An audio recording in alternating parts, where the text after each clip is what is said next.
If it's a wave, in the way that they make it sound, you're saying, oh, so the wave is something that goes from this place to this place. No, wave's just the perturbation in the field that causes that eventual area to be enlightened or, excited. And it's not like that particle traveled from A to B, because it can't be instantaneous at the same time. There's no way. So that takes away the light years and all the distances to the planets. And that's why it's a big thing for this discussion.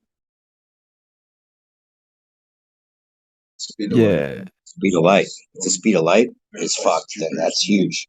And it's only there to verify the Jupiter moon. Yeah. Yeah. Jupiter moon theory. Snacks saying the Jupiter moon theory that he brought up before. The speed of light is necessitated. Like, remember what's it when we're talking about the Jupiter moon calculus, and then that's basically why the speed of light needs to be what it is to verify that and back that as a scientific lie. Yeah, that's a trip when you do that, because that's like when they said, "Oh, we're going around the sun." Light's moving at all different types of speeds. That's why we perceive color, right? But it's like the phenomenon of light, luminosity, and all that, like just lighting up, the effect of it. I mean, some of it's just our experience uniquely, that we have eyes and a brain and shit, like, that it looks like what it looks like. Other things, might not cue into this, like, scale of visual light. Maybe they're working like a shorter wavelength or something, and they're able to optically see. Like, optics are crazy, man. If you start messing around with cameras and lenses, it's like you don't know what the fuck's happening or why. It's just things reverse magnify. That's why all these like grand illusions of like optical effects and observations, refraction, just like anything's possible really with optics, to be honest with you. Yeah, honestly, when Percent said that, like, maybe that was a good critique. Like, maybe I should scrap ever using the word metaphysical to describe it, because it has physical qualities. I mean, you're bounding up a lot of like what consciousness, spirituality, intellect within the metaphysical, right? So, yeah, I mean, maybe it's reductionist to some degree to just say that anything that's like unquantifiable on a piece of paper is metaphysical. There's details that, like, I mean, you're musical, like you read sheet music, but like if you see a piece of sheet music, it doesn't tell you everything of a performance of something. Like, it doesn't tell you every detail in it. It's just basic notation to kind of get you somewhere, right? I don't know. Yeah, for sure. It's hard to notate those things. I'm gonna get the mic back to your perspective here. Well, yeah. Also, the whole thing about water. Where is there never some form of water? And I think that's intrinsically tied, and that kind of makes it more physical seeming at the same time too. It's very interesting. It's like it may be. I personally actually think that it's just a different modality of water. Exactly. Yeah, I think that. But what does that mean, though? If you say different modality, I mean, like, is that saying that water could have another state or is it the base state of water that is what we're talking about, right? Sure, you could call it that, but it would be a different modality than what we call water. I could drop an article from Harvard that says there's like 20 different types of water, and them talking about they don't understand it at all. Yeah, let me see if I can find it.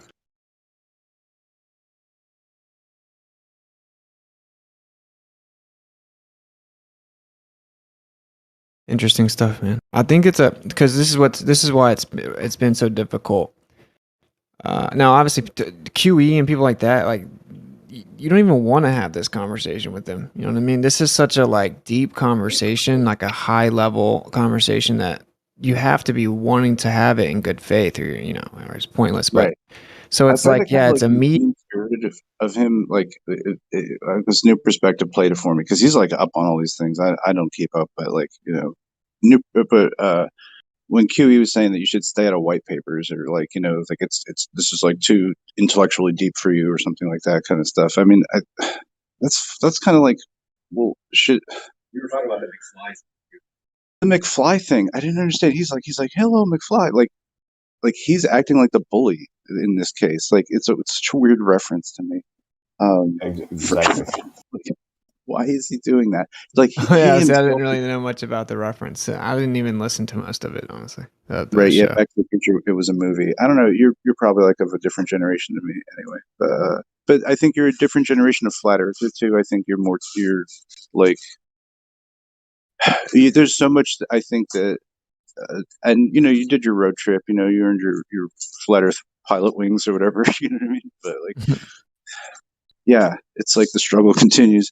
Time marches on, but like, yeah, I think there was like a lot of people in the forefront that clash early, and Nathan's one of those people to me. And it's like, and you know, QE, I think, yeah, he was definitely out there, like, you know, fighting this scientism and stuff like that. So, you know, valuable, you know, things people have done. I mean, credit to that. Yeah,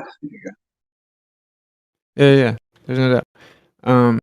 It's like it's crazy because when you start reading Tesla, like it's not for the unopened mind. So it's like he calls it the primary state of substance, or the primary substance, the primary state of matter. So when he's defining an electron as a particle of primary matter, he's talking about like a concentrated area within the ether under strain, a bit, basically. Like and then he describes it as having. I'm not saying Tesla's God, or I'm not appealing to his authority or claiming he knows all, but he's definitely a good like starting place, right? It's like let's understand what he thought about it, at least, because he came up with all this stuff like that we still use today for electricity. And he said he had to treat the mechanical ether as matter of fact to have like scientific success. And so he said it had a tenuity beyond comprehension, meaning like rarefied. When you go up higher and higher in the air, it becomes like it increases in tenuity, right? Like thinner or rarefied. So it's perplexing, like, to think of it that way, while simultaneously understanding that it has like this compressing quality, according to him, that compresses the material world itself in all directions, basically. And it has a density thousands of times more dense than the air. And so, like, in a way that seems like contradictory when you first hear it, right? Like, tenuity, then you think of air, you think of like a lack of density, and you're like, oh, and it's dense. But it's like, from a material perspective, it's just so incredibly thin. Like, it's not matter at all from like a physical perspective. But it has like this all-encompassing pressure that it's pressing down in giving it this density relationship. He said it must be dense because of the efficacy of propagation being relative to density. And so, like, if you look at light, then the ether must be thousands of times more dense than the air. And so this is a crazy convo, man. I mean, there's no doubt it's like it's a high level, high level conversation. You use so many different physical descriptors there when describing like what Tesla would say about it. You know, tenuous and dense, but like, you know, with the pressure, so many physical descriptors. I don't know how anyone in their right mind would say it's metaphysical. And well, that's what I was saying to you. I thought that was decent critique, and I may scrap the word metaphysical because it's beyond the material world. It's immaterial. But metaphysical, yeah, I think that may be a good critique. Is what I'm trying to say. Like, I don't disagree with the to critique. respond to the homie Snack, I wouldn't call it reductionist. I would say, like, you at some point you could reduce something so much that it makes it wrong. You know, that you're giving it kind of, you're not giving it the right kind of light that it should. Pardon the pun. That should be, like, you know, elucidated in. So I would say it's wrong to, because for me, like, when I think of something metaphysical that exists outside of the material world or anything physical, the only thing that comes to mind is God. Like, well, think about it like energy. energy. What else it could be? Like what if if you just called it energy, a potential energy, right? Then that how do you physically describe that, right? Energy is metaphysical too. Right. So there you go. So, but energy is real, and we can collect it and use it. Energy And is if you not could actually real. World. collect etheric energy, Energy is not real. You cannot collect it. Well, we physically manipulate what we call energy. I mean, we like, what is electricity? You've never not physically energy. manipulated energy in your life. So electricity is not energy. Electricity is not energy. Electricity is the material thing from which we quantify this conception of energy. Electricity is Just like- not material. It is because you have like actual light that's fine physical. The point is energy is metaphysical. It's this conception. It's just like with movement and time. Time is the system that we quantify movement. Energy is the system where we quantify this ability for these physical things to impound force or pressure. It's just a man-made system. Joules, kilojoules, this quantification of potential kinetic energy. It's just a man-made system, like mathematics. Yeah, sure, but like there's a substantive quality, not like literally substance, but like there's got to be some substance to what we're calling energy. Like it's an actual. Yeah, the substance is the physical thing that you're talking about. No, I don't mean like a energy literal is the capacity substance. of blank to do work. That blank is something physical. That's a Without that dumbass physical thing, there's no explanation, energy. though, right? I mean, that's a stupid ass definition. That doesn't make it like How? that's describing what something does. So it's not defining energy. That's literally how they define energy. Can you Because define they're energy stupid. without the That's physical what thing? I'm saying. That's Can the you define problem. it The way they define Yeah. it doesn't make sense, because if it's just the ability to do energy, like he's saying, it's No, like work. if I have the ability to play a piano, that doesn't say anything about what I am. It says something about what I can do. Right. If I say define a human and you're like humans can breathe oxygen, I'm like, okay, Do you have a better like the definition of mainstream. energy? What? I would say pressure mediation. Mm, Like you can't find anything that we call energy that isn't pressure mediation. wouldn't the physical thing that you're talking about be mediating the pressure with another physical thing? Why do you have to bring energy into it? Why do we have to bring? We're trying to figure out, like, okay, if you look at the first law, right, like energy cannot be created nor destroyed. You're saying that that's just like, that's all just math, because it's a principle. Like, Yeah, it's a metaphysical principle. Okay, This so idea where does the of energy come is from? metaphysical, man. It's a conception. That E- energy, everything neither being is a created nor destroyed, conception. That goes back to their definition of energy being the capacity of something to do work. That's a dumbass definition, right? We're trying to figure Well, out that's what exactly. they're talking about, man.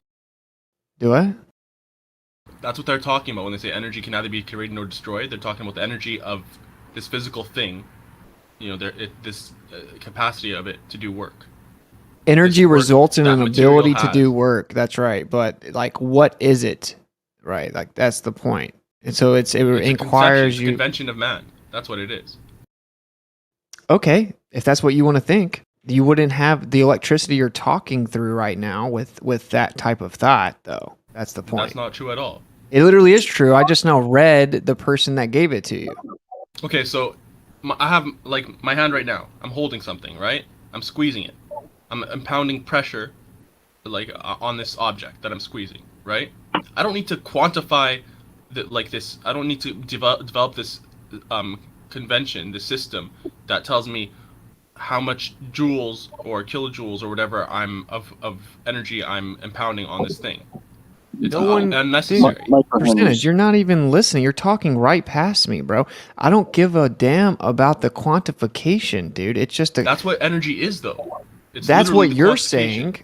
saying, but it's not. I'm telling you, that's how you wouldn't have the manipulation of electricity we have to this day if people just said that and then didn't do anything. Like they had a framework of.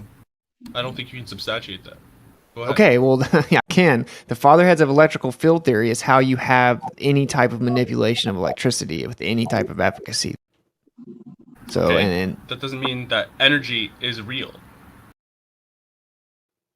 okay, there's clearly something that we're able to harness Yes. that gives us right. Okay, so what is magnetism comprised of, for example? What do you mean? Like the magnetic field, what's it comprised of? I don't know what you're asking. It's energy, bro. It's energy. Like it's this, yeah, it's a concept that's not well defined in mainstream Rockefeller definitions of propaganda, but like that's a perfect example. And electricity is just as confounding, by the way. Okay, so like a magnetic field it does it matters what the medium that field is inside of, right? Like if we have it inside of a vacuum tube, it might incandesce. If we just have it on a tabletop, it's maybe not doing anything visibly like that, or for you know what I mean, or if it's got an electric applied to that field, right? So there's like all these different qualities going on there. Yeah, I mean, I wouldn't say that the magnetism is literally like harvesting energy. I would say it's like a field of electric current, or Wrong. it's hard to describe, but I wouldn't say it's energy, because without that you don't have the energy, right? Energy is just the innate property of, and it's not a physical one. It's a metaphysical property that we've quantified of this thing that exists. I mean, If it's not energy, how is it pushing things away? Everyone wants to skate past that- defining what the magnetic field's it comprised puts- of. I mean, you want It to say impounds a dipoles? force. You want to Force say What is the it? pressure is Right, real. right? What The is it? energy is not. Magnetic dipoles, right? You want to say that? Well, I what do is too. the magnetic field Right. comprised of? They work perfectly fine in a vacuum chamber, by the way. So, like, what is it? I mean, this is Right. one of the biggest lies we were told, and that's why you have utility bills. No one knows what it is. They just know how to quantify with conventions, but they don't know what any of these words mean. No, we know you could apply it to anything. It's not necessarily magnetism only. Anything you could say comprises energy, but that's not true, because energy doesn't actually exist. It comprises what it's made of, and that thing can do work, and you can quantify that by having this system of energy, just like you can quantify movement with time. Okay, but you're But that saying doesn't it mean that time comprises what actually it's made exists. of. And I'm asking you, what is it comprised of? And you're saying, I don't know, but I know it's not something. That's what you're saying. No, that's not what I'm saying. I'm saying that everything is comprised of something physical, right? So What what is is my magnetism arm that comprised has of? muscles in it, it's comprised of physical things that can impound pressure. Your Just arm like is non sequitur. electric currents and whatever else. It's pressure. Sure, I agree with you. Pressure mediation, but that doesn't mean that it's energy per se. What is the magnetic field comprised of, though? That is the question on the table, man. It's really not. You're trying to, for some reason, pigeonhole it to magnetic field when we're talking about everything that exists in reality, and the fact that it has to be underpinned by something physical that's not underpinned by a metaphysical energy that we've never been able to measure in reality. Okay, yeah, because the ether's proposed as the pure potential state that then manifests as what we quantify as energy. Yeah, we have all kinds of random quantifications of it, but magnetism is being brought up because it elucidates the point, which is that there's something beyond the limited, remedial explanation that it's everything is physical and everything. No. What's it made of? There's not any matter in there. Like, what exactly is the magnetic field comprised of? I mean, it's not a big deal. Harvard can't answer the question either, but that's kind of the point. Why are you using matter and like that which is physical interchangeably? You know that. I didn't. I said it's not matter either. So yeah, physical can be defined as any type of physical interaction within the world, but that's cool. That's kind of begging the question. Any interaction within the physical world, or energy or mass, is what they would define it as. But then they don't define energy. They just define it as an ability to do work. So I'm trying to figure out, we don't have mass. We don't. Well, you're saying we don't have energy. So then what is the magnetic field? It's something physical. It doesn't need to have like matter per se, like these particles or what have you. I don't know how how magnetism actually works. I don't think none of us do really. But the point is, it's not this metaphysical conception, which is energy, and that's how they define it. They define it as the capacity of this physical thing to do work. Without that physical thing, there is no energy. Why? Because energy is this conception that it tags along with this physical thing. You don't see that this is actually just a straw man, because I'm saying I don't agree with what they say about energy. So I don't disagree with how you're describing what they do with the concept of energy. I'm saying it's actually something. There is a place in which we get stuff like magnetism from. Like, what is it? What's it comprised of? Where does it come from? No, I wouldn't say that, man. Okay. Because then you're confusing definitions. No, I'm saying that the energy definition we were given is insufficient. It doesn't work. It's not a definition. It doesn't say what it is. So you're right in that sense. If we use what they say energy is, it's nothing more than a concept. used to quantify physical things, you know, impacting things with quote unquote force or pressure mediation. It's always pressure mediation. But the question is, like, where does it come from? What is it itself? Like, the magnetic field's a perfect example because it elucidates the stupidity of modern academia, where they want to say everything is in the physical world. Well, magnetism just blows that out of the water, right? I mean, it doesn't make any sense. We just get a bunch of I don't knows. It's hard to take a I don't know, but I know what it's not serious. Like, that's kind of what QE's doing, where he's like, this moron doesn't know the difference in electromagnetism and magnetism, but he can't define magnetism. Right? So it's like, how can you critique someone's definition of magnetism? And I'm not like, I know you're smart. I know what I'm trying to say. I agree with you that the way they use energy is just a concept for quantification. All right. How do you distinguish between like the colloquial, prevalent use of energy, with the way they use it, versus how you're using it, which is something physical that we haven't, that we don't have the capability of yet measuring? Yeah, so what I'm saying, what I think, right, which now I'm venturing out to define something that hasn't been defined to the satisfactory of the entire race of mankind to this point. But I define it as pressure mediation, and that we have a pure potential state, a homeostasis of, Ken Will would call it counter space, right? It's the reciprocal is not the best word, but the inverse relationship of what we perceive to be space and air, a volume, right? And it's this pure potential state that then manifests physically.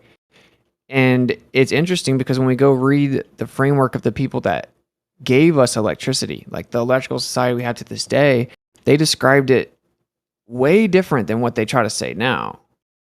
And that's kind of like even quantum mechanics having to acknowledge this, right? They call it quantum fluid, quantum foam, all this nonsense. Even in their little fairy tale of space, they're calling it dark energy and dark matter because there's something else. There's some other substrates, right? There's like a substrate where all this stuff is coming from.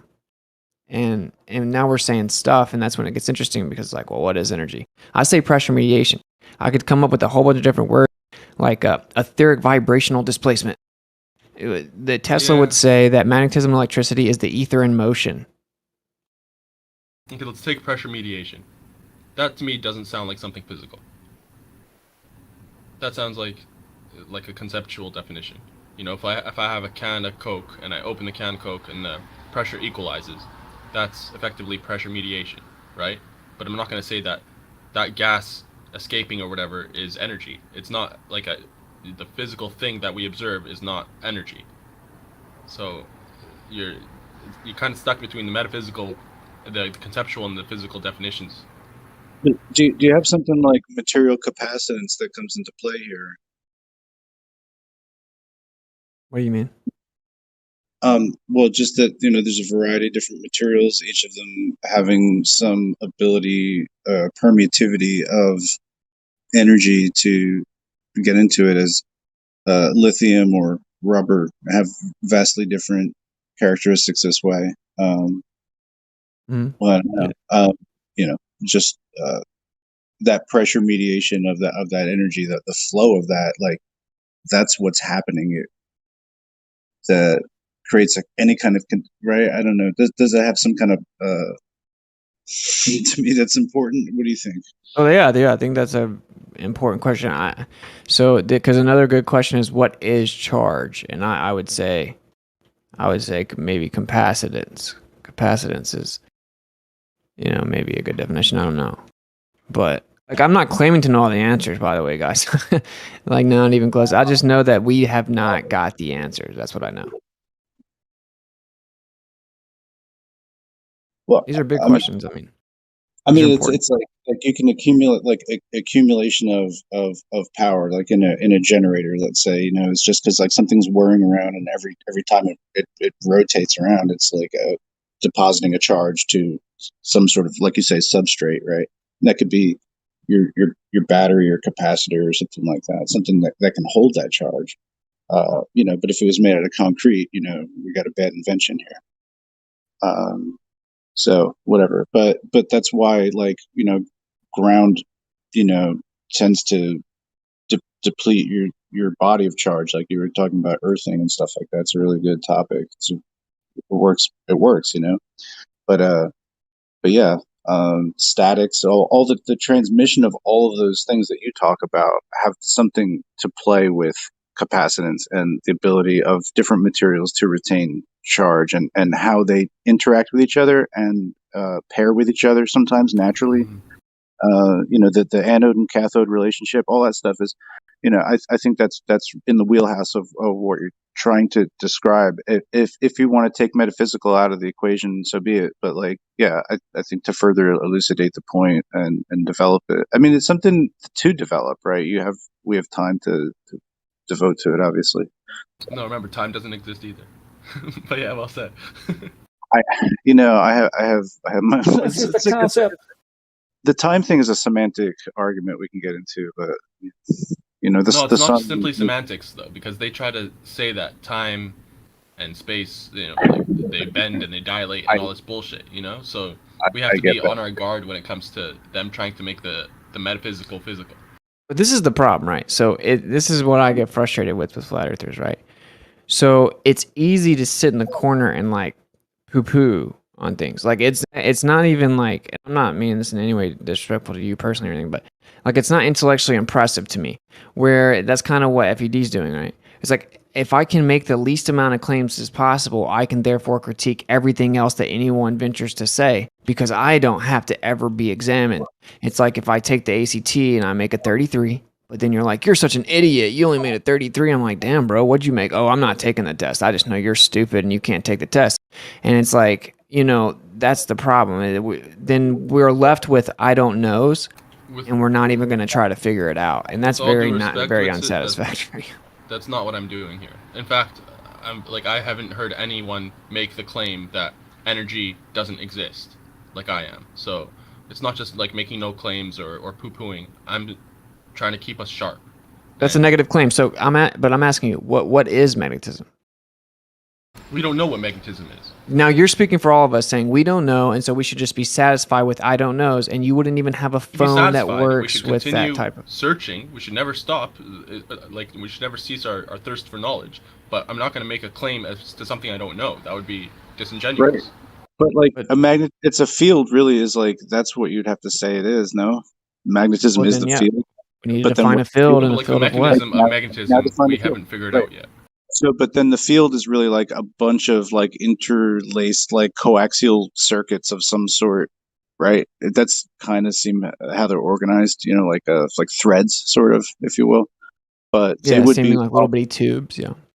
I mean, they would be following like the rules of like I don't know. I think just the way electricity works in nature is like in a coaxial form. Maybe I'm wrong, but yeah, no, absolutely. Like you know, we could say that the magnetic field is like you know, force that you can detect near a physical magnet, and like you know, having something that has these poles, you know, by the existence of these poles. But in terms of how it actually works, the mechanism behind it, we don't know.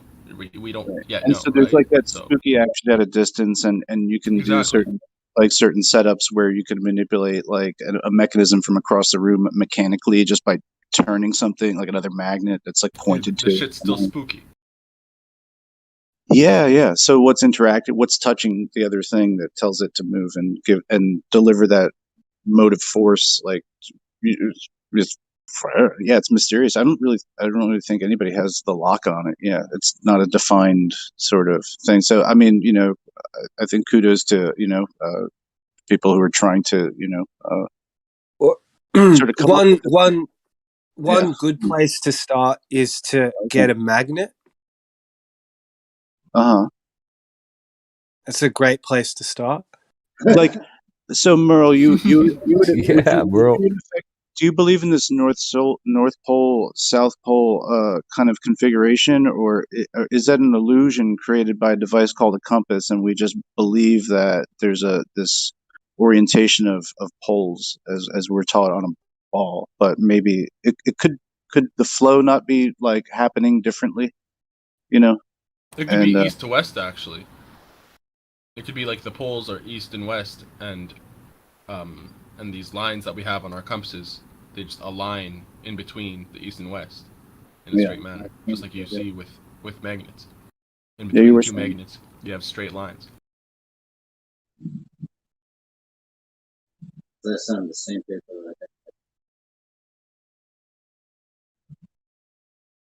Well, I mean, the last thing I'll say is I think Oh. one interesting point there was charge, current, and flow, Mhm. and then when you put electromagnetics, right? So it's a combination of electricity and magnetics, and you combine them. What I've heard a few people discussing is, do those fields and those current flows and charges exist? You know how like Tesla, what made those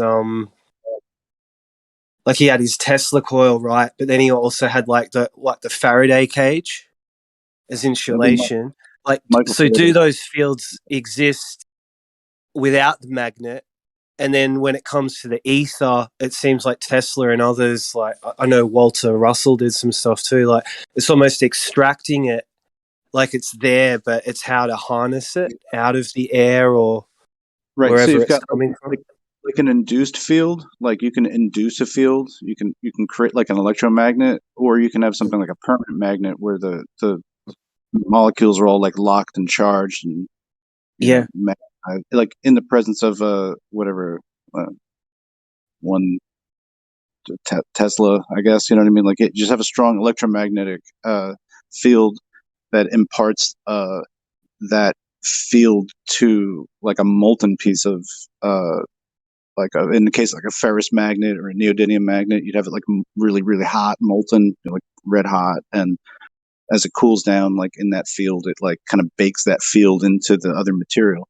So it's a strange sort of like almost like sounds like something like a holographic kind of thing that occurs. You know, it's like charge imparts this kind of situation. I don't know. It's a mysterious fucking force, man.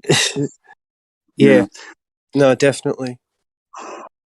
But yeah, but that's happening like so that's happening within like with certain materials like neodymium or iron boron or whatever, you know, whatever ceramic magnets.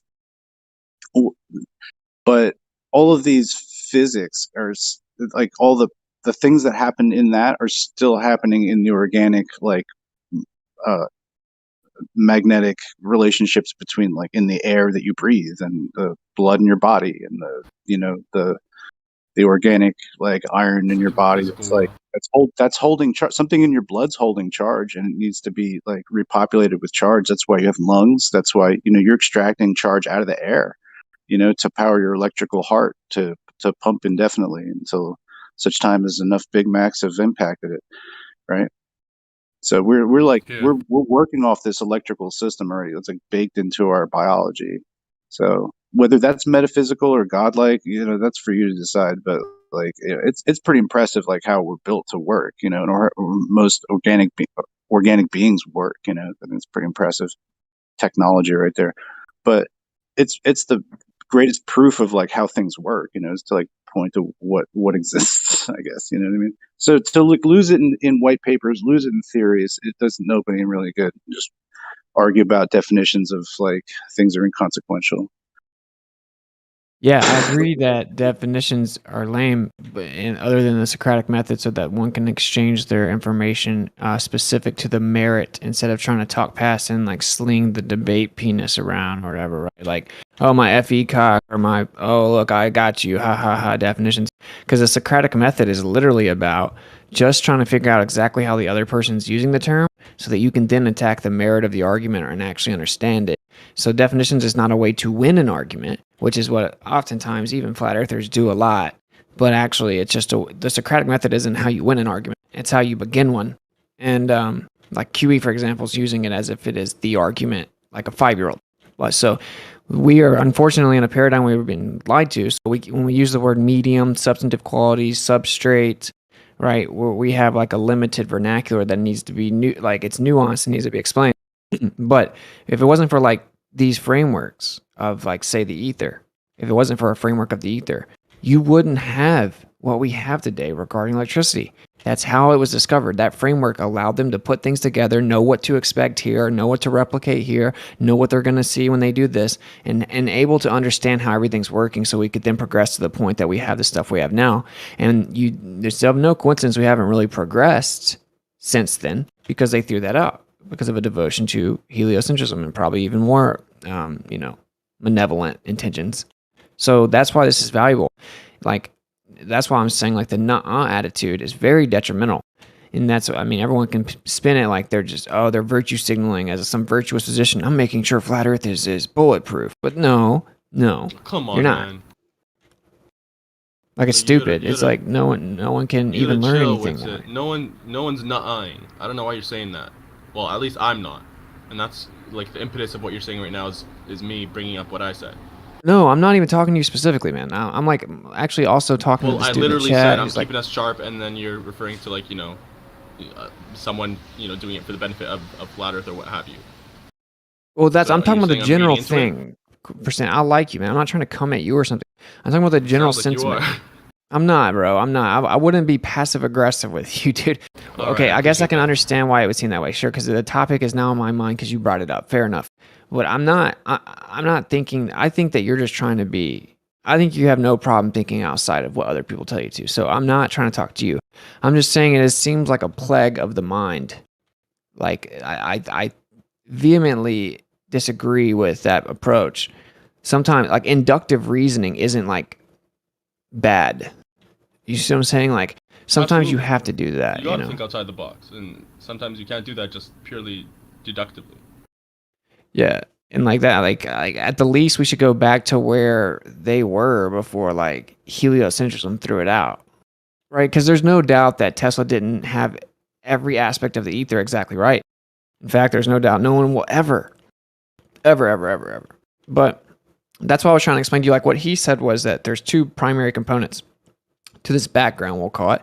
And it's like he called it the life-giving force. So there's like a source of the quote unquote energy, like a life-giving force, like a autonomous exchange of quote unquote energy or force, which they don't define force or field or anything nowadays. But and then you have the actual ether.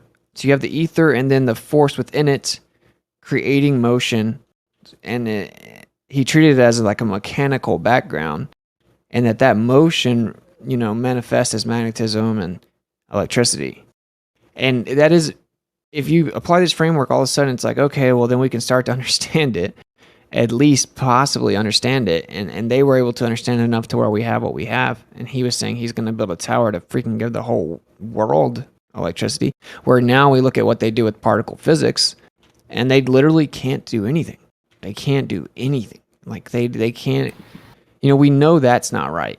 So I guess that's my point, is like we have to start somewhere, even if it's inductive.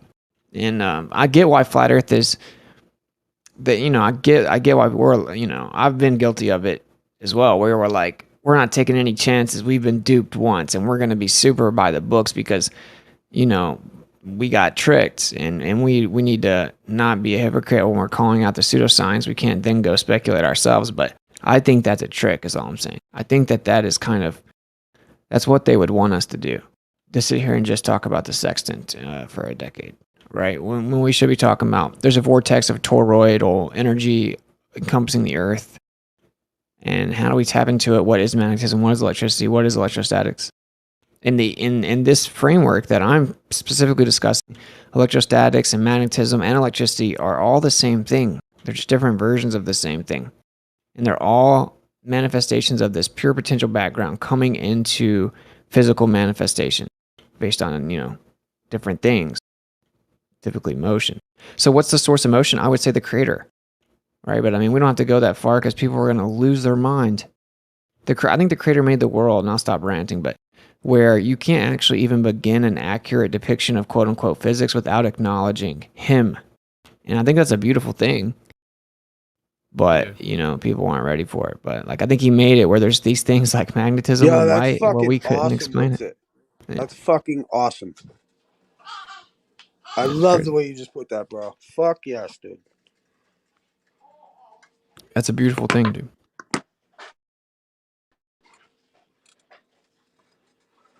So we'll be very limited if we can't put our pride aside enough to at least understand that really like first step, man. I love the way it's so good. Like you can't describe this reality we live in without getting to some point in the conversation where you're like, I guess God did it. Yeah. It's like that's so good, dude. Yeah, he's like, you guys think you're so smart, but you're not. Like I rigged the game basically. Like you can't. You're playing a Yo, game I you look at it cannot like win. this, bro. A jealous God, dude. Yeah, You Loki. know what I'm saying? I love that. Like phrase. It's like a jealous. Like you want someone that's jealous about you, cares about you. Like you know what I mean? Like almost like and in return, it's like all these little things are like our defenses against any reproach against the Creator. Fuck yeah, dude. I love that. Like, go fuck yourself. In every one of the fucking studies, you get to a point where they're like, I don't know. It's so good. That's like it reminds me of those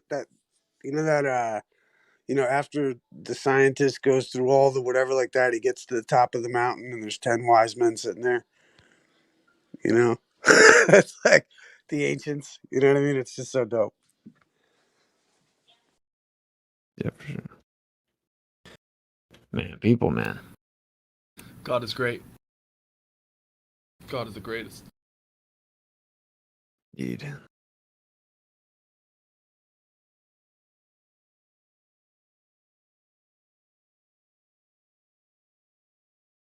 And like this has been a real struggle for me, not because of like the personal petty like little girl bullshit. I don't care about any of that, but like trying to find a way to articulate it. Not that I know all things, but I think I've clicked some things together, where I want to get it out in a coherent way so other people that are smarter than me can be like, oh, bro, da da da da da, and everyone can work together. And I seemingly can't even get what I think I've put together out to where people understand it. I don't know if it's like them not being honest and trying to understand it, or it's like a inadequacy on my behalf, but it's getting really frustrating. I think I need to like kind of let it go. Like, well, let me say this, that I've appreciated a lot more of what you've said than Ken Wheeler. Like when I listen to him, I like only last 2 or 3 minutes and then I'm thinking about something else, even though he's still talking, because I just cannot follow him. I have an easy you have talked about a lot of the same stuff, and I have no problem listening to you at all or understanding what you're saying. So you're on the right path, and I think that you're communicating in a way that is much more accessible. oh, thank you for saying that. I'm trying. I'm getting frustrated, but I guess I can't let it get to me. Yeah, well, I mean, I think the frustration comes with say for me, like you're not gonna hear me come at you with a paid NASA shill attack, right? That just say you're stupid, you don't understand. It's because whatever. But so you've got this spectrum of people who are listening to you, and you're going to have those people who just come at you with a bat that are swinging, and then you've got percentage who comes at you with a good back and forth. And then for me, at this point, I'm just sitting there listening. You know what I mean?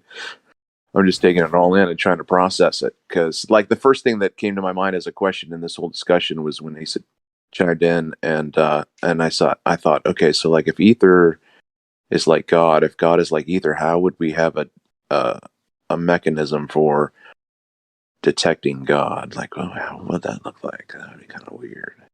Interesting. You know what I mean? Like, could you set up an antenna? Could you set up an antenna and tune into God?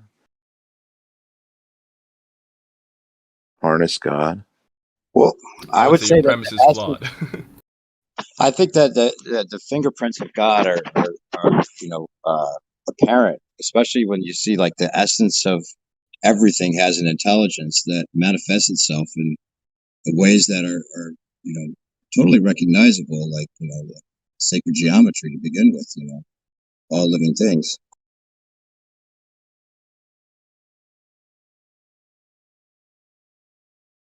Yeah, but Travis, I would say your proposition is foolish. say that ether is God and God's ether, because ether is No, physical. no. Right? I meant in terms of something that we cannot readily handle. Right? We can't manipulate. We can't touch it like I can go outside and touch a tree. Yeah. You know what I mean? So that's all I meant. I didn't mean to equate ether and God. I know that when I said it, it came out that way. But I was just trying to say that ether is something that we can imagine is there, describe what we think that it is, and then God's that same way. You know what I mean? Yeah, I know what you mean. I Right. wouldn't even say that we imagine the ether being there. I would say we know it's there, but we just, haven't figured out how to actually measure it, you know?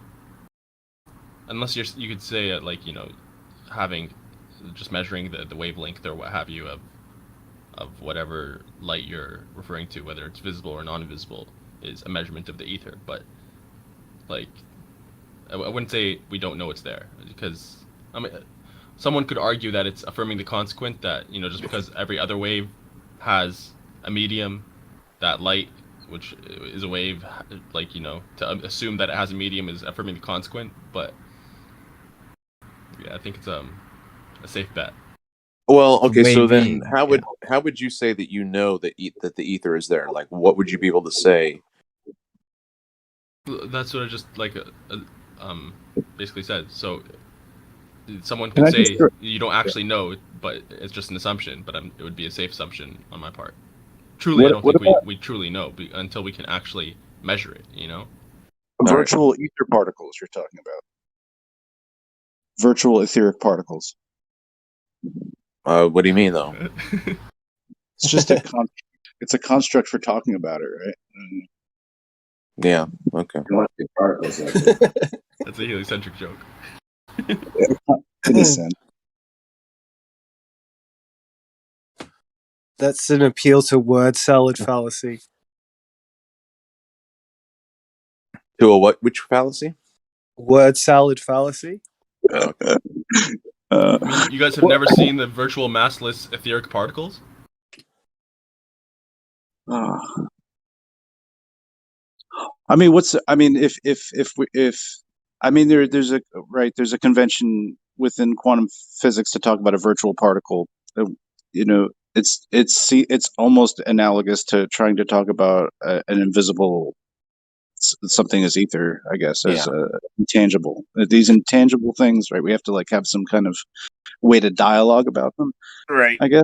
Yeah, that's all I'm saying. That's my attempt at humor or whatever. Yeah, well, I'm still waking up, so I'm slow on the draw. I mean, is there an argument even that you could make within the framework of saying that there is like a virtual ether particle if to put it in the right game form is what Quantum Eraser wants to talk about? Maybe we could discuss it in a more legitimate to him sort of a framework. I'm just joking around. I don't know.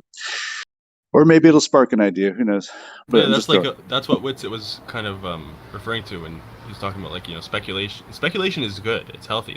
Thinking inductively and stuff like that, brainstorming the possibilities as avenues for future research or what have you. It's good, right? But if you have we pure can't be. observation, you have something more like Chinese science. If you're just doing pure observation, I think and that's not really like Western science. It's not as rigorous as understanding, I guess. You're not testing every fucking thing. It's just know that these essential truths happen. The seasons go around. We study these. Yeah, that's the difference between empiricism and science, right? When you're just observing only, it's just empiricism, and then when you're actually thinking about what would change if you did this and that, cause and effect, then that's you go into the realm of science. They're just different routes that it sort of leads, civilizations to. I think there's a one that's more naturalistic, and the other one leads you to do genetic engineering and make super soldiers, and graft ears onto mice. You know what I mean? It's just sort of different. It's just a persuasion of science, or you can't pervert what you don't really understand that well, which is kind of good. Now look at what they're doing in China. They're probably growing guinea pig human clones and tanks. Now that they know all this science, we should have never told them. Should never develop this stuff. But I'm just joking around.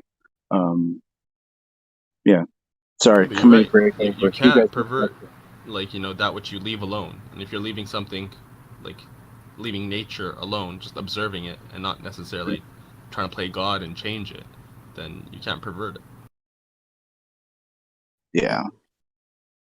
Which I guess leads to some idea that, like, if you really could harness, like, whatever, if there's a some fundamental etheric energy and utilize it, I mean, I guess there'd be some reason to keep a wrap on that or something like that, maybe. But that's what New Perspective would say, I think, if he were speaking. He thinks they're trying to keep it down. They don't want. He doesn't want the big ether. Don't talk about it. Kind of. Yeah. Well, because, like, it links up to other things like the free energy topic, or all these other things that I guess sort of they invite a lot of speculation.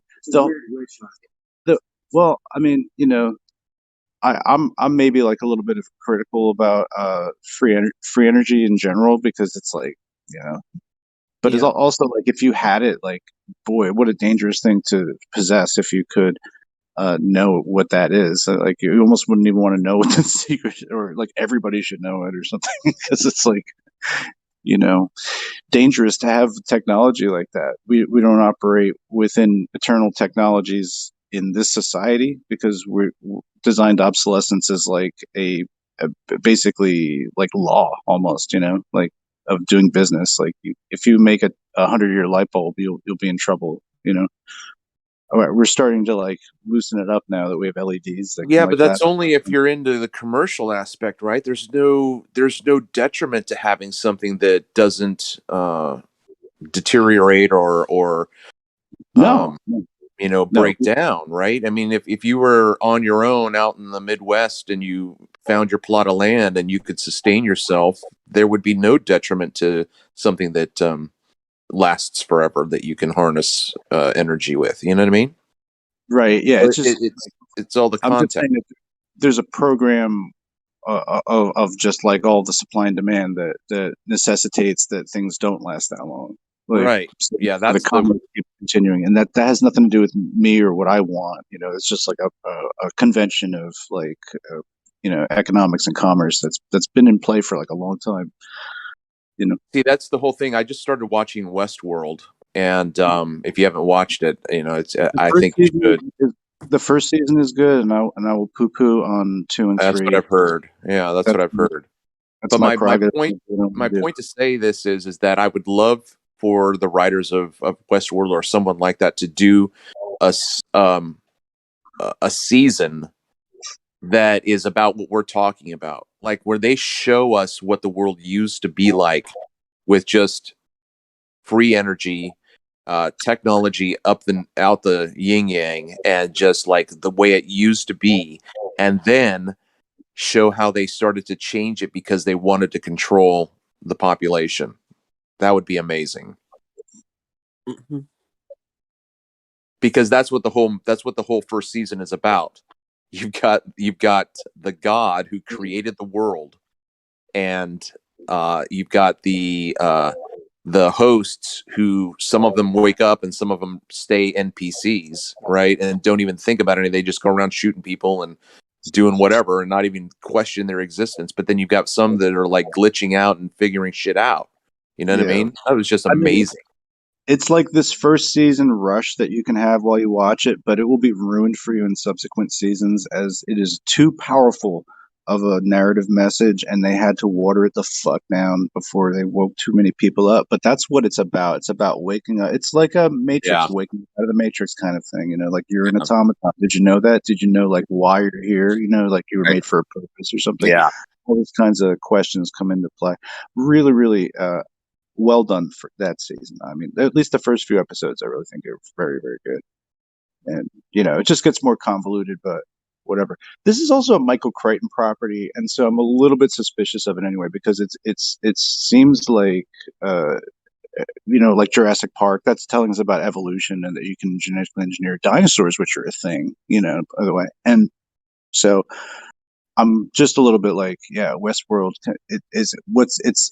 It's giving us narrative and propagandist kind of concepts in it, to some extent, about this, the nature of people in their fantasy world, what they might do, the extent of their inhumaneness towards something that they treat as inhuman. You know what I mean? Like, so, I mean, what does it say? It says more about like the people that are in the park than it does about the robots that are waking up that are more human than the people that come in the park, kind of thing. So, I mean, that's an interesting, it's just Right. like a narrative, Yeah. like play, obviously, but Yeah.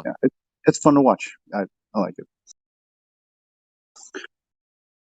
But it's like, yeah, they just tend to, and anything that's like truthful like that, if there's like maybe one good season of it, and then it seems like, the jig is up, and they just they bring in a bunch of inappropriate things into the series, and you're like, what happened to the series I was watching?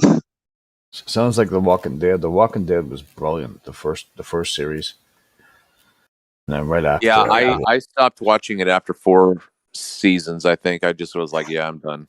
Yeah, no, I got to number 2. Number 2 was okay, but then 3, nah, it's too much talky. But the first season is absolutely it's a masterpiece, really. Well, I mean, think about the truth drop that they gave when they showed that the CDC was the source of the whole infestation, right? Like what did people even realize what they were being told at that point? I mean, I haven't heard too many references to it even in recent times that much. Like not many people were equating Walking Dead and the big C word that we can't say. See you next Tuesday. Anyway, right? That's really amazing. The predictive programming that can float in and just not be noticed. Absolutely. See you next Tuesday, sucker.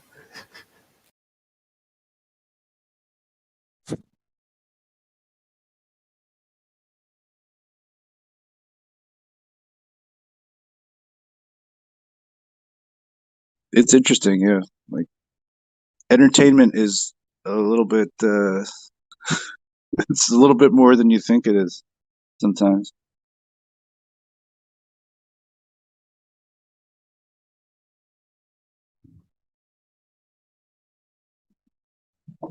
Wonder what college they all go to.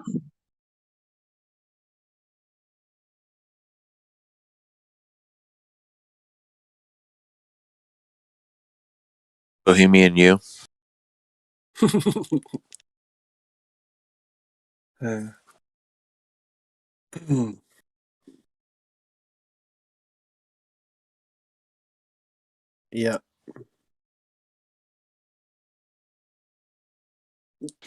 Yeah, you think like what a good show that would be, like Bohemian You, with like all the drama of like the rich kids and like their dads doing rituals and like they're fucking like, oh, go to the lodge tonight, guys. Oh god. Mm.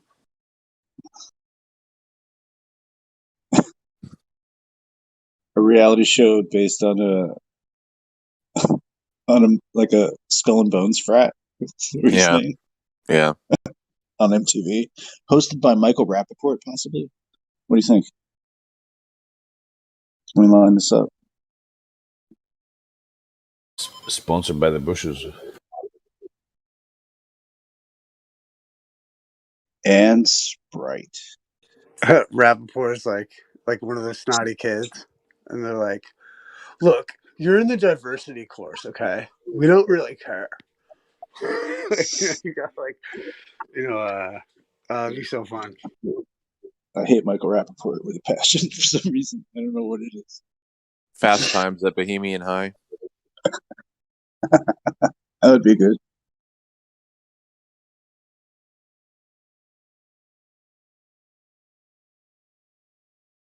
Bro, this is wild to me. Does this sound like, okay, new perspective, maybe you can empower someone. Like, does this make sense, right? So I'm saying light doesn't have a speed. It more accurately, we can say it has a rate of induction. And they're like, oh, rate is speed. I'm like, but listen. What we quantify as the rate is nothing more than us quantifying how quickly we see illumination. We're quantifying the perception of illumination, the rate of perception of illumination. But that is not synonymous with what light itself is. It's already there. It does not travel. It does not have a speed as in distance over time. We're just simply quantifying how quickly we perceive the illumination. And those are two different things. Does that make sense?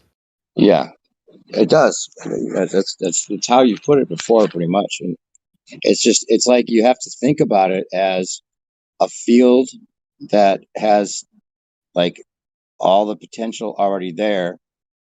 So when the field's excited, it's not as if the wave has to go from A to B.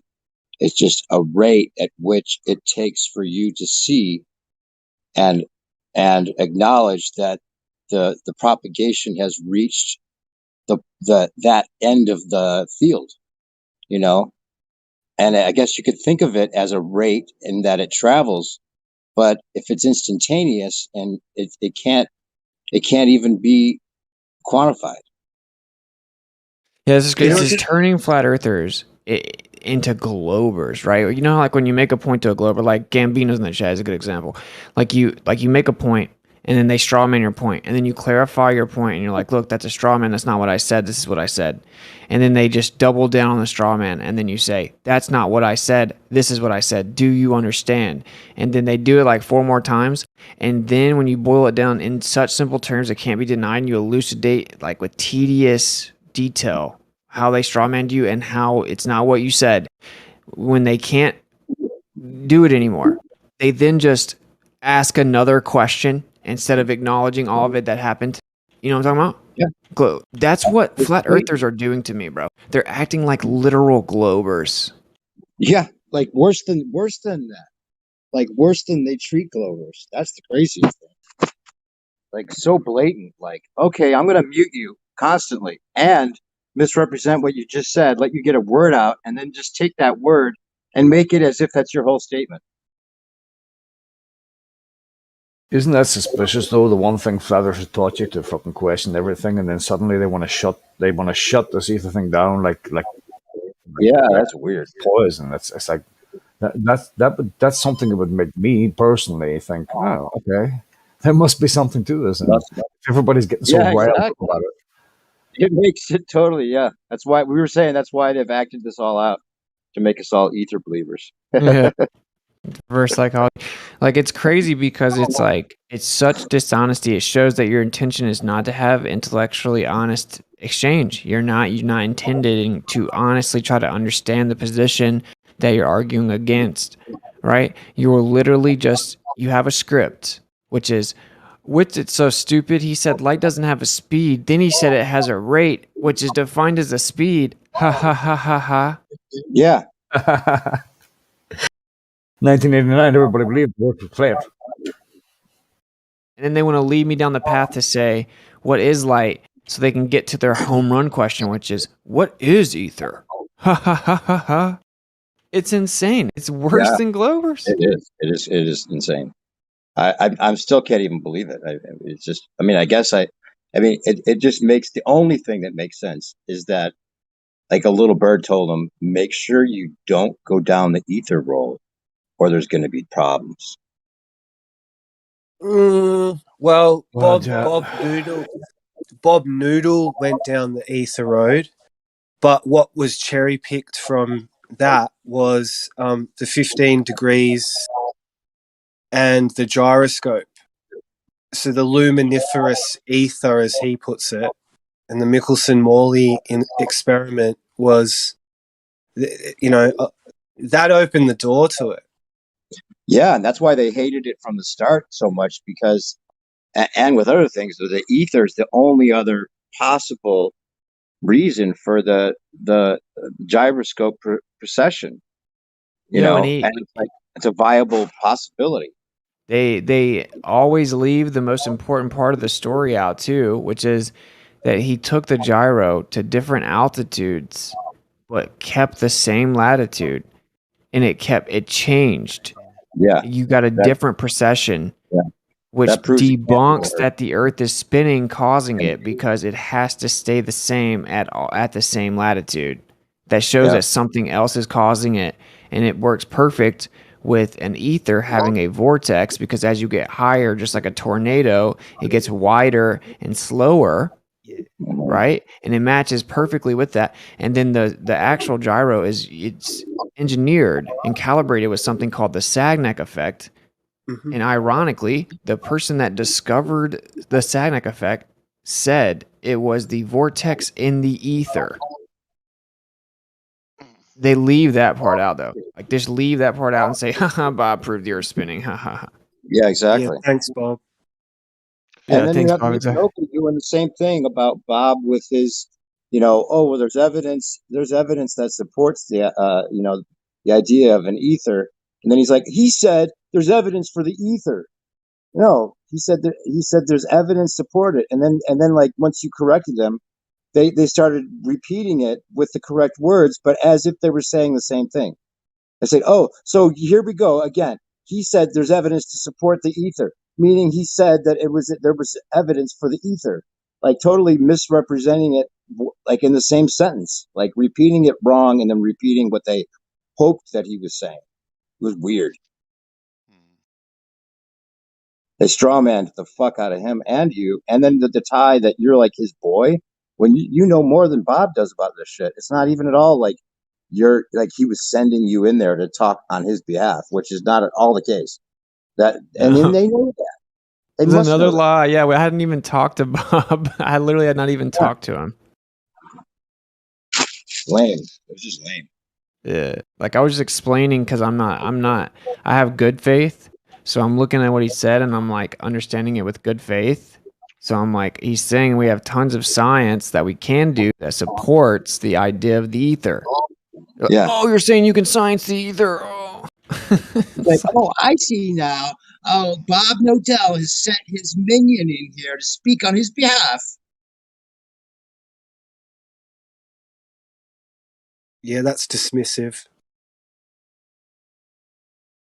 Yeah, just berated me for like 10 minutes talking about Bob while muting me. Well, Crazy. remember too, Live like Berlin. if Bob comes on their show, which is what they want, they get more views. Never will happen, though. I mean, they know that'll I don't never just happen. saying. Yeah. I'm just saying, like but if they can get him so worked up, he might come on, and they're like, "Yes, got him." Yeah. No, I think it really is about the ether because they went after Ken Wheeler. Ken Wheeler has no idea who they are, right? He really doesn't even have any idea who they are. But they've attacked him as if he's their worst enemy from the start. Yeah. Anybody that Dyslow too. New P. Yeah, and Dyslow.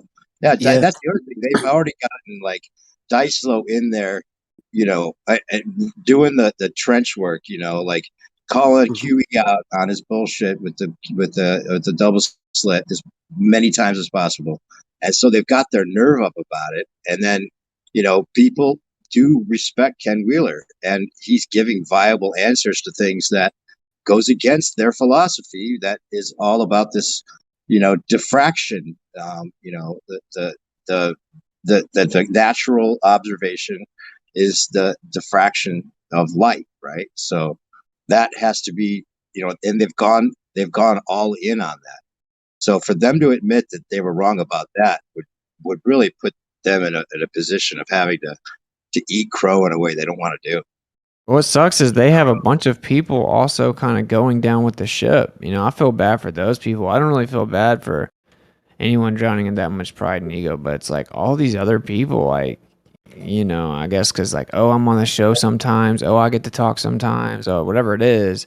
Like they're going down with the ship and like they're going down swinging where they're literally turning into Glovers. They sent them on a fool's errand to come over here and talk to me basically with like a freaking stick out of the yard, and I'm just sitting here with like a full magazine.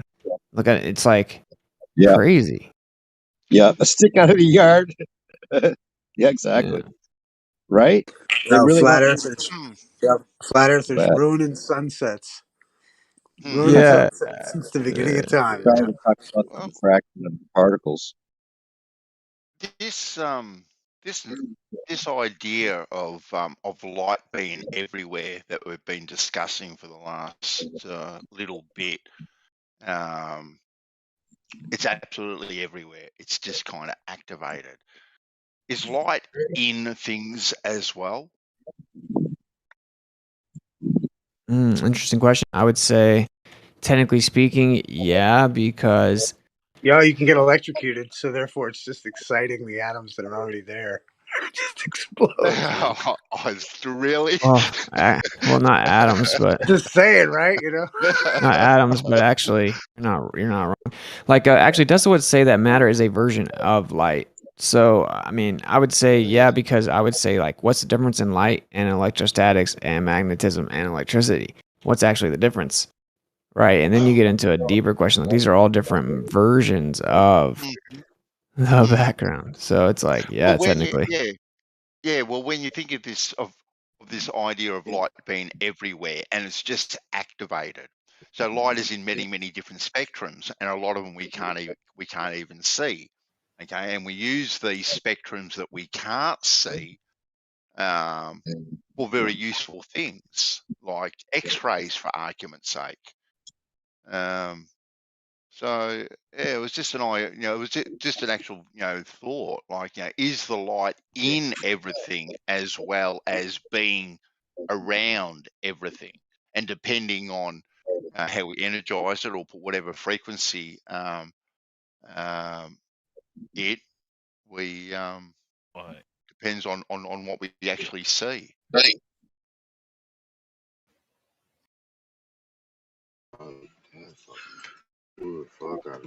That's the I fucking went on my fucking nigga. You're hot micing, Dem.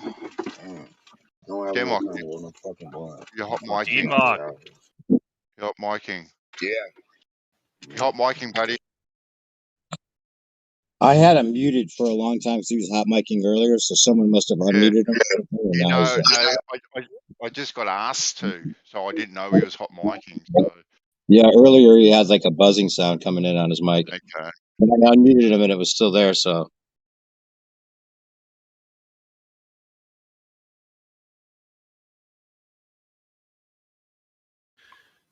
Holy.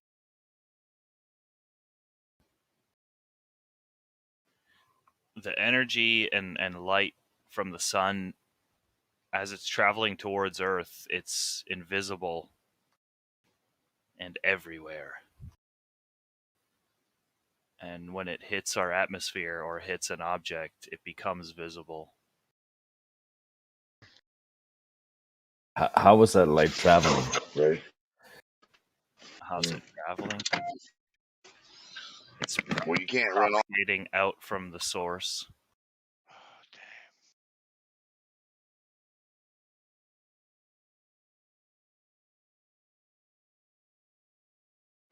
But it's like energy. You mean the magazine? Before it hits the atmosphere, it's just energy. And Oh yeah, I heard this one. It's pretty good. when it gets diffracted enough, it becomes visible.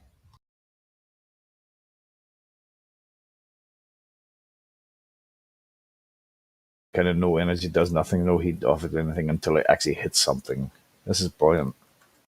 Yeah, and then it dispenses its energy into that something, causing it to either warm up or.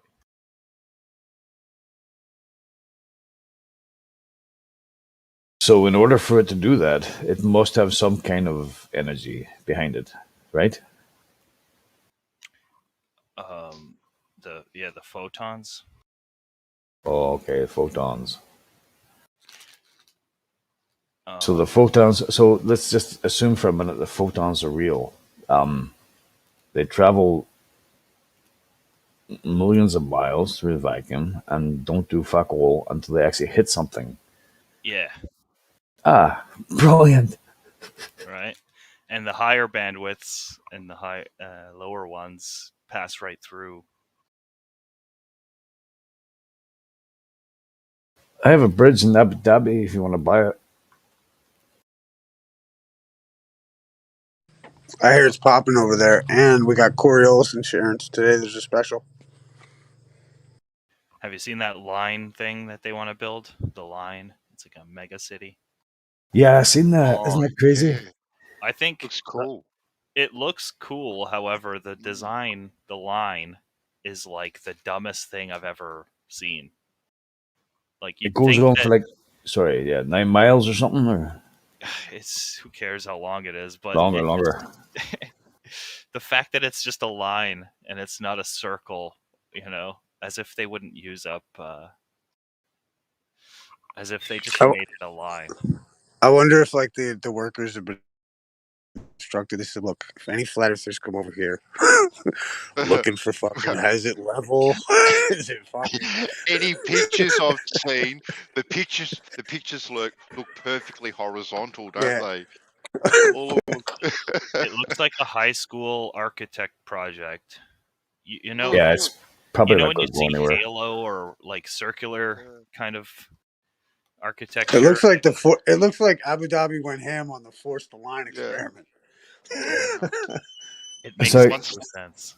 They just want humans to live on top of each other, but we're already doing that in the fucking UK.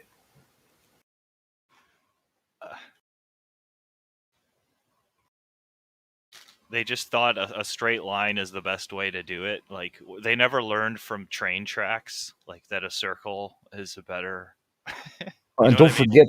don't forget they're doing it in the desert and all that there, and they're using green energy and all that stuff too. Like, It's a real project. Like it's not just a high school bullshit. students art project. It's a real thing. What is this? The line. The line in It's a city, yeah. a futuristic city. Yeah, seen it Yeah, I've used- heard about it.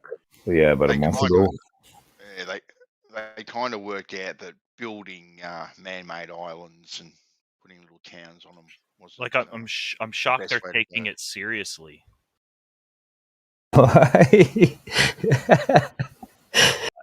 Seems perfectly fucking reasonable to me, bro. No. It's just a line. That's the dumbest thing. The mirrors on it, the whole thing is gonna. It's completely. Yeah, it's almost like postmodern like architecture. Yeah, I bet you Like, some Arab with a lot of money here's is a going to fucking line. try and build it. Here's the line. It's so fucking profound. Here's a line. It's the best we could come up with. No. It's the most profound. It's so simple yet so unique and so special in its oneness. It's postmodern art, bro. There's different levels to it. Yeah, you see the screenshot there. Came up with. Right, postmodernists have ruined fucking everything. Postmodernism sucks. Well, postmodernism and liberals. Looks like a curved line to me. How wide is it going to be? Like, yeah, half a kilometer. I forget what the dimensions are. Just yeah, I did look for it, but it just gave me the length.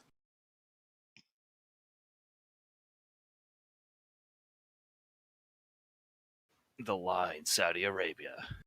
In the desert. It's just doesn't make sense. What? It's 170 kilometers long. No way, Kivo. It's that long? Oh, it's that's what they're proposing. It's not actually. they're thinking about it. Insane. It's supposed to be like $1 trillion. 500 meters wide with like a trillion people living on or billion people living on top of each other. It's crazy. Not only does it look dystopian, it's a huge line. Like it's not a big donut shape. It's a. It is, yeah, it is dystopian. It's absolutely dystopian. If they plan on making it a big cute square shape, then I'd be like, okay, that kind of makes sense. You can cut across the center. But in order to travel from one end to the other, you're trapped inside of this big ass box. Like it's yeah, and you've got little packets of cricket seeds to eat. Yeah, that too. The heating and air conditioning is going to be insane for the lower and upper levels. Like depending on where you are in the structure, it's going to be ridiculous. Zero emissions, bro. Plus, they think Apart- that planting plants on top of concrete structures, like the roots just dig into the concrete. Like, do they not understand how that eventually roots will and water will crack through everything? Yeah. It's a big line, guys. It's not even a donut shape. They're not even thinking. So, like, are you suggesting that the idea itself could work, but you would rather make Yeah, smaller circular? either a donut, a triangle, any kind of shape would work better. I'd rather stick needles in my eye. In terms of long-term planning and all that, Just make little pockets all along instead of one solid unit. Yeah. yeah, there's like hour-long engineered documentary kind of things just showing. Yeah, I watched that and I was like, I couldn't believe it, bro. I was like, is people actually falling for this? Is this actually real? I mean, what are they going to come up with next? Like, I've seen movies about dystopian futures that have much better ideas. Like this idea is a very dumb one. They could have pulled from many other movies, yeah, like Equilibrium was pretty good. I love that film, man. Elysium. Equilibrium, yeah. Fucking gun ninjas. Like BioShock? It's like everything's underwater and in Fucking love BioShock. Yeah. Even that's a better idea than a giant line in the desert with mirrors on focusing all the heat down on the ground. Hey, bro, it's fucking carbon friendly. What's wrong with you, man? It's carbon friendly, man. It loves the planet. What's wrong with you, bro? No vehicles. It's all going to be like bicycles. And then actually the vehicles are underground, right? It'll be like a tunnel system. You wonder what they're going to do with all the methane that people shit out. Yeah, I don't know. Recycle it back into the breathable air. Oh, yeah. That's a eatable air. It's going to have an open top, so it'll vent out all the warm air. It's going to be an open system. Yeah, like it won't be a closed top. Like the Earth. Open system. Kind of like the Earth. It's a closed system. We cannot go anywhere. Yeah, that's the scary thing, is that's exactly what it's meant to be. That's why it's a line, is because it's like a jail. You cannot, if you do get on the other side of that wall, you're in like no man's land. It's a desert. But you know what? I guarantee you, right? About 5,000 people have spent $5,000 to buy a fucking flat in there. They're loving it, bro. Way more than that. There's going to be a worker level for like cleaners and low level workers. There's going to be like a slum section. This is Elysium, but on Earth, right? Yeah, literally. Yeah. That's why I'm saying there's better movies with better ideas that are more like feasible.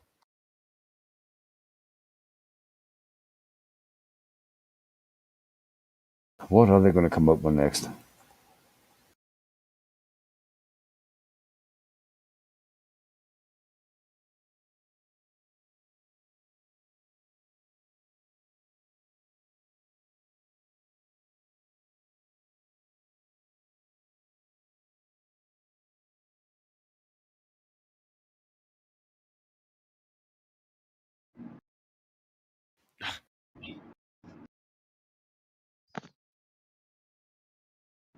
Thank you.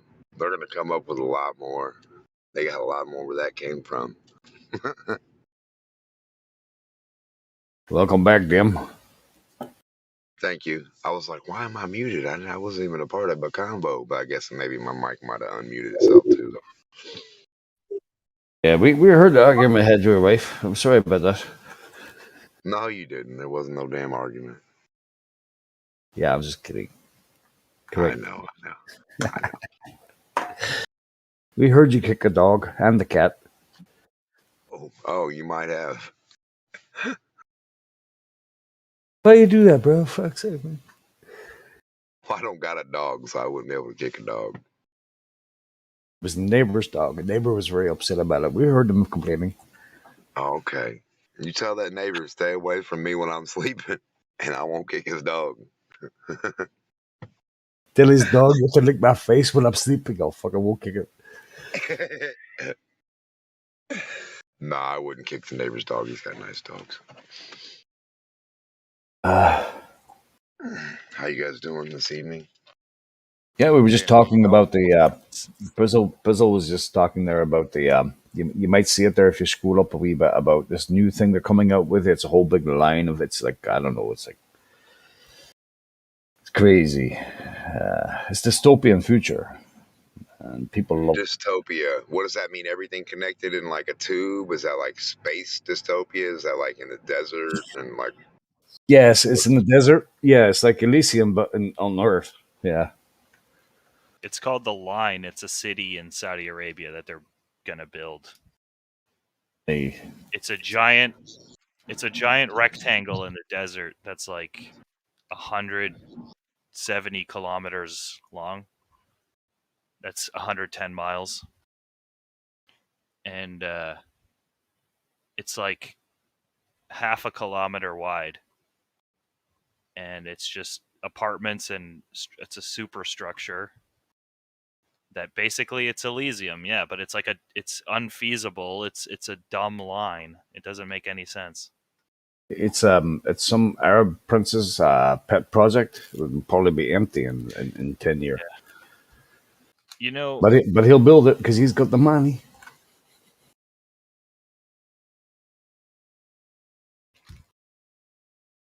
So when you say money's no issue, is it? You just print off more. So money's no issue for them.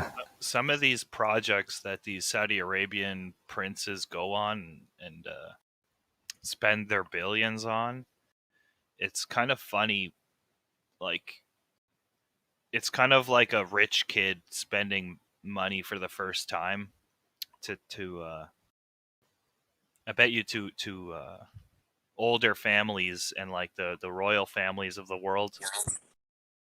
They see this oil money, these Saudi Arabians like spending it like on new Lamborghinis, kind of like, and yachts.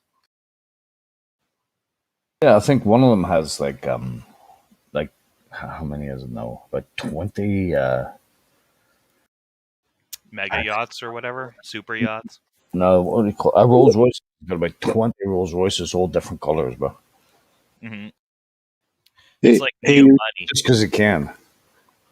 You're talking about the line thing? Yeah, the Line. It's like a project that it's Right. kind of equivalent to buying a Lamborghini. It's not spending your money wisely. You don't think that's I mean, it's just it's like it's cheaper to build like a long structure than a tall structure, or there's like different challenges, I guess, but You think that's a good idea? I think a donut or a square would have been better. right, but then you would just be kind of isolated. Like the fact that it's a line means that you could have like a linear rail system in there, and it'd be simple to implement, and you'd have like fast rail travel, so you could like get from a place to a place rather than be stuck in the middle of the desert. That's exactly what they says they have. Yeah, I've heard. But like, I mean, I don't know. a circular rail system is just as good. You can travel just as many kilometers in a circular one.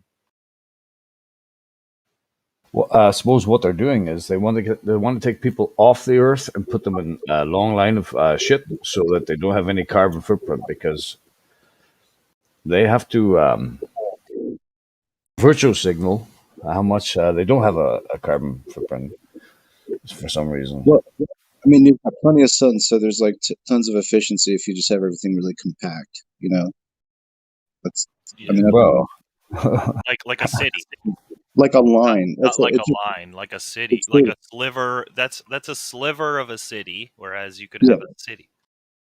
right. You know, it's just never been really attempted like this before. So Yeah. I doubt that they really will do it either. But I Well, don't know. that's kind of what I'm saying is rich people are looking at these rich people and they're like, go ahead, Yeah. you know, plan out your stupid projects and waste your money. Like, as long as you're not a competition to me, you know?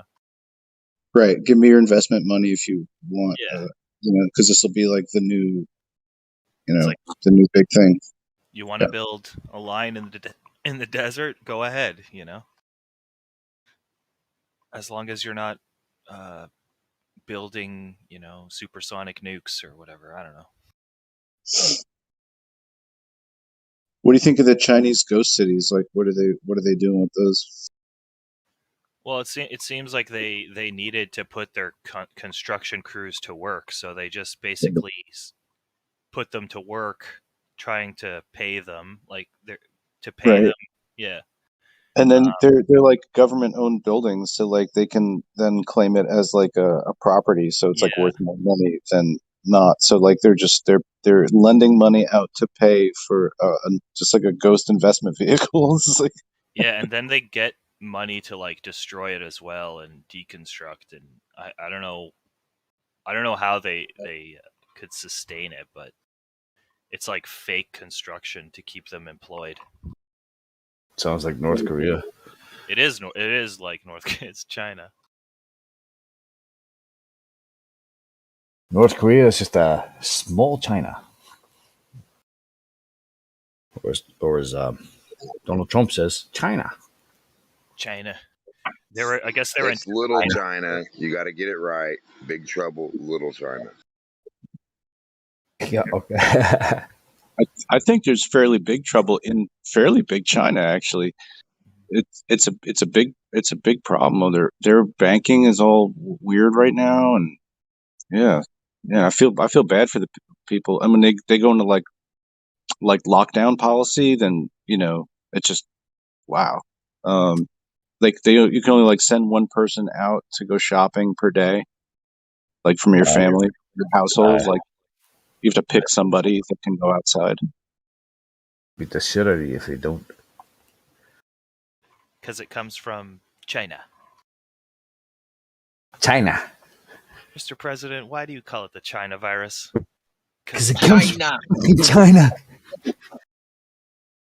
China. China. China.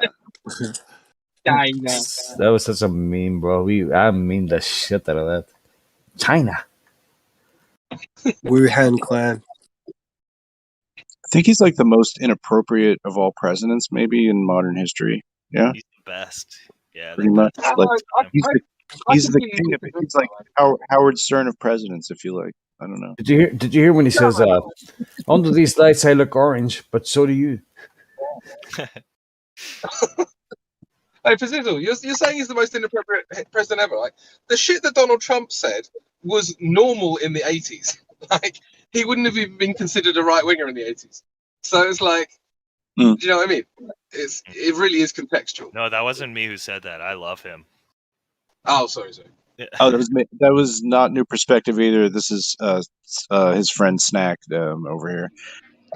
Yeah, we're in the era of polite society now. Yeah, Dem, I haven't had. Well, actually, I've been hearing you on New Perspective plays streams all the time. So like, I hear and I'm like, is that fucking Democ? And then I'll hear somebody else talk and be like, is that Democ? And he's like, no, that's not Democ. And I'm like, fuck, it sounds like him. Who's that guy that sounds like? You know it's the mock when he's talking shit, man. Just kidding, Democ. Yeah. It's great. I don't know, but anyway, yeah, it's good to hear you, man. You're still out here. Yeah, man. Jeez. Damn yeah. straight. I just like unplugged from all of this, so it's like interesting to come back to it. It's like a Rick and Morty episode, like where it's like this dimension. I'm just like I go back to it. And I'm like 5 years later. It's a couple years. Did you put the thing on the back of your neck again? Are you back in the Matrix?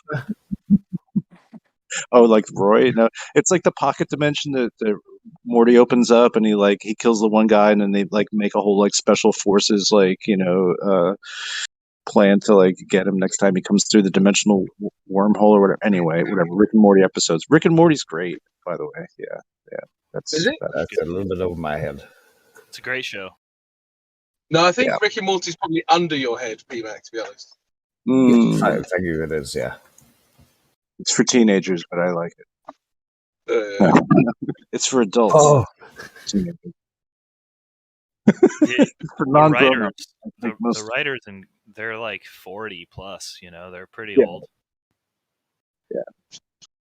Some screw of you their guys. I'm going home.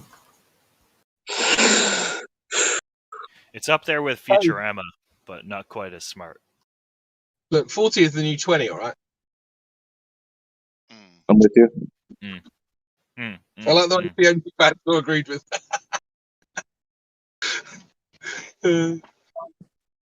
Crypto, you found the center of the universe yet? Yeah, it's everywhere. It's I mean, Fleetwood Mac. What about the center of mass of the universe? The hole in the donut is space-time. No, Pizzle, you So there. actually understand that the government lies to you, right? So when you hear Globers come up with these absurd excuses for how we can have expanding nothing, don't you kind of cringe a little bit when you hear stuff like the center of mass is everywhere? Yeah, I do a little bit. Like I do cringe when they try to discount creation at all costs. I do see some of it, yeah. But I mean, even that's not specifically discounting creation, right? Although, yeah, I understand that the root of it is the discount. But in that element, in that very specific narrow argument, like Dross, who made that argument, is way too intelligent to be making such a stupid argument. Well, that's like the he's heard other physicists and like whoever authoritarian figures say that, right? So if I were to say like it's expanding in all different directions and there's no center, the center's everywhere, like that's just something that's what my understanding based off of what I've heard in various videos and things I read. Yeah. And they'd ask you, what do you like to be the center?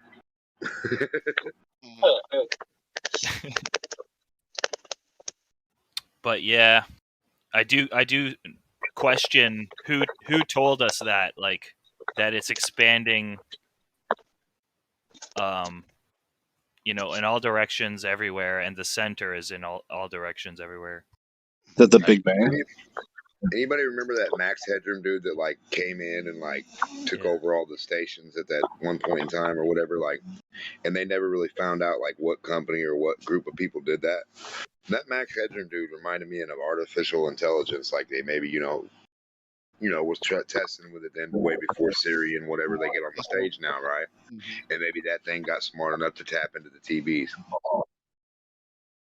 Think about it. They still, like I heard, they still never found out what that was. Yeah, I just watched. I just had that come up in my feed the other day, and I watched it for the first. I had never heard about it at all before that. Max Headroom, yeah, Really? Nathan Oakley's version of Max Headroom, because Max Headroom is really like the story of like a newscaster who like gets killed, but they like remake him sort of as this computerized version of him. They just take clips and they. Didn't they come out? Didn't he come out or make his appearance around the start of MTV and all that sort of stuff? Wasn't it? Yeah. Around the same era? Yeah, same time, yeah. I just, it was interesting because I found out for the first time where he got his name from. I was like, wow, I never even remember learning It's a that. TV show too, like a late night TV show. Maximum Headroom, a big head. He was wearing a mask, like a Halloween mask of Max Headroom, right? Yeah. No, but wasn't it with like when he died? That was the last thing he saw. That like there was that traffic sign that says Max Headroom. That was the last thing he saw before he died. Was that sign on all the bridges in the UK? They have that, or they used to. Yeah. So clearance Max Headroom. Yeah. How would somebody know what he saw right before he died? I mean, right. Like freaking They must have uploaded his Wild Wild consciousness in West. that computer. Wild Wild West, they did Story, that. yeah. It was strange. Yeah, it's a weird like cult classic now. I guess it wasn't. I don't know if it was that popular then. Really. Wild Wild Well, West. I just thought it was weird what they Oh were my able to god. show. You know how what they did exactly. It was just weird. Just Oh no, I'm naturalistic thinking things to do. Adventures of Well, Bristow County Jr. what's interesting about the term headroom is that it's a music production term as well. And if he's like a radio host or whatever, then it could even have something to do with that. Did you see Joe Biden's national monkeypox response coordinator? Did he get an interpreter to say the same words but like slightly ghetto, like the Australian prime minister did? Come on, man. No, that's an interpreter. This guy. Like, y'all gonna get monkeypox. Y'all gonna like them. Y'all gonna not like them. Like what? Like, There's like a deputy coordinator he hired. And it's like a guy who's going to do, I guess, press. He's like a press secretary kind of guy. I don't want nobody coordinating monkeypox. Oh, God. The guy's. There's just pictures of him all over the internet, like wearing GIMP outfits and stuff. What? Yeah. What? Yeah. This is the guy Joe Biden hired as the deputy coordinator, national monkeypox response. You couldn't make it up, could you? Couldn't make it up. Well, I mean, I don't know about this coordinator guy, but like, you guys must have heard of the Australian Ministry of Health or something. Yeah, where he gets this Aboriginal lady in, and basically he's just saying, you know, you've got to go and get your jab, and then she'll say in English, "You've got to go and get your jab, nah." Right? She says the same shit he does, but with like a word on the end, and they're both acting like they're You both have to go and get your shot. You got to go and get your shot now. Yeah, literally. They're both acting like they've got the same English. Oh, yeah. He said, "How do you say go to the store?" He said, "Go to the store now."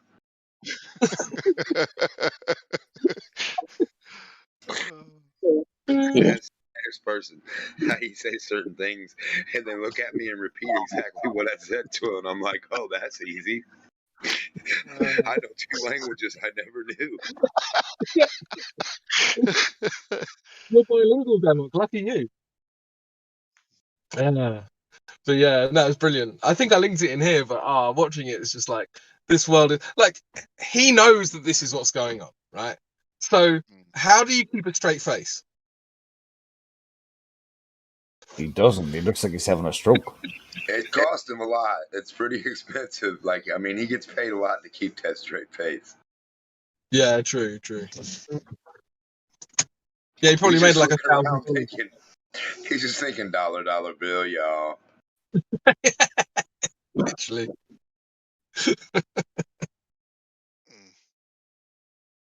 Fucking laptop.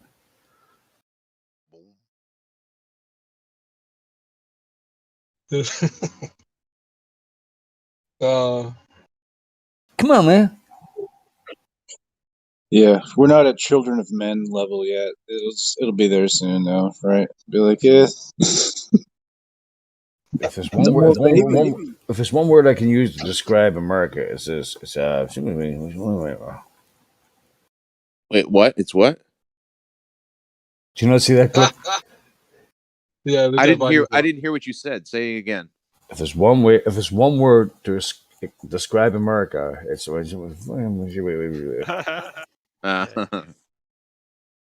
Biden did that. That's it. Biden like slurs all the time, so That's what you're doing, okay. He shakes hands with ghosts, bro. He's like, hi. Yeah, he's ridiculous. That's because he's on everything. If there's any proof we live in a simulation, it's how it's Biden. Some of these people we have is political figures and presidents and people that like somehow And why do we need so many? Who came up with this idea to have 80 million thousand? They're like, Do you remember when um, Nancy Pelosi was asked, your husband buying stocks in chip technology just before it was passed in the Senate that you voted on? Is that a thing? She went, no, shop, and she just put the mic down and walked off. It's insider trading all the time, like. Nancy and some of these Democrats and Republicans are literally Sponging. movie characters. They're it's a joke.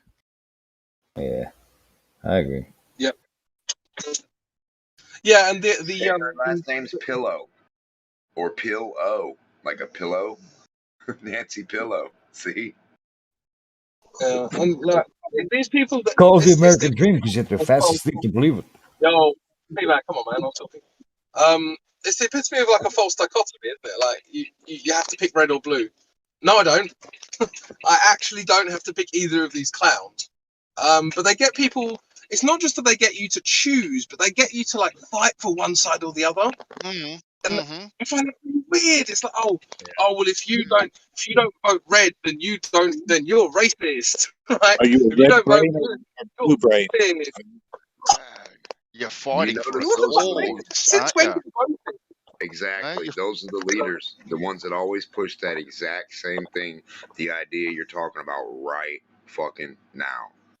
If this, if that, oh my God. These dudes lead by scare tactic and division, like 1,000,000%. Like they'll get you to jump on your neighbor by just saying some weird shit. Like, did you know that? Well, 90% of all neighbors that live next door to a neighbor are wanting to kill the neighbor, and you'd be like, what? Huh? I got neighbors. I'm a neighbor, and then all of a sudden, all the neighbors are like, "Oh, 90% of everybody wants to kill it." They would just spread the news. Like, it's Are you just weird. talking about a false dilemma then, Dan? Do what? False dilemma. I'm just throwing on an accent. Yeah, big time. Yeah, they're like, oh man, Bansal did this. He's a bad guy. Let's go get him right now. He did so many bad things, and they'll show you something that's fake. Didn't even happen. He doesn't even know about it. We go to his house. He's sleeping. He's like, hey man, I wasn't even involved with this, and we're just already beating him up and chasing him down, and he can't even explain, and he's already, I mean, it's crazy, man. It's what they monsterize everything. Mm-hmm. It's the perfect way to lead people by fear. Lead them by fear, and they'll follow. They're fearful; they'll follow anything. Well, it's easier to control logic, though, right? That's a better way, to manage people through fear. It's just simpler that way, right? Exactly right. A lot cheaper. Yeah. Well, It's that's why religion is so successful too. Like it's fear of the unknown, so it's quite easy to get people to jump on board because it gives you an answer, doesn't it? Yep. Well, I think it's an more idyllic answer that you might want over the scary answer that you might know might happen. That's right. Exactly. Well, religion's actually quite interesting because not only does it absolve you of your past, but it also gives you a certain future. So you can say, "Oh, I want, I don't know, I want to forget the sins of the past." Okay, well, you just go to the priest and you ask for forgiveness, right? Okay, well, what happens in my future? Oh, well, you go to heaven, right?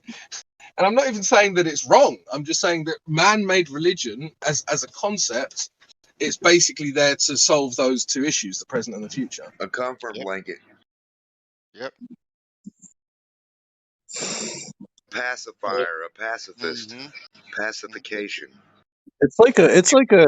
I think maybe I'm wrong, but maybe it's also you're oversimplifying it a little bit because it's like a tool that's got like a lot of different uses and has been used in different ways over time by different people for different ends, different means, different systems of control. 100%.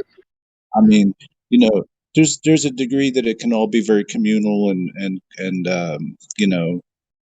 like democratic and I guess that like idealistic, I guess, right? And then there's a degree where it can be used to like rule over people and but it's also like part of the legal framework to be also like right that's there is a bit of good in everything. Just depends on how you use it. Yep. So boy, oh boy. Mm-hmm. Mm-hmm.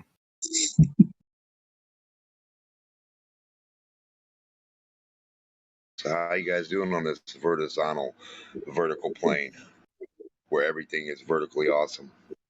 Nothing's But unvertical. Everything is vertical.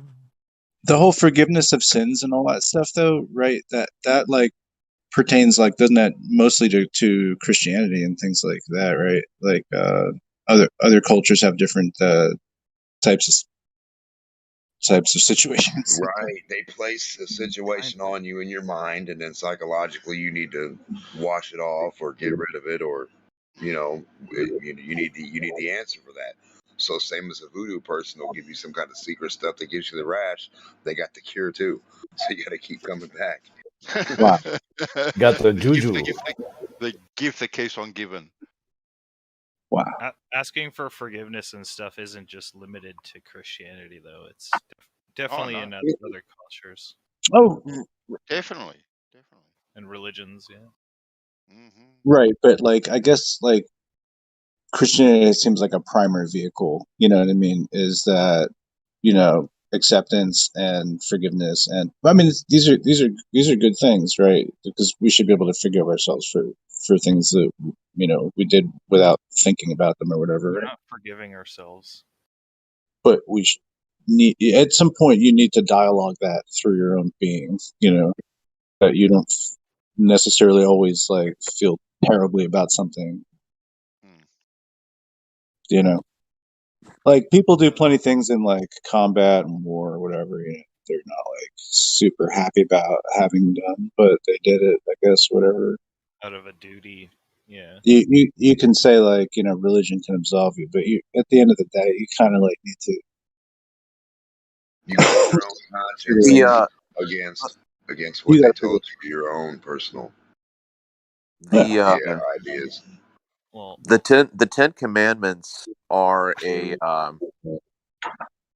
Ten Commandments are like the terms of a contract. They become the standard by which the subject is going to be judged in terms of fulfilling the contract. So it's the law when of the you minds. when you look at what happens to Jesus in the story, it's a violation of all of the Ten Commandments. So it becomes a violation of the contract. What the Jews did to Jesus is a violation of all of those commandments. So the way that I've put it is that it's not a moral code, right? It's not telling us what we should do throughout our lives. It's rather a courtroom procedure regulation. I see it as something totally different. I see it as they were mining tin, and it was a tin company meant rule thing.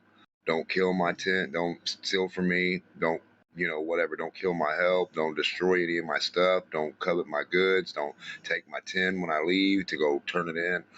The 10 commandments. Stop taxing me. Stop fucking taxing me. So Jesus didn't like make the Ten Commandments though, but no, like hell no. it's right. So, but it's just part of like the framework of like the law. Framework of a tin business. Well, you owned a tin mine back in the day, that would be your rules. You'd be like, don't fuck with my shit. These are the rules of this tin mine. If you take my shit, I will fucking kill you. There will be consequences. The Bible wasn't built in a day, so you got like things that precede it, and systems of law and like good and bad, and don't do this shit to me, or else like I'll like kill you and your whole family and stuff like that. People were brutal back in the day, man, and sometimes just brutal because they had nothing else to do and they just needed shit to take. So like, they all open carried. Like the Assyrians, the Babylonians, like that's a pretty brutal history. But like, if you have like oases in the desert, cities in the desert, other people will probably want to like sack your shit and take all of it, and then probably take all your women if they can do that. And so there's this history of just probably this kind of warfare went on for a long time, but they didn't like, they would just take the slaves that they could out of the people, and the rest they might just like send off to somewhere else, like hundreds of miles away, banish them away. And so there's like this diaspora of all these like different tribal people and stuff like that only like that's the time of like, around the Babylon, era, that all this stuff goes back to. It's like, wow. Trying to get the roots of like all that, and then get a flavor for like where we are now, how we arrived here, and like what our concept of like all these things are that we're just kind of handed down. That discern for somebody that's not like handed all that information, I guess, by like going to having a background by going to church, or Well, that kind of. Here we are in 2022, and we still have modern day slavery. I mean, I people look at other people like, ching, that's fucking money, right? They would enslave people, but here we are in 2022. We have modern slavery. And we still don't know anything about our history. I think we should start from a point now and be like, okay, we know today. We got video cameras. We're really good, like a little bit better than we were before. Record keepers and shit. Now we should be cameras on every corner. Everything's recorded. Everything. You got DNA. You got number. Everything's numbered. Everything's labeled. So like, So how are they getting away with it? Do what? How are they doing the modern day slavery thing? How are Albanians sending truckloads of people into fucking UK and making them modern day slaves? What do you mean? Because they're just doing it. Ain't nobody stopping them. I mean, what do you mean? Don't mean anything. I'm just saying. It's like it's just what's changed, bro. From the only thing that's changed is I'm talking about history. I'm just talking about the ability, like what you can know in history versus what you can know now today. The ability to track and actually keep track of it for real and put it on in a source that your buddy could see and be like, okay, damn, I can watch the films of this stuff and see certain stuff. It's right in front of me. It actually happened, not a movie. That's why the movie thing is weird too, because in history, you get a million years from now, motherfuckers are going to be mixing up old Western movies with reality. How would you make sure though, Dem, that in 2, 3, 500, 1,000 years that that information wasn't corrupted? Like you see what they're doing now with AI and what they can do with AI. You can hardly differentiate the difference between reality and what is fake. It's crazy. I'd do a time capsule that released itself, shot up and went off, or like went out everywhere, like a time capsule signal, like the Max Headroom thing. It would cut into everything and then tell you some information of some sort that I think that maybe would be deemed okay information. I guess I'd hope. You never know. Yeah. It'd be hard. It's hard. It's hard to store the information. Keep it from the bullshit. It really. I mean, think about it. All this technology in China and the all face recognition stuff. How do tell you so apart? I'm just kidding. Sorry about this. They're using all this technology. Hand wave. To make everything smaller, they're taking your metals and replacing them with lighter shit. That way they can expand all the metals into a smaller amount everywhere else. Like, so say you got 1 million cars on the earth, and then you make them 8 million times smaller, right? Now you got how many more cars, but they're smaller. But now you need all these little metal parts to do these little things, and you fractionalize it into little pieces. So instead of needing 2 tons of steel for these chips you needed before, now you need half a ton, because the chips are so much smaller, or the 2 tons make so many more chips, like so many, because you're getting your money off the plastic. The more plastic you can produce and sell instead of the metal, it's better for you. You see what I'm saying? So if they can take a material and say, okay, we used to use copper for this, now we're going to use silicon or carbon or whatever. We used to use iron for this, now we're going to use carbon. Now they can store more, ship more. It's easy, China. Yeah. I'm just saying, like, what would you do as a company if you had a pile of copper sitting there and you found out how to make the object smaller to where that pile of copper goes 10 times further for you and you get way more money out of it this way? So people are pouring milk out in fucking supermarkets here in the UK and doing all kinds of fucking Extinction Rebellion shit, right? And the UK has a promise to reduce its carbon footprint by almost zero by 2036. Meanwhile, China is going, fuck you, bro. And they're heating up them coal fires, bro. So what is the point of it? What do these people not realize that half of the world, India, China, which is more than half of the world, are fucking, and Russia, are putting CO2 into the atmosphere like it's nobody's fucking business. But somehow they think that because chaining themselves to a fucking radiator or jumping out in front of somebody that's riding a fucking bicycle is going to make a difference. Or pouring milk out somewhere. I mean, how dumb do you have to be? These people are doing that on purpose. They are part of the problem. When you see some radical person do some goopy ass shit like go to a store and buy 70 gallons of milk and start pouring them out, somebody had some money there. Unless it's you're going in there and just pouring out the store's milk on your own. And in that case, somebody probably paid you to do that too. Most of these people are doing just dumb shit that causes a show. Who does that? What is pouring out milk doing? I mean, what Modern day society, come on, man. they're fucking, they Tell you you can change the world with a box cutter, right? But these guys are pouring out milk. Come on, man. You can change the whole world with a box cutter or a cough, but these guys are pouring out milk. You ever see Joy B. Toons? He's brilliant, man. He goes like, "Oh yeah, look, you're pouring out the milk, right? Look at your fucking boots. There's a cow. You got a cow wrapped around. The woman is actually pouring out milk, right? But her boots are made of leather. What the fuck? I'm sure Henrietta would be happy with you pouring her milk out while you're wearing fucking Henry on your fucking shoes, man. See, if somebody was going to pour milk, they should have did it day one.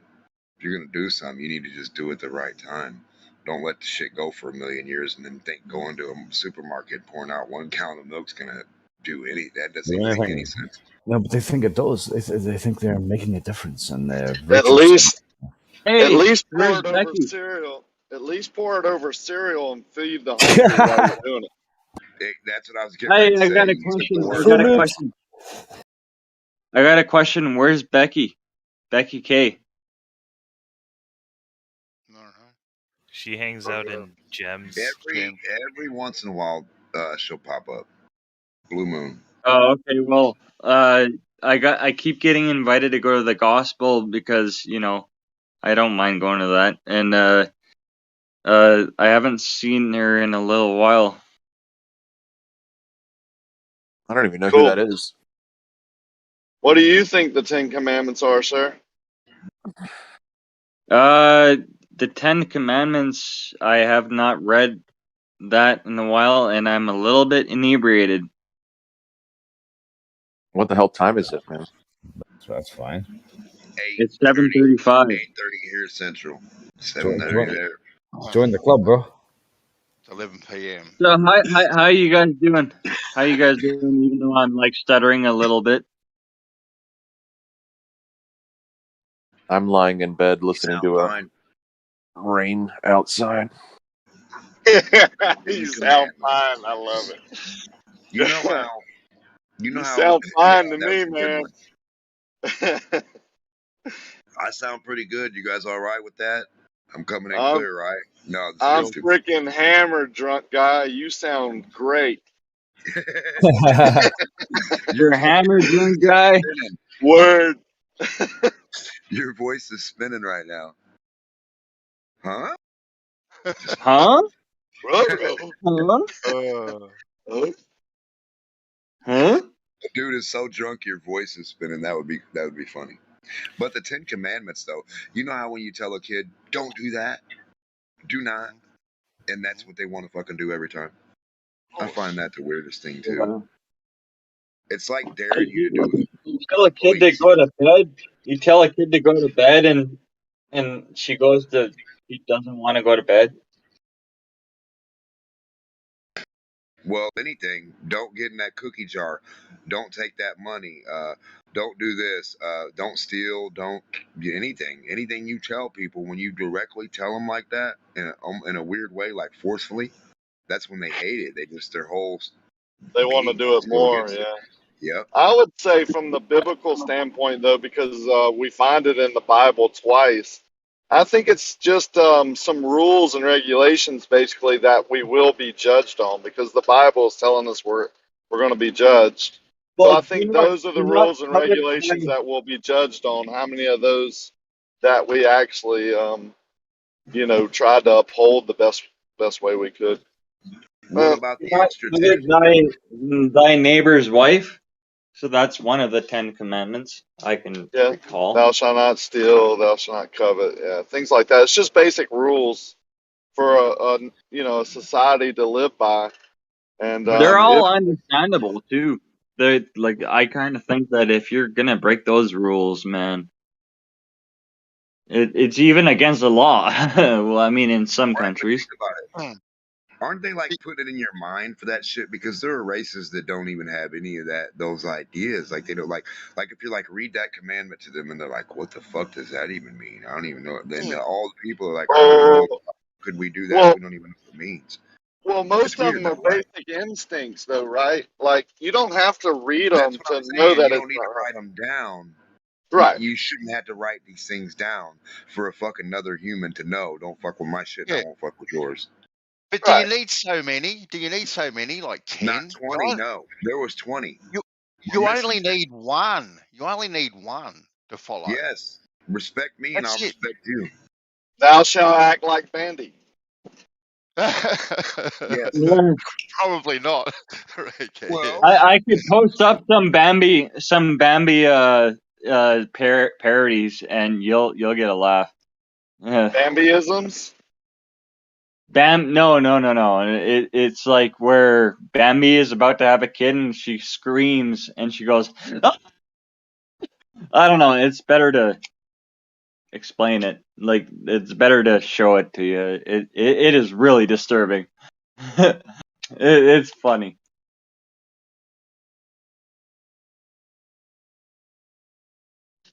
What was your one, Ben? Well, it's just basically just treat everyone else as you'd want to be treated yourself, Rakia. Well, that is Like, I what don't want. that is what that is. Yeah. Yeah. If you boil So, it down, if you had to boil it down, that's basically what all the commandments are telling you to do. Exactly. The golden rule. I'm gonna leave the chat here because Yeah, but the one thing you guys are missing in the Ten Commandments is that the fourth commandment isn't intuitive. It's not something that everyone knows. What's the fourth one again? No, that's what I was pointing out. What's The fourth commandment is to have a day of rest. It's remember the Sabbath, yeah. Yeah, but that's not intuitive, right? You know, like who's going to think, oh, you know what, we should have 1 day in 7. I rest all the time. It does make sense though. If you never read that and you just lived your life after 6 days of hard labor, you would definitely want to take some rest time. No, but see that Many of us right, don't practice it. It sounds like begs some the people that question are on meth that have to be reminded to go to sleep. Like, you better go to sleep one day, motherfuckers, because you're working too much. That's weird. Right, but think about whether or not think about equally distributing your labor through all the days, right? Well, like what if you just work 6 hours and then you've got rest the rest of the day? You don't need to have 1 day out of 7. You know what I'm saying? So it doesn't. That's my point. They're like, tell like a dude today, if you get them on drugs, they won't sleep for 7 to 9 days and they won't eat right. So you have to tell them, hey, do this right. I'll give you some more and keep you working. You see what I'm saying? It's like they have you have the golden rule, which is weird. Don't mess with me and my stuff, and I won't mess with yours, right? Respect me, do unto others. And then you have the 10 commandments, and these are about metals. That's just weird to me. The golden rule and the 10 commandments. Find it weird. I just find these things weird. You couldn't write this any better. You really couldn't. Hey guys, can I chime in for a second? I've been listening just for a little while. The guy that was saying the Sabbath, what's your name? Okay, I'm trying to Travis. find him on my phone. What's your name? I'm sorry. Travis. Travis. Nice to meet Yeah. you. It's so funny because I mean, I totally agree with you guys. Religion is completely man-made. Completely. But having said that, I'm a total Bible thumper. And I love coming into flat earth servers because you guys are like the biggest defenders of well, I believe there's a creator of the shape of his earth, and not many believers really are. So it's like this dichotomy. It's a weird thing. And when you read the whole scriptures, the whole thread and theme of the scriptures, it's not you're absolutely right. Whoever was saying it's just weird and all that stuff, you're probably right, because it's not for everyone. It's for people that want to, have that eternity. Now, can I prove it? No, not like, I can prove the shape of the earth, that it's fixed and immovable. But there's so many things that we have to give credence to. There is some sort of creator, and he does have an instructional book. The scriptures, and I didn't have any upbringing of religious, spiritual, nothing. My mom was 17 when she had me. Mine came through Pizzagate. And I couldn't take it anymore. It broke my spirit. And see, that's what I think. And I'm going to be done in a second. But I think that's what an issue is sometimes, is that, we can still turn on our lights and have food in the refrigerator and gas in the car. Everything's just great, right? We're paying our mortgages. We're doing all that stuff. So, like, why do you need a creator, right? It's not until, our spirit is broken and we need answers, and we need answers now, that we can humble ourselves to go, okay, talk to me. Let me see if you're for real. So that's my opinion, that the scriptures are for a set apart people, because, they took the men in religion, they took scriptures out of what was in a canon at some point. Like, first book of Enoch totally explains why we're in this mess with the fallen watchers. Genesis 6, the sons of God found the daughters of man attractive, and they took them as wives and had giants in those days, and then it's off to something else. It's like, whoa, whoa, whoa, whoa, wait, what about those giants? So I totally understand why you think that you don't understand it, because there's scriptures that are taken out. So those 10 commandments are to protect you from like an evil force running the world. And I'm sure we can all agree that there is, Hell yeah, evil forces running the world. I think that you yourself are your own book and you're all you need. Like, so if whatever made everything, I don't know what it is. I just call it the most known unknown. So I'm not really a person that doesn't think something didn't make us, but I'm not going to tell you what it is, because I think that's beyond everyone. It's the most known unknown. Everyone knows it, but they don't know what it is. Nobody could draw it. Nobody could prove it. So it's the most known unknown, but it's badass. I think it's just intelligence itself. Knowing everything and knowing the action or reaction of or causing, and then processing the information, because it has a question: who, what, when, where, how, and why am I? And the thing itself might have the same question as you, and might have made us to help it out too. Like, hey man, I can't talk to my fucking answer myself about this. What I already know my answer, right? So if I'm only sitting in a room by myself, I make some friends. So maybe Yeah, but the that thing was is this like creation. that's like what the first season of Westworld was, right? Because they had the creators talking to the hosts and asking them questions about their experience. So like they were learning That's the whole through point their of reality. creation. Exactly. That's the whole point of living life, is the experience. To That's process crazy. every blade of Don't you grass. think don't you think that's part of the problem? You can be your No, own because God. You don't need anybody, No, what do you and no, mean? that's not a If you're made problem. from that thing, you are it. What do you mean you didn't need it? How you got here?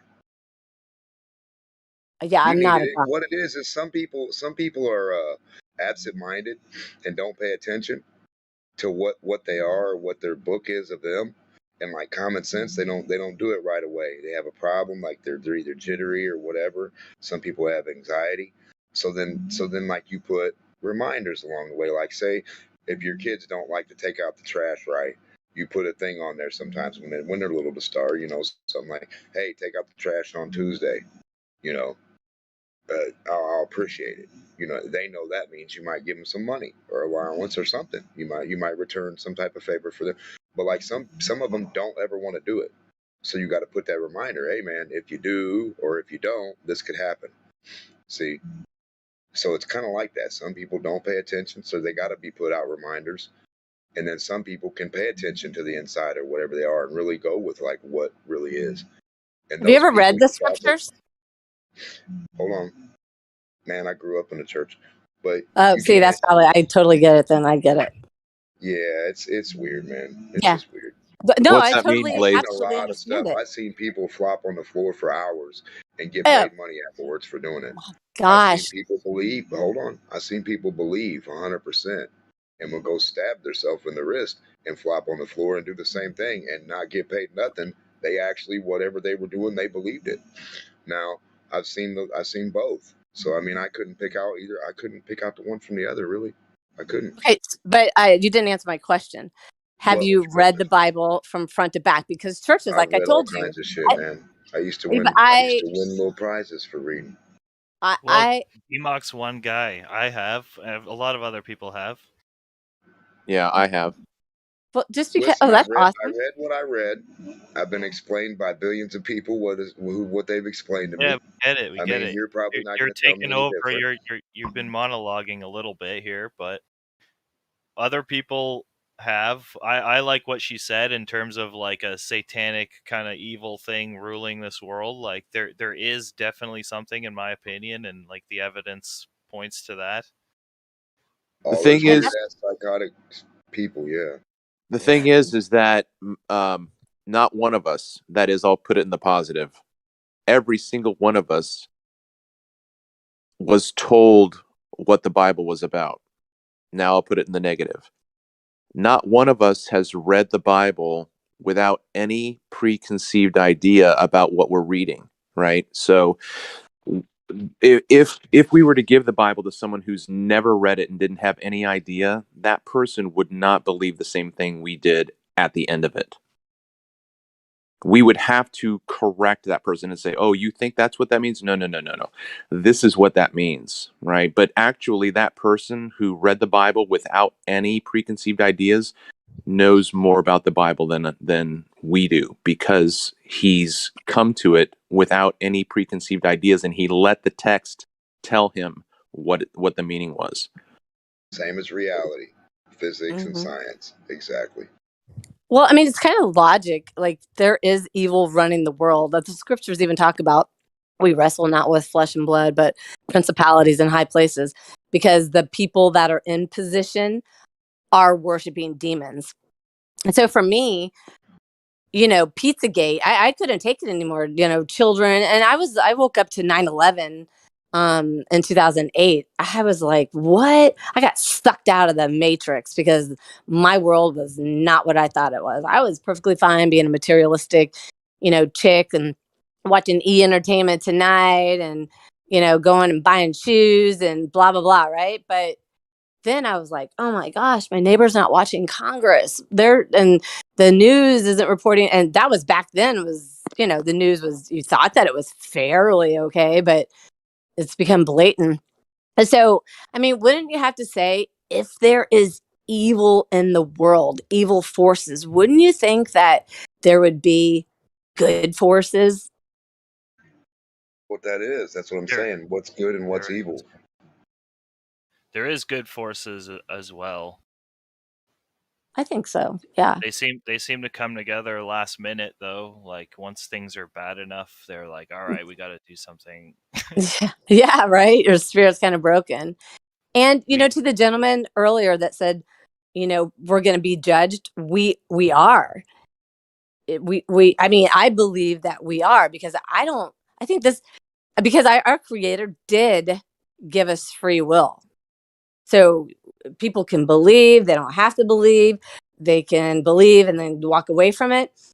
But when you study, and you did say history is a lie for sure, but that's intertwined. I mean, we're getting some truth, wouldn't you say, that we're able to discern some truth out of the history?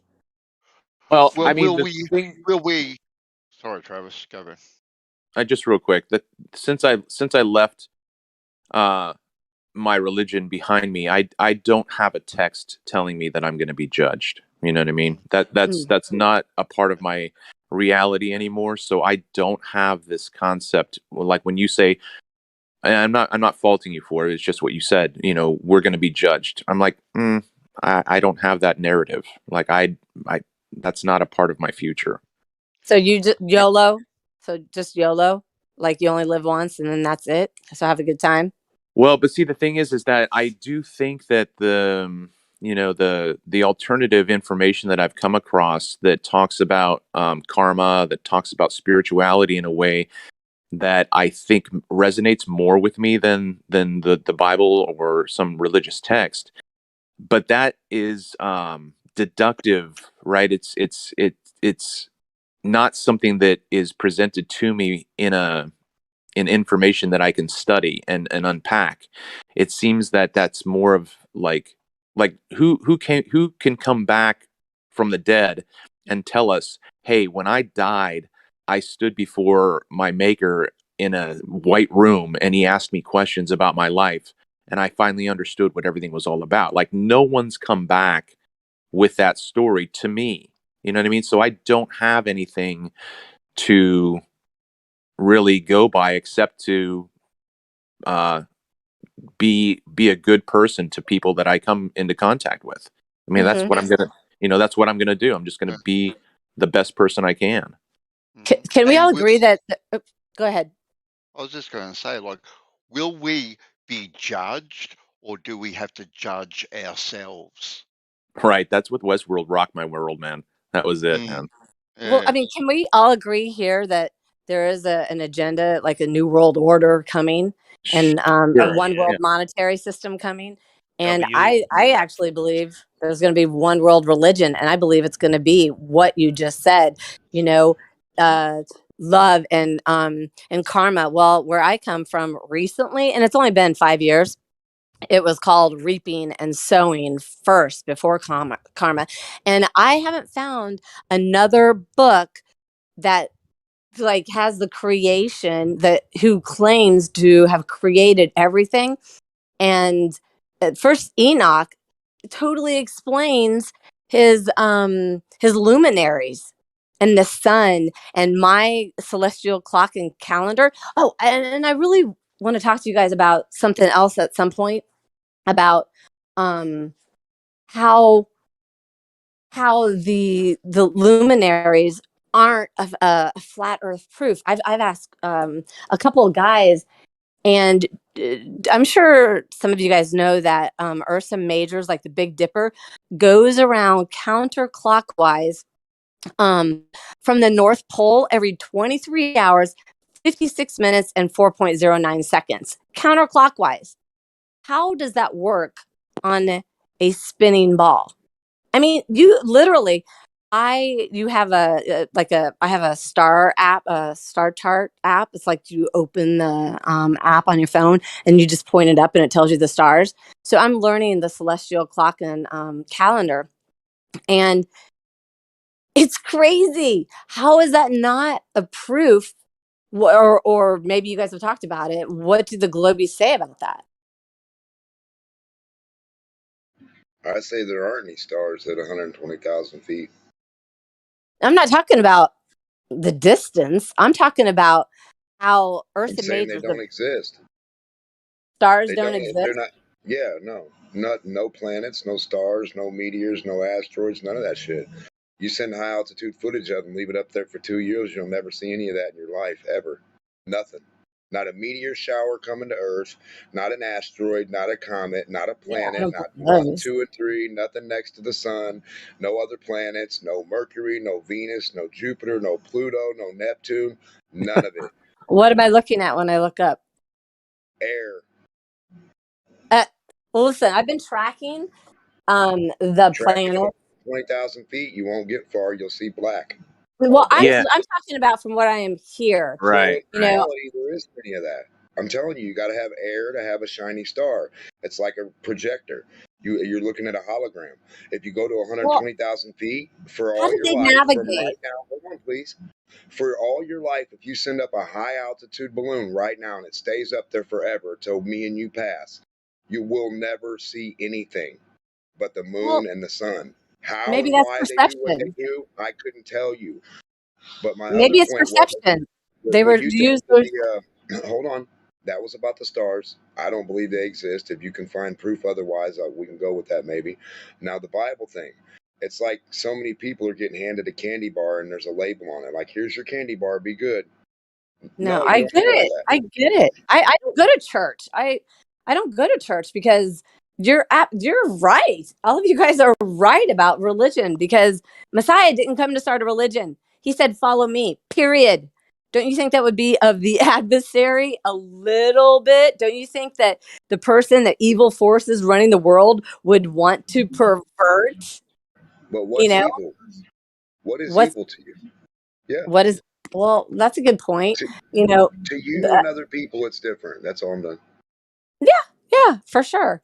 I like evil. I mean, there's a lot of killing going on. There's a lot of sacrifice. There's a lot of trafficking, children and humans. And that just, it's disgusting and breaks my heart, you know? Right. But would you Beef. say, would Go you ahead. say that, like, if we walked around and we saw like a snake go eat another animal for food, that would be a source of us, a point of like killing, No, or a tiger, No, not or the like same. any other thing? Like, would you say that's evil? I mean, we may no. have to eat that.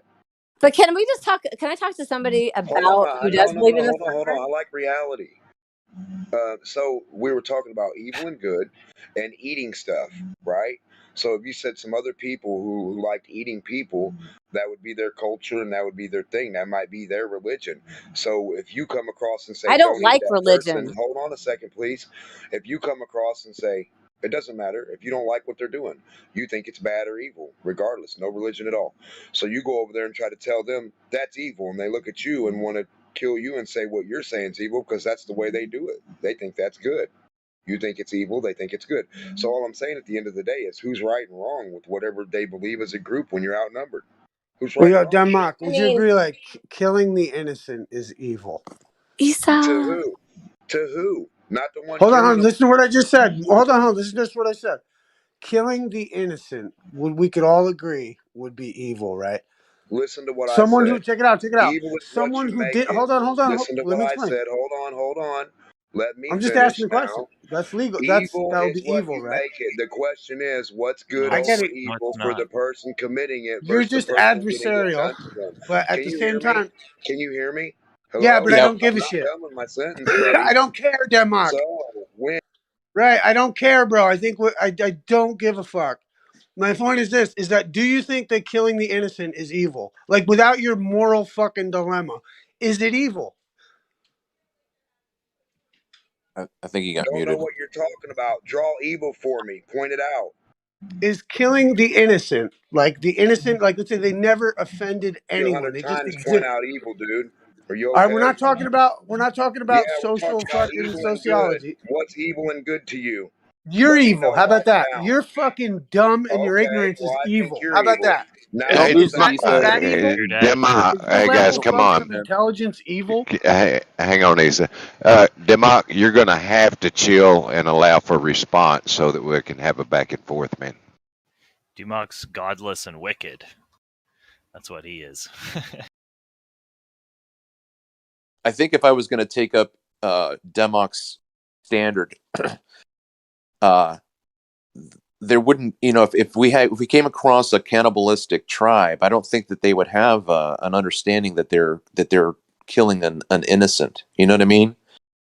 So those are categories that we're bringing in to the discussion, right? Yeah, and he also said, "To you, is it evil?" Like, so to you,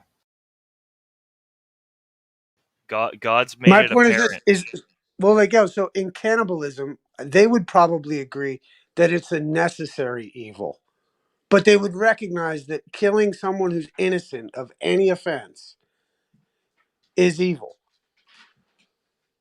Yeah, I don't know, man. I'm not a cannibal, but I just don't think that they would even think that way. They were just like, this is what Well, we no, do. let's say. Well, how about this? Let's say it's your daughter they got to sacrifice. You might be like, "Oh yeah, this is pretty fucking evil," but you know what, boys? We've been doing it for centuries.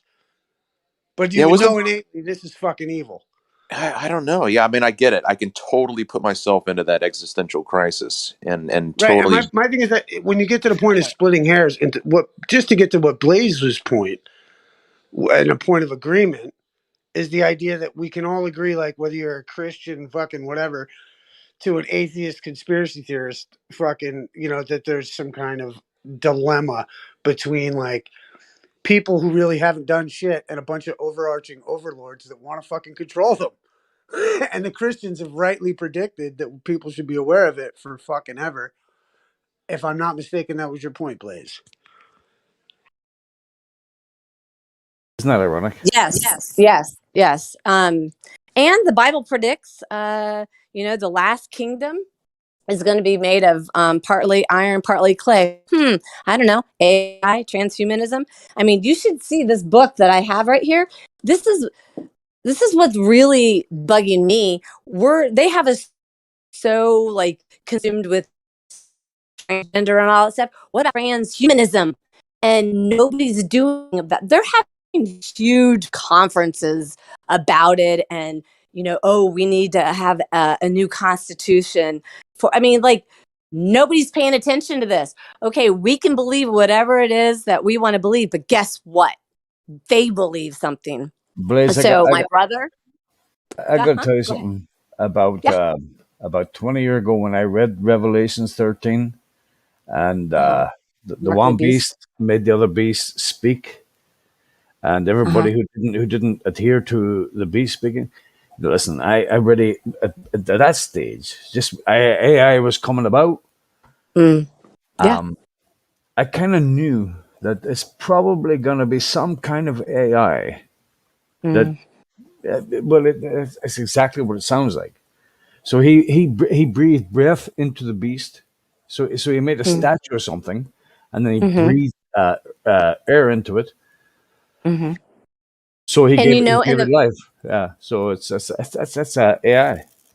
Yeah, and everybody says it's a he, right? Most of the scriptures say it's a he, but when you look at the Greek text, it says it. And listen to this. This is interesting. Not like this is the truth, but Revelation 18:23. I'm paraphrasing.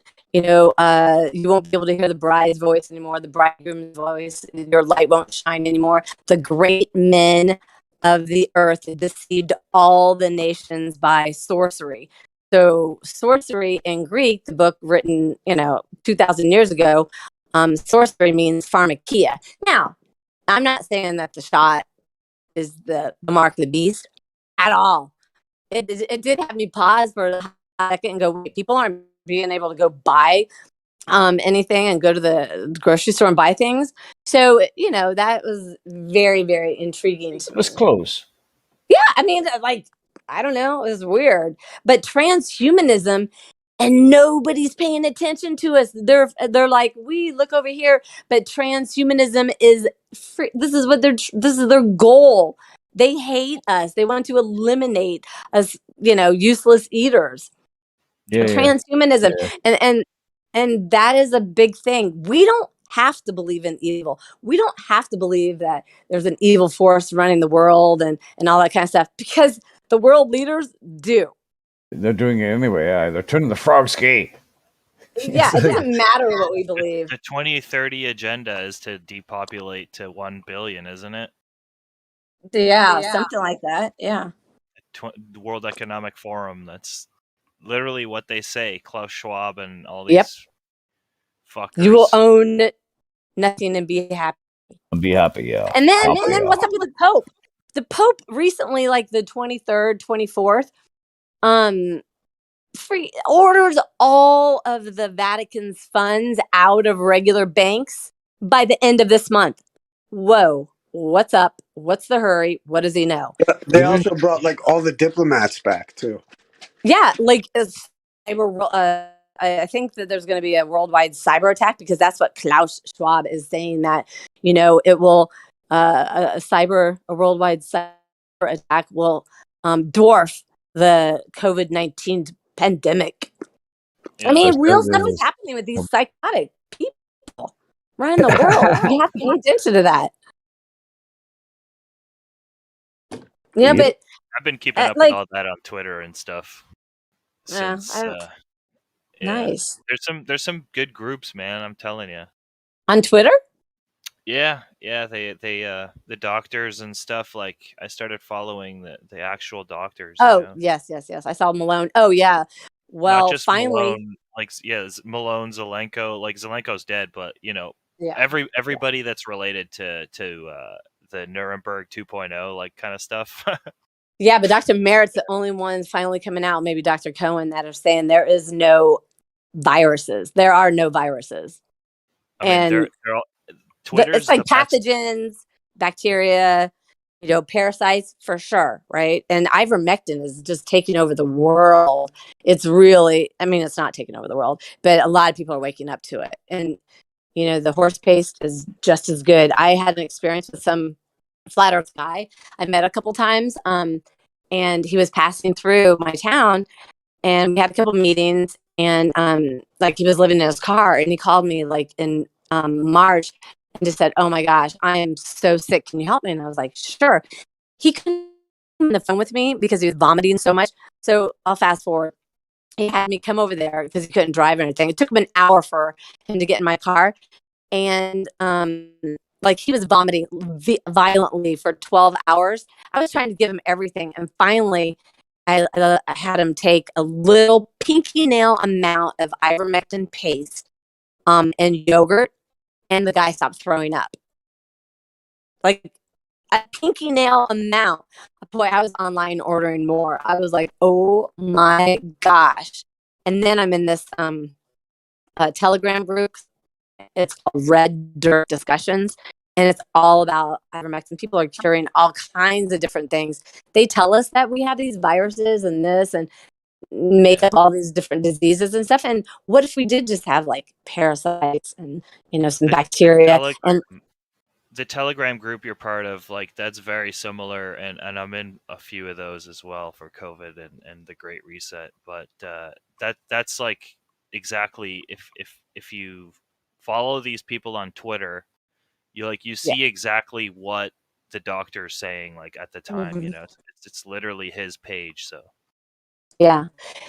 So I know that this is a flat Earth conspiracy, and that is a conspiracy, but I really do. I didn't get to finish the star situation. I do believe that when you go up at a certain level, you're not going to be able to see those, because I believe, like I said, they're for celestial calendar and clock, and there's no denying that you can see the North Star. That's how they navigated.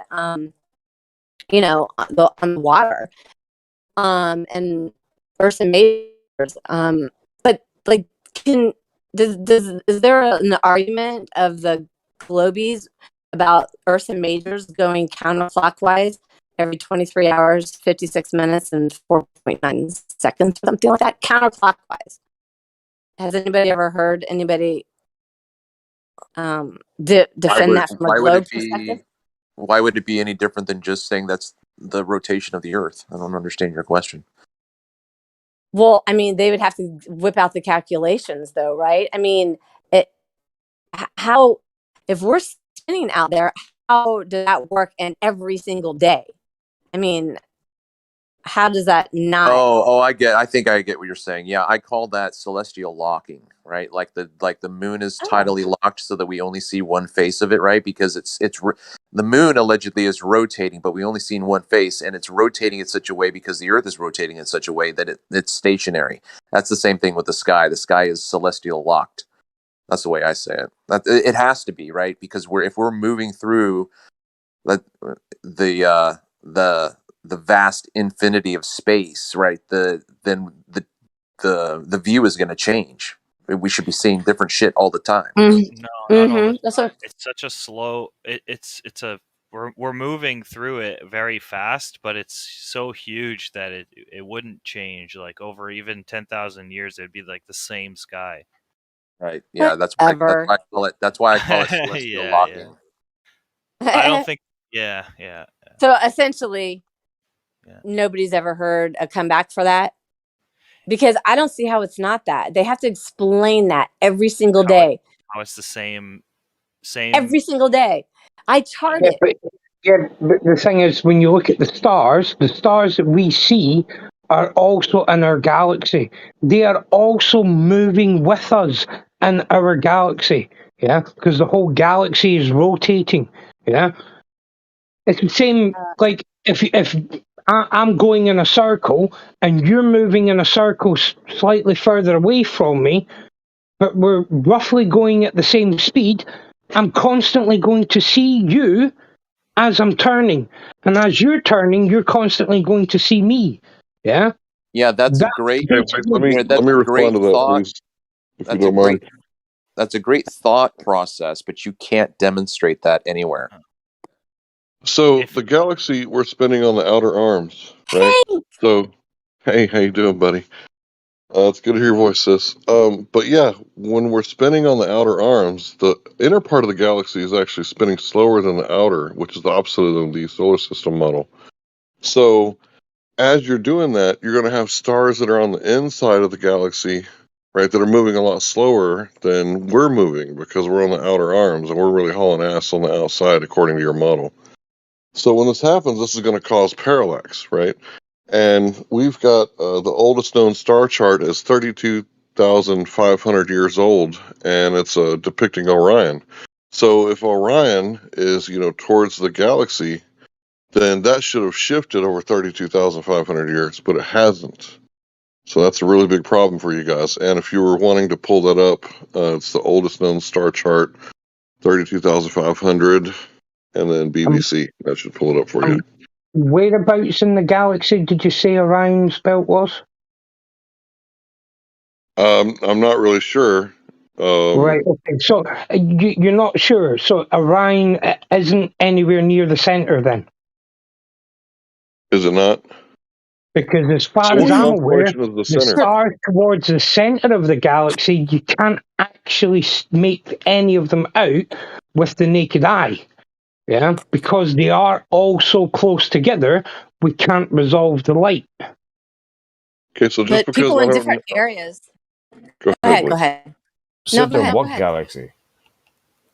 Our So just galaxy. because I don't know where Orion Ray. is in the star field, I mean, it should have changed in 32,500 years. No, not by much. And if you were to take like a time lapse from 10,000 years ago and have like a time lapse to today, there would be like a slight shift in its position. Like if you were if you were like tracking. Yeah, but we got the oldest known star chart, and there is no slight shift in the position. It's 32,000 years, and there's no shift. I mean, you've got to remember these are vast distances. I mean, when you look Yes. at the three stars in Orion's belt, there's actually light years between Light them. years. What are these light years? Wow. Tell me How what do you these light prove years. that? Have you been to the center of this fucking galaxy and measured it? Right, so He- now uh, I he's, actually he's thought have to about it. go to the center of the galaxy and I have to physically get out a fucking measuring stick and measure the galaxy for the human race to factually know this stuff. Yes, Yeah, as Highlander. Scottish doing that would make me feel very good. All, Well, all we want, the all we want you to discussion is do, pointless then. yeah, Highlander. All we want you to do, just to start off with, all we want you to do is create a model, physical model, to show us that the tidal locking thought experiment actually is real.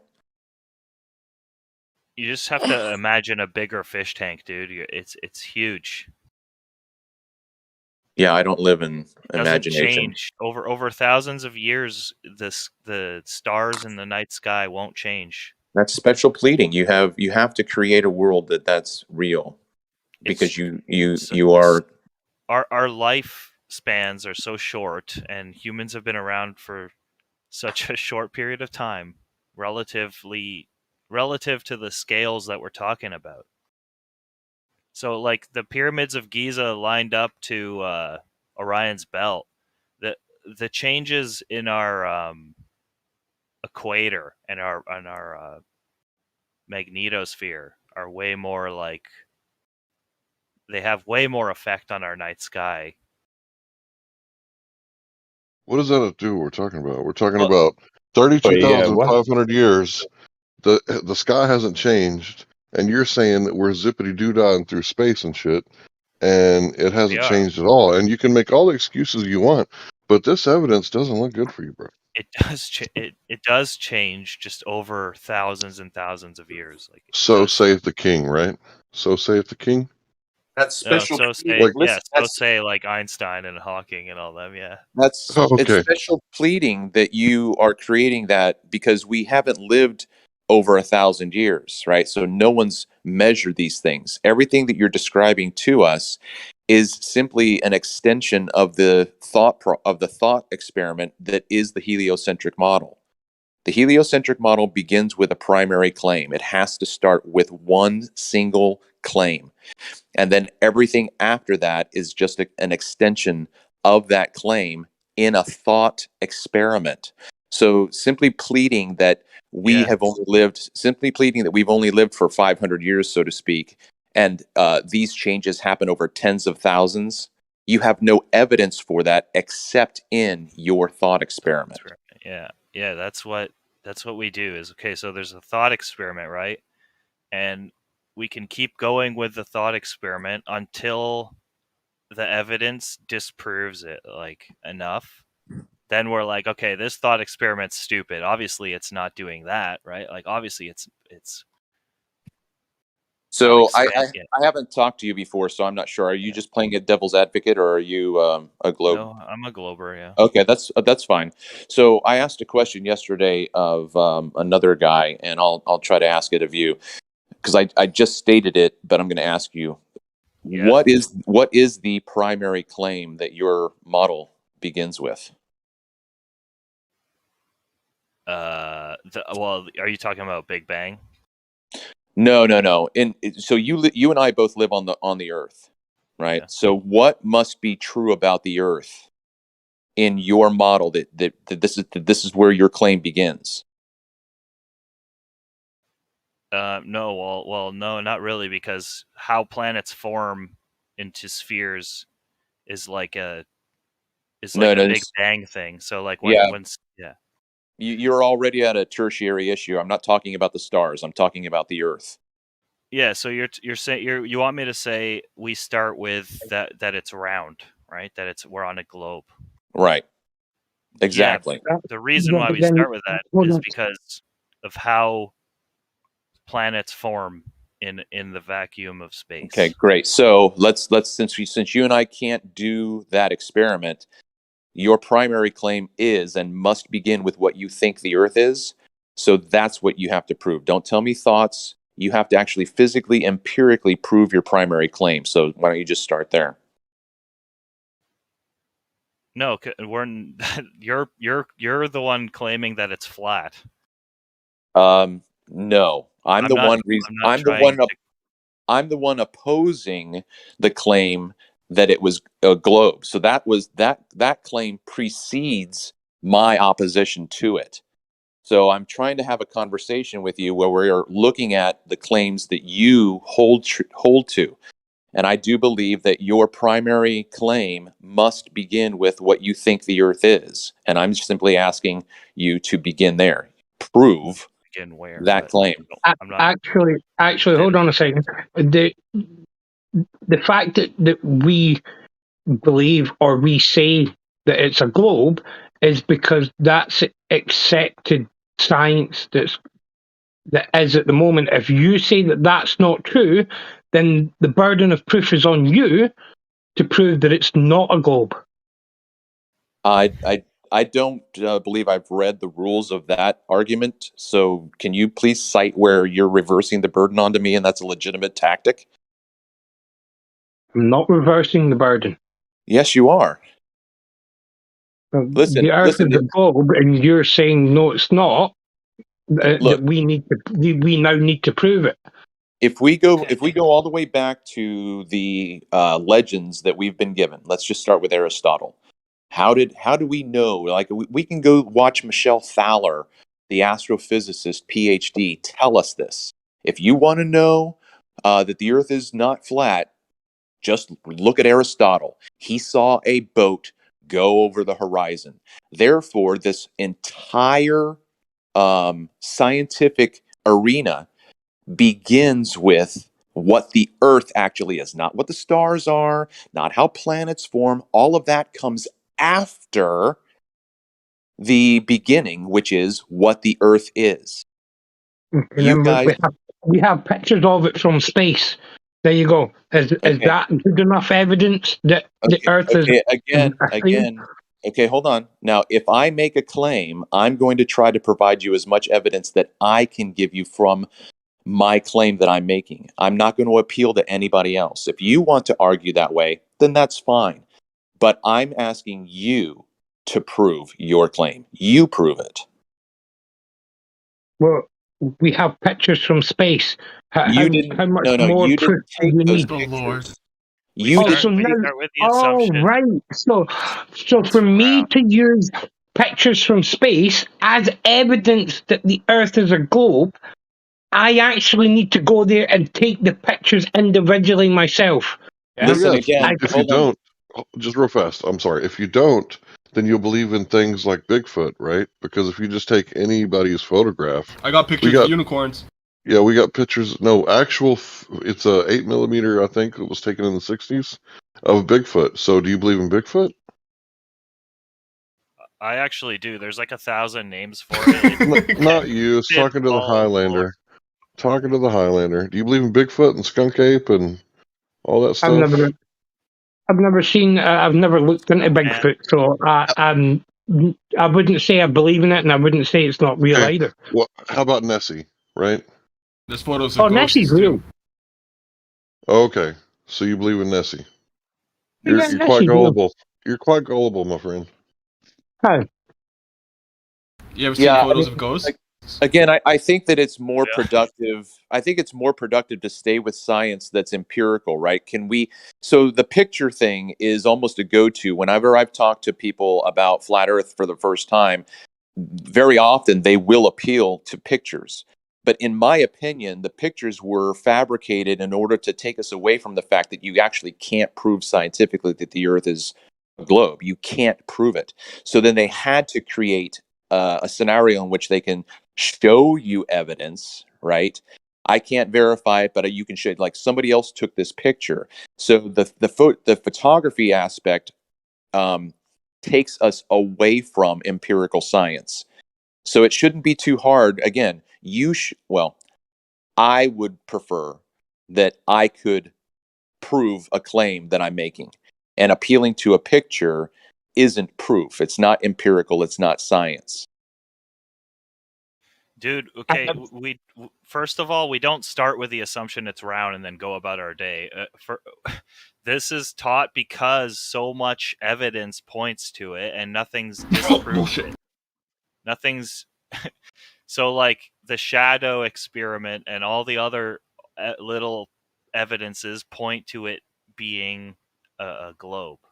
Okay, so let's start with that then. Okay, so do you in your understanding of the scientific method, do you believe that falsification is an appropriate step?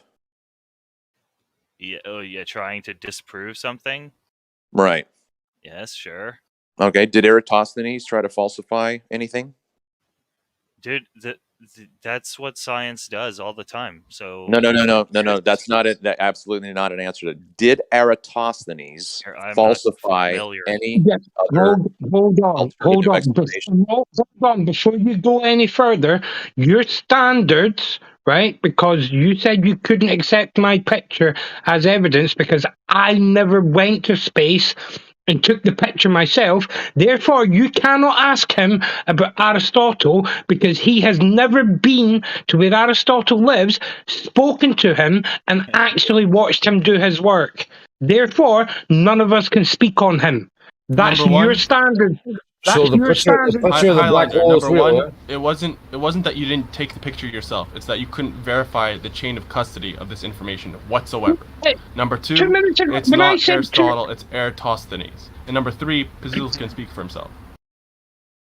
Yeah, there's no need to white knight for him. Or look, the only reason why I brought up the Eratosthenes thing was because he mentioned Eratosthenes measuring a shadow.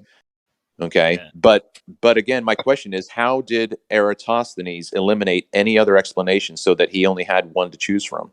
Yeah, so there you go. So that's a good, valid question. You can't just assume that he eliminated all variables in his experiments, right? He didn't. He just started off with one. Okay, but if we take it for what it is, and then we move a few hundred years into scientific progress and like into the 1800s and 1900s, every other experiment hasn't disproven his observations. So we can rest assured that all these observations are congruent and they conform to a set of rules and standards. Like there's only a few set of rules in the universe. Go ahead. So just to if you research Eratosthenes the way that I did when I first came across this discussion, all of the sources, all of them to a T, said that he already assumed that it was a sphere. The measurements just simply were implemented into that concept. Okay, so he already confirmed his bias. The Earth is a sphere. I took this measurement. Hold on. No, you hold on. So all of your appealing to the 1800s and what follows after is simply an extension of confirmation bias. Of course, they're not going to challenge the system. They're just going to. And in the scientific method, do you not have to make an assumption? Well, there's two ways. Yes. Yes. The answer is yes. It's not really an assumption. You make a proposition. Hold on. Highlander, man. Yes. Highlander. You can make an assumption without any previous experience, or you can make an assumption based on previous experience. I believe that in science, the assumptions that we make are based on previous experiences. So it is a yes answer, but I wanted to distinguish between assumptions based on no knowledge and assumptions based on knowledge. And also, it's not just an assumption alone. It's a proposition. It's an if-then statement. You don't just make an assumption for no reason. You know, it's if this is true, then this is the effect that we should see. Yeah, that's what an you test experiment. Your assumption. There's something called the hypothesis stage that you hypothesize what's going to happen, and then if your observations match that, then your experiment was a hypothesis confirmed. Right. So it's really important that you do this, right? Because without this, then anybody could just say any old thing. Like the reason the queen died is because, you know, it's a Monday or whatever, right? Poisoned. So here's Eratosthenes' assumption, his hypothesis.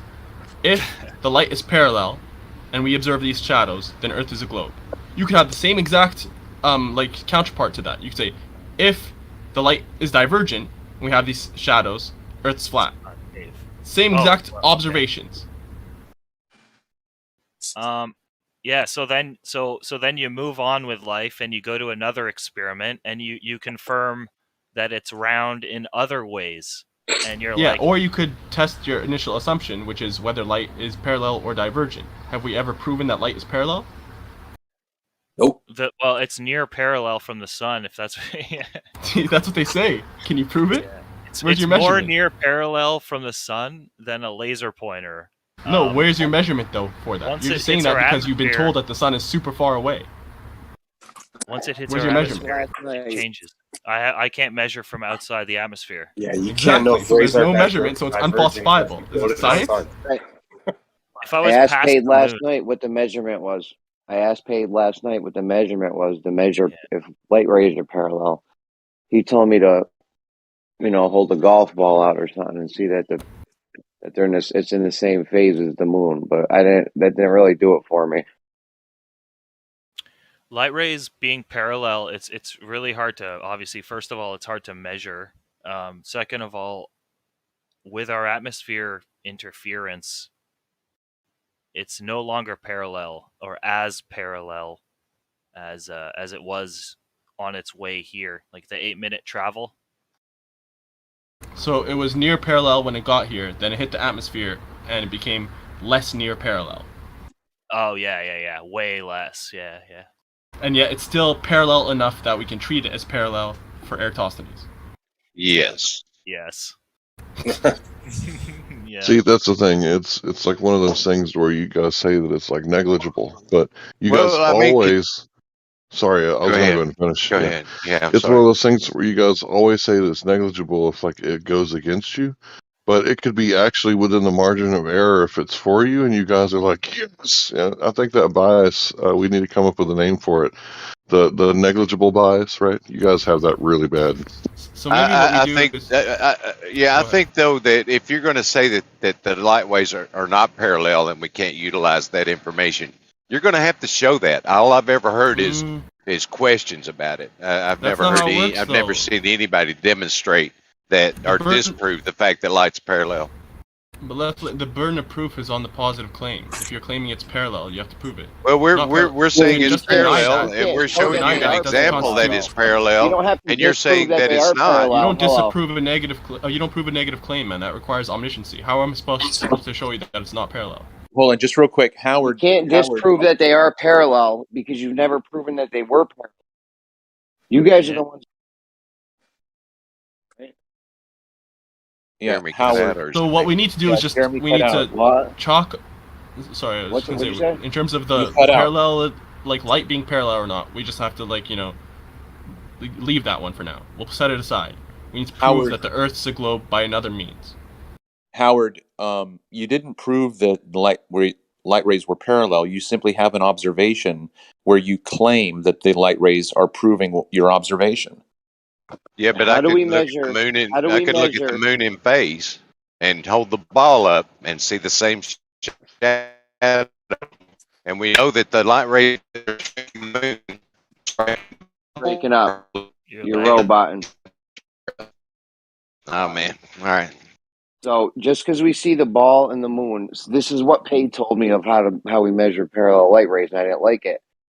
You don't know that the moon and the ball are being lit by the same light source, for one. Right? For two, you don't know if that even means they're parallel. It could be close, or I mean, That means you're making a claim of multiple light sources in the sky, and no one's ever said that. I know no one's ever said that, but you're assuming you're assuming that it's the same. You're assuming that it's the same light lighting up the ball and lighting up the moon. Well, if it's not the same light source, how do we prove if that it's now? not Now the we're same, on to proving that. Hold on, Highlander. Now we're on to proving that. I'm replying to left lane. Yo, I'm replying to left lane. Relax. So you're saying it's the same light. Now that's another assumption. Now we're on to proving that. How do we prove that those are the same light?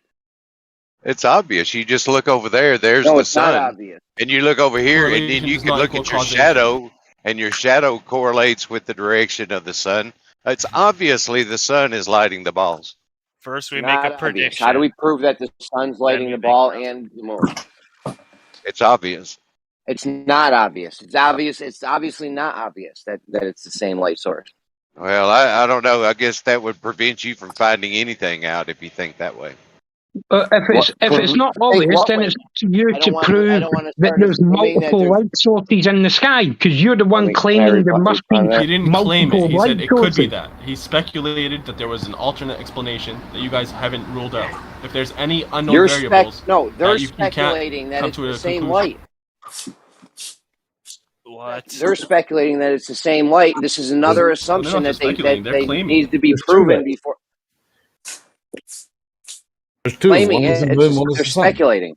You're assuming that people are too stupid Assuming to rule that out as a possibility. Like they wouldn't make that observation and be like, "Oh, there's actually two light sources."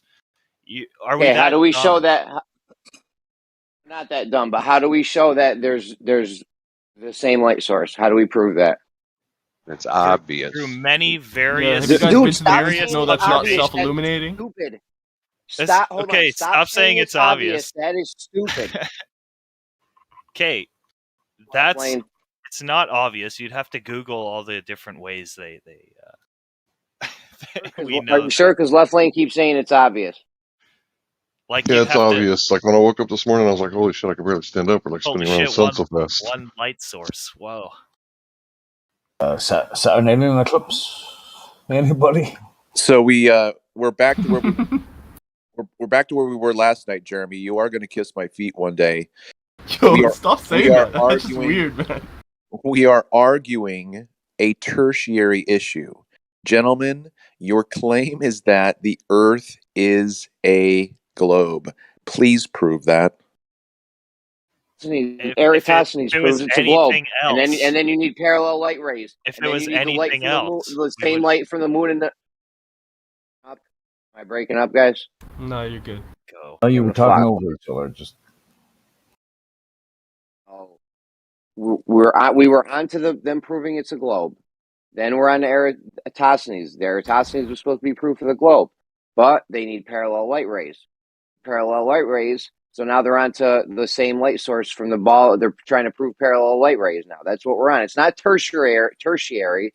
Okay, this is what happens when you try to prove something. They keep going deeper and deeper into some other shit. Then they can never prove. Well, it is tertiary though. He's right about that. It's like a tertiary level of evidence for an argument. It's they don't have direct evidence, so it's indirect and then indirect again. Right. Yeah, good way of putting it. Okay. All the ships disappearing bottom up. The constellations. Okay, wait, hold on. shadows. Wait, That's also hold indirect on. evidence. Hold on. The fact we Wait. can see things for like at a further distance when we're higher up. Okay, Go hold on. ahead. Let's just stay with the ships disappearing, right? Yeah. Okay. Because that is another Michelle Thaler appeal, right? She appeals to Eratosthenes. She also appeals to Aristotle, who watched a ship disappear in that exact same way. So my question to Aristotle is, how did you eliminate any other alternative explanation to arrive at only the possibility or the fact that the Earth is a globe, right? So we have understood and we have explained this ad nauseum, that the way our eyes work, perspective, and the conditions of the medium through which we are looking all cause an apparent observation that you interpret as ships going over the curve. It's all optical. Ask Aristotle what the temperature and pressure data along the optical corridor was to rule out refraction, and watch him look at you like a fucking vegetable. Not only that, but he would. It's all optical to a certain extent. But Yeah, but everything we observe is optical. I get that, but think about this, guys. Right? How big was that ship? Because when you stand out on the beach, if there is a sailboat on the horizon, you can't see shit, man, except for the sail. Like, what did he Everything see? we do is not optical, though. If we have a ruler up to a thing, Jeremy, if I put a ruler I up was to a on a piece roll, of paper, Jeremy. I What's live up? on What'd you an say, island, Trevor? right? Was I breaking live up, in- If I man? put a Was I breaking up? I was done. talking, bro. I was talking. You were done. My bad. Go ahead. I want to address Highlander. I'm next. Okay, my point is that in order for Aristotle to have legitimately seen anything, that ship would have to be fucking huge. Oh, I see what you're saying there. Yeah, for sure, it was optical at that height. Aristotle's a bitch. Eratosthenes is a bitch. Einstein's a bitch. Newton's a bitch. They're all bitches. Eratosthenes is a fake bitch. Everything we do is not. What? I mean, that's not Everything we really do our is argument. We're not Let saying they're Jeremy go. bitches. Yeah, you Go ahead, needed to Jeremy. add Socrates. You're cool. Socrates, alright.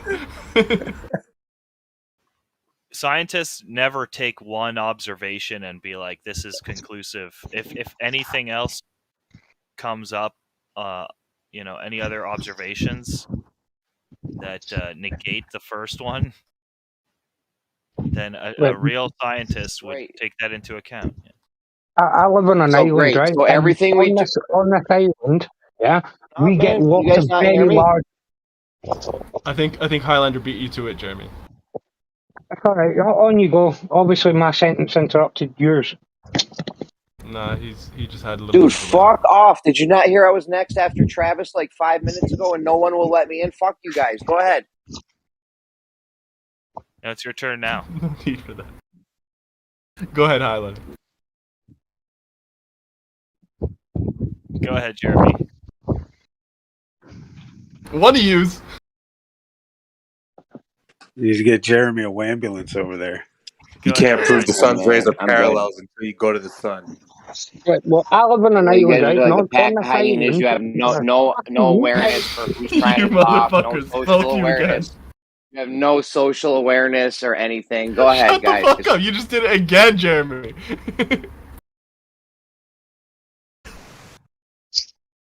Go ahead, Highlander. This island, we get lots of very, very large boats and ferries and stuff coming, right? And I quite often sit and watch them disappear over the horizon.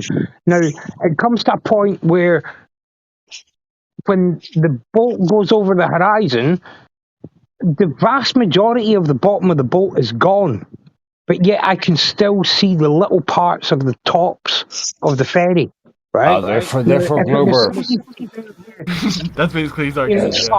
being far away, should it not disappear from the top down because the top parts are smaller than the base of the boat? Should the bottom of the boat not be the last thing I see? No. If the Earth is flat, that's not how the converging No, into the that's not how horizon we. works. That's not how we see, bro. all right, okay. So the further it gets away, the bigger parts of the boat disappear first.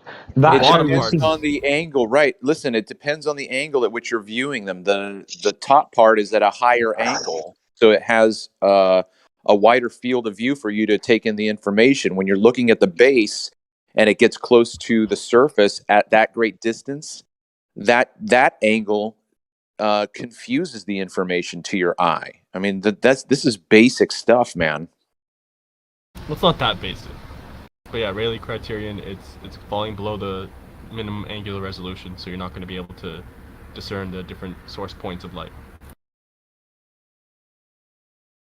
Again, Highlander, it's great for you to tell us those stories about looking at the ferries and boats and things like that. But everybody has that story. I can show you, the film footage that I have of boats at great distances.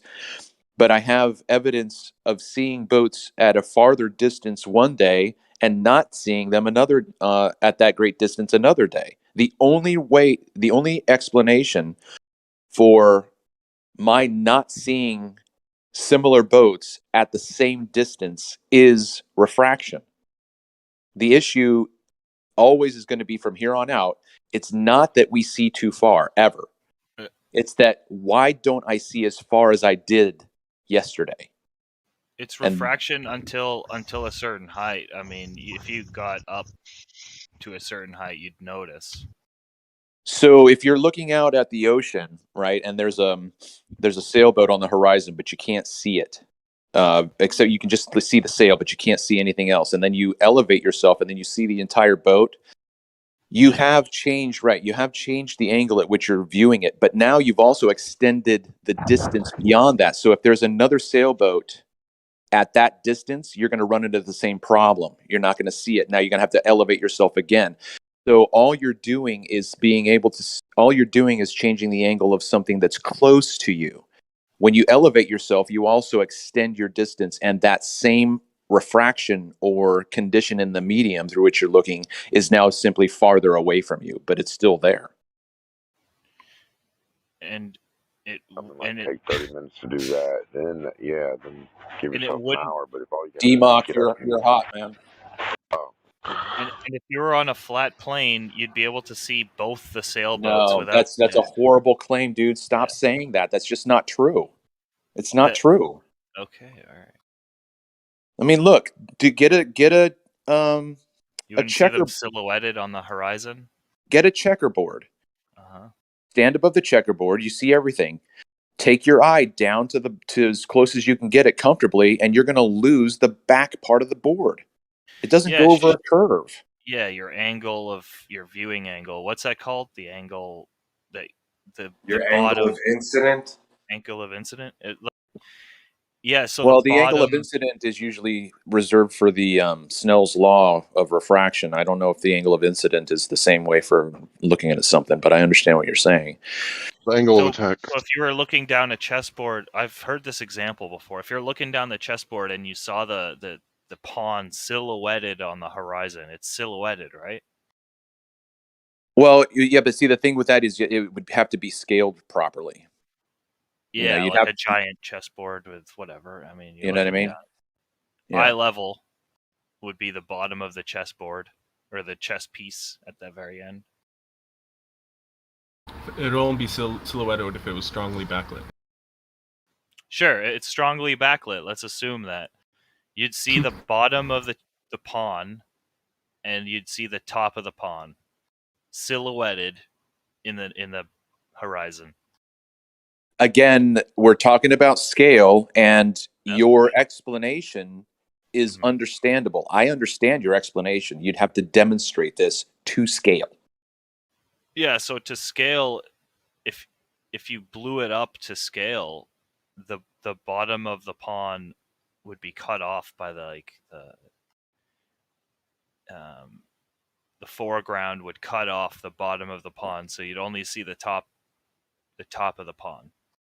So I did a proof of concept demonstration in the warehouse. I got a magnifying lens, for reading, and I set up a cardboard box with a printed out picture of a ocean liner, and I set it up at a particular distance. Turned on my camera, I could see everything, see the floor and everything like that. And then I put the magnifying glass out at a certain distance and raised it up and manipulated it. And what I did was I raised the ground up to block as much of that freighter as I wanted to. That's what the air does under certain conditions. When you see a ship out on past the horizon, and that ship is cut in half, apparently by the horizon, that's what's happening. The air is raising up that. Yeah, the air is raising up that surface. Yeah, we know that's not Earth curve. Yeah, and that happens. Like even if you were looking above the horizon, like you're seeing. It's like 15 degrees off, right? Like if you're looking anywhere 15 degrees off the horizon. Well, I'm confused. Why are you saying we know that's not Earth curve? Because wouldn't you say that would be Earth curve? No, I wouldn't say that's Earth curve. That's literally Really? an optical effect. Yeah. Man, I need to get you on the record, bro. From ground level, like it's you can only see it if you're looking at an object like a skyscraper or something in the background. But if you're looking just straight out into the ocean and there's nothing on the horizon, you're only seeing like 2 miles of water, and then beyond that point isn't Earth curve. Like it's dipping for a different reason. Like you're describing the differences in temperature and honestly, you're the first person that has conceded that point. No, any globe or worth his salt would know that that's not Earth curve. That's clearly. You're the only one then. You're the only global worth of salt because we haven't met any in here or anywhere else. They could say for sure if you're looking at an object like a skyscraper, you'd see that the bottom floors are cut off by your perspective, and then you could only see the top floors. So but why are even you? then, it's like not necessarily Earth curve at all. Go ahead. Right, but you were the one, weren't you, that appealed to boats disappearing? over the horizon. Yeah. So up if you increase your height, like if I were to get up and keep going in a hot air balloon, there you would see that you'd see more of the sailboat, and Yeah, but the horizon was still a personal. You're changing the viewing angle, so of course you would. Yeah, but listen, you're still not high up enough that the horizon is still an optical effect, and it's still not due to Earth curve. The horizon. The horizon's Wow. always an optical effect. Honestly, you're the first person that I've ever heard say this. But yeah, well, it's just logical. And then if you look downward, not at the horizon, if you look down like at an angle, you'd notice that the boat is on a curved kind of sphere. It would kind of look it would look lower compared to what is directly below you. Yo, real quick, I just went back to YouTube and listened. Where do you see the Discord settings for the audio? They changed it. The gear? If you're on a cell phone, it's not there. That gear's not there anymore. What do you want to change? You click on your profile, like something, I don't know. Your icon. You want to change your sound, Jeremy? Something, yeah. Heads can't hear me, or I'm getting clipping at the beginning of my sentences. Something. I don't see where to change your settings. So now, if you're on the tile view where you can see everyone on tiles, you drag up the part that's got your camera and the mute button and the hang up button. You drag that up. At the bottom of that menu is voice settings and noise suppression and all that. Wait, where is it? Jeremy, count out loud to 5. Yeah, when you're looking at the tiles, you've got, whatever, like 6 or 8 tiles on the screen. If you touch that, it brings up your hang up button, your mute button, your camera button. Jeremy, check this I don't out. have that on Jeremy, the tiles. you're on an Android, right? No, I'm on an iPhone. Oh, there you go.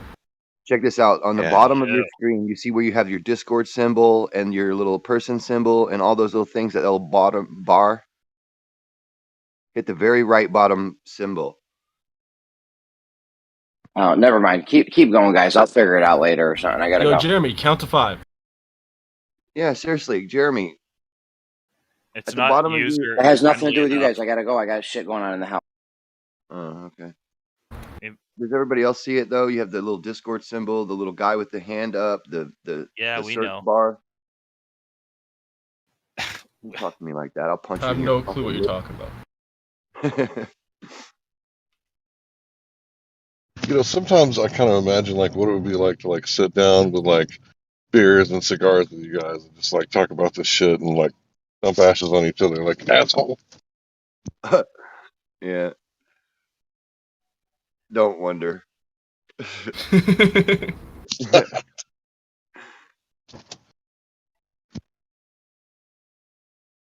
Oh, come on, man. There's at least, a couple of people in here that you would eat with, right? Come on, don't be like that. You're one of them. Yeah. Okay, cool. Yeah. Bread with. I mean, almost everybody in here, actually, in here. I mean, that's what I said yesterday. I said, do you think there's ever a point in time where we'll all be sat in heaven laughing about the shite we used to talk? What makes you think there's a heaven? Possibly, yeah. I bet you there's Everybody a heaven for but you. atheist. No, I'm just It's kidding. hard to Yeah, don't step into the light.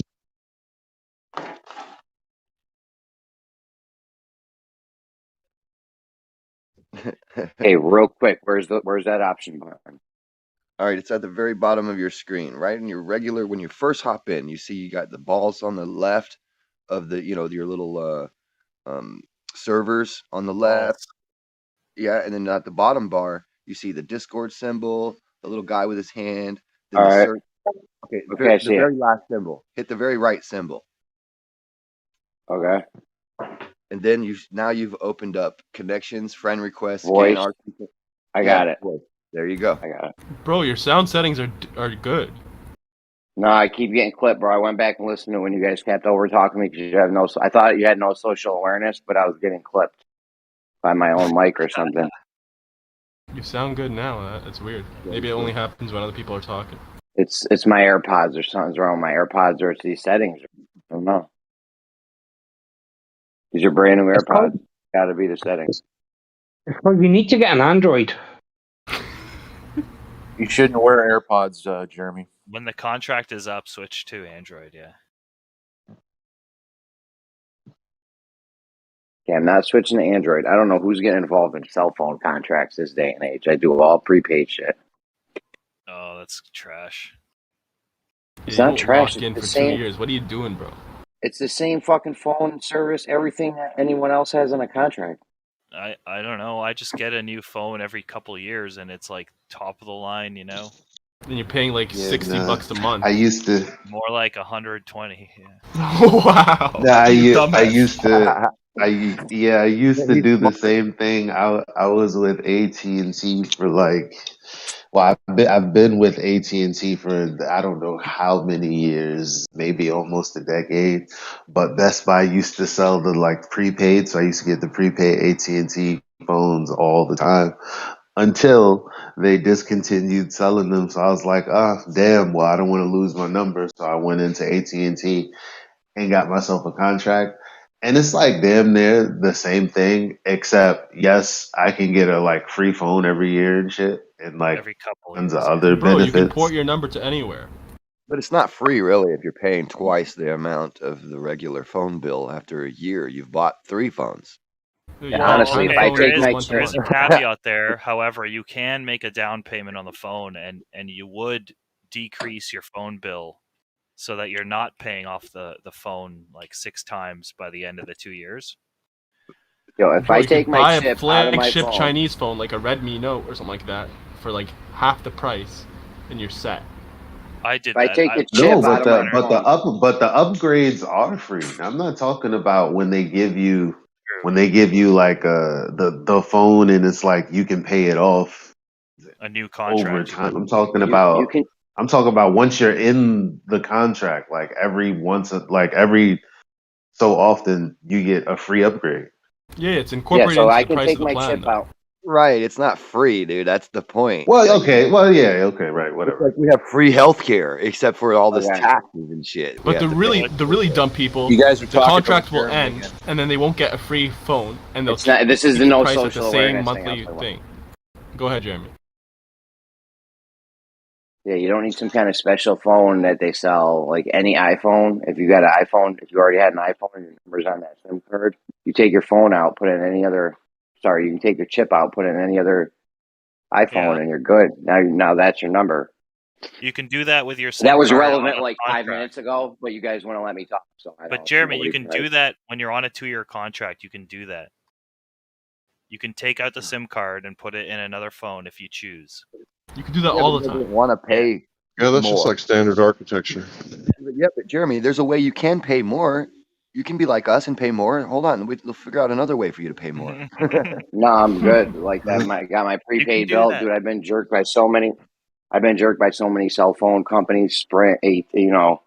Oh yeah, your bill's gonna be $60 a month. You get the bill; it's $100. You used extra internet. Yo, but you used extra internet. if you It's don't fucking- have Yeah, but do you not? if you don't have do you that not? $60, it's a wrap. It's like your shit is cut off at 12 a.m. Like maybe 3:05 the latest yeah, a.m.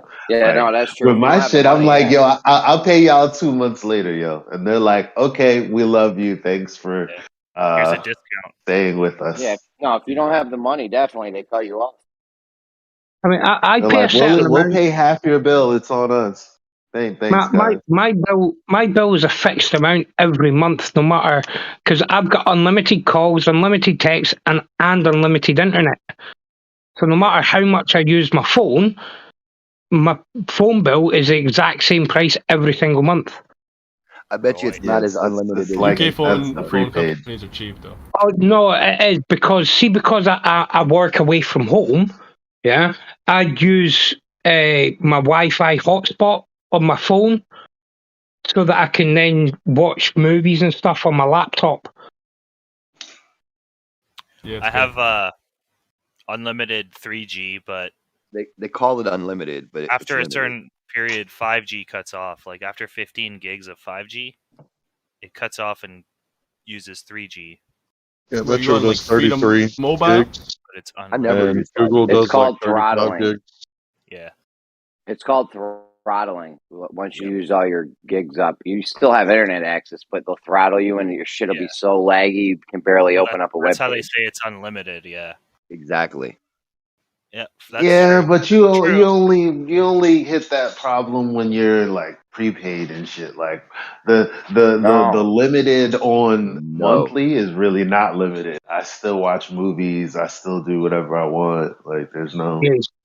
See, that's the same Yo, as me. I mean, I used to I watch I used to everything watch online. YouTube 8 hours at work every day. I used to watch YouTube 8 hours at work every day, 5 days a week. And only towards like the last few days of my contract would they send me a message saying you've used 2/3 of your data or something. So it's not even an issue, really. Yeah, like Well, it depends on how much 25 data gigs you have. is really good unless you're playing games and watching movies. But if you're watching like videos, you could turn it down to low quality. You could be on Discord all day. Like, because I've used up like maybe less than 10 gigs since the 27th of last month, you know, and If I'm you're like on nonstop on Discord, Discord, YouTube. if you're on nonstop on Discord, it does consume a lot of data. Nah, that's what I'm Discord saying. don't use I'm nothing. not consuming any Yeah, it data. does. Like Discord doesn't like I've use used anything this compared to. Go ahead. last month. I had what? I used like 1 gig of data for Discord, like 1.6 or something like that. No Yeah, way. Discord's nothing compared to like YouTube or something. YouTube will burn your shit up. Discord doesn't even touch it. Discord will kill your Yeah, if battery. you go to sleep on autoplay, oh my god. Yeah, Discord kills your battery. Your battery will get torn up on Discord. That's true.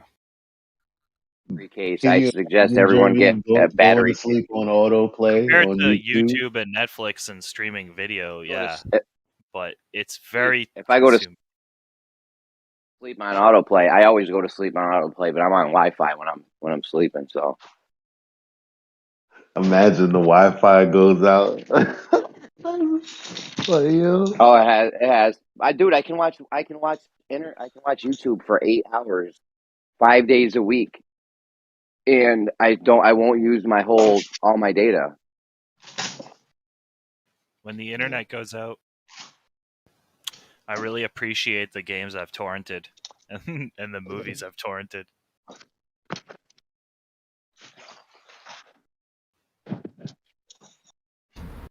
Past tense? You don't do it anymore? Well, I mean, at the time, I said when the power goes out. Oh, gotcha. My condolences, though, to the Big Bang. My kids look at me weird when I tell them I'm going to go to bed and put a DVD on. They're like, what? The Big Bang Rest in peace. happening, the center being everywhere all at once. If you think about the singularity being the center. All right, before Go ahead. Okay, Before I get into before we get into that, the universe that we're about to do the Big Bang, right? Or the Big Bang just happened, and it's the size of a basketball, right? Yeah. That had a center. Yeah. So like even before it's the size of a basketball, it was a singularity, they say. So they say. I know, but we're talking about after. We're talking about after. Now it exploded. Yeah, it's second the size of a basketball. It's got a center. Now it's size of ball. Now it's the size of a beach ball. Still got a center. Yeah. Then it gets as big as a house. Still got a center, right? At what point does it magically stop having a center? So instead of thinking of it that way, where it's the center of the basketball or the center of the beach ball, you have to think of, but like, if you reverse time a little bit more, that basketball would have shrank, and then if you reversed it a little bit more, the basketball would have shrank a little bit more, to the point where it is a singularity. And so, like a fraction of a second after the Big Bang, it's like a tiny little speck. So you could say that that's the center of the universe, and that's everywhere, everything expanding. So it gets bigger But and why bigger didn't and bigger. Go ahead. Okay, but why didn't you answer what I said? Where's the point? Size of a basketball, it's got a center. Size of a beach ball, got a center. Beach ball the size of a house, still got a center. Yeah. So At the which point did center. it stop having it? Yeah. At which point did it stop? This is the part It's I a false want. equivalency, Jeremy. I'll answer. The beach ball's a sphere, Let me answer. right? But the space is spread out flat like a disc. So false analogy, bro. But yeah, I like where your questioning is going. Go ahead. So the answer is the moment it no longer is a singularity and it becomes a sphere, or like a how we're imagining it, a sphere. You with a told me center. when it was a basketball, it had a center. Jeremy, the answer Basketball, is it had a center. The answer is the skin. the answer is the skin point of the where the basketball. singularity occurred is the center. Yeah, so the skin of the basketball is the center, the skin of it, the entire skin of it. No. In this So analogy, what a lot of Universe Grovers is the don't size realize of a is that I know basketball. this shit better than they do. So okay, so we could just give me map it just out in 2 dimensions then, right? Because it's the surface of the basketball. yeah, actually, listen. Everything we can No. see could be No, basically I'm put not on gonna a go that two-dimensional route. plane. Yeah. That was the actual joke, bro. That was like, It's- haha. Well, Conceptually, the point where the singularity happened is the center. Is the surface of the sphere, right? Because the surface is the area that's expanding. Exactly. It's everything in actuality, but conceptually, it's like if you had like an imaginary kind of like dot where the singularity happened. All right, so let's take it a that would step be where the further center then, is. right? So see how they sidestep that observation. So hang let's on, what? I'm not sidestepping anything. Just let me No, talk, no, and not it'll be you. good. Not you're not them. You're not they. You're just one of us, basically, arguing against each other. One of They, us. them is the other ones. Okay, so you see what I'm saying is that now they have to explain why they didn't see the optical effect of expansion that they predicted in their expanding universe visual observation, right? So now the problem lies now that they saw the correct proportion to distance, which they didn't expect to find. They thought that they would find that the galaxies would look bigger because of a magnifying effect of the expansion at a certain point. The light would start to expand, and that we would see larger and rougher, and at that time the galaxies they predicted were supposed to be collisions all over the place. They should be in an early state of bumping Hold into on, each real other. quick, Graham. Hold on. Let me just finish. I'm almost done, Yep. right? But what they found was the All right. opposite of what they expected to find. No expansion, and well-developed and defined galaxies that are way too young to be so developed in their theory. So back to the drawing board, but nope, not back to the drawing board, right?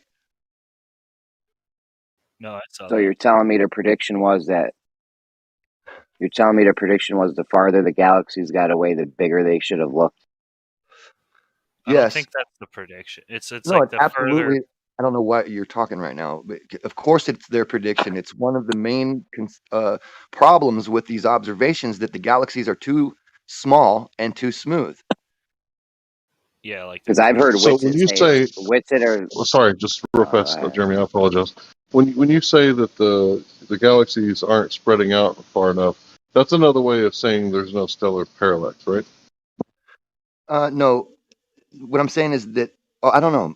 The stellar parallax is that no. That's not it at all. That's That's that's where the parallax. stars like spread out or move a little bit or shift from their constellation.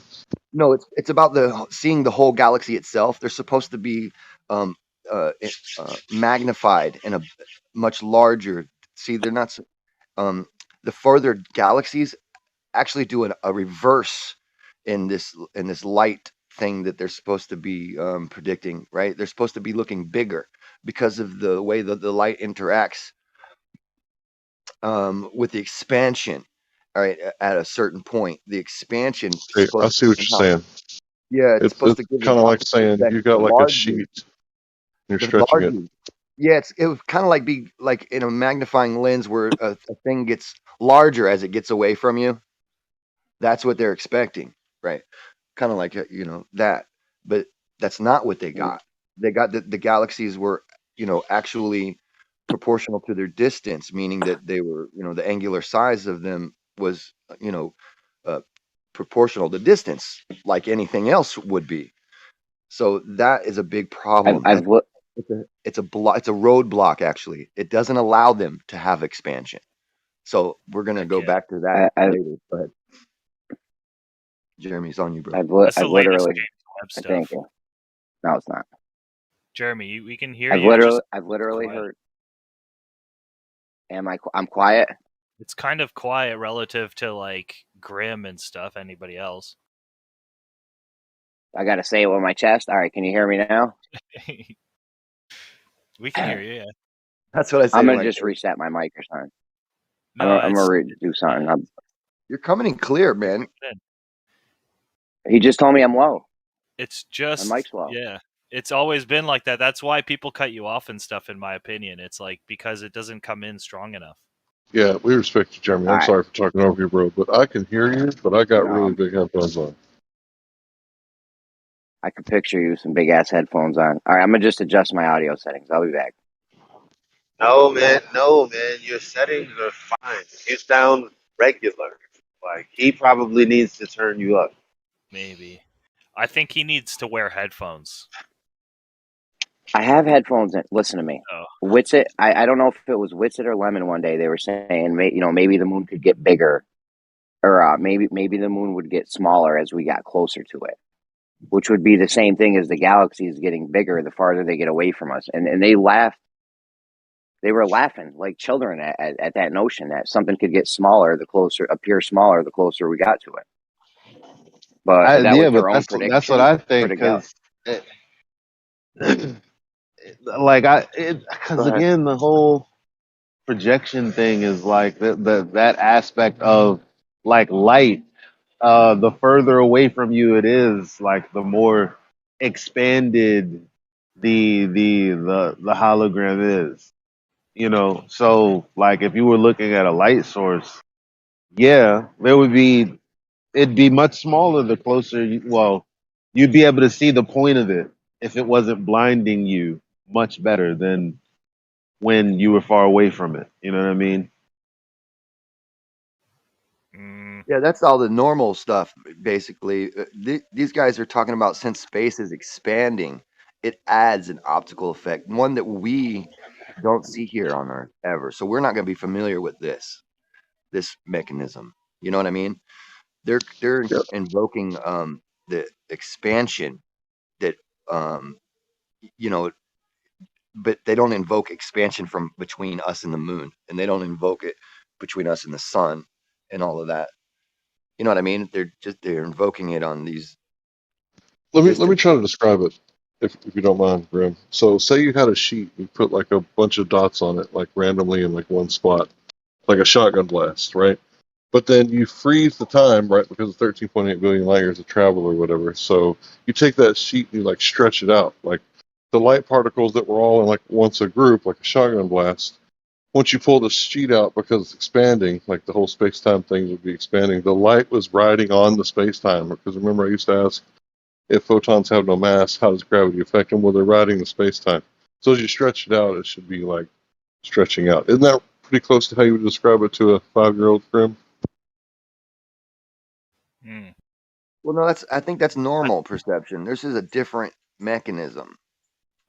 It's not the same as stretching out a sheet like with holes in it, like from the scatter of a shotgun, because there's never a point in between those photons, like where there's shadow. It'll keep going for light years and light years and expanding, which makes it more dim. But like photons fill in those gaps in between the front of the wave. So Right. There's never a shadow. Yeah. You won't see any dots like that out of one. But what about a galaxy cluster, right?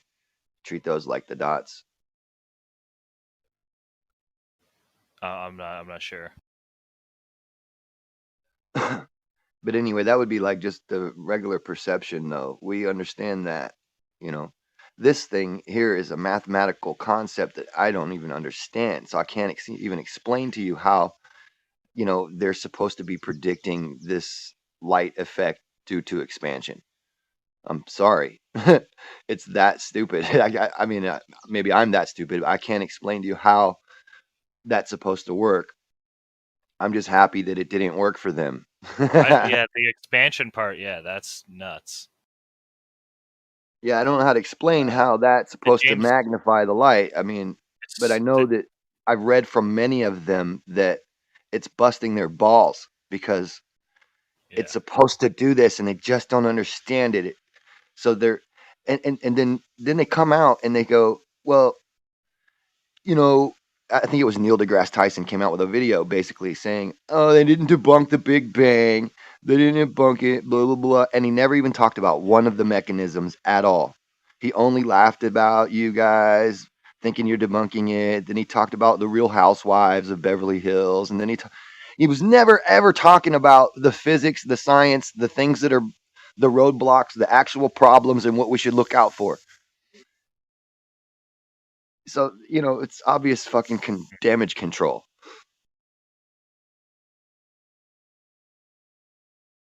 Meanwhile, I mean, you guys, I'm sure you're looking on YouTube and shit, and you see people who are they're not flat earthers, and they're not, electric universe theory guys, and they're not all of that other shit. They're just the regular people, and they're going, uh-oh, James Webb debunked the Big Bang.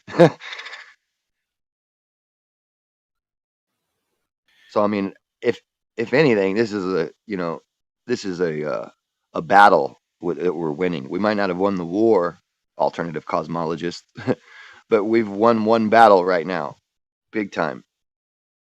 And that's good enough to get, more people on board with alternative cosmologies and alternative ideas, right? That's a lot. This shakes up the foundation, right? Get ready for a new wave of interested parties into our alternative cosmology groups, is all I'm saying.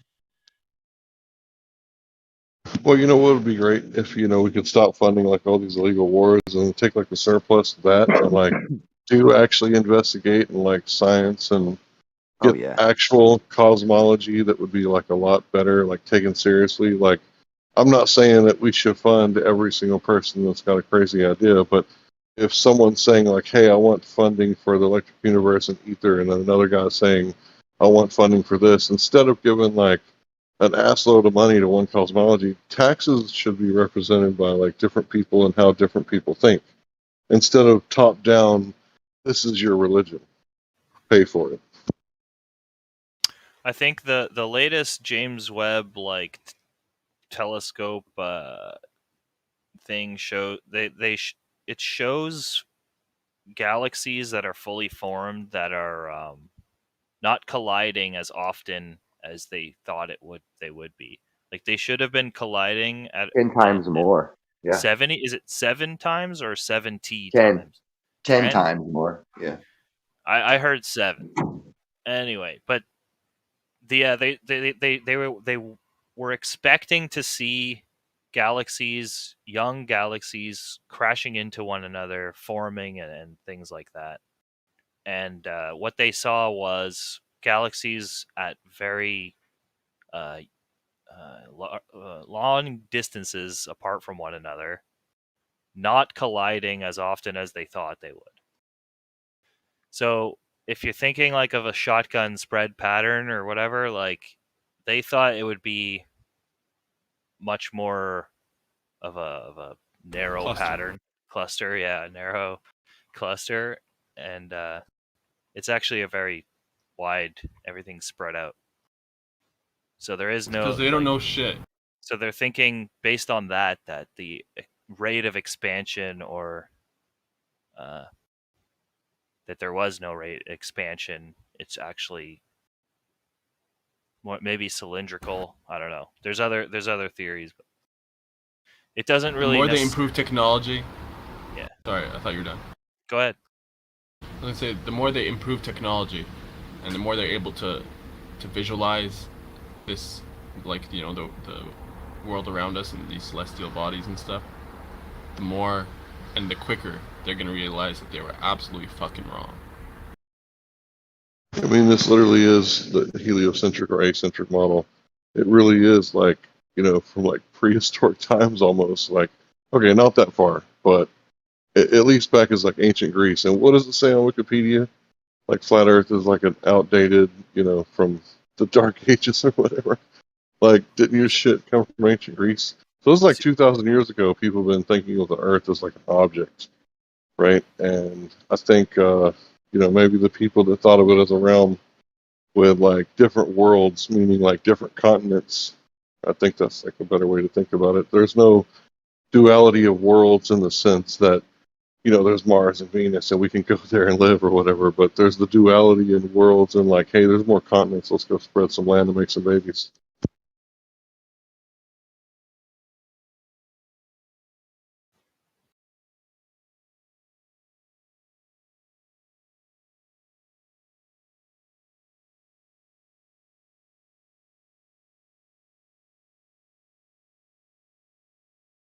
There's a pretty cool diagram of what supposedly these satellites are looking into.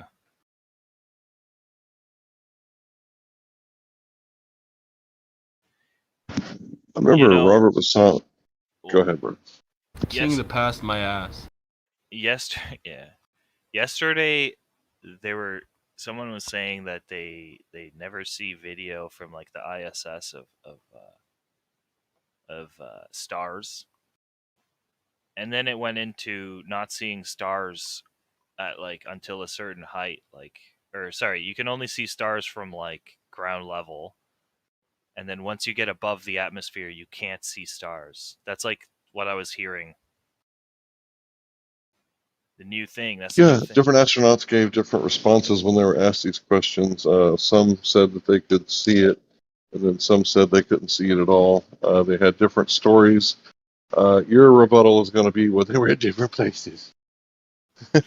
No. I really did think that was one of the things that really caught my attention like years and years ago, prior to like Discord, flat Earth stuff. Was like whether or not you would see stars or light unless you're like focused on it, because like the reason why we see them is because of the light hitting our atmosphere and becoming visible to us. Well, it's not just the atmosphere. atmosphere. The photons hit your eye. It's the light. It goes through the atmosphere, kind of. You could say when it hits an becomes atom, visible and into your eye. Right? Yo, this image that you posted is the biggest bullshit in the world. The James Webb thing, the Hubble limit, and the James Webb. It's all stupid shit. Like looking in the past, no matter how much you look at a light, the light has arrived. So if you're zooming into this light, you're not zooming into the past or zooming into where the light came from. You're still just zooming into the light that's already arrived. I agree with that completely, and it's weird that they think that the limits. You see how it's like Webb's limit. Yeah. I think that doesn't make any sense to me. That's a focal It's just resolution. Limit. It just has better resolution, so they can see the smaller things that they think are farther away. But you're not looking in the past at all. It's the stupidest shit in the world. So the first galaxies forming right there, that's just, it's all complete hypothesis, right? This is the Big Bang. It's a couple 100 million years of distance from what they claim is the Big Bang, the beginning. Yeah. So they're not even, and plus they say they have equipment that sees further than James Webb. So James Webb is basically not seeing the furthest, you know what I mean? But it's clearest. I don't know how to explain it. Instead of first galaxies form, they should say far galaxies form or something like that. And sure, Webb has better resolution than Hubble, so you could see the farther galaxies that are like smaller in your field of view that Webb can zoom into, and you could see those. But to say that it's the first galaxies, you're looking back in time, and at the bottom, the Big Bang, that just takes the cake. Fucking stupidest thing in the world. Yeah, and there's literally at that age, there should be no smooth, perfect galaxies in their theory. Blah, blah, blah, blah. Yeah, exactly. That's what I was gonna say. The first galaxies form in that section there. That's like where where this puzzle is. It's like yeah, those things aren't forming the way they thought. They're not forming there. They're smooth, just like the Milky Way. There's like all the galaxies nearer to us. They're just as developed as those are, which is whoopsie daisy for the theory. That's a big problem. That's kind of strange, huh? Yeah. Well, I mean, we told them that before this happened. The electric universe proponents have been saying that James Webb was going to come up and find filamentary structures everywhere, which they did. They were going to find no expansion, which they found no expansion. I mean, and nobody still, people, not nobody, but I guess they're starting to get a little more attention now from the scientific community, respectfully. But I mean, they should have already had that because they already had enough under their belt in order to, you know what I mean, make more predictions about this cosmos than the standard narrative. And they've been doing it since the Cassini mission and Saturn and the MMS missions, with the Alphine waves and all of the type of shit that they've been discovering in the past decade has been electric universe stuff. And now this one takes the cake. There's no expansion. What's the one with better resolution that you said? Not That better would probably resolution. be the Lucifer. Yeah, more depth, not better Oh, resolution. yeah. There's different instruments and different satellites with not better instruments, just different types. They pick up different bandwidths and whatnot that can see further. Like I know what you're saying, that see the cosmic microwave background and whatnot, right? And but they just don't pick it up in a visual and visualize it the same way we want it to. Like it just comes out as numbers on a piece of paper, basically. I thought you guys meant that there's one like Webb, but like with better resolution, you could zoom in and see the smaller things more clearly. No. There's instruments that they can point out there that will give them details of more distant objects. But there's nothing that's going to be like a camera. There's no picture. Sorry. It'll be like a radio signal converted to a pixelation. Yeah, it's much different. It's not. You see that pixel blinking out right there? That right there was a supernova. Like what? The fuck? It's kind of like one of those heat guns with a laser pointer. You point it at something and it tells you the temperature. Exactly. You see that pixel? See that pixel blinking? That square pixel blinking? That was a black hole merger. Yeah. They have a set of binary data. You see that 10010 right there? Yeah. That was a colliding star. Yeah, that's a neutron star pulsating. Proof of Einstein's neutron phasors. That is it. And at the start of it's not necessarily. My bad, go ahead. No, go ahead. You see how the? Oh, go ahead. I was going to say the picture. I was going to say the picture of the black hole that they took. There was so much data they had to ship it in manually, right, on trucks and shit. All the hard drives.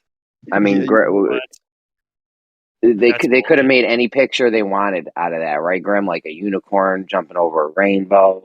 Well, that's what they did do. Actually, what we're looking at was from a set of stock images, right? That they already had, right? This is what you're looking at, and if you read in the details of that, what they did was they brought out a stock image, something that they already had, that most likely fit the data. They said, and then they superimpose it on top of that and go, "There's your black hole." It's not an actual image of anything that was out there.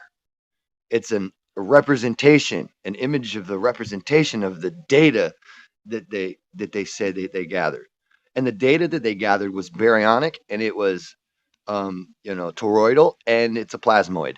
They literally just found a toroidal plasmoid, and then because they don't have anything else they can make out of those same materials that's like that. These motherfuckers should be arrested. I don't know about that. Because they also showed stars that were magnified by its gravity. Refraction. Please tell me. Can we get a petition going to rechange that name to refraction? Because if we could just do that, call it what it is. It's gravity refraction. It's not even gravity refraction, right? It's Gravity refraction. The reason they say that must be refraction is because they assume that it's a vacuum. Like there's not a bunch of gas and material between you and that star, right? And so, but there is absolutely. It's not a star, by the way. These are galaxy clusters that the stars behind them are being affected, right? But in front is galaxy clusters, which means there's a lot of stars with a lot of heliopauses and a lot of solar winds, a lot of plasma. Yeah, well, I was just saying they actually showed the picture of that, so it like magnifying those, so it wasn't just like data, the way we were talking. Oh no, that was the black hole picture was absolutely just data that they had from stock imagery. They didn't formulate a picture. They superimposed the picture over the data that most likely would look like their data, but it's not a picture of anything. Well, if you took like say 10,000 pictures of the same thing and then superimposed and composited them all into one. No, that's not what that is. You could say that that's not a real picture. No, these are all computer generated images that they put on top of the data. They already had them at home in the back, right? It wasn't in the truckload of data. That was the stock images were already in the database at home. I hear you. The truckloads of data came in, and they had to match one of their stock images to the data that they got. That's what happened, bro. It's not a picture of the thing that they got at all. And it matched. Check that out. Well, Yeah, so if it matches, then that's good. Well, Yeah, no, but how it's, can you how do we know it establish matches that? though? It's not an image, right? And the thing Wait, is, it looks good. does it match? Is it the truth good? Forget about if it matches or not. It matches right? a plasmoid, if anything. It doesn't prove a black hole at all. That's the whole point. As when people turn around and started seeing that, they're going, "Oh my God, black holes must really exist." I mean, we already were convinced because of everyday life telling you black holes are real. But then here's really a picture of one. And these guys, a lot of these guys in here were just posting it around like this is a picture of one. It's not a picture of anything. Well, I think what happened was they took a picture of the light that was being affected by the black hole. No, they didn't have any light. And then they went back and confirmed that was there, that it was there and affecting. Why you white knighting, bro? Sorry, that was me. I'm not white knighting. I'm pretty sure they took a picture of the black hole and and they've never once taken a picture of any black hole. It's impossible for them. Well, the effects the black hole was making on the surrounding galaxies. Well, then how do you know it's a black hole? So then it's not a picture of the black hole. It's a picture of the galaxies that are close by that are being showing some curvature. See, here's the problem, bro. It's black. That's why they named it black. It's kind of like the dark side of the moon. You ever seen the dark side of the moon? No. Black holes? No. Dark matter? Dark energy? You know, with our black hole that we've been looking at for, I don't know, 20 years, watching it, right? Well, you see stars go around it, but you never see the stars black out. You can see the stars behind it. There's nothing there. It's just a central point in an electric field. Wait, it only exists in your mind. There's nothing there. You see the stars going around behind what's supposed to be the black hole, and you can see the stars the whole time. They don't no light bins behind them. Yeah. There's nothing there.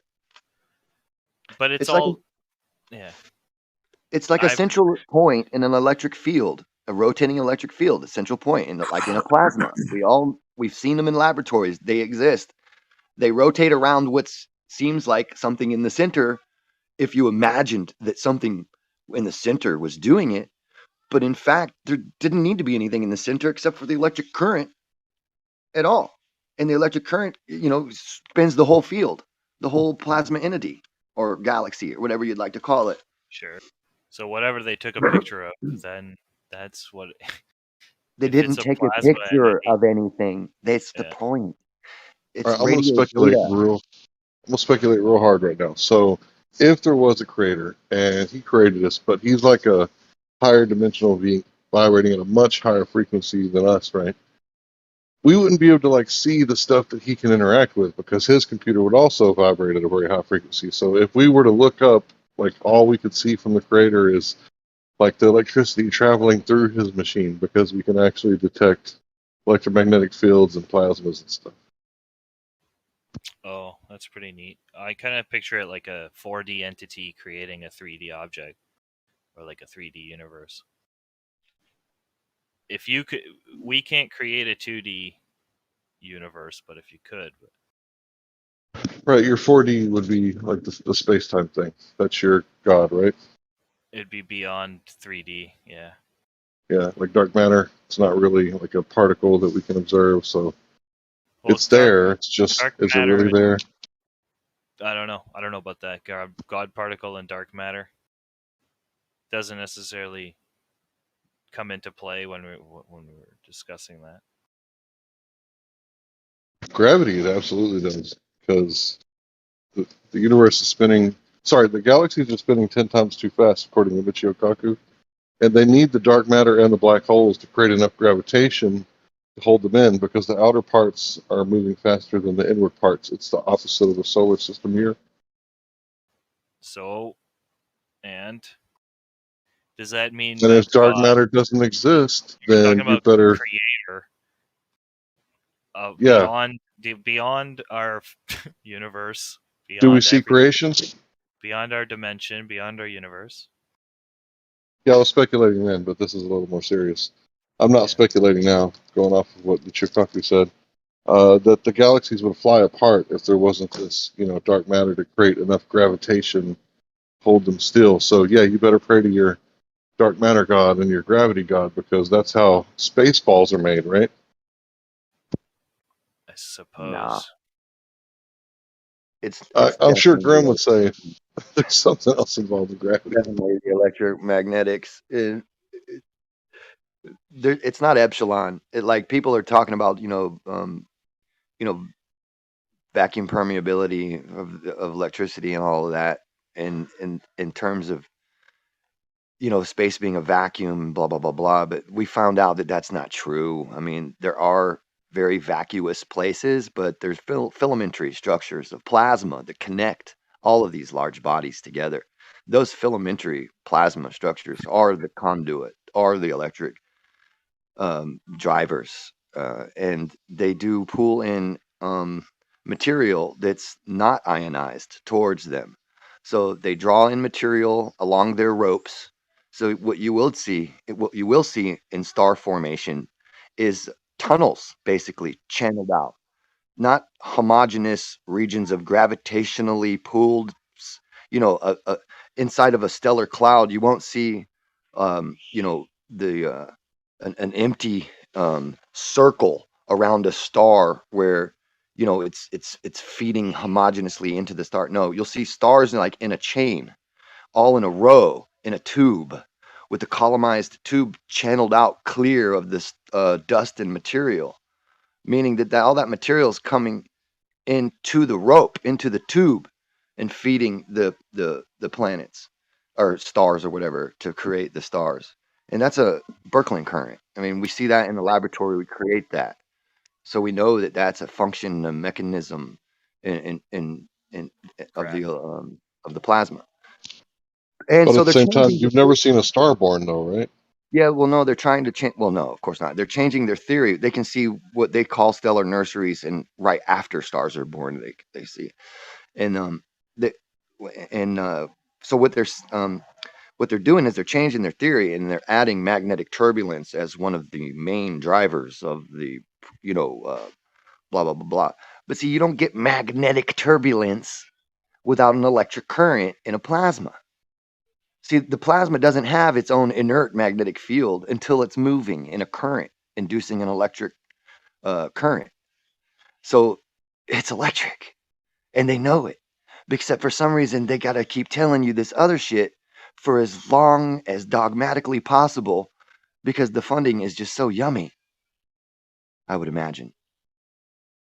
Yeah, not only do they guys hooked up to a paying grid, and meanwhile they pump up like all sorts of, coal burning plants, or if that's not cool anymore, then nuclear powered plants, and they're just like reaping all the benefits, right? And it's just, energy from the earth that we could be like harvesting ourselves.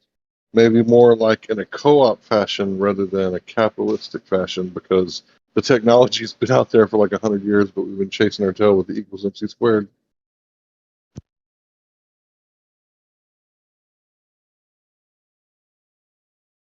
Or if that's not good enough, what is light? It's a particle. No, it's a wave. It's a particle, you asshole.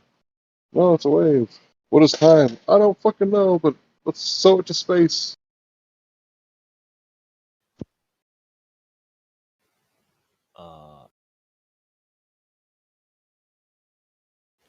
Because there's only 3 dimensions, right? Like the 4th dimension doesn't really like exist. The fabric of space-time exists in a vacuum, meaning that it's closer to, how many angels can dance on the head of a needle than actually talking about science. Because think about it. Can you show me some space-time? Can you put it in a jar so that I can manipulate it and cause things to rise and fall? No. Well, I can show you how to make things rise and fall by manipulating relative density of an object in the medium that it's in.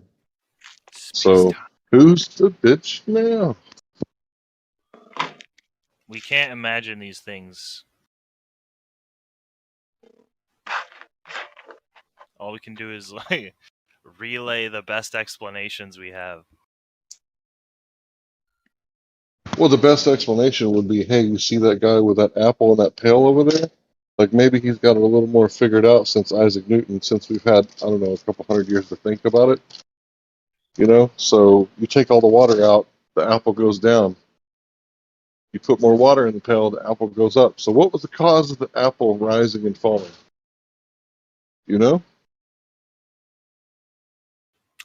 Well, putting potential energy into it. Well, by manipulating the buoyant force that nobody disagrees with. Yeah. Yeah. Wait, no, putting potential energy into the apple. So the seed would grow out of the ground, right? And it would sprout and then become a nice sapling. No, a tree grows and then it creates apples up there on a branch. So it's given the apple potential energy. So right in the window. It has potential energy like an elastic to fall back down to Earth. Eventually, the potential energy like overcomes the force of friction on the stem, and then it falls.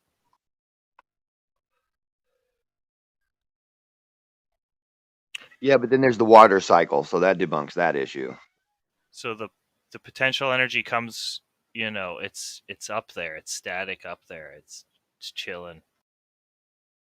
No, there's a water cycle. Water goes up and down, up and down, up and down. Yeah. You need it. Yeah, go. There you go. What about it? When it goes up, it's in like a vapor form, and when it comes down, it's in like a water or snow or ice, form. Liquid.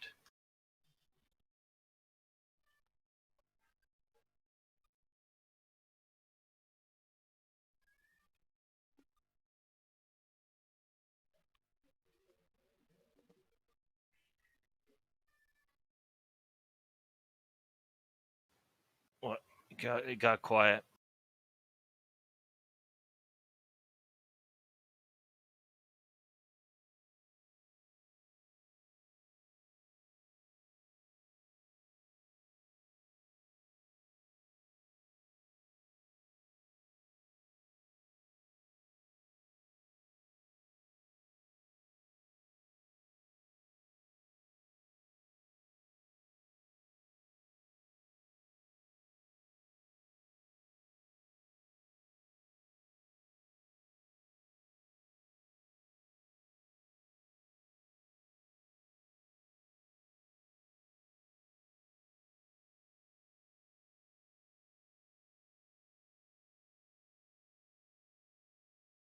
Have I lost connection, or have you guys stopped talking? I gotta stop talking to these people about this freaking video I posted, man. Jesus. What's up, Highlander? Did you watch the video I sent you? Everybody's talking about obstruction because of horizons right now.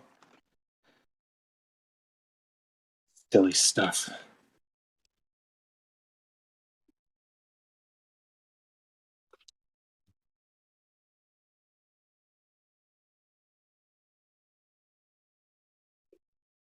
I had a phone call. I'm back.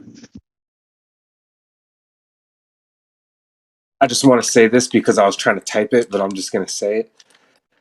Like, I guess that's the problem, is that that's the disagreements people have. People think that the horizon is physical and that it's an actual point of land that is stopping, coming to a rise, and starts to drop. And that's just like not what I believe is happening. And I just want Doofus to know that we can just disagree on that. Like, I don't mind. I want to keep trying to type this stuff out.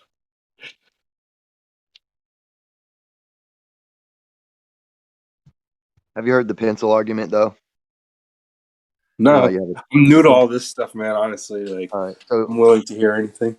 So here's the explanation for the horizon. A lot of Glopers, including myself, will tell you that it's a necessary antecedent to see the for there to actually be a horizon if you're seeing the apparent position of the horizon, and I'll explain. So there's a pencil, and you put it in a glass of water, right? And you can clearly see the refraction. You can see that the pencil is displaced. The bottom half in the water is not seemingly connected. It's the apparent position of a pencil. But without the pencil, you wouldn't have that apparent position of a pencil.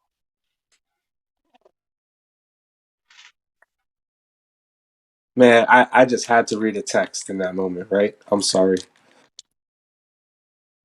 It's easy. Let me just type it in on Google. What's the name of this? What's the name of what?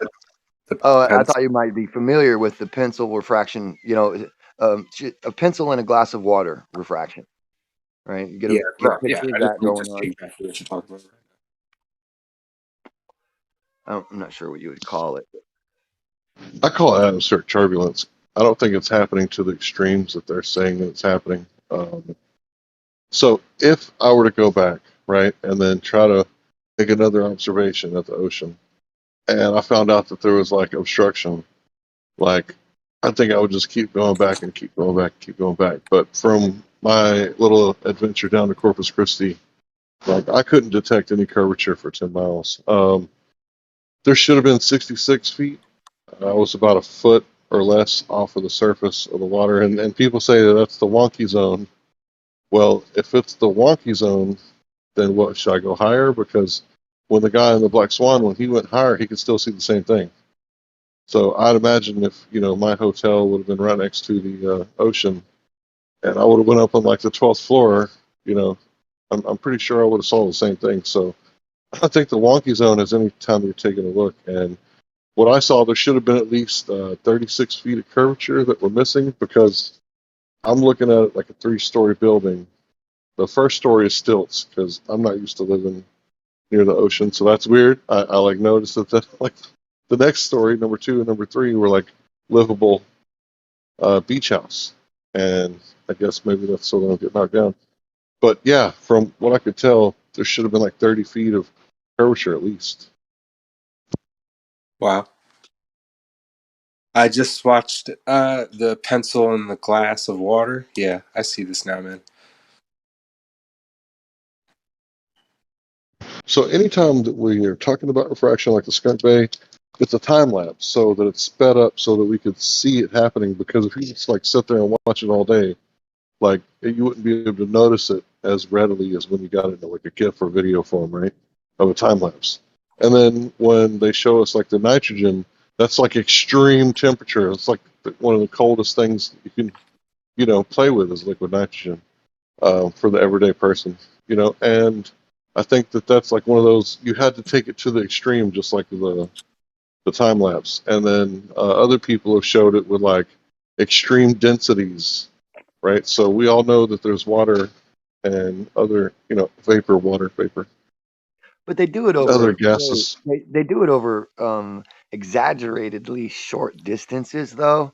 That's why they use those dense mediums so that they can have the effect exaggerated over a short distance.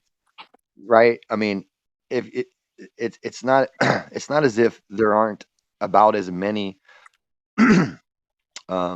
contact points for the photon to hit atoms on a large distance like that. There's about as many as in a short distance with a much denser medium. See, because you've eliminated all that distance, you've eliminated all the contact points that would be in that same exact medium. You won't have nearly as many contact points. It'd be very hard to show the exaggerated mechanism. So with the shorter fish tank, you need a denser medium to exaggerate that phenomenon, right? And it's under the Yeah. same mechanism of point contacts that bend the light. It's just you get more point contacts in a shorter distance with a denser medium so that we can show the mechanism. That's all.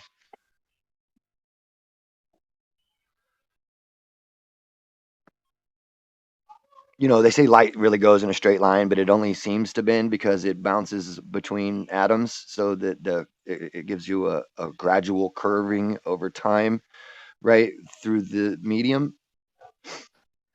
But it's really like, in their theory, it's doing straight lines, but there's just so many of them that we perceive it as a curve.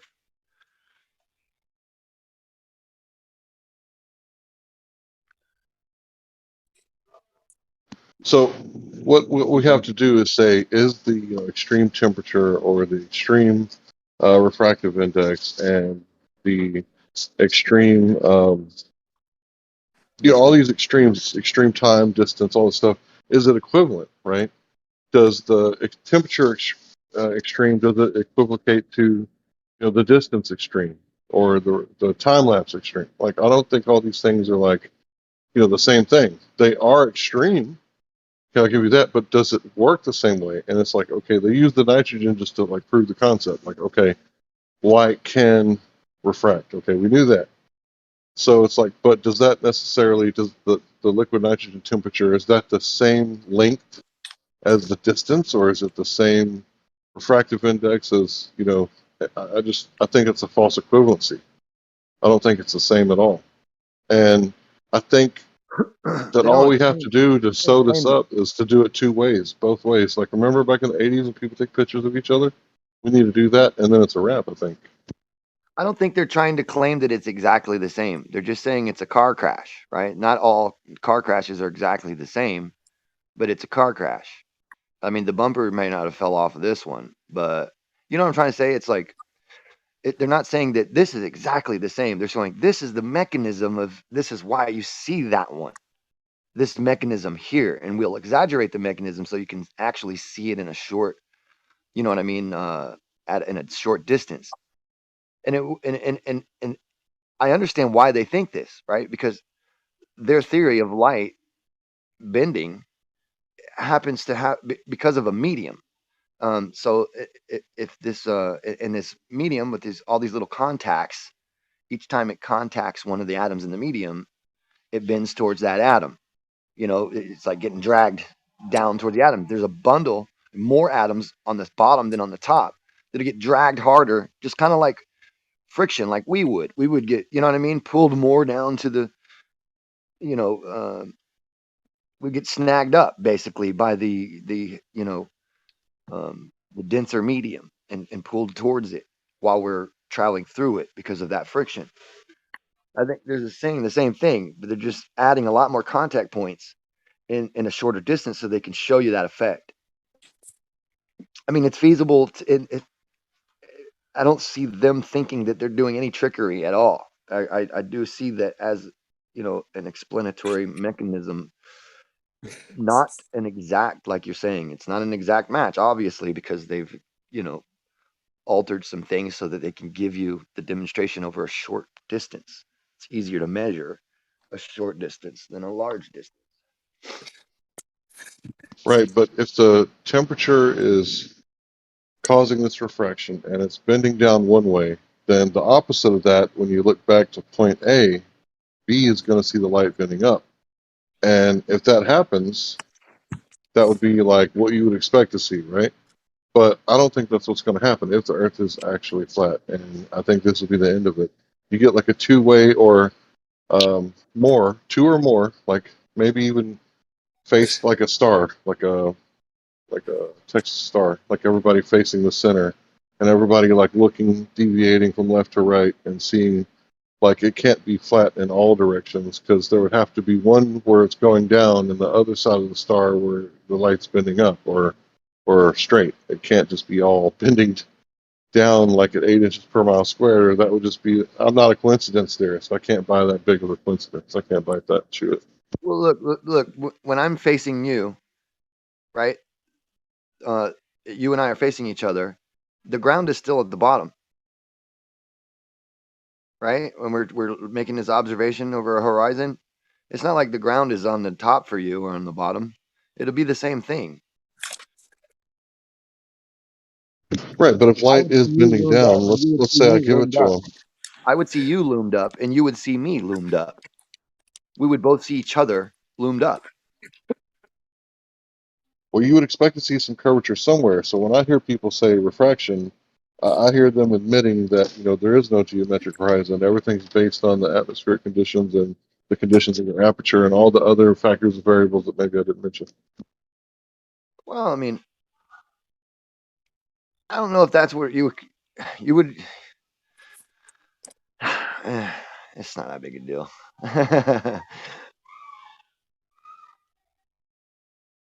Well, this is just where I've been thinking lately.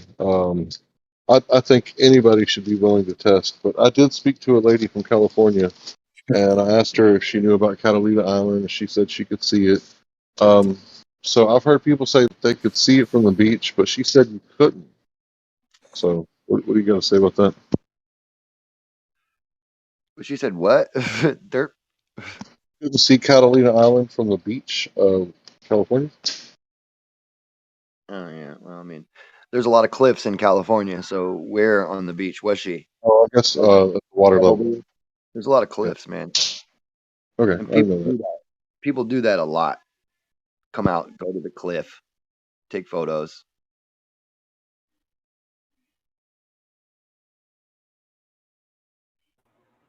Let's say you took a laser, and you shined it, and it curved around a hill, right? Because that's what quote unquote light does. It curves around a hill. So you have this laser, you're on one side of the hill, you point it, shoots, goes, it follows the curve of the hill, makes it to the other side. Do you think you could see the other side of the hill because the laser can travel to the other side of the hill? Yeah. Okay, so you think if any path you can get a laser to take, however curved, you can also get your vision to take that same path. Well, no, you said any path you can get a laser to take. That means you're adding something to it that's not the actual natural environment, right? So I wouldn't know. I mean, like, if a laser can.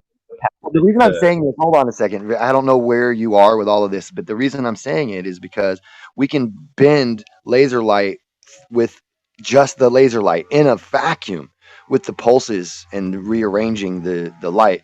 We don't need a medium to bend laser light as well. Right, that's what I'm saying. That's why I don't think you're getting my point. I don't think you're getting my point. My point is, whatever you think you can do to a laser, right? So if you can, whatever, it quote refracts and bends.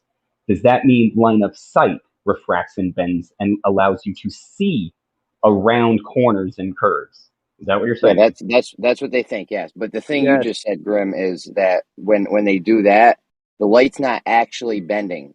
Right when the peaks hit the peaks and the peaks hit the troughs, the light's not actually bending. It just appears to bend. Right.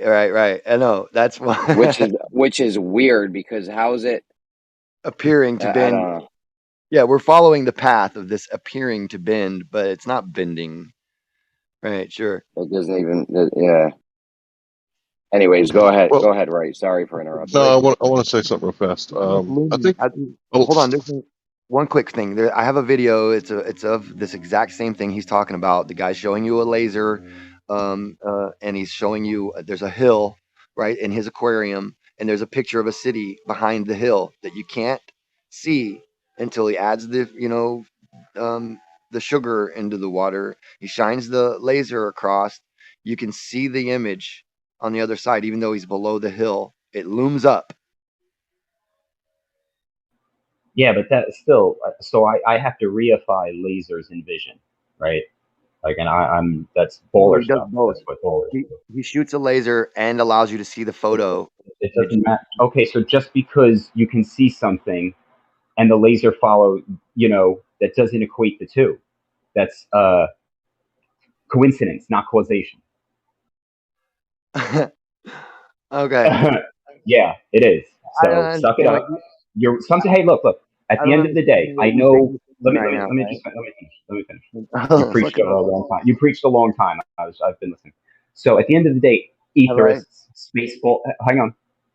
Etherists, electric universes. They all believe they have the truth, right? They all believe they have it, when in fact they don't.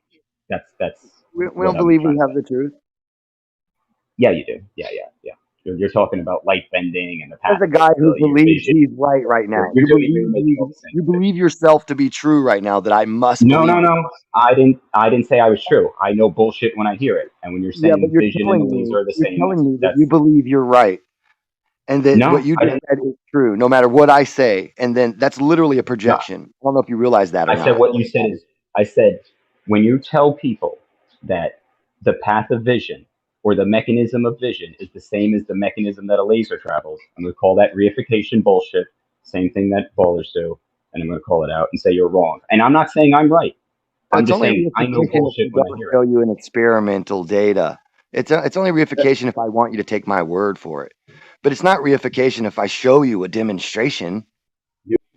You never showed the demonstration of the mechanics of vision matching. Hang on. I wasn't done. I told you I had the video. I told you I had the video. I trigger them every. I told you I had the video. I told you I had the video. You didn't even ask for it. No. Listen. I'm believing you have the video. Yes, I definitely have the video.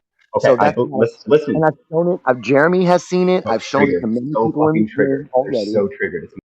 Actually, I'm just let me speak. I'm just so you've been constantly interrupting because this is what people do. Like, hold on, guys. All right, guys. Jeremy, have I not shown you the video of the looming? Jeremy, like this is you let this happen. This is I'm taking control of it right now. If you let me, I'm trying to take control of it. We don't let this happen, guys. We got to go one at a time, right? So, Grim, hold on, man. I know you got the video. We know. Let right the hand go, and then you go next. Okay. Now, when he says he has a video, he's going to show that you can see something, right, or that you can't see it, and that the laser quote goes straight. Then you put sugar, and you can see it, and the laser curves. Great. That does not mean that the vision, the mechanism of vision, and the mechanism that the laser uses to travel are exactly the same. Only if you believe that personally. So you did not demonstrate that a laser takes the exact same mechanism of path that the vision does. You just demonstrated one very specific phenomenon with a laser and sugar water, which has nothing to do with looking through the air.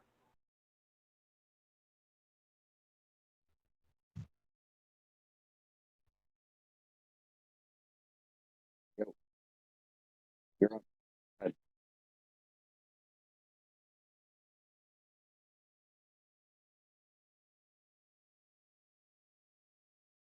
Is he here? Yeah, you're here. Go ahead, Grim.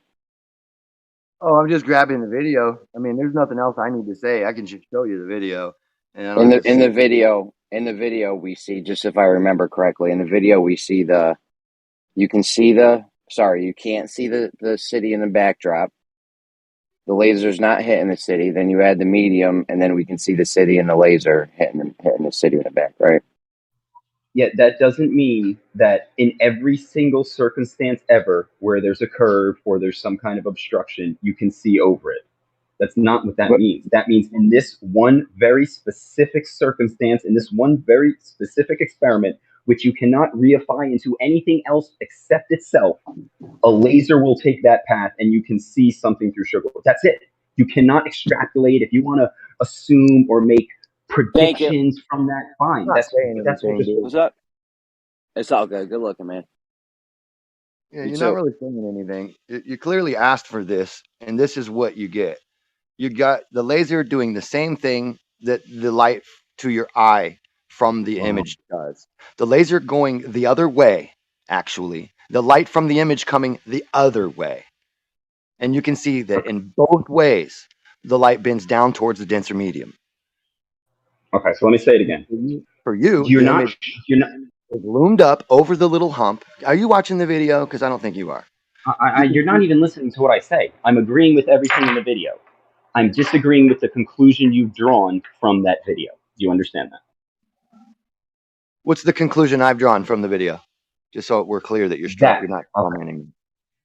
That vision will follow the path of a laser in every single phenomenon ever, not just this one particular phenomenon that you've created where you didn't actually Did witness the anybody else mechanism hear of me vision. say in every single phenomena ever? Did anybody else hear me say that at all?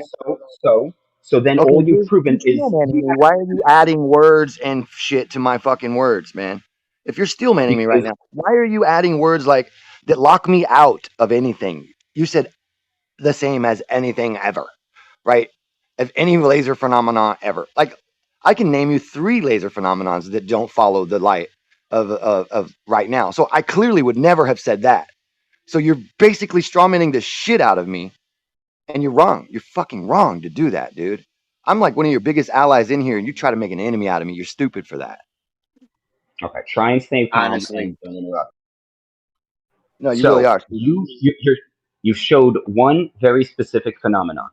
That is all you have done. Now, to equate that phenomenon to anything else in the world is reification. Do you understand the words that I just said?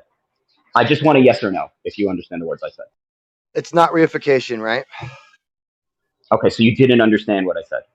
It's not reification. It would mean if reification if it was to every single phenomena ever that could ever be done. And I don't even know all of the phenomena that even exist. I could never even say that it matches every phenomena. That wouldn't even be something that would ever come out of my mouth.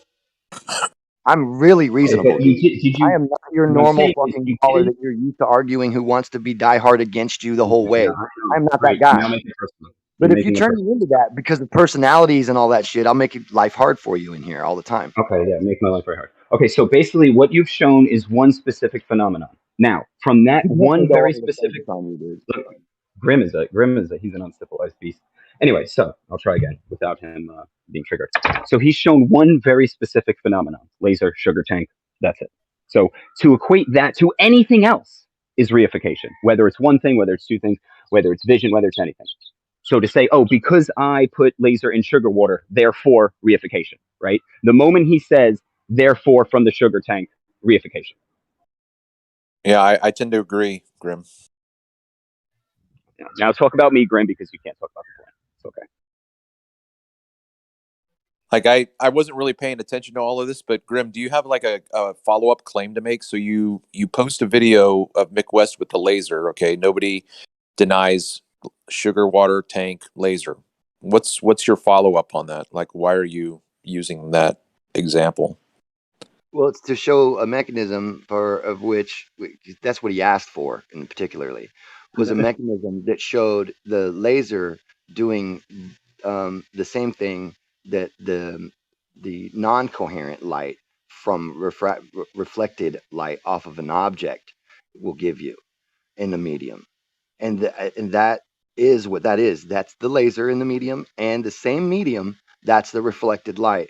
It's both things are in the same medium of each other, right? And that's the a relationship that we're trying to establish, that the laser and the non-columnized or parallel light, or whatever you want to call it, collimated light, can actually behave the same way in a medium. All right, so I have a question just real quick because And I'm it's trying lumens. to be as specific as I can.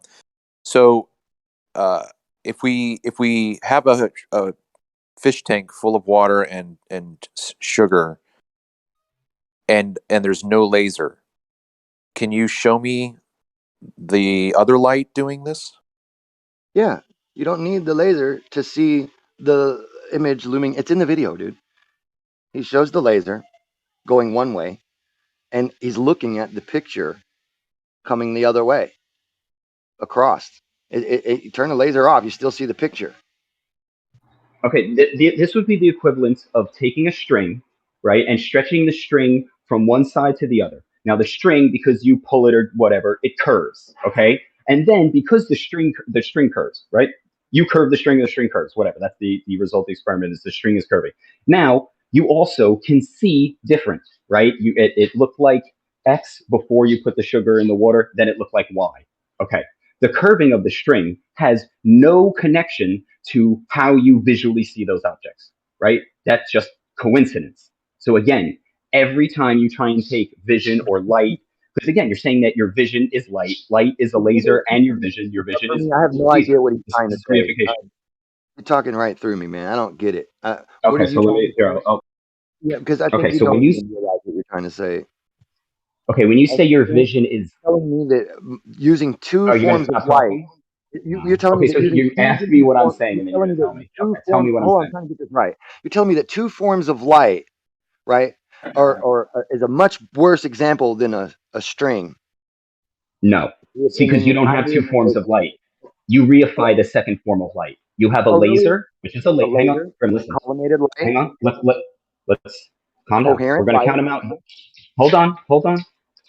We have coherent so light one. and incoherent light. No, wait. You're Grim. You're triggered. I'm speaking, so just be quiet. You're not shutting up. You're not letting me speak. You're just you keep inserting your beliefs. All right, just So let please, right the hand go. Grim, you're next. You guys can have a back and forth for a few minutes, so there's I'm no trying. rush. He's the problem. Everyone's He's the problem. I know. Don't say we can have a back and forth when he is the problem. Okay, relax. Right, I'm trying to get This a hold is of it. bullshit not him. Address the problem, not like look like it's an us problem. It's a him problem. Okay, we have plenty of time. Everyone slow down, and you guys can have a back and forth for a few Again, minutes. not everyone. It's Grim. Stop interrupting right the hand. Dude, That's just what get back to the conversation, Well, address bro. the I've problem, handled it. Jeremy. You're not addressing the problem. I'm Oh my God, addressing the who's problem. fighting People with are talking Grim over now? each other. Grim. I'm addressing the problem. People are talking over each other. I'm handling it right now. Right the hand. It's your turn. Grim's gonna go next. You guys can have a back and forth for a few minutes without anyone else interrupting. Go ahead. Right. Okay, so you reified two forms of light when you had zero. You have the laser, which is not light, it's a laser. Now, if you want to reify it into light, that's reification. So you have the laser, then you have your vision. Vision is not light, it's vision. Now you're going to reify both of those things into the exact same mechanism through nothing but your pure beliefs. So in your example, laser is not light. Okay. Well, where do we go from here? It's a laser. A laser is a laser. Yeah, it's not light. Okay. Well, does anybody else agree with him? Yeah. Well, so you see, you're reifying. This is reification. I could say a laser is angels. No, that's what you're doing right? because a laser is a type of laser does emit light. That is a type of light. Well, it's a laser, isn't it? It's a laser. Laser and light are laser. When you say light, you can't be talking about vision, a laser, ambient light, waves. You're talking about 17 different things, reifying them all into one. Light. It's all light. It's all light. Everything's light. It's reification, dude. Everything is light, basically, dude. Radio waves, magnetic fields. They're just not visible light. I don't know if you've really see them. We just yeah, I don't know if you've it really is come in contact with any of your smarter friends on the flat Earth, dude. But maybe you should talk to them more and do more listening to your flat Earth friends because they seem to know much more about it than you do. Let's get his argument. You do so much talking. I don't think you even understand how wrong you are. Okay, so his argument is, it is what I say it is. We just can't see it to confirm it. That's your argument. You're saying light, No, laser is it's not. not. No, you clearly are. You're saying laser is not light, so you're just redefining things to fit your argument. It's stupid. I said a laser is a laser because you can clearly see the laser. So that beam, that's a laser. You see the laser. You're interrupted. You're trying to take over. You've just taken over my speech now. What about the laser do you see? But I was speaking, Grim. You have to be civil. Logically walking you into the light. I don't know. Grim, If right the hand was going, let him finish, please. Well, I'm not into letting poodles hump my leg, bro. Exactly. I'm not going to He can't control himself, and that's really the conversation we need to be having. Kick the poodle across the room. Why can't you control yourself? Why can't you control yourself? You're humping my leg, fucking poodle. Kick No, that fucking You're poodle, humping my you're Grim. fucking triggered. leg right now, dude. That's why. It's because you're triggered about a personal Hump belief. my leg. You're getting defensive about a personal belief that you can't Just let him quantify. finish. So you're getting triggered. Remember that movie? Let him finish. So Get that you're fucking dog you're off my getting triggered about a person. You're getting triggered about Do a I sound personal triggered, belief. God, for real? I mean, I'm making a laugh out of this. I'm not triggered at all. I know. You It know, is funny. We're mad all about laughing my at you. morning. You ain't doing And shit how to you me. can't be quiet. How you Stop can't let me flattering speak because yourself. you. You keep Yeah, I know. flattering You can't let yourself me with this speak because I'm I'm going to say triggered this. bullshit. Don't flatter yourself, kiddo. Okay, are you done? Now, let's get back to the So, point that you okay. said Well, laser I was. somehow is Hold not on. light, You're going to. right? How do you see the laser? I just want to know. This is crazy. You See, answer so the now question? he You has If to the asked him a prove laser's it. question. not light and you just said you can see the Grim. laser, answer the Grim. fucking question. Let him answer the Grim. question. Quit All protecting right, him, let him dummy. answer. You got to stop talking, or he'll never be able to answer it. Okay, so at first he made a claim that laser is light. Now he's left that claim because I've proven that he can't substantiate it, right? So now what he's going to do is What? throw it onto me. Hang on. So now what he's going to do is throw the what is a laser onto me and ask me how we see it, right? This was not I never made a claim. I just said the claim you're making, you have not substantiated, so it's bullshit, right? And instead of actually substantiating his claim, he's proceeded to ask me a question. So asking me a question is not substantiating your claim. So I don't need to answer to leave it at the floor that he has not substantiated his claim that a laser is not just a laser, but is also light. Okay, so just somebody read him the definition of what a laser is so that we can get past this stupid shit. I mean, I would Okay, agree that definitions different don't. types of light. One's Well, then you coherent know and the another problem one's is it's not incoherent. light. Okay, definitions don't reify things into existence. You can't have a definite. Hold on, I'm not done. I know. See, every time I Graham, really, you need to. So when you're saying, oh, the dictionary says it's this, therefore it is this. The dictionary was written by men. That's the exact same argument as going to the Bible, saying, well, the Bible defines God. Hang on.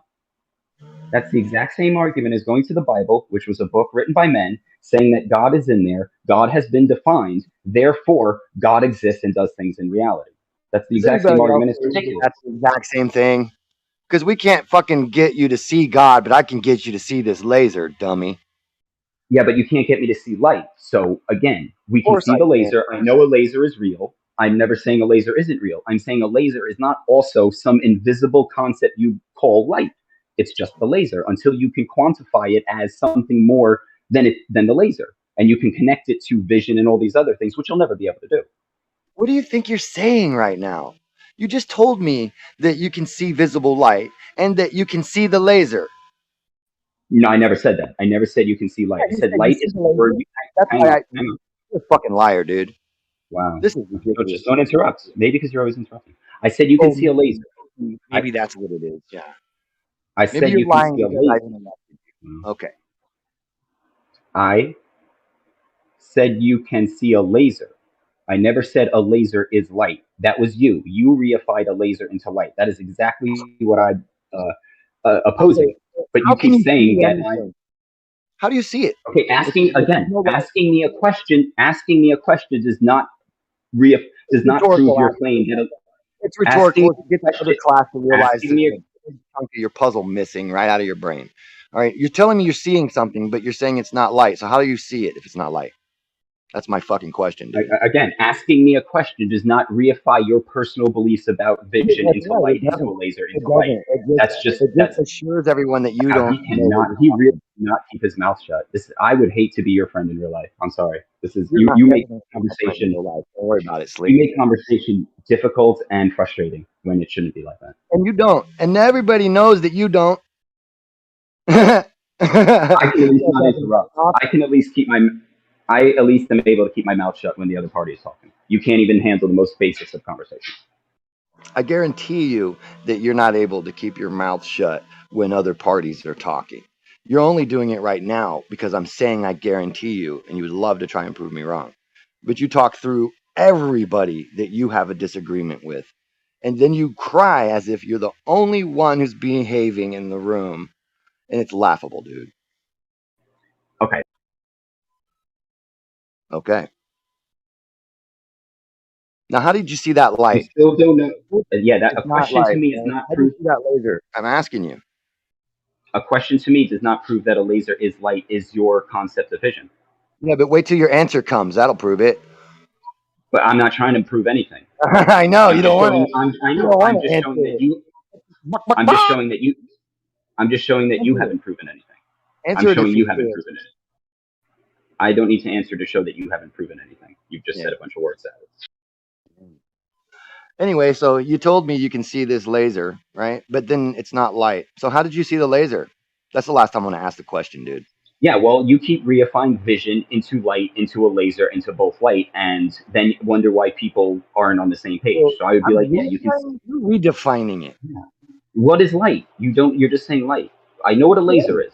So it what is doesn't light? matter if light is a particle Oh, it doesn't or if matter. it's Oh, it a doesn't matter sound what it wave. is. It doesn't matter what it is. A laser is it. No, for So the it sake doesn't of matter this what. conversation, it doesn't matter what axiom you're coming from. You're looking at the light. It No, I'm doesn't looking matter at a if laser. it's a particle at this point. You're seeing light. No, well, what if there is no light and it's just the laser? Okay, so then how did you see it? Again, asking a question does not reify your belief in light. So again, you don't have light. You just have a belief in it. You know you're locked out, dude. And everybody here in the room knows you're locked out of your own fucking argument now. You can't I'm not even making an reach your argument. own answer now because I've locked I'm you not out. making an argument. How did you see But the I'm not laser? making it. How did you see I'm it? not making an argument. If there's no light, See, how did you're you see just it? again, you're just Well, in reifying the dark, I that. can't see anything in the dark. Can you? I know you're just asking questions. You These see are not anything in the proving dark? your claims. I can see a laser. Yes, that doesn't mean that a laser is the same thing as vision. No one said the laser was the same thing as vision, you knucklehead. It's the light. You are. Yes, you are. You're saying a laser and vision are both light. So that means they're connected. That's the third time you've tried to strawman me. No, that's your claim. You're claiming a laser is light. Vision works through light. Therefore, a laser and vision both are under the mechanism of light, which I disagree. Does anybody in this room disagree with that statement, though, right now? Well, it doesn't. I don't even know why we're talking on it. I know. This is consensus only is not bullshit. reality. Well, no, what it is Again, you're, there is. One second, Grim. you're threatened Grim, one right now. second. So You're threatened, right? Because you're not the shiny golden bringer of chocolate in the room right now. I am. just And that pisses hold you off. on. Hold on one second. So I don't even know why we're talking about the laser because you could see, in one instance you can see the city with your eyes, in another instance you can't. So fuck the laser. Thank you. Yeah, but that has nothing to do with light. Because what is light? You're now just going to say you can never see light. Light is the reason you see everything, and I'm going to reify everything into this same mechanism, and I disagree with it. Like, I don't think a laser. You use it in hold wrong on. over and over again. Hold on, Grim. You're just Whatever you want to call it. Whatever you want to call it, if you want to call it light or pixies, we're talking about the way we see. So in one instance we can see it, in another instance we can't. So something's happening causing us to see it in one instance and not see it in another instance. That's the crux of this, right? Yeah, and I agree. But my opposition is that the reason why you see it is not the exact same reason why the laser does what it does. Those are two different mechanisms that you cannot connect unless you're just reifying that they are connected. We're off the laser now. We're off the laser. We're on to just looking at things. We're looking at the city in a sugar tank. We could see it, then we're looking at it again and you can't see it. Okay. Yeah, what is that? That proves you can create this. That proves the very unique phenomena of seeing in the sugar tank. That's it. And you didn't prove anything else. It doesn't. But not only that, we have instances like the oil rigs. Let's say, and they're at the Black Swan site. You know, one time you can see them, one time you can't. Sometimes they're higher, sometimes they're lower. We know that.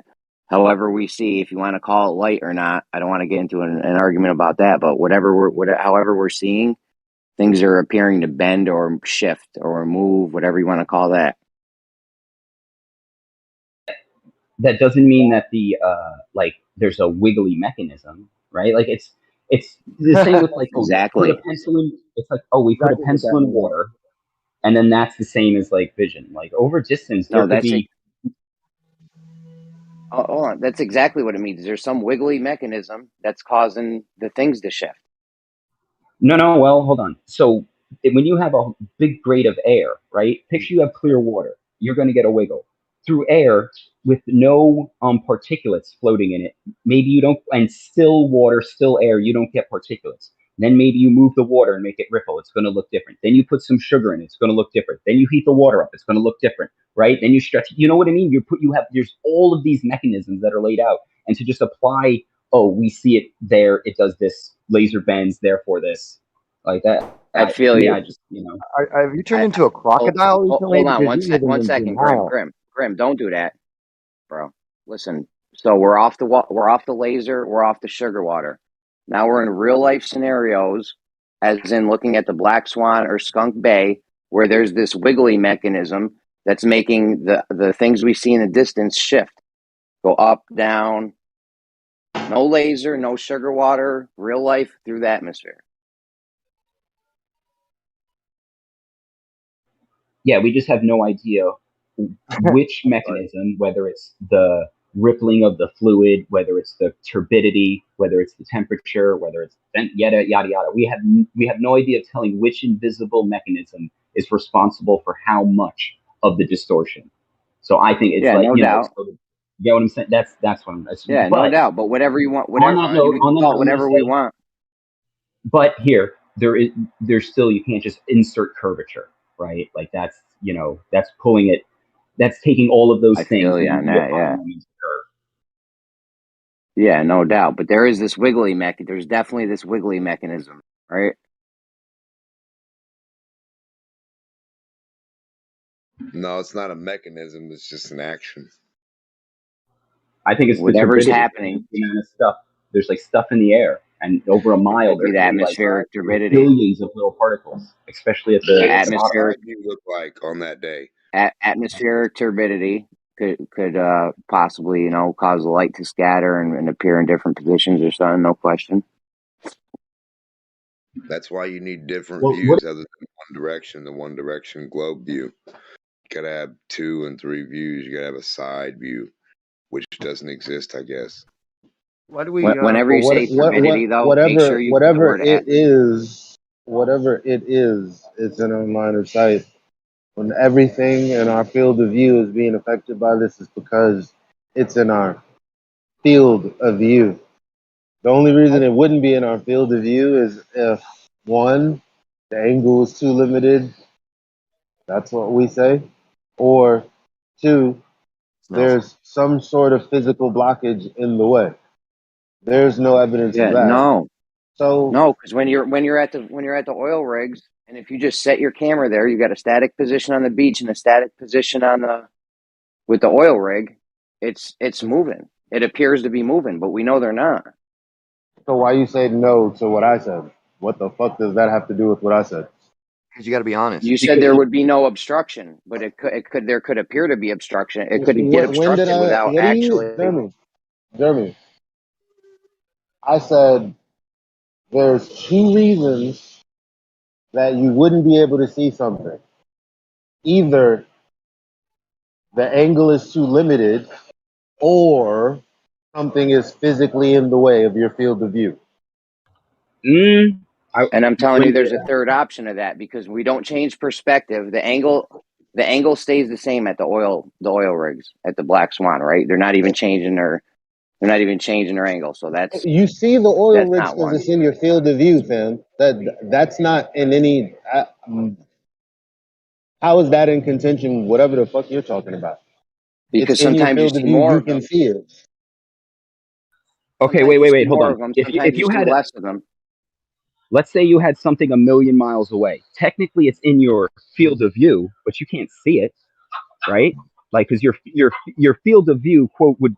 Are you saying it doesn't go for infinity? No, your field of view isn't literally everything. No, it's not. That's retarded. So then it's what you can see? It's your field of view. Yes, what you can see. Yes. All right, so what you can see. So check it. Hear me out. So we know it's not the angle, because it's Black Swan. Your angle doesn't change, right? And as far as something actually like physically, tangibly obstructing it, I mean, the oil rig, unless the water's humping up in between you and the oil rig. Oh no! Wait! Whoa! I know you're not talking about the difference between when the horizon is behind and then when the water is in front. like two I'm talking different about shots, two different positions that you can see in BMLS B69's video on his YouTube video titled Magnification. That's not the same so angle, Jeremy. not in the same video, but there are positions Exactly. where but hold on, but there are positions where you can just stay still. Sometimes you can see the oil rig, sometimes you see more of them, sometimes you see less of them, sometimes you don't see them at all from the same spot. I don't. You got to show me that, because the only thing I've seen of what you're trying to describe is Skunk Bay, and the information is still there. It's just compressed. Oh, well, I'll get the oil rig thing because look, the one QE uses when the Let's side just by go ahead side and get one. it, fam. All right. He's gonna treat you like a hostile too. I don't care who it is. I feel you, bro. I'm gonna check for it. I can't right now. I'm busy. Maybe later. Yeah, you think I haven't gotten muted across not at 24/7, but across the highway? Shit. Well, You and ain't who been hasn't doing. been muted or kicked out Are of you disputing 24/7 that just the for the things? record? Hold on. Are you disputing that the things move up and down in your? Why would I be doing that? View? Yeah, Why would because I be they do, doing right? that? They do, right? Sometimes the oil rig sometimes is you can. moving. Picture you had like a piece of wavy glass right in front of in between the oil rigs and the person, and you were wiggling the glass. It would look like the rigs were moving, but the rigs aren't moving. So again, I know we probably all knew that, but I just wanted to make the distinction. Yeah, we're just talking about what we see. Sometimes I could swear you see from the same position. Sometimes you see the whole oil rig. Sometimes you don't see any of it. Sometimes you see half of it from the same position. Well, yeah, picture you had a fluid, right? But picture that fluid can kind of wave.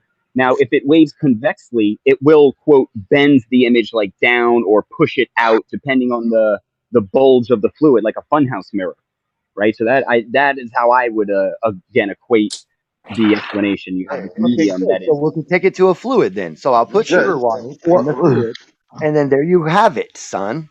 You're ready to get on board now that you're in a fluid. Good job.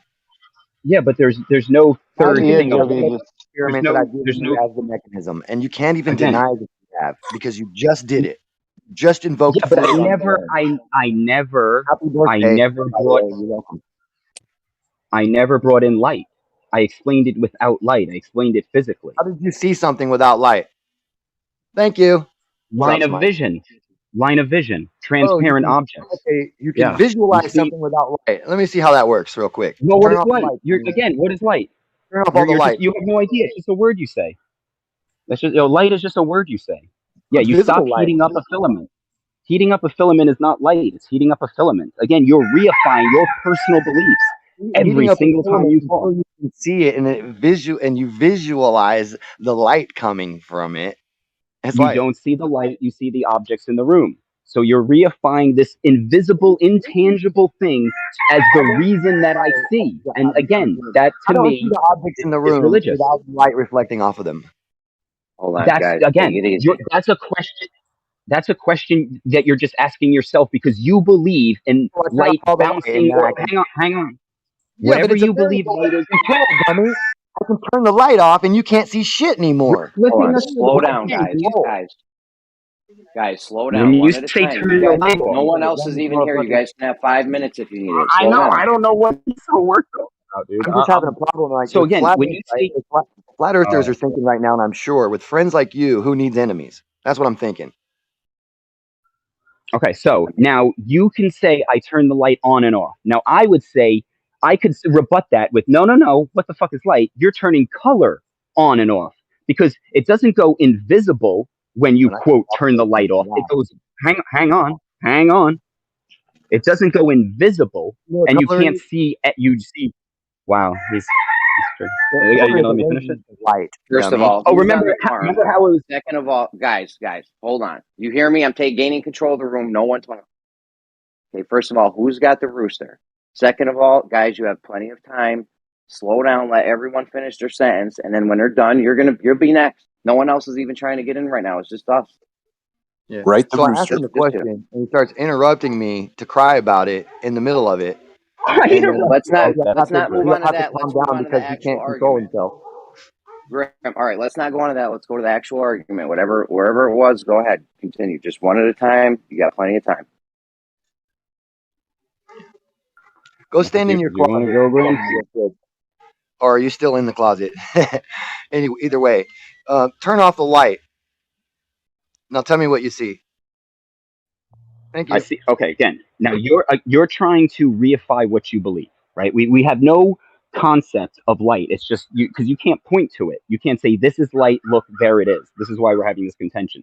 Now you're going to then ask me a question about. Look, I'm turning the light on and off. I'm going. No, you're just turning color on and off. You turn on the color. I see the brown of the cabinets. I see the green of the tile. I see the white of the ceiling. You turn off the color. I see the black, black, black, black.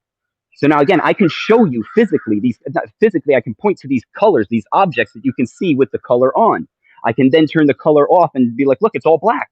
There has to be something there that you're seeing that's black. So yes, you see everything the same. It's just you don't see the color of it. So when I explain it, hold on, I'm almost there. So when I explain again, because it's just make up a story. I'm not really explaining. I'm describing, and I describe what we see more accurately than you describe it, because we actually see the different colors. We don't see light. Light is the reason you think we see colors. So I'm not involving. Hang on, I'm almost there. Let me just finish. Three times already. No, I'm going to make my point. I'm going to make my point. All right, you're laughing. I'm going to make my point. You're laughing yourself, Bro, you're just fucked in the head because you can't be civil. So I'm not arguing 3 times in a row, and you know I'm trying to get in. Grim, you told me that I couldn't control myself, and now you can't do the Right exact the same hand. thing. Quit repeating yourself then. Okay. Let me make my point, Grim. Share Grim, the let me mic. make my point. Come on. Share the We mic, have dude. plenty of time. I'll give you 5 minutes after this, and I'll listen. I'll give you as much time as you want to talk. Just let me finish my one last point. Okay, repeat it again. Go ahead. I didn't say this yet. I'm not arguing the reason we see the different things we see. I'm just describing what we see. You're trying to argue why we see it. And you're trying to tell me you didn't already say that 3 times. Thanks for repeating it. Can you address it then? Can you address it then? Yeah, okay. And you told me that I'm only giving you blah, blah, blah, except it's not true at all. I'm showing you the wavelengths and the absorption rates of the material that you're calling color. It has an absorption rate and an emission rate, and it absorbs and emits particular light. And that's why you see the color anyway, because of the absorption and the emission of the light itself. It only emits at certain color. It absorbs all the rest. That's the light. And then what you see is what hasn't been absorbed by the matter. Dumb.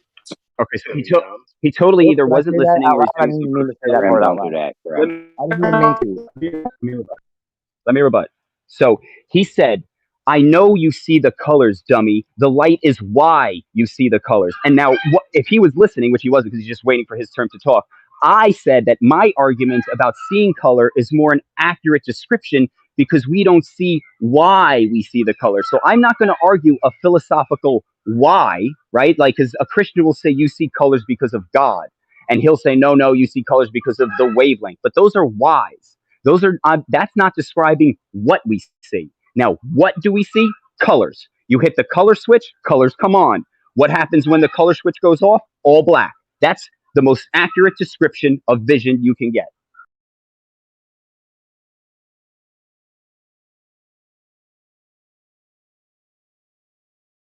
If accurate, you mean the most inaccurate description, then you're right. Let me jump in just real quick, Grim. I watched that Mick West video. I had seen it before, but I watched it again.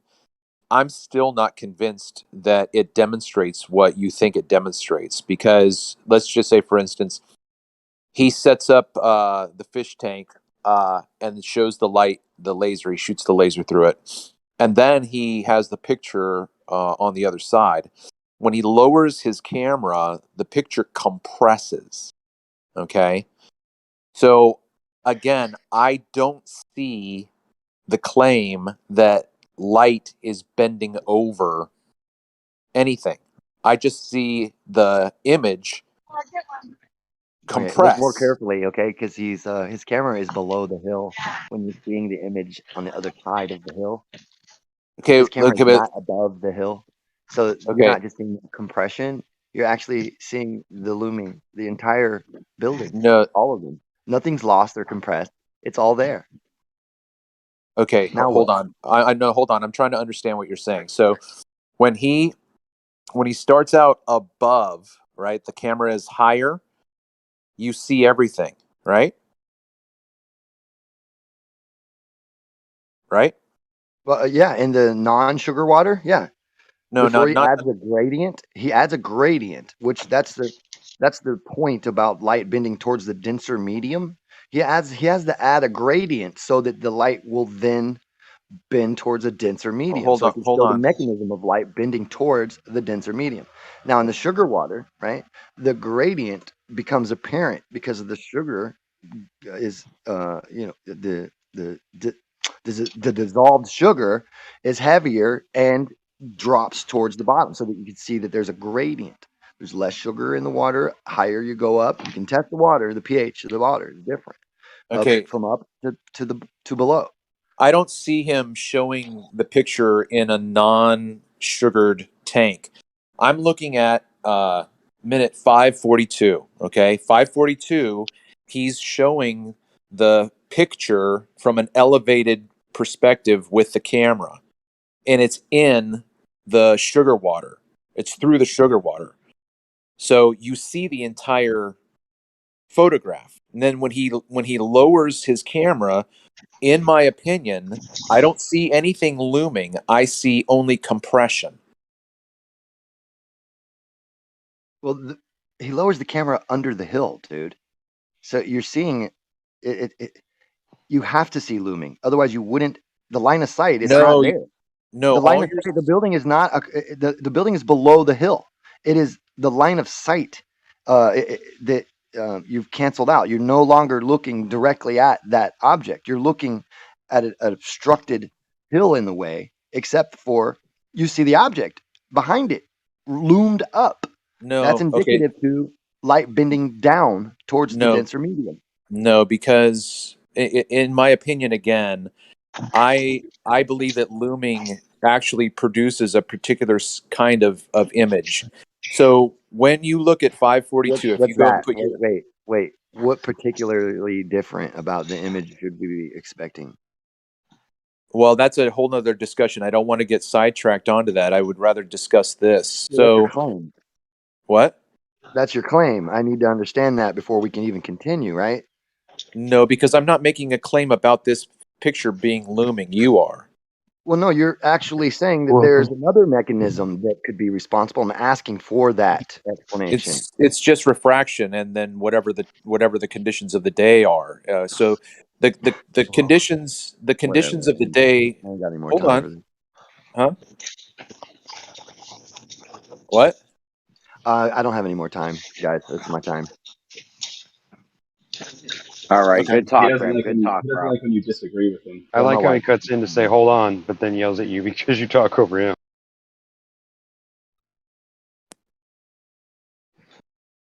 Did he Grim, leave? good talk. All right, this guy Grim's not. I'm telling you guys, Grim's not really the enemy. All right, you should have been here last night. He's helping us out with this. Did you know that you can't use longitude and latitude if the spheroid is oblate? I learned that last night thanks to Grim. I got the citation and the DMs from him and everything now. Yeah, but I don't understand your So I comment. mean, I wasn't treating Grim as an enemy. I don't think that the discussion we're having was antagonistic. I hear you. Stop Shit being gets mean, hot. I know Travis. how it is. Stop being mean. Yeah, you're just a big meanie. Yeah. So I mean, if you watch that video, I made a comment whether or not I'm going to follow up and see if he answers me or not, but I would have been interested to see what the picture does without the variables that he added. Right, take out that raised platform and show me what happens when you lower the camera. Brandon and Ranty did this. Brandon and Ranty did this. Did you guys Yeah, I miss know. that whole No, I thing? watched. I saw it. Yeah. It's So not. I mean, this ain't even This ain't even a question in my mind that this but this can happen. the thing, yeah, but the thing that Ranty and Brandon demonstrated wasn't over a curved surface. They simply demonstrated the change of the water, and in that instance, what Ranty and Brandon produced is a completely different image than what McWest is showing. So it's not even the same. You couldn't put an equal sign between the two of them. They had but two different Brandon results. and Ranty showed that things could be hidden due to this refraction, right? Sometimes you can see them, sometimes you can't see them, right?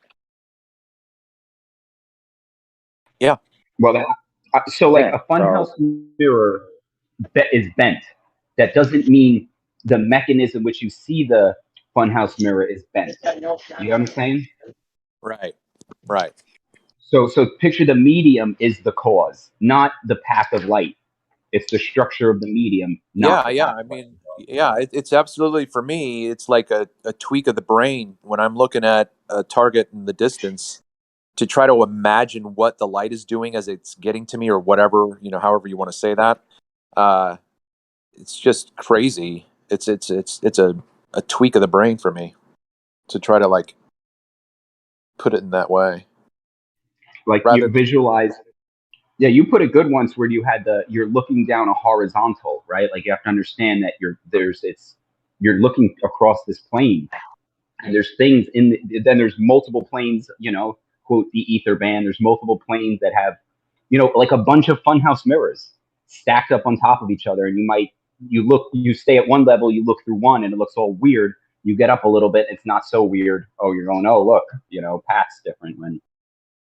Well, see, that's the whole thing, right? Yeah, I've thought about it this way too. If you imagine putting 10 panes of glass between you and a target, and every single time that pane of glass is different than the previous one, and so when you put the first one down, it shifts the target. You put the next one down, it shifts the target. You put the next one down, it shifts the target, and they're all working together. But then when you look through them all together at the same time, there's your target, right? There's like 10 things happening, and each of those panes is completely of a different composition, and it's just crazy. Tweaks my brain, man.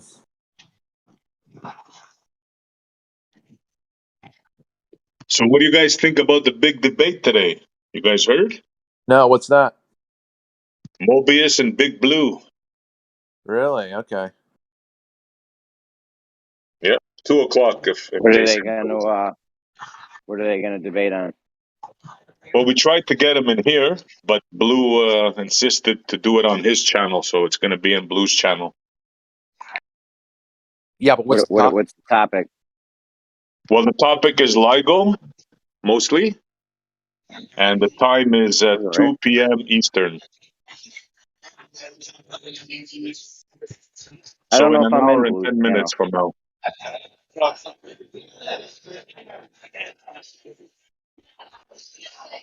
I'm looking forward to this. I don't know about you guys, but I'm looking forward to this. Old school meets new school. Yeah, let's see. Let's get down to this LIGO thing right here. I'm pumped.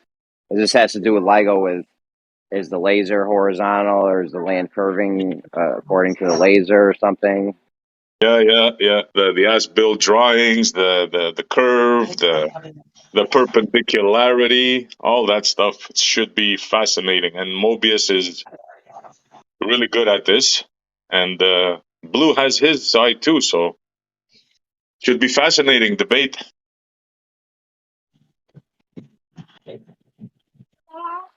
Yeah, should be good. Should be good.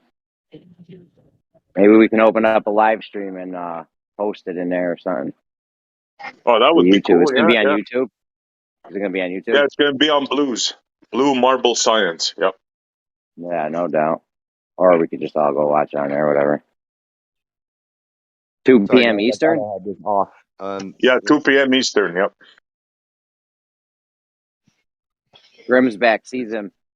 I thought I had this off. I didn't mean. Yeah, I was just saying sorry if you heard anything.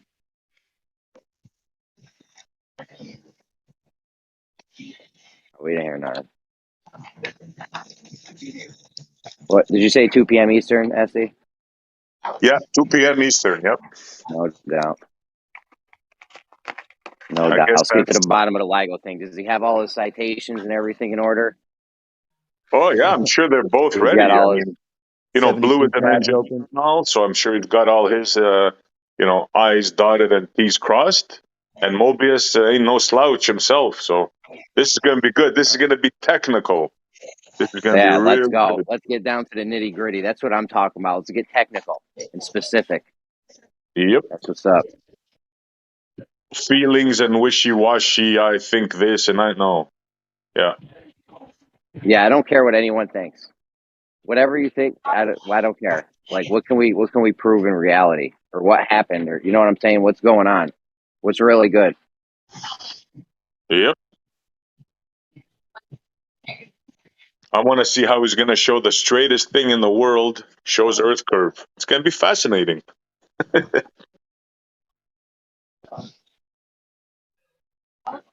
I mean, there's that little lake right next to it. Rocky needs to shoot over there with his theodolite and line up the tube to the water or something and see if it matches. Or I don't know. Well, Rakia's been there, and that Electromagnetic lake waves right and now then is saying, kind look, of like the waves. shrubs and stuff in there, so it's not as you see it on the pictures. It's all overgrown and shit. Is it a Yeah, lake? I thought it was a canal. it's a canal. It's a canal. If we said Yeah. lake, Yeah. mistake. Yeah. Okay. Just still body of water. Still body of 2.5 water. Perfect, right? miles. Is it a flowing canal or is it No, it's not magnet? flowing. No. It's just static. Yeah, no doubt. That's perfect. Perfect. Yeah, you want to hear a good one, Jeremy? Tell him to get in there. He's from down south. He can get in there in the weeds. Well, Rakia's been there. He's driven in there. There's no guard. There's nothing. You can go in there. Just drive in Yeah. there if you want. Yeah, it's Yeah, no we got big to get deal. him in there in the weeds. Tell him to get his waders on. You want to laugh? Blue was willing to bet me $10,000 that canal that we're just talking about, Jeremy, either side of it, there's a 3-foot slope a drop on either side. How long is that canal? 3 feet. 2.5 miles. Where's he getting 3 feet from? I don't know. That's what he was willing to bet. You're looking at a few inches. That even in the globe model, you're only looking at 3 miles from the middle. Because it's horizontal at the middle point, right? They say. That's what they say. Yeah. So you're only looking at a sagittal measurement from a mile from a 3 mile. Would you say 2.5 miles? 2.5. Yeah. Yeah. So the sagittal is going to be what's 2 miles? 32 inches. It's like 8 inches or something, or a foot or something. It's not even. What do you say? 3 feet? He said 3 feet on either end, if I remember correctly. Yeah. It was I would about a take that year bet. ago. Even on their model, that's not even possible. You took that bet then, right? Well, Like, even on then their he model, started putting all kinds of conditions on it that I'm Yeah. going to pay for this and I'm going to pay for that, and and I said, Yeah. "Oh, really?" So then, what's going to be left over from the bet? Like,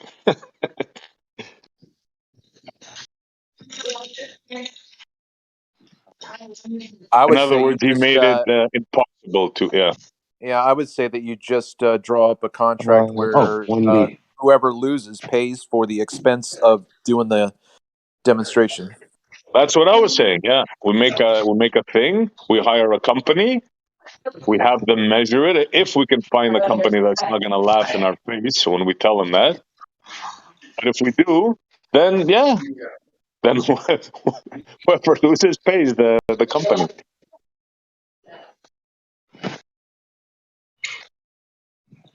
Anyways, it's not about me and Blue I today. mean, It's dude. about Mobius and Blue. It's gonna be good. Yeah, this should be good. Be a good one. I got to get into this Witsit thing. Witsit QE Ether thing. QE was fucking ripping them. I saw a video QE made like a day ago. He was talking mad shit. I thought they were boys. Yeah, the ether wars are on. Like, no, Yeah. I mean, shit got crazy. Yeah, Such a well, really Witsit did a stupid. thing yesterday, no? So yeah, What like the I said, fuck? We're all on the same I'm side, calling it man. the ether wars. Like, Do if you want to there hear is something or isn't. crazy? Go ahead. Do you want to hear something crazy? I was talking to an astrophysicist PhD yesterday who believes that ether and atomism are actually compatible, and he was explaining how that's the case. No kidding. Wow. Yeah. He was saying that the way he conceives of atoms isn't the matter itself, but the atoms is basically the atom is a packet of information that tells the ether how to act. Oh my God. More fantasies. Wow. Well, he's a Join the PhD. I mean, fantasy. that's what I'm saying. Though he's a PhD, so it's like, where'd you go from there? Like, How do they communicate? By text or do they have like email? this is over Discord. Yeah. Yeah. The spooky. You're talking about the spooky action at a distance? He was saying about I mean, there was a long conversation. I don't want to go into all of it, but yeah, he was saying that gravity exists, but it exists next to the ether, and Was it being basically, recorded? no. This is all a text chat. So I can go and probably go and get the text if I can find it. But yeah, I mean, I can get him to actually lay out all of his beliefs. But So it's, the Get him in it's here. interesting because the ether tells the particle what to do. Did I understand that? no, the atom Crypto, can is you get the packet of information that tells the ether how to act. Is what I got Crypto? from Can it. you get Crypto? Can you get this guy? Can you get this guy in here? Yeah, maybe. I'll ask him. I mean, if he says no, then Yeah, fuck all I can do about it. send him an invite. See if we can. I don't want to ruin it though. We're still not potty trained in here. Well, I don't feel I like don't I'm want him potty to come trained in when either. it's a shit show. I don't want him to come in when it's a shit show and get scared off. You know. You know what to do. Just Yeah. mute the offenders. You know who they are. Instant mute. Boom. When you get a good guest. Well, you know what I mean. Now, I'm not going to say any names, but it does appear to me that there's one particular person who loves to both ruin the chat, but then accuse everyone else of ruining the chat. Now, I'm not saying any names, but I think you all already know who that is. I can think of 3 of them right off the bat. One, I don't know I why would say, Discord doesn't have the same setup like Zoom does. Like you can raise your hand and let people know that you want to talk. You know what I mean? Well, one of them refuels jet planes, crypto. one of them does what, sorry? One of them refuels the SR-71. Well, used to. So yeah, Crypto. See if you can get him in here, and then we'll keep it tight while he's in here for not to scare him off. Yeah, I mean, yeah, we'll see. But last quote unquote professor I Or at talked least to let was him get a hold of Witsit. At least let him get a hold of Witsit or something. Well, the reason I got talking to him was over you know how Witsit was talking about Aryan physics, right? And I was talking to there was another guy who posted this thing called Deutsche Physik, which is the handbook from the National Socialists on quote unquote Aryan physics, right? Which was an opposition to Einstein's movement of what they would call physics. And so there was this kind of like underlying nationalism behind the two competing physics movements as well. And he said that basically, if there was no kind of split off based on nationalism, that they would have probably been closer knit. Hold on, real quick, Elijah, you got a hot mic, bro. Darn. I was just gonna text him. Elijah, did you hear Jeremy? Yeah, if you can hear me. Okay. If you can't hear me, it's not me. We hear you. We hear you.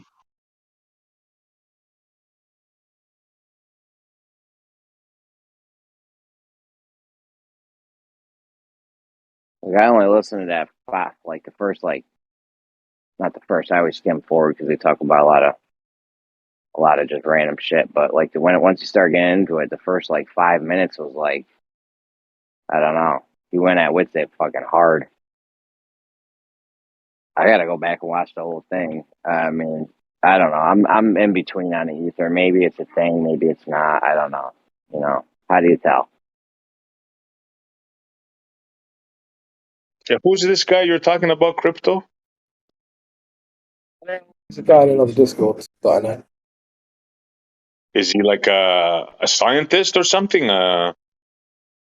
Well, I wouldn't consider an astrophysicist to be a scientist, no. Oh, but okay, yeah, me too. But he's an actual astrophysicist. Nice. I mean, I can get exactly what his qualifications are and citations and stuff. I wasn't really that interested in that. For me, I think all of that stuff is just a built to credentials anyway. In my head, he was either like a PhD or like a high-level astrophysics guy. But I don't really care about that stuff. I care about the ideas. Do you know what I mean? So it's like, if it turns out that he just had a degree, I wouldn't really care, as long as the ideas that he's discussing can be engaged with.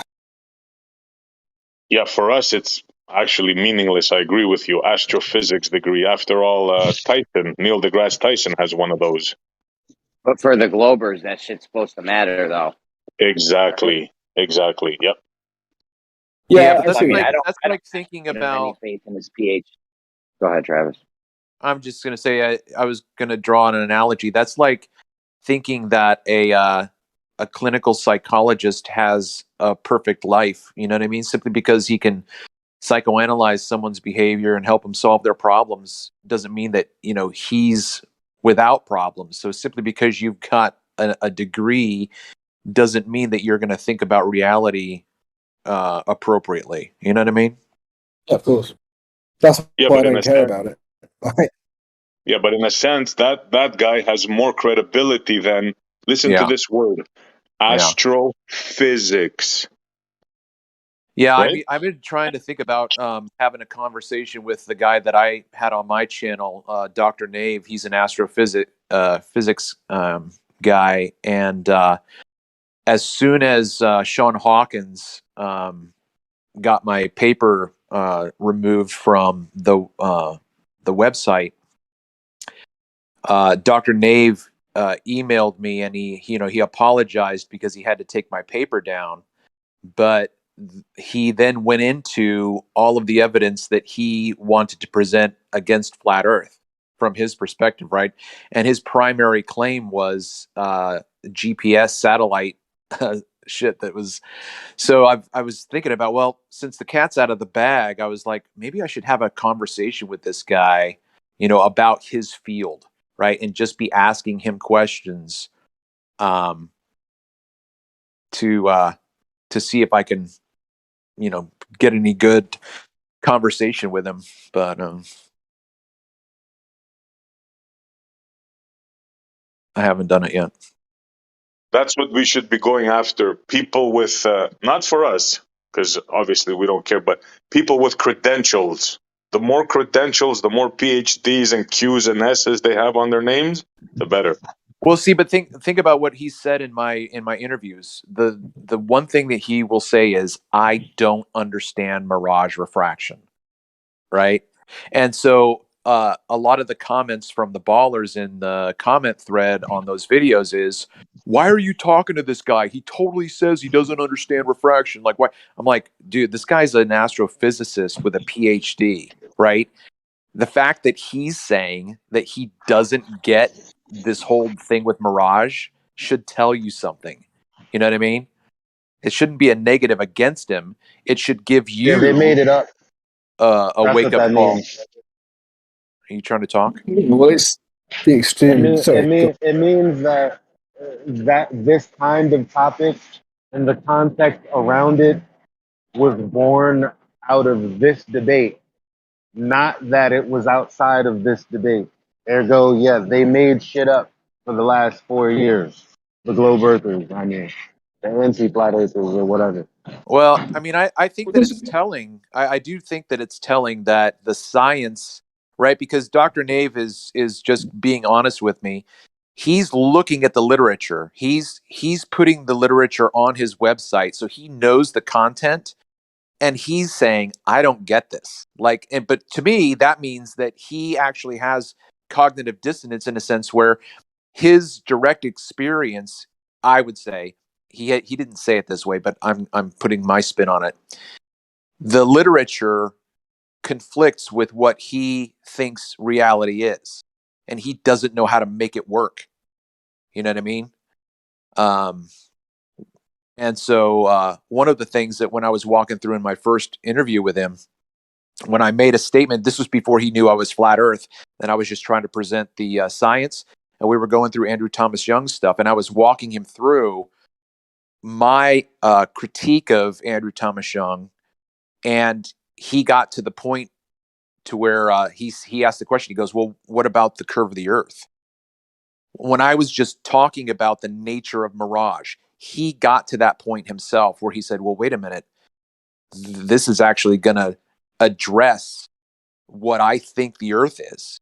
You know, even though he didn't put it that way, he had that that momentary, I guess I would say, aha moment where he had to actually consider that it would touch on that that aspect of the discussion. If that makes any sense at all. Yeah, wow, I heard that.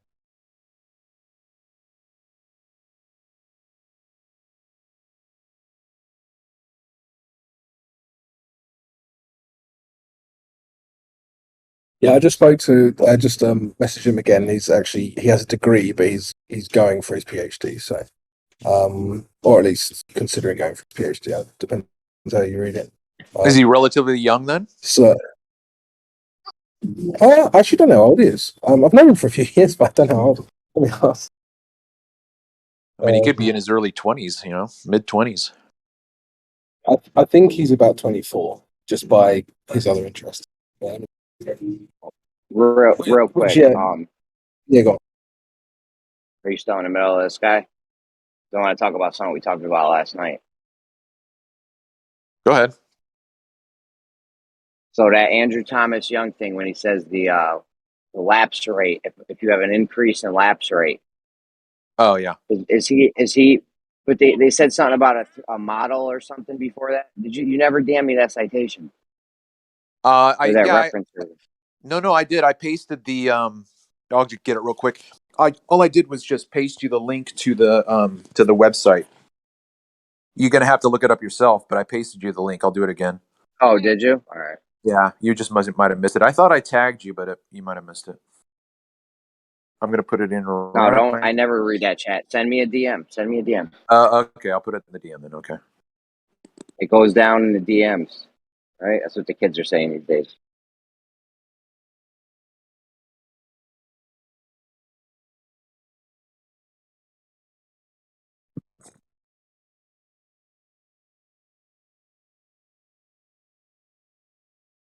So I was listening to that conversation we had the other night on time.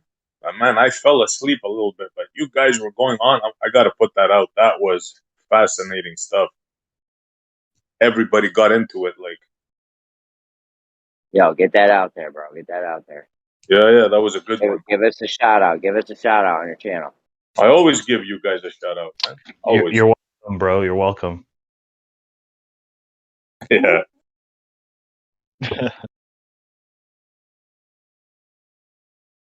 Everybody got a word in on that. What time is? I just had a funny thought about time, or tempo, or tiempo means always in Spanish, but then you have the word tempo. That was a random thought. Yeah, good one. It's not a good one. So what? I hate when you guys play these word games. Wow, Jeremy. Pretty much. I'm gonna start calling you guys Pete Shea. I can explain what I mean by that. What do you mean, Pete Shea? At most. You guys are confusing Spheromy. I don't know. Time is like always. It's like a constant, and then always in Spanish, tiempo, tempo, time, and tempo, and like a beat is a way to measure time. Right. They say time's not constant though. Oh, really? Oh, well, I didn't. Yeah, man. If you get on a spaceship and travel at light speed and then come back, you have a twin, and the twin will be older than you because the tempo changed. or the time change. Or Or that's the what they say in the fantasy. tiempo change. Dilation, yeah. Does that mean that if I listen to exclusively music in a 3/4 timing, and Elijah listens to music exclusively in a 4/4 timing, that he'll actually be 3/4 older than me? No, Yep. it stays the same relative to you. Yes. No. It would both be the same. If you guys are listening to music, you're both going to hear the same exact things if you're playing the same exact song. But, you know, relative to you guys, this is relativity. Relative to you guys, it's going to be the same. But if you could hear the other guy's thing, if you could hear his thing in real time, it wouldn't sound the same to you because you're moving that fast. Yeah, but to a third person, it would look like he was older than me. No, to everyone. Let's say the fantasy correct. Let's say it That correct. makes sense. If you came back to everyone, you could stand next to him and you'd be, you know, he'd be older and you'd be a spring chicken. Yeah, there's two ways the fantasy could work, the time dilation fantasy. One is speed, and the other one is gravity. So both of those things will cause you to age slower.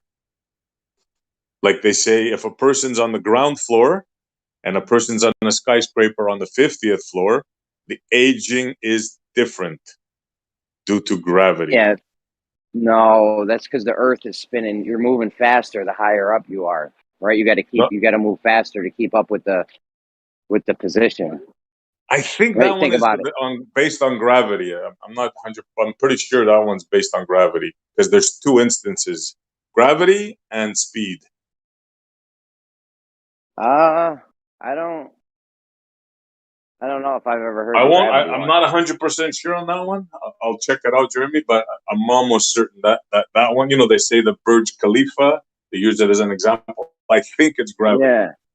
No, that's because I think it's because of speed. Because you know, if you're rotating on Earth, then you're moving slower the lower down you are. If you keep your same perpendicularity, you know what I mean. You have to move faster to keep up because everything has an angular everything has a tangential speed and an angular velocity. And no matter where you are, if you're attached to a sphere that's rotating, your angular velocity will always be the same if you go up or down, but your tangential speed will change. You know what? Come to think of it, probably in their fantasy, you can make an argument for both of those, both gravity and yeah. I could probably make an argument You know what for I'm both saying? of those. Yeah. I don't know how gravity would do it. No, but gravity is one of the other You know how we were factors that talking does about this. rain and clouds? Sorry, bro. Go ahead. Say, Elijah. Y'all remember how we were talking about clouds and the rain? Yep. Yeah. Tons. 3H? Sorry. Hold on. It just so happens that it's raining today. It's going to rain all day. And Sprinkling up here. no, that's not the crazy. Well, now I'm getting in the elevator. Give me like 60 seconds. Sorry. It's sprinkling. It's sprinkling up here, upstate. Elevator pitch. See, you're about to age different. As soon as you get to a different floor, you're gonna age different, depending on which direction you're going. If you're going up, you're gonna start aging faster. Sorry, slower. If you go down, you're gonna start aging slower. You go up, you age faster. So you know how we were talking about. You know how we were talking. Well, first of all, mic check. Is it coming You're through? good. Okay. Like, you know how we were like, well, you know, how does the clouds store all of that water, yada, yada, yada? They clump up together? Like I said, like they're different layers. And you can see like at the different, what I would perceive as different heights. At the higher level, it only becomes like a sheet of white. You know what I mean? Versus at the lower altitudes, it becomes like popcorn. I can literally see And that in the sky right now. I can see that in the sky right now. Look at the grayer I'm parts. looking at it. Are the smaller clouds that we always see when no rain is there. they're still there. You can see them. Yeah, I can see that The grayer puffy, that portion, puffy. like the darker portion. Yeah. It's I can still see the puffy separated. You can cloud. see them separate. Yeah, well, there's different types of clouds, you know. I mean, but yeah, the one cloud is definitely lower because there's a sheet of white all the way above it. See, the thing about Of this cloud. is that I don't remember as a kid seeing two different types of clouds at the same time. For some reason, I want to say that I remember if I see cumulus clouds, that's all that's in the air. If I see cirrus clouds, that's all that's in the air. But now they're together at the same time. I don't think that's the way it was 40 years ago. I don't know. To me, it looks like there's definitely two different types of clouds in the sky right now. I see No, the I puffy know that ones. there are now. Yeah, I'm saying that 40 Yeah. years ago, I don't think that there was a mixture of clouds at the same time. I don't think that that happened. Yeah. But point being is, remember, we were like, like maybe even water literally dropping from the clouds is also too much of an assumption. Maybe it's an effect of whatever the fuck the sky does.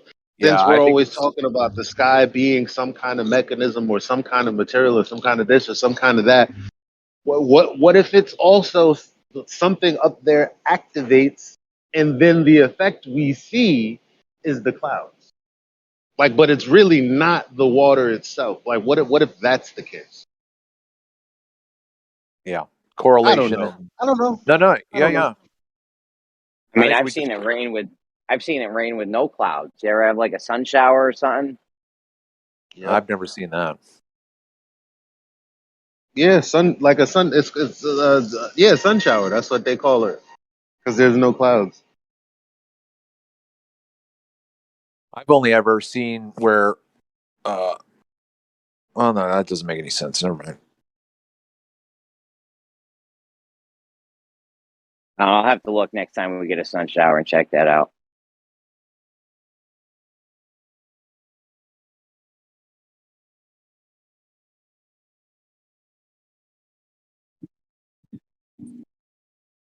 Yeah, the cloud things. What did they say? There's about hundreds of tons worth of water and hundreds of tons worth of like dust. We just fly right through that. How many tons of dust was it? Check. I don't remember.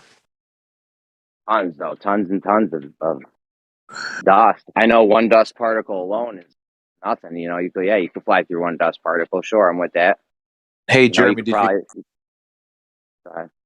did you hear my my explanation for the light shining on the bottom of clouds? No, what is it? I made a video for it. I'll put it up. But basically, like if you said when you look outside, 9/11. when you look outside and you see a puffy cloud, Right. Yeah. Right. sometimes there's a shadow on it depending on the position of the sun, right? So if the sun is on one side of the cloud, you can see a dark spot on the cloud, but then around that dark spot, the cloud is white. So where the cloud is white, the light is penetrating the cloud. When it's dark, the cloud's too dark at that or too thick at that point, so the light doesn't go through. So if you had that cloud that whole time in the sky and it stayed there the entire day, but the sun moved throughout the day, that shadow would move depending on the position of the sun. Well, then when the sun gets down to setting, you're going to have that same effect, except the light is going to penetrate the bottom of the cloud. The top of the cloud is going to be too thick, and the light's not The going to go angle. through You're it. saying the angle when it's 90 degrees or whatever. It's got a good angle on it and it can penetrate through it. And then when it shifts angle. It depends on how big the cloud is, because I made a video and you can look at the smaller clouds are not as big, so that there's no shadow on them. It's just boom, light. It's all you white. made a video. Is there a place where we can view these videos that you made? Yeah, I have a channel. If you haven't seen my channel yet, Jeremy. Yeah, so you're like describing light. Go ahead. Chromatic aberration. What is it called? What do you mean? I'm walking. I can't Google. Are you Chromatic. describing what we How light like? penetrates into objects. No, man, no. That's what he's talking about. Is if we lived on a ball, then where's the light coming from the bottom of the clouds? And then even in some instances, if you were high enough, the light not penetrating because the clouds are too thick, like we see the inverse of. Like Yeah. more to that, I consistently, as the sun sets, I'm always tracking the clouds, waiting for there to be some kind of flip, some kind of switch, and the clouds at the top just stay lit, and the clouds at the bottom just stay dark. Yeah, there's a That's bit it. of I mean, I wish that I could always take pictures of it, but I've seen it to where the sun is setting or it's at twilight and the bottom of the cloud is lit up, but the top is also lit up at that moment, right? So at that angle, the cloud is being penetrated by the light at the top and the bottom. So I mean, it just makes sense that when the angle of the sun Could you gets to us. repeat that? My mic went out. I'm sorry. I was just saying that Could you go back to when you were saying at twilight? Yeah. Yeah, at twilight, I've seen it where the cloud is so thick that the center is dark, but the top is lit up as well as the bottom. So you couldn't make the claim that it was going over the curve and lighting the bottom from that angle because the top was being lit as well. But I mean, it's just a pretty basic explanation. I put the video in the chat. Jeremy, I sent it to you, DM'd.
Good morning.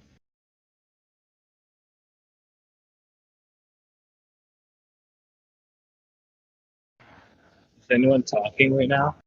No. So it is a good morning.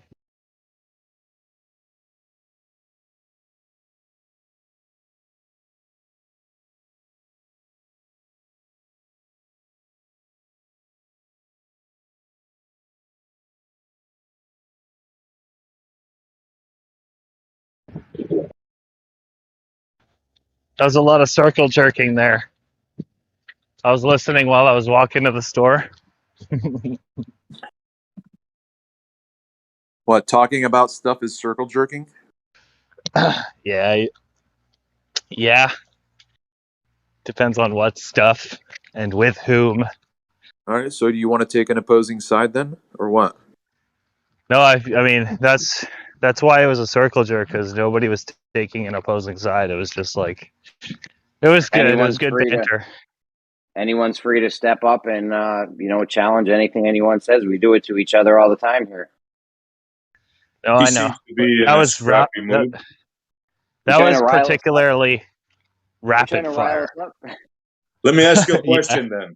Let me ask you a question. There we All go. right, You want it? You got it, man. I'll see if I can answer it. That's because contextually there actually aren't any sides. Right. Nice. Unless you're Let me ask him delusional. a question. Do you hold any proofs for yourself? Do I hold any proofs for myself other than like I exist kind of thing?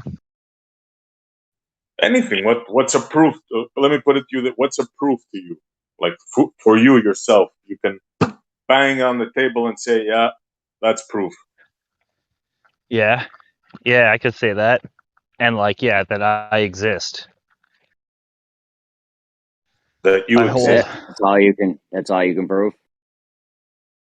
Well, I thought he just wanted like one example. Obviously, I could. I mean, there's many Well, other that's things. pretty obvious, right? But I mean, Yeah. something else. Like, yeah. You got anything else there? Yeah. No. No, that's You can't it. think of anything else. But no. yeah, that's exactly. I've You don't been think we could asking prove? this question for a while now, and that's everybody seems to get stumped there. Like, huh? What? You don't think we could prove like Well, something I'm like, simple like yeah. you don't think we could prove something simple like heat causes water to boil? Well, heat doesn't cause water to boil, like. But yeah, I mean, Really? there's just so much. One of the things I can think of, two things that could cause water to boil. Yeah, but heat would be one of them, right? So we know that heat definitely Absolutely, causes yeah. water to boil. Yeah, that's not a question. That's not even a question. There's other things, sure. I'm not saying heat is the only thing. I'm saying heat definitely would cause water to boil. Right? I mean, this Here, is let me give you a shit. simple Like one. what? Let me give you a simple one. One that we could all understand. Can I simpler than prove heat? if I... Oh, sorry. No, go ahead. My bad. Go ahead.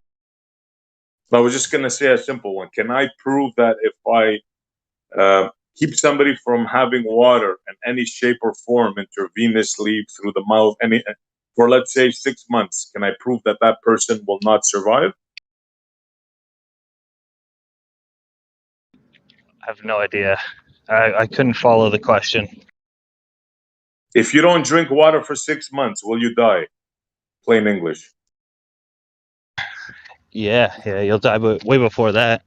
So I can prove that, Yes. right? Yes. I wouldn't want to, put you through the test, but I mean, yeah, that's a proof, right? In simple English language. Yeah. I don't know. No math, no nothing.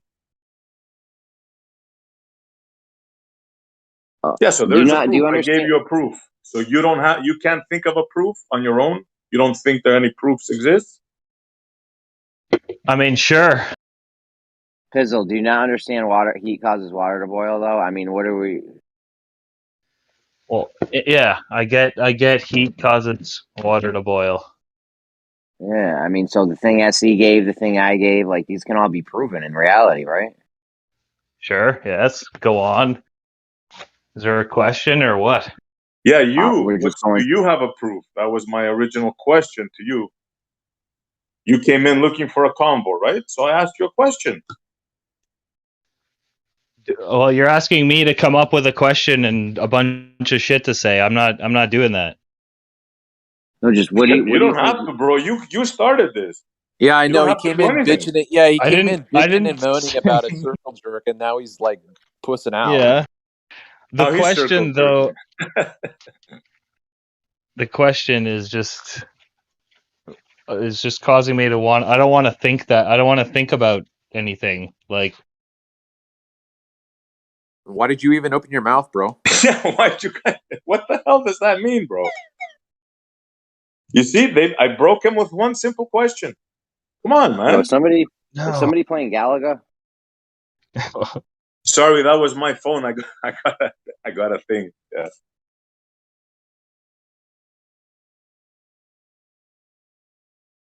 So you see, you came in for a convo. I asked you a simple question, and now you're backing out. You came in telling us we're circle jerking. I started a convo with you, and you're like, you're leaving. Okay, no worries. yeah. Well, I mean, I there's a million things. Your question is vague and weird. What is proof? What It's can you vague even and weird. say it? Can you even say it again? Like, say it again. Yeah. What's the question? Sure. Do you, sir, hold Yes. any proofs for yourself? Oh. Do you have any proofs for yourself? I said, oh, the fact that I exist. Yeah, and me and Jeremy told you, yeah, okay, really? That's quite obvious, right? But anything else Proofs besides from that? proofs of my. The question doesn't make any sense. All right. Is there anything I you can can say is there anything you can prove in reality? say Can you that prove there's laws of there's laws of physics. There's laws of physics. How about that?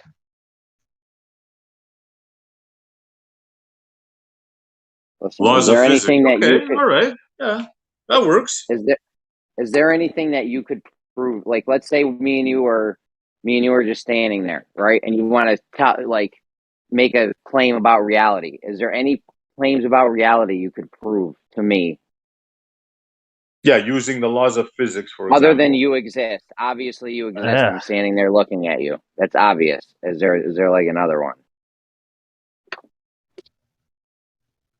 It makes no sense. What makes no sense? Listen, me and you are standing in a field somewhere. We're in a field or a house or wherever you want to put us. We're standing together somewhere. You say Yeah. you say this or this about reality, and now you want to prove this or that about reality. Like, can you do that with anything? Is there anything you could possibly think of that you could prove to me? Anything about Like, reality? come up with an experiment. Dude, I don't know, bro. Is No, there I mean, anything? Could you? obviously, I could pick up a blade of grass and be like, "Look, this falls because of gravity." Listen, weren't you and I That could be talking thought earlier? of. Weren't you and I talking earlier about the angle of observations with ships in the horizon? Was that you? Maybe, yeah, maybe. Right. Remember, you were saying that that it was optical, that it was refraction that was creating the obstruction. It wasn't the curvature, right? Remember that one? Yeah. That conversation. Okay. Is that a proof? Is that provable? Proof of what? Your claim, right? Is it provable? Is it provable? Like if we were standing there? That's you and I agreed. You and I agreed to the description, right? That we were not seeing a ship cut in half by the horizon. Rather, it was an optical phenomenon, right? You and I both interpreted that the same. It's not due to Earth curve. Yeah. Okay. Could you prove that? No. Do you think it could be proven? Yes. Okay. That's fair enough. I'm not trying to catch you out. I was just Hold on. How? Well, by going out to the beach or an ocean and taking the measurements with whatever instruments you have. What instruments? I'm not gonna. If we were gonna go and plan this trip, that's when I would. We've been thinking about this ask for a a very long fisherman or. time. Because Yeah. we've been thinking about this for a very long time. How do we prove one way or the other that there's not a hump of Earth curve blocking our view from something, right? Yeah, Maybe you'd think on it. You'd need lasers. You'd need a refractor or like a. Well, lasers are subject to refraction lasers are subject to refraction like our eyes are. So what's the laser gonna do for you? They say that's refracting as well. So now what? Well, yeah. Why don't you put your thinking cap on? Why don't you put your thinking cap on, right? and think how we could. I mean, it sounds funny, but we've been brainstorming on this for a very long time. How do you prove that there is or isn't a Earth curve out there that's making us not see things? Yeah, I said I can't because I don't have first of all the money. I can't do it for you, and I don't have the If you instruments. had all the money in the world, if you're king of the world right now, you're king of the world. You have access to all the funds, everything. Okay, all the tools, theoretically, all the people. yeah, theoretically. Yeah, what would you do? Theoretically, I could, yes, and I don't know how I would. Well, I don't think you. Well, I don't think you can. You can't even tell me in the theoretical if you have access to all the assets and everything in the whole world how you would do it. So I don't think you even. Yeah, I could. You even could. You don't even know how. How in the theoretical, yeah, I could. It would just require a little, like, 15 minutes of Googling. I can't personally explain to you how I would set up a tripod or how I would do it, what heights I would need. I can't do it personally. Maybe someone else would know at what height you'd need to be at in order to measure that with lasers and whatever mirrors. You know Well, what you'd have to sound prove it in order. a couple of days ago, right? That you can see curve.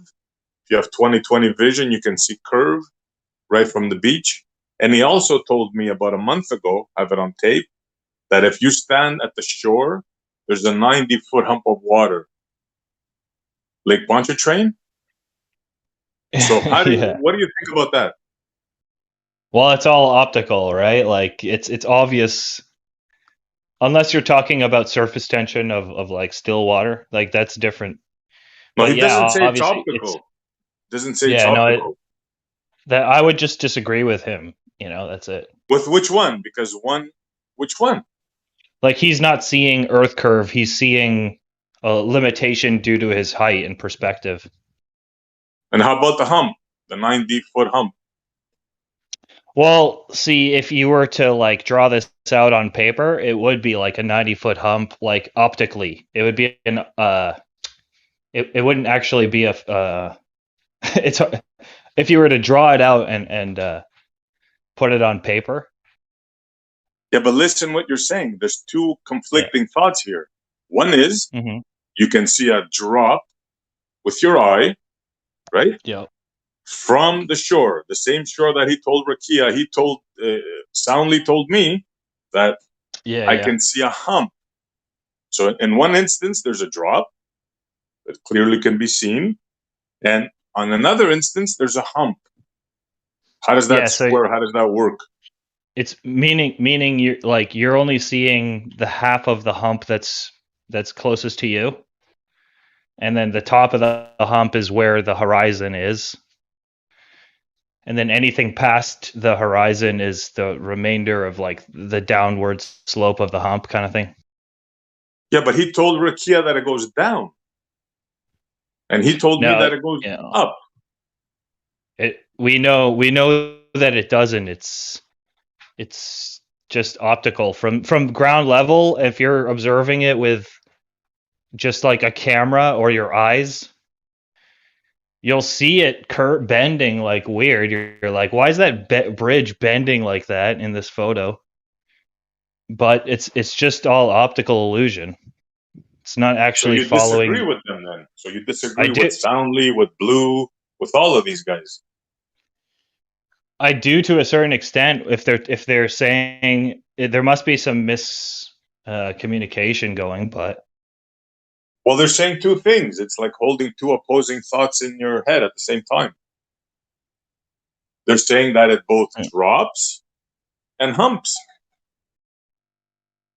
Yeah, no, I hear what you're saying. When you make a different perspective, there's no hop drop. We went over this hump drop thing.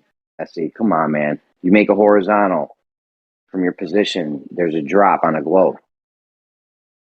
But you're not going to start that shit again. That's over long distances. If you make a chord, it looks like a hump. Horizontal drop, chord hump. But before that happens, there's a lot of optical hump going on. There's a lot of optical illusion going on. See, he's even saying it's an optical illusion. And you're going again with the ballers, Jeremy. Come on, it's due to refraction. It's due to refraction for sure. Like, I'm telling you, on the ball model, you make a horizontal, you have drop. You make a chord, you have hump. Yeah, I agree with that also. You can't just make things and make things, like, you can't just draw a line and say that drop. It changes. There's a drop. And that you really drop want to is go a lot. over this again, bro? Oh, that's how the That ball drop works. is a I lot mean, if less you sudden run a than the ball, optical illusion drop. You know what? I wish Bandy was here. We'll continue this, Jeremy, another time because Bandy came up with a good one. I think you'll right. understand it. I don't want to start this now because the debate starts in like 19 minutes. But we'll do it again another time when Bandy's here. Circle jerk. I'm joking. I love No, how we argue against each other. There's no circle jo- jerking here. I There's was no joking. I was joking. adding people in the back. If somebody sees somebody and thinks that it's not good, they're gonna call them out. Like Jeremy just called me out. That's the way it works. Yeah, that's why I was joking for sure. You guys Oh, are I'm fighting calling each you out other. big time on this hump drop bullshit. Listen, Pizzle, how long have you been a Wilbur for? Weren't you a flat earther before? Oh, I just know. No, I've just always been a globetard. I thought you were a flat earther before. He was a different guy. That was Le Pizzle. That's a different guy. Hey, I just took B-Ball's sunrise image and put up some lines on it. So what's your opinion, or anybody, if you want to pull up that photo, right? So if I'm on that boat and I'm looking out at the horizon, that horizon is a single linear representation left to right. Is my distance to that horizon the same at every point? Right? And what's interesting about that photo is that there's a nice little trail in the middle. Like there's almost like a current, or maybe there was another boat that went through, and so that's the remaining wash. So that's almost like a false horizon. So from that sailboat with the blue lines, I would say he's at a different distance to that line at every point. That's not equidistant from him. The horizon would have to be the same thing. If I'm looking straight out at the horizon on that sailboat, let's say that's 3 miles away, but the white line to the right, that could be farther, and I would say actually is farther than 3 miles, but it's the same horizon. Right?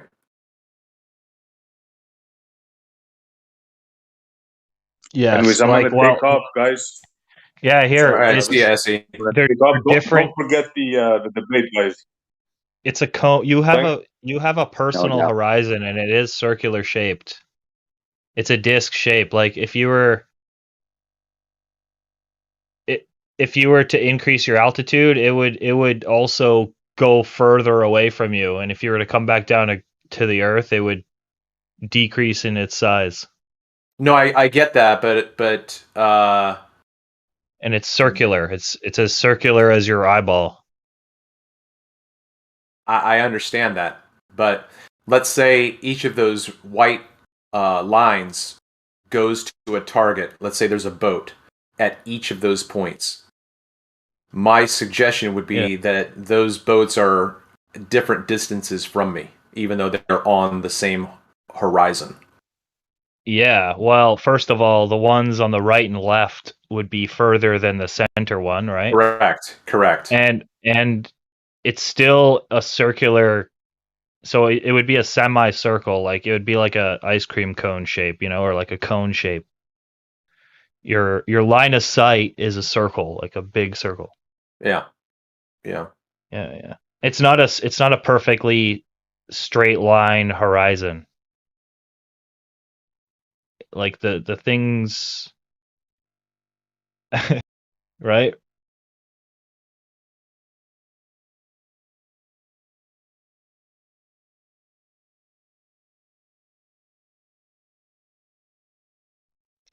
I think of a mini map in like video games often, and the cone of vision you get in a mini map, like in Metal Gear, you see like a little triangle that indicates what your character can see. All right.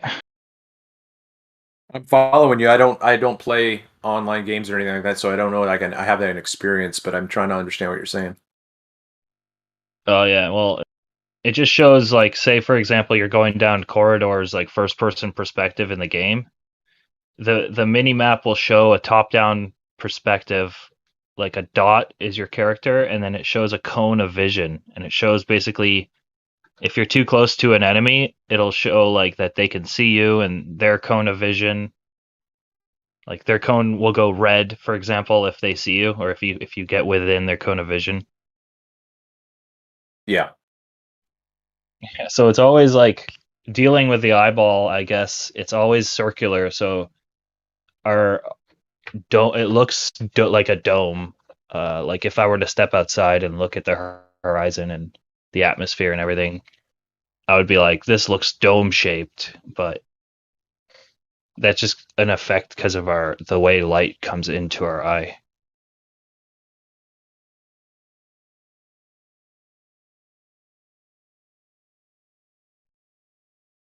Anyway, all I'm trying to say is that the horizon isn't a straight line.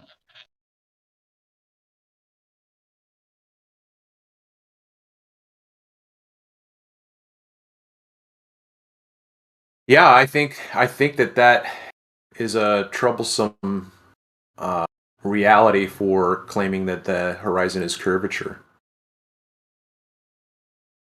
Well, okay, it's curving like a concave lens. From your perspective at ground level, it's curving like a concave lens, right? Like towards you.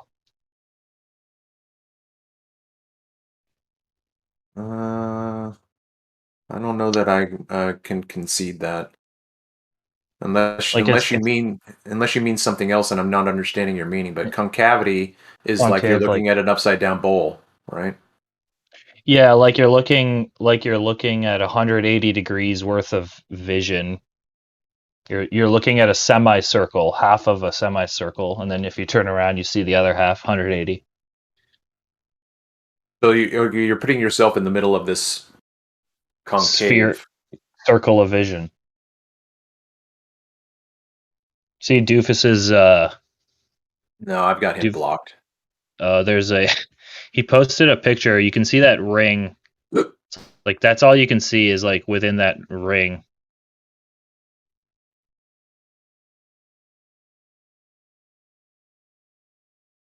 He's not really trying to show what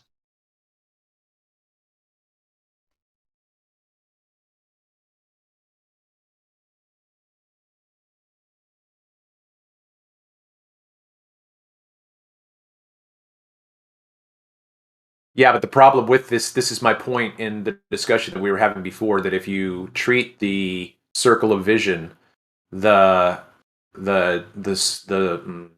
horizon is going to be equidistant to you. It would have to. Yeah, as in it's the perfect, you're right in the center of the radius, like, right. So yeah, it's yeah, exactly. But it's not going to be. It's not, those points on the horizon in a physical model would have to be equidistant. But in reality, they're not, and they can't be because it's linear. Hello, Travis. Who's your reference for these declarations, if you don't mind? I'm not trying to catch you or anything, but of course we have very few references to go to, right? The stuff I'm talking about right now?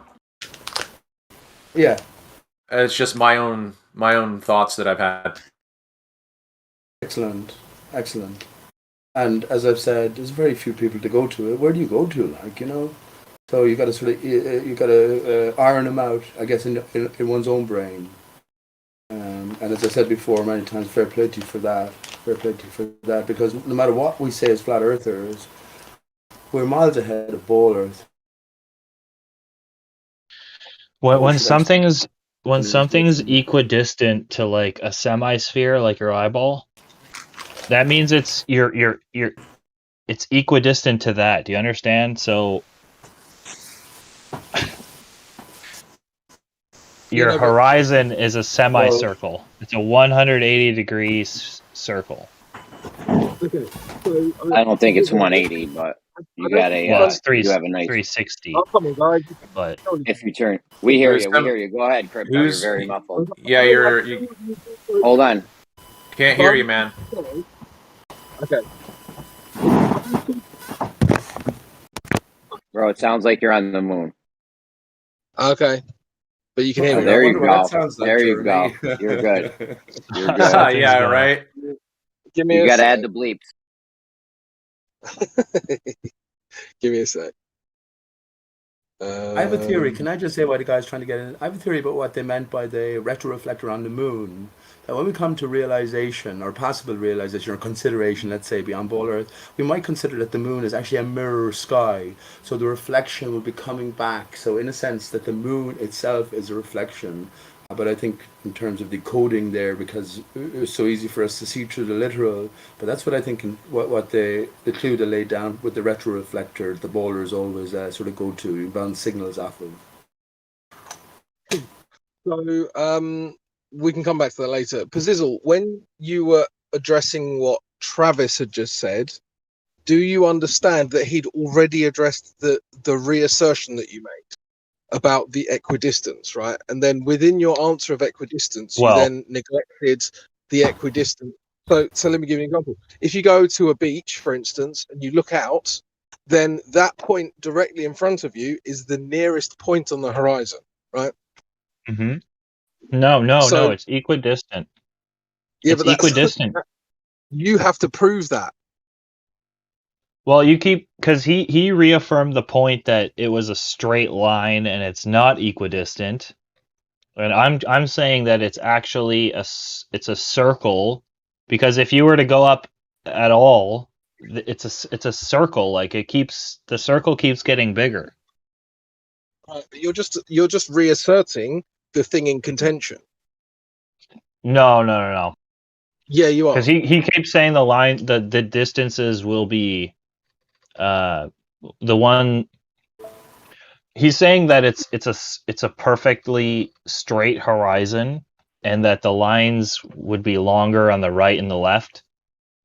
But I'm saying you're in the center of a circle. You're not in the center of like a giant cube or whatever, rectangle, I know. square. So therefore, you are reasserting the thing in contention.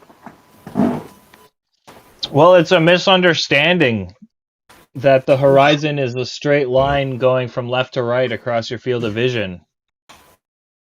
So I'm sharing my screen right now. If you guys want to help me walk through this. There you go. So I'm just drawing this circle of vision here, so to speak, right? So it's not going to be to scale. It's not going to be perfect, right? So at this point, though, if I were on this boat, right, then every point is going to be equidistant from.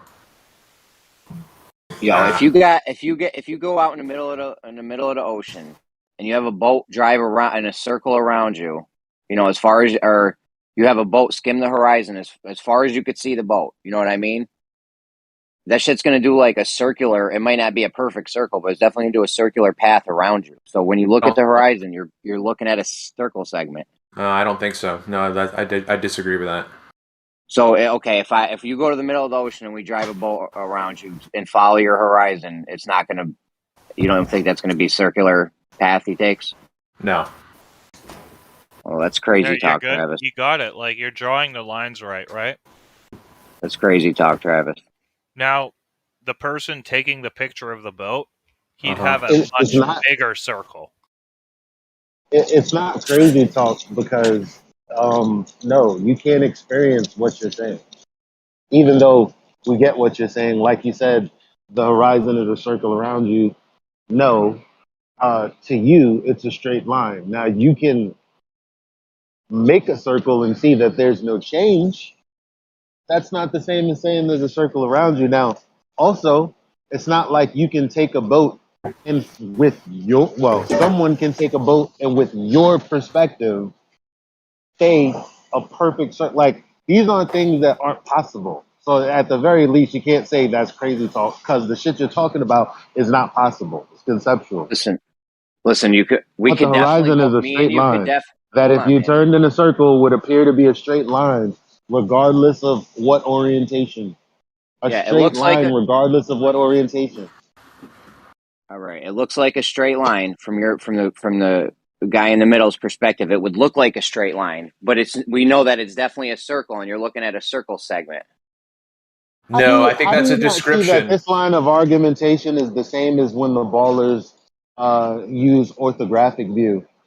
Bro, this ain't the I same. mean, even if it, listen, even if you were above the plane, you know, you just sky dove from an airplane, you're not going to see a circle. You're going Okay, to see bro. what you If we see. had You see a boats, semi-sphere. let's say we're on the you're in the lake, right? And we put boats all around you right at your horizon where you can't see any land anymore. I We just put boats explained there, that right? I Hold heard on. what you said about that, but you can't use my perspective to put a boat at the edge of my perspective and then do a Why? perfect circle. That would never happen in reality, obviously. But I Okay, I definitely didn't say get you though.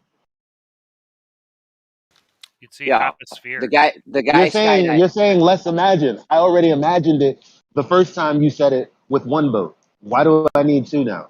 I get what you because just said. no all boats. The whole your whole horizon. We just have a boat parked everywhere at your horizon, right Oh where my you God, can see like the the last bit cans of in a land. circle. You're saying the same thing, but using different words. Like we didn't Yeah, just so have it's this a conversation circle. the other So day. we agree that's a circle then, right? That's the line you If you see. put You see cans that line. around you, it's a circle, yes. Yeah, No, but that's the when you line look at you're the seeing. horizon, That's you the see line a straight you're line. seeing. Yeah, Like, but that's the line you're but it's that's the just people line be wanting to when say you look how at they the feel. horizon. That's the Hold on, problem. Eli. How they So Hold on, look, feel hold is on. not really Take accurate it No, to hold on. easy. reality. Can we take it easy Hold and on. have a Hold on, discussion? Pete. This ain't time for you to jump in. You hear me trying to get in. I'm no, just So saying, can Eli, we but have a that discussion? is a Take it easy. circle. That's all. I didn't Come hear on, you, shut Jeremy. up. I know. So when those boats, we got them parked right at the horizon. That's the line you see. When you look at that line, you're seeing that part, not the whole thing, obviously, but you're seeing a part of that line we made with the boats. It's a circle. Didn't you hear what Crypto said? That's you I might have saying it. missed it. Okay. I might have missed If you would have put hands in a circle, guess what? It would be hands in a circle. If you're going to assert that the horizon is literally a circle, then you're going to say, well, what we perceive as the horizon, if you put a line of boats there, that would be a segment of the entire circle that I'm telling you that it is. You're just saying so. I I heard know, you the but first, second, third, fourth, and fifth time. do you not agree that? I mean, you agree the boats would make a circle, and No, we no. If can. I agreed, I wouldn't be talking like this. So you don't It's agree like the boats you're would trying make a to. circle. Hold on, Can you hold on. not You don't interrupt agree that Jeremy, the boats please? would Let him make a finish. circle. Pete, shut up. Do you not agree that the boats would make a circle around you if you put them right at your If the horizon, all boats around were you? in a circle, they would make a circle. Yeah. Okay, you're looking at the horizon. We're going to put a boat everywhere I on the already last told you piece no, of water Jeremy, that you can because see. when you turning around doesn't mean it's a little circle. Like you can turn in a circle, it doesn't mean you see in a circle. You already know you don't see in a circle, but you can say, well, I envision the limits of my view as a circle. You never see it though. We're just Like trying to map what's out. We're wrong just with you trying to saying map you're out. right? Yeah, I'll never actually see it. That's not something I can see, Eli. I would have to do something like ballers and put it in some kind of other perspective because it wouldn't be our perspective. Why can't you just say Jeremy. that? Listen, hold on, guys. Guys, hold on.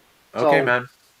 this is something that we can do. I'm not. I don't like. You could go out there, put a boat everywhere at the last bit of water you could see, right? Because that's your horizon. The farthest bit of water that you could see, right at your horizon. You put a boat there, and you keep turning around, and you put a boat everywhere where the last bit of I water you could heard see. you the first, Yeah. second, Yeah. third, and I I also don't know how you repeated don't it. think that wouldn't make a circle. Why wouldn't that make a circle, dude? Jeremy, So look at their guys, screen. did y'all not hear me tell Journey, if you put boats in a circle, they would be in a circle? Like, so Yes, and that he's circle would acting be your like I horizon. didn't say the same thing he said. But Okay. what I'm Okay, saying good, is good. your formulation of your argument is like Okay, unnecessary good. Hold on. because you're Hold on. trying So to that's tell me what you can see with your eyes. And I'm like, well, no, you don't see that. However, what you're explaining is what you're explaining. Stop saying that you see a circle. No, you don't. Because you can't be outside of yourself to see that circle. That's just no. I'm not gonna agree with that, fam. Just let it go. okay. So we've now mapped out with boats where your horizon is all around you, right? Would you agree to that? No, you can't do that. Look at my shared screen, Jeremy. I'm Eli, trying to would you do agree this. we've just mapped out your horizon on the land, on the water? Put it Would up you with agree to that? 19. Busy. Hold on.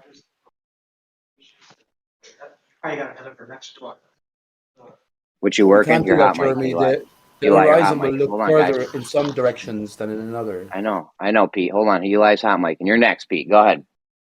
I was just going to say you can't really do that in practicality. The bowlers can do it because they will tell you from the surface of a boat at the center, the horizon will be a fixed distance away, right? And then you can plant your boats there, and they will determine that the drop is after that. But as flat earthers, as you're looking over an extended expanse, it depends on the day. If the sun is behind you, you'll be able to set a boat at that what's seeming horizon from you in front of you, much further possibly, or much closer than you would at the Okay. side of you out of the sun, Okay. right?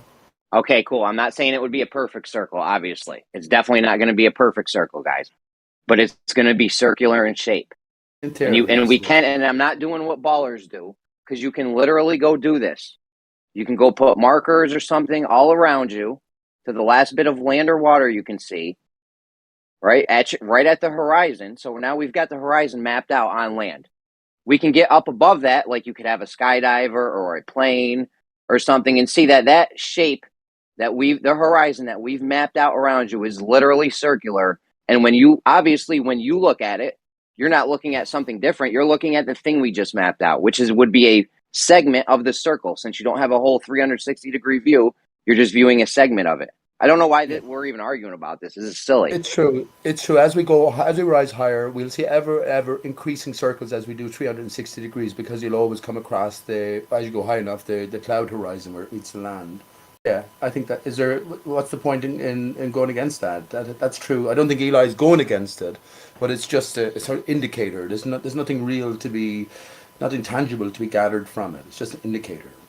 I don't know. I felt like he was saying we're not looking at I don't know what his argument is. I'm scared that you agree with me. Well, the thing is that's what I was saying is you're at ground level. Imagine you said we can all do this. We can't really all do this, because imagine you just took yourself out to the middle of the sea and you looked at the horizon. You planted a boat with your walkie-talkie. Go there, and then it's going to be different all around. It's going to be different all around depending on the sun direction and depending on the water, because you can possibly see on a flat Earth 15 miles each way, right? You know what I mean? It's definitely not going to be a perfect circle. I agree. It is going to be circular in shape, though. Yeah. What do you think? It's going to be a cube? You think it's going to be a cube?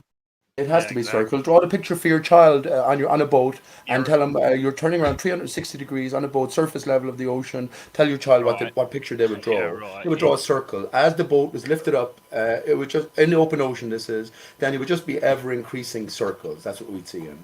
Yeah. Or that's what you draw anyway. Breaking up whoever's trying to That's speak. why I said it's a concave lens, like towards you. It's concave. Yeah. The problem is though, yes, as you rise up, those circles will have to drop down as well. So you'll ultimately get sort of an umbrella. Eli, you're roboting bad. You're roboting bad, Eli. Yeah. Yeah, I do agree that as you rise up and you try to draw it out, you couldn't draw it as a circle anymore. You'd have to draw it as a sort of an umbrella top as the curve drops away and the greater distance is incorporated. So yeah, a straight line could not be straight. You would always have to curve away to the ground according to perspective. True. Better? Better? A little bit, yeah. Yeah. Okay. So basically, what you're saying is you have a field of view limitation, and one of the consequences of that is the horizon. Why are you telling us this? What's the point? No, I'm just saying. Are you talking to me or the other guy? You. Don't tell me. I'm just saying. I'm trying to figure out No, why are you talking you to me want or me the to other guy? understand that when you put shit in a circle, it's a circle. What? Why are you telling me this? Oh, because you're saying we're looking at a straight line, and it does appear to be straight from the angle that you have. Yes, but we're actually looking at a segment of a circle. No. Yes. I don't. Like a slice No, of a you're You pizza. not. are, bro. You are, bro. No, you're not. It's a circle No, you're segment. It not. looks like a straight line. But It no, looks like a straight line. no, you're not because no, you're not because when you're looking straight off into the distance, guess what? The circle is actually what would you say perpendicular from you? Because it's going outward. So you have a field of view horizontally versus if you were looking down, then the circle would be on the ground. I'm telling you, we know what it looks like when you're on the ground. Yes, it looks like a straight line. But Nah, but if you you look at a just saying circle, it's a circle, fam, and it's like I don't. How why do are you? you telling us what is there argument behind me accepting what it why are you telling me this? You're getting Something that's like, frustrated, okay, Eli. Take it there's a easy, bro. line because I want to know what the point is. Oh, the Go on, Jeremy. limitation. Tell him the point, please. The limitations. What's the point? Well, I What's have the ultimate point? I have a whole different point to this because I think the horizon would appear to start curving over a flat plane. But that's my own other thing. We're just talking about what are we looking at when we look at the horizon. What we're looking at is a segment of a circle. We know this because you could plot it out around you. You can go put That's a stakes or boats. reification fallacy. You could go put stakes or boats, whatever you want around you, right? And then you could see, you could get up higher, would fly a drone, get in a plane, whatever, and see that this actually is a circle. Those stakes would be a circle shape. So when you look at it, you're looking at a piece because you can't see the whole thing in one shot. You'd have to turn around. So you just look out. You're seeing a circle segment. Jeremy, I was trying to do this. Could you not see my screen? I was trying to give us a visual representation so we could talk through this. I'm not sharing my screen right now, but can you look at the screen? And I can't watch right now. I can't watch. There's nothing even this. I don't even know why this is even a thing. Like, it's obvious. It's a circle segment. You know, not a perfect circle. It's not obvious, bro. It's not. It's obviously is. I mean, Travis, if you go to Okay, relax. I don't know. Okay, so I'm going to share my screen again, and Pizzle, you can help me with this. What else is it then, Travis, if it's not a circle? I don't know. I mean, I could be wrong, but I'm just trying to think through this right now. So give me a second. It's just what you see. Can Go you down see? your high altitude balloon Hold on, footage and hold just on. watch Can it you? turning around once, and you'll see it a circle. All right, hold on. Can you see my screen then, Pizzle? I can see your screen. Yeah. Okay, and so you see me moving the arrow around now. Yeah. Okay, so each of these triangles is the same boat.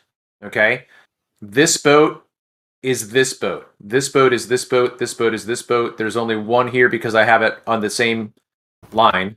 Okay, so it's apparently this boat's this boat, this boat.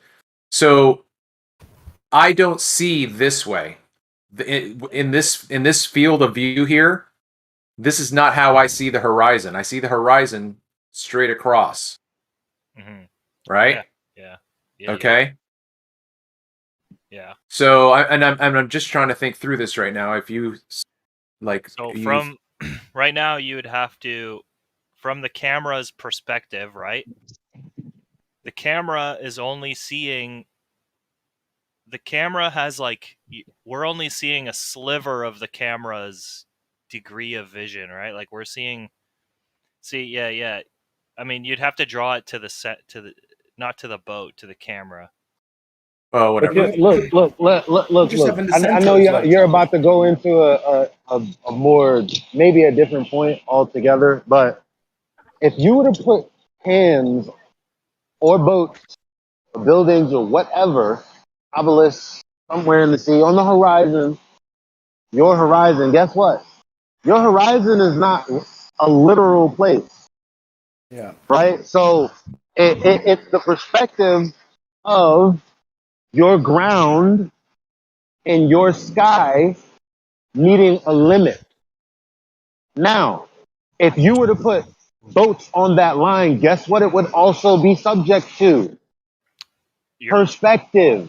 So you would never be able to put it in a line but it's really a circle, but it looks like a line. That'll never happen because of your perspective, because of how your eyes You have to work. put yourself at the center of the circle, Travis. Yeah, And exactly. you have to put yourself in open ocean for Jeremy's point to be made. Not when you look around you. Well, You yeah. see all the land, you know.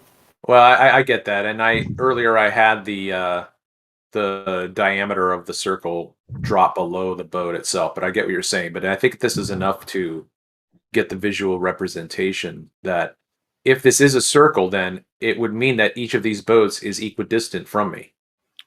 No, the ones like if the boat was in the center of the solid yellow circle, if the boat was actually in the center, it would only be able to see all of what's in that solid circle of yellow. Yeah. The Yeah, but camera, it would have to be at varying distances for the boats to appear like they're in a straight line.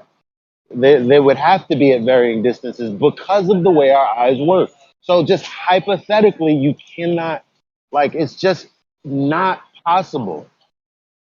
Eli, get a hula hoop, bro. Get a hula hoop. I know what a circle is, but you're saying that I'm telling I know you, what put a your hula hoop eyeball is. I know what a can in a circle around me is. I know what a ring of fire is. What you're saying is now that is just like the segment that we see that is the horizon that is actually that circle. That's begging the question, dog. That's basic begging the question. Hey, No, Jeremy, I I think understand the exactly land- what you're saying, and you're exactly right. The land we see, that's a real place. It really exists, and it's really what we can see, which is what we call the horizon, the last place we can see I on the didn't say land. that it wasn't really a place that we can see. I'm talking about perspective, not what's really there. Because we understand that when the Globers talk about what's really there, they expect 20 feet of buildings to be missing. We're not talking about what really is. We're talking about perspective. What we see. We're talking about what we see in the horizon. The horizon Which is not what see. really is. But we're just talking about what we see. Which is not we what look at the really horizon. is. Like a Whatever, I geometric agree with you. circle, I agree it's with not you. really. I It's agree. impossible. I agree with you. I agree with you. It's not really what it is, but we're talking right now. We're just talking about what we see when we look at the horizon. What are we looking at? Fam, do you believe that the boats would be equidistant from where you're standing? Because if the answer is yes, not perfectly. not even close. But Not what I'm perfectly. saying is, if you agree with that, then you definitely are on the opposite end of what I just said. Listen, I'm telling you that it wouldn't be a perfect. They wouldn't be equidistant. It wouldn't be a perfect circle. It might vary a lot on one side, but it's going to be some kind of circular. It's going to be some kind of circular thing, so that when you look at it, you're going to be looking at a segment of a circle. Yeah, that has to be true. That has to be true. It doesn't have to be true. That's begging the question. No, it has to be true. And here's the point. No, because there isn't a real horizon line that is really in a circle for you to plot boats around. I'll tell you how it has to be true. I'll tell you how it has to be true, and then you can refute it, man. Because the higher you rise up, and we can all revert to high altitude balloon footages, the greater the distance you're looking. So when we recognize the cloud and the land horizon around the distance, the greater the circle becomes. The closer Jeremy's approximation is true. But as you go down to ground level, yes, it's still a rough circle, but yeah, it won't be as accurate. No, it's a field of view that if you make a circle, you made a circle. Yeah, but you see in that And way. It's not that you're making it. You have a 360 view of you turning around.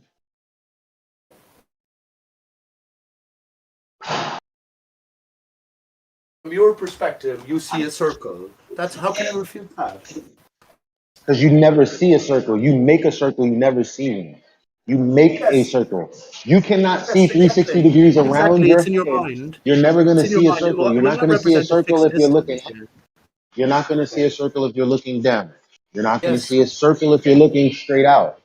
But That's why Jeremy says you're seeing a segment. But we can conceptualize that it's a circle, seeing as that there's a limit to our field of view, and regardless of what direction we look, it's going to meet that limit. But that's not Exactly. saying the same thing as what Jeremy is trying to say. That's why. Even though on principle, I might agree with him somewhere, but I disagree with how he's trying to argue it. It's begging the question, fam. I You're think not it's a gonna bit of put a a yeah. line of you're not gonna put a line of boats that are actually a circle, but it's so far away from you that it appears to be a line. Like it's not. It's you can't even I can't even hypothetically figure that out. No. Jeremy's right there. So imagine you put in a circle or like a clock form. You're at the center of the clock, Yeah. and you have one boat at the limit of your horizon. Let's just say on a perfect day, all conditions equal all around. You put a boat on each number of the clock, 1, 2, 3, all the way around to 12. Right now, as you zoom into the limits of your ability, you're only zooming in between 12 and 1, say. So you could just put another series of boats in between 12 and 1. Right, and then you would get what appears to be a line, which, but ultimately, as Jeremy is pointing out, it would be a sort of a section of a circle. All Jeremy is saying is that your horizon is a 360. I was already talking. All Jeremy is saying is your horizon is a 360-degree circle around you. That's all he's saying. Yeah, but it's not. Yeah, it is. In open ocean, it is, Travis. In open ocean, if you're on your little dinghy and you rotate it around 360 degrees, at 60 degrees, and you draw what you see, then you're going to see a circle. Flat circle. Welcome to flat. Yeah, well, we know that this is flat Earth and beyond. You know? Somebody's got a really bad mic. And it's not me. But you're not That's not really me being seeing a bad. circle is the point. You're not really, it's your perception, and then you have all of these things that Eli is talking about coming into play. But yes, it's just a representation, Hold on a mental second, Pete. representation. Pete, can you hear the bad mic? Pete. I can. Why would you even try to talk over that is beyond me, but who is it? I don't know. Why would I All right, talk it over a stopped. bad Go mic? ahead. It stopped. Go ahead, Pete. Now we can hear you. Pete, now we can hear you. We couldn't even hear you before. Oh, sorry about Go that. ahead, bro. I didn't hear the bad mic. No, I heard it a bit, but then I said they'd cop onto it. What I was trying to say is, yes, conceptually, Eli is right, of course, and Jeremy is right as well, but it's conceptually. We're just picturing what we would see in terms of just a rough estimation as we turn around. That's what The open ocean, all conditions being the same all around. It would be a circle, and if you zoom in on, if you're one aspect, you just point the camera in one direction, yes, it would appear to be a straight line to us from 12 to 1 of the o'clock. If you could fit, let's say, 10 boats in between them of equal dimension, then it would appear to be a line, but ultimately we'd have to admit it is a curve of an arc that we look around the circle. So how are we both right if we're looking at a curve of an arc?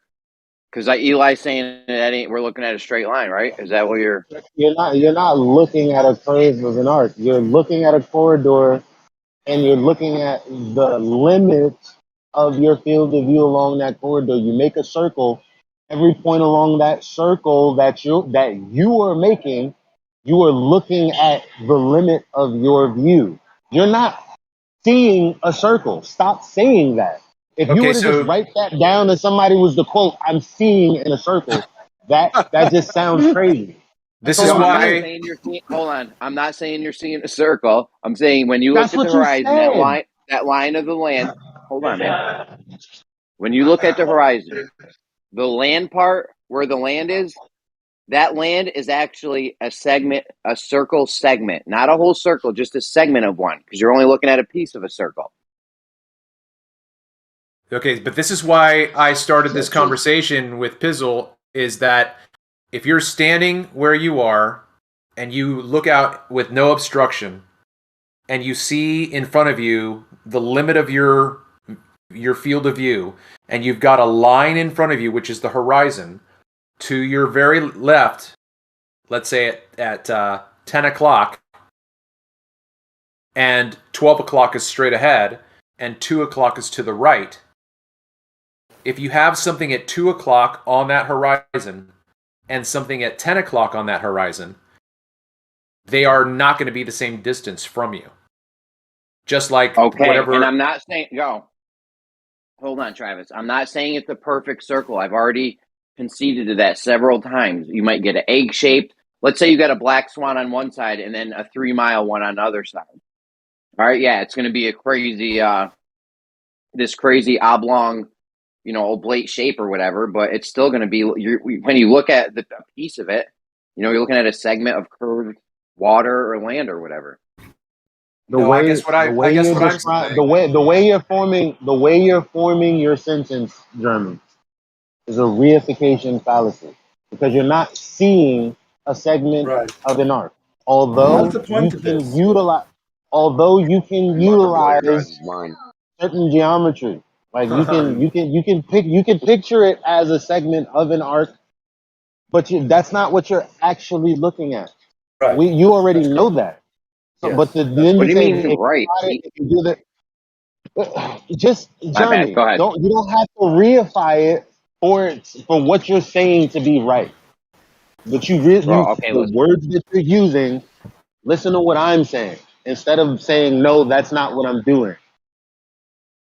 It's a reification fallacy when you tell me that we're looking at an arc. Now the arc is a part of a conception that we need for stuff. Because if you turn around in a circle, we know that there's a limit. That we're not looking into an arc of a circle because there is no circle. There's just open land everywhere. All right, check it. I'm going to tell you what we're doing. You tell me when the fallacious part comes in. All right, we're going to get a guy. We're going to put him on a huge open lake with calm water or the middle of the ocean or something. Yeah. Okay. Then we're going to take then we're going to take boats, and everywhere that guy sees his horizon, we're going to put a boat right at the edge of it, marking out how far he can see land or how far he can see water. We good so far? No fallacies? Okay. Yep. No, there's no fallacies, right? Well, just before you, hang on. So Pete, really? So you asked me, is there no fault? Are we okay so far? I didn't ask you nothing. Nobody asked you nothing. Nobody was talking. I'm right in the middle of this. Just give me one more second, and I'll be done. Everyone. Keep listening. Nope. All right, quick question before we go further. What's the horizon? Yes, that's what I was the farthest part of the land the land or water we can see. Isn't that different? Then what? So now you need me to also imagine ideal circumstances. Let's just imagine still water, no waves, no nothing. It's frustrating. So ultimately let's just imagine a 2D plane, right? That's fine. Whatever it could be a globe or a plane, whatever one you want. If you're Doesn't accepting matter. what I'm saying, we are now entering reification land. That's the point. Well, then we're not going to do what you said. Then we're not doing what you said. Okay, We're so not let's gonna back mention up it as and a you plane. go ahead. Okay. So then you tell me what a horizon is. The horizon, the farthest piece of the farthest bit. Well, the horizon is where the land or water appears to meet the sky, right? So we're going to see how is that a fixed distance? No, it's not. I already said it's not going to be. I already said it's not going to be equidistant. I wonder if you're going to get I'm finished, not Jeremy. asking if I'm not asking if it's going to be equidistant after you thought about the circle and the point in the middle. That you're going a step too far. All I asked, what was the horizon? So when I say, is that a fixed distance? The answer is no, because it's not geometric. So that means when you're going to be putting boats everywhere, you're not going to be putting them in fixed positions. So what is your approach? We're just going to put them where we can see it. We're just going to put my approach is we're just going to put the boats. It's not going to help you, is what he's saying. Hold on, guys. Nothing is ever going to help you looking at mirages. We're just going to put the boats. Cool. We're just talking about the horizon. So we're just going to put the boats. There is no horizon. Right at the edge. It's so frustrating. It is. There's definitely a horizon.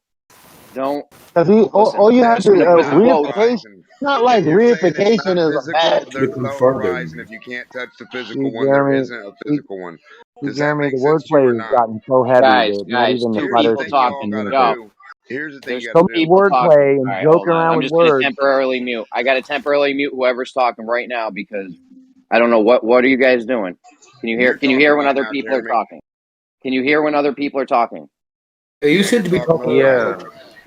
I'm talking over all you guys because there was two people talking at the every same time. time, and I was Every trying to. single time you're hot micing too.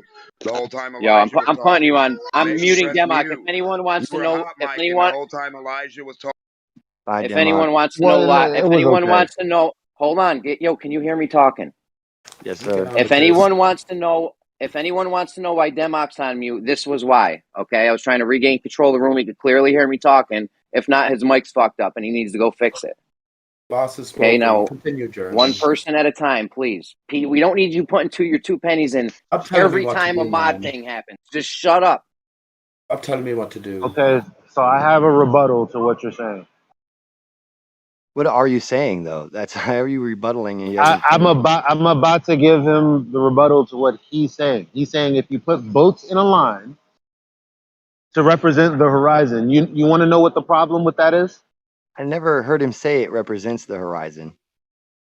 What he said, the horizon. If you were to put the boats in a line, the horizon is a segment of a circle, and the boats being in a line at the horizon is his example. So, do you want to know the rebuttal to that or Yeah, not? but I never even really heard what he was getting to.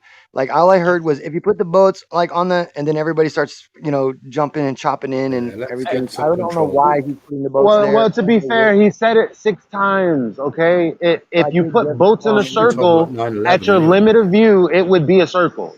That's his whole point. I don't think he thinks that it would be an absolute perfect circle, no equidistant. He's saying that It doesn't have to be a perfect circle. I'm not saying that it has to be a perfect circle. So that would be a straw man. Well, I don't even If know you're why going to he's keep straw on, manning here. What is It's his fine. point? Let's just okay. So if you're this not over trying to straw man me, then the point that I'm trying to make is this.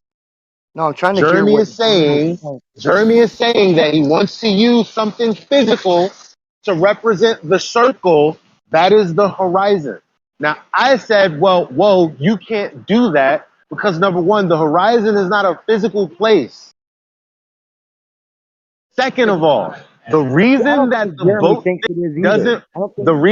boat thing doesn't work, here's why, is because, okay, you have a boat out at, I don't know, however many miles.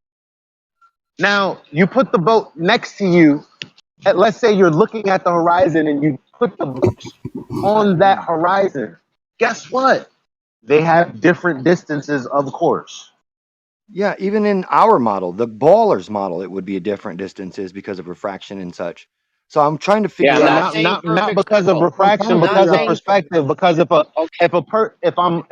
problem is, look, the problem is not putting them. The problem is not putting them in a circle.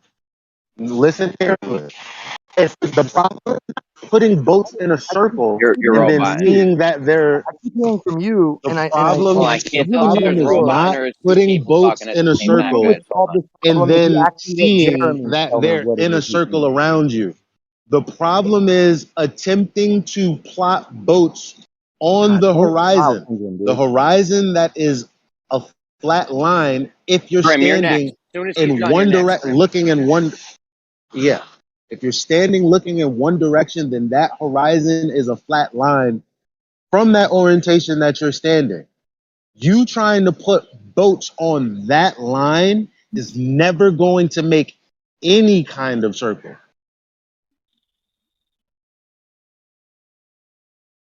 Even if you turn around and start over with a new horizon. Okay, listen. All right, listen. I'm trying to figure out what we're seeing when we look at the horizon. That's what we're trying to do. We're trying to figure out what we're seeing. We know that the land part, forget about the horizon being this apparent place that doesn't actually exist. We know what it comprises of.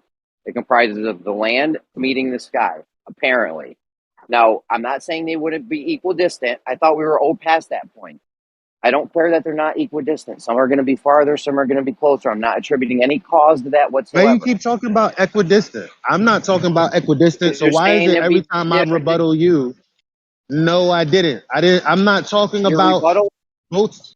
My rebuttal has nothing to listen. Your example is boats in a circle.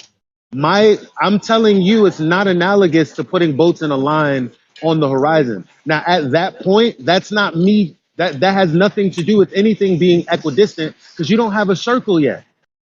That's the thing you're trying to tell me. segment of the Hold on. horizon is.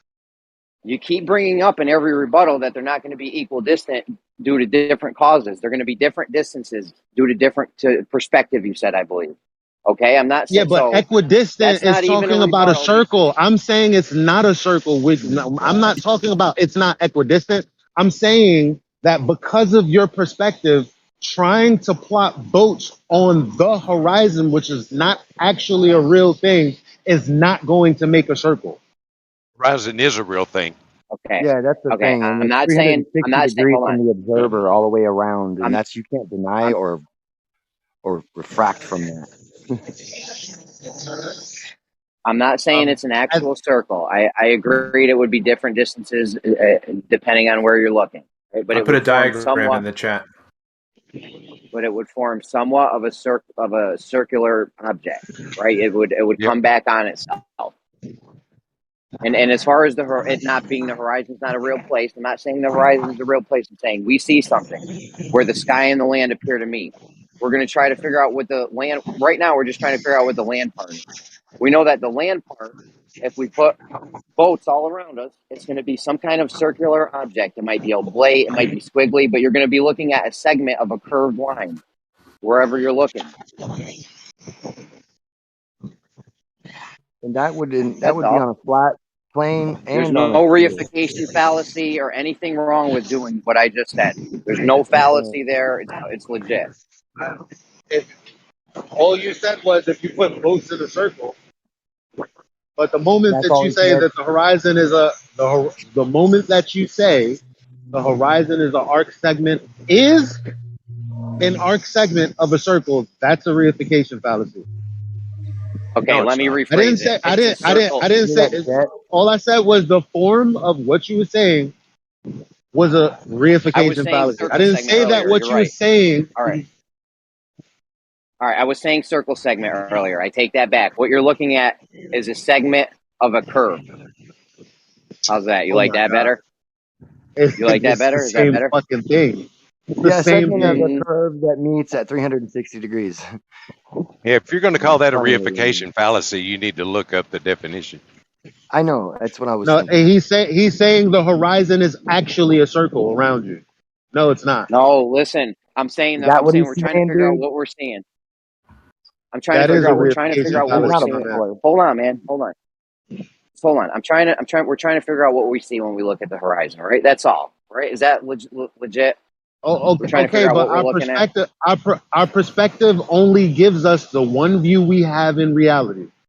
To utilize plot points or to do something to model this in reality, and it doesn't represent exactly what we see, but you're like, what we see, what I'm trying to explain is outside of our perspective. So here is a modeling of what it actually is.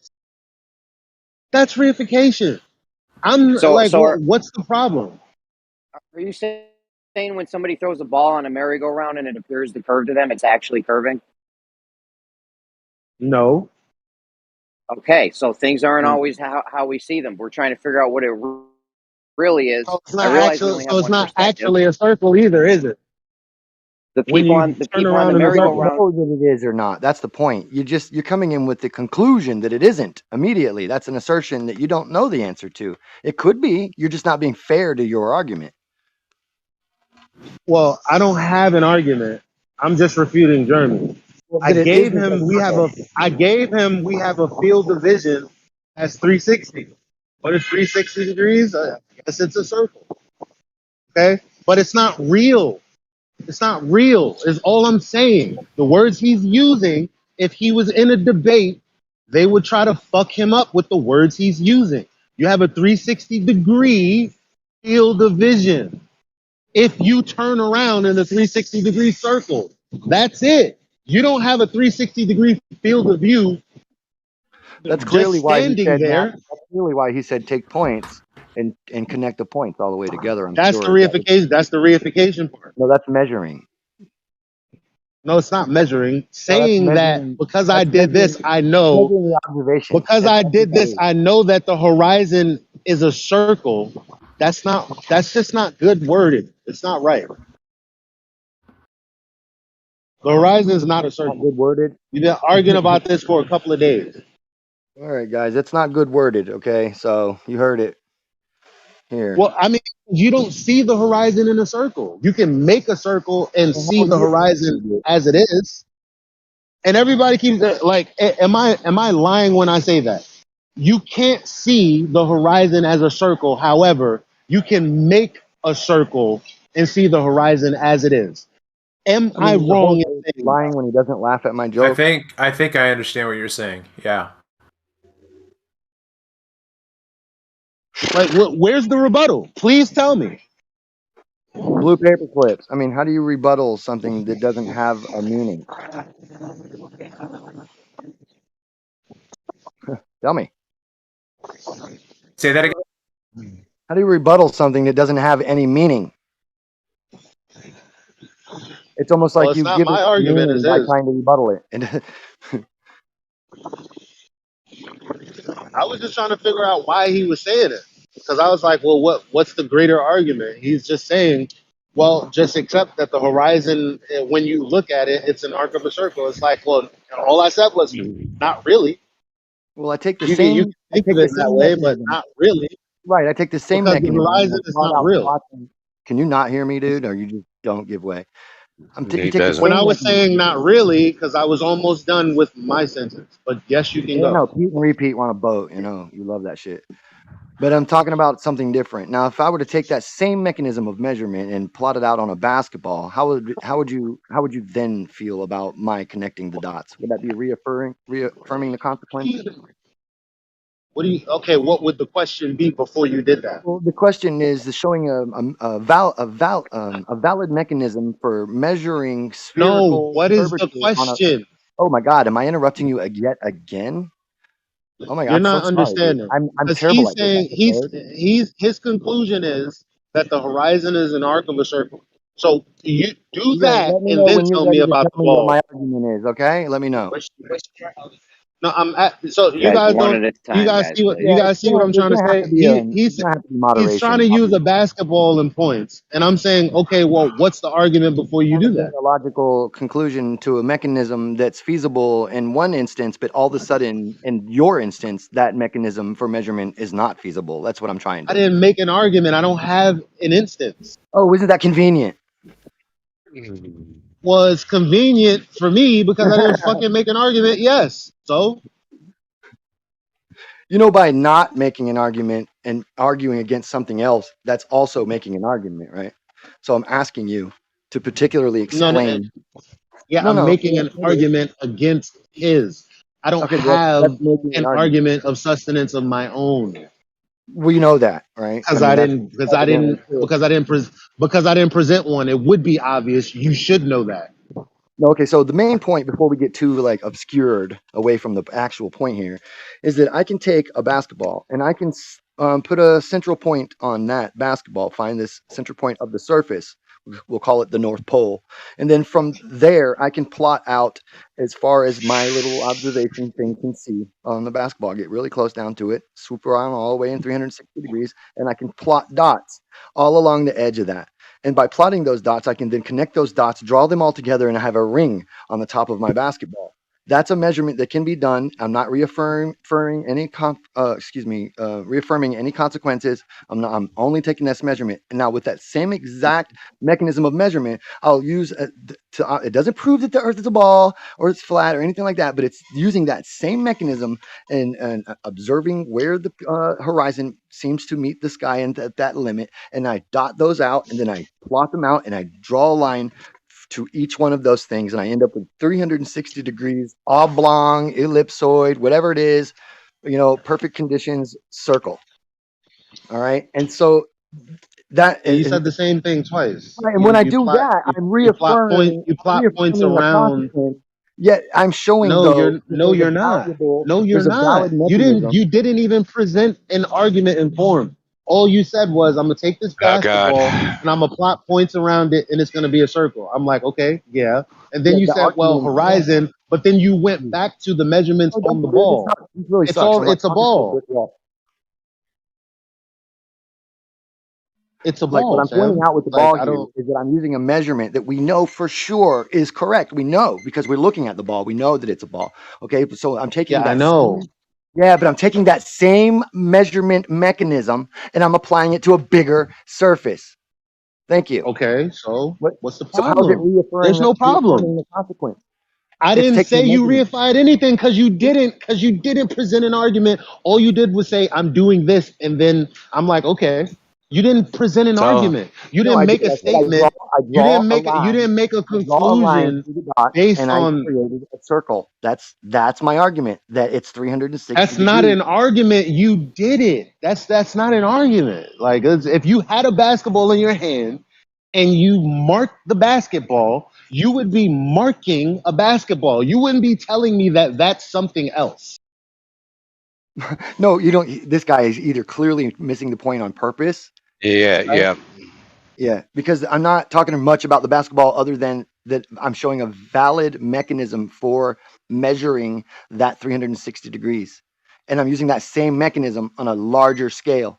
Now, so how's that measuring? How is that, excuse me, man, how is that an unvalid way to measure the horizon? No matter what the horizon may be, that's not what Okay. So let's pretend that I told Jeremy that what he's doing is an invalid way to measure to the horizon.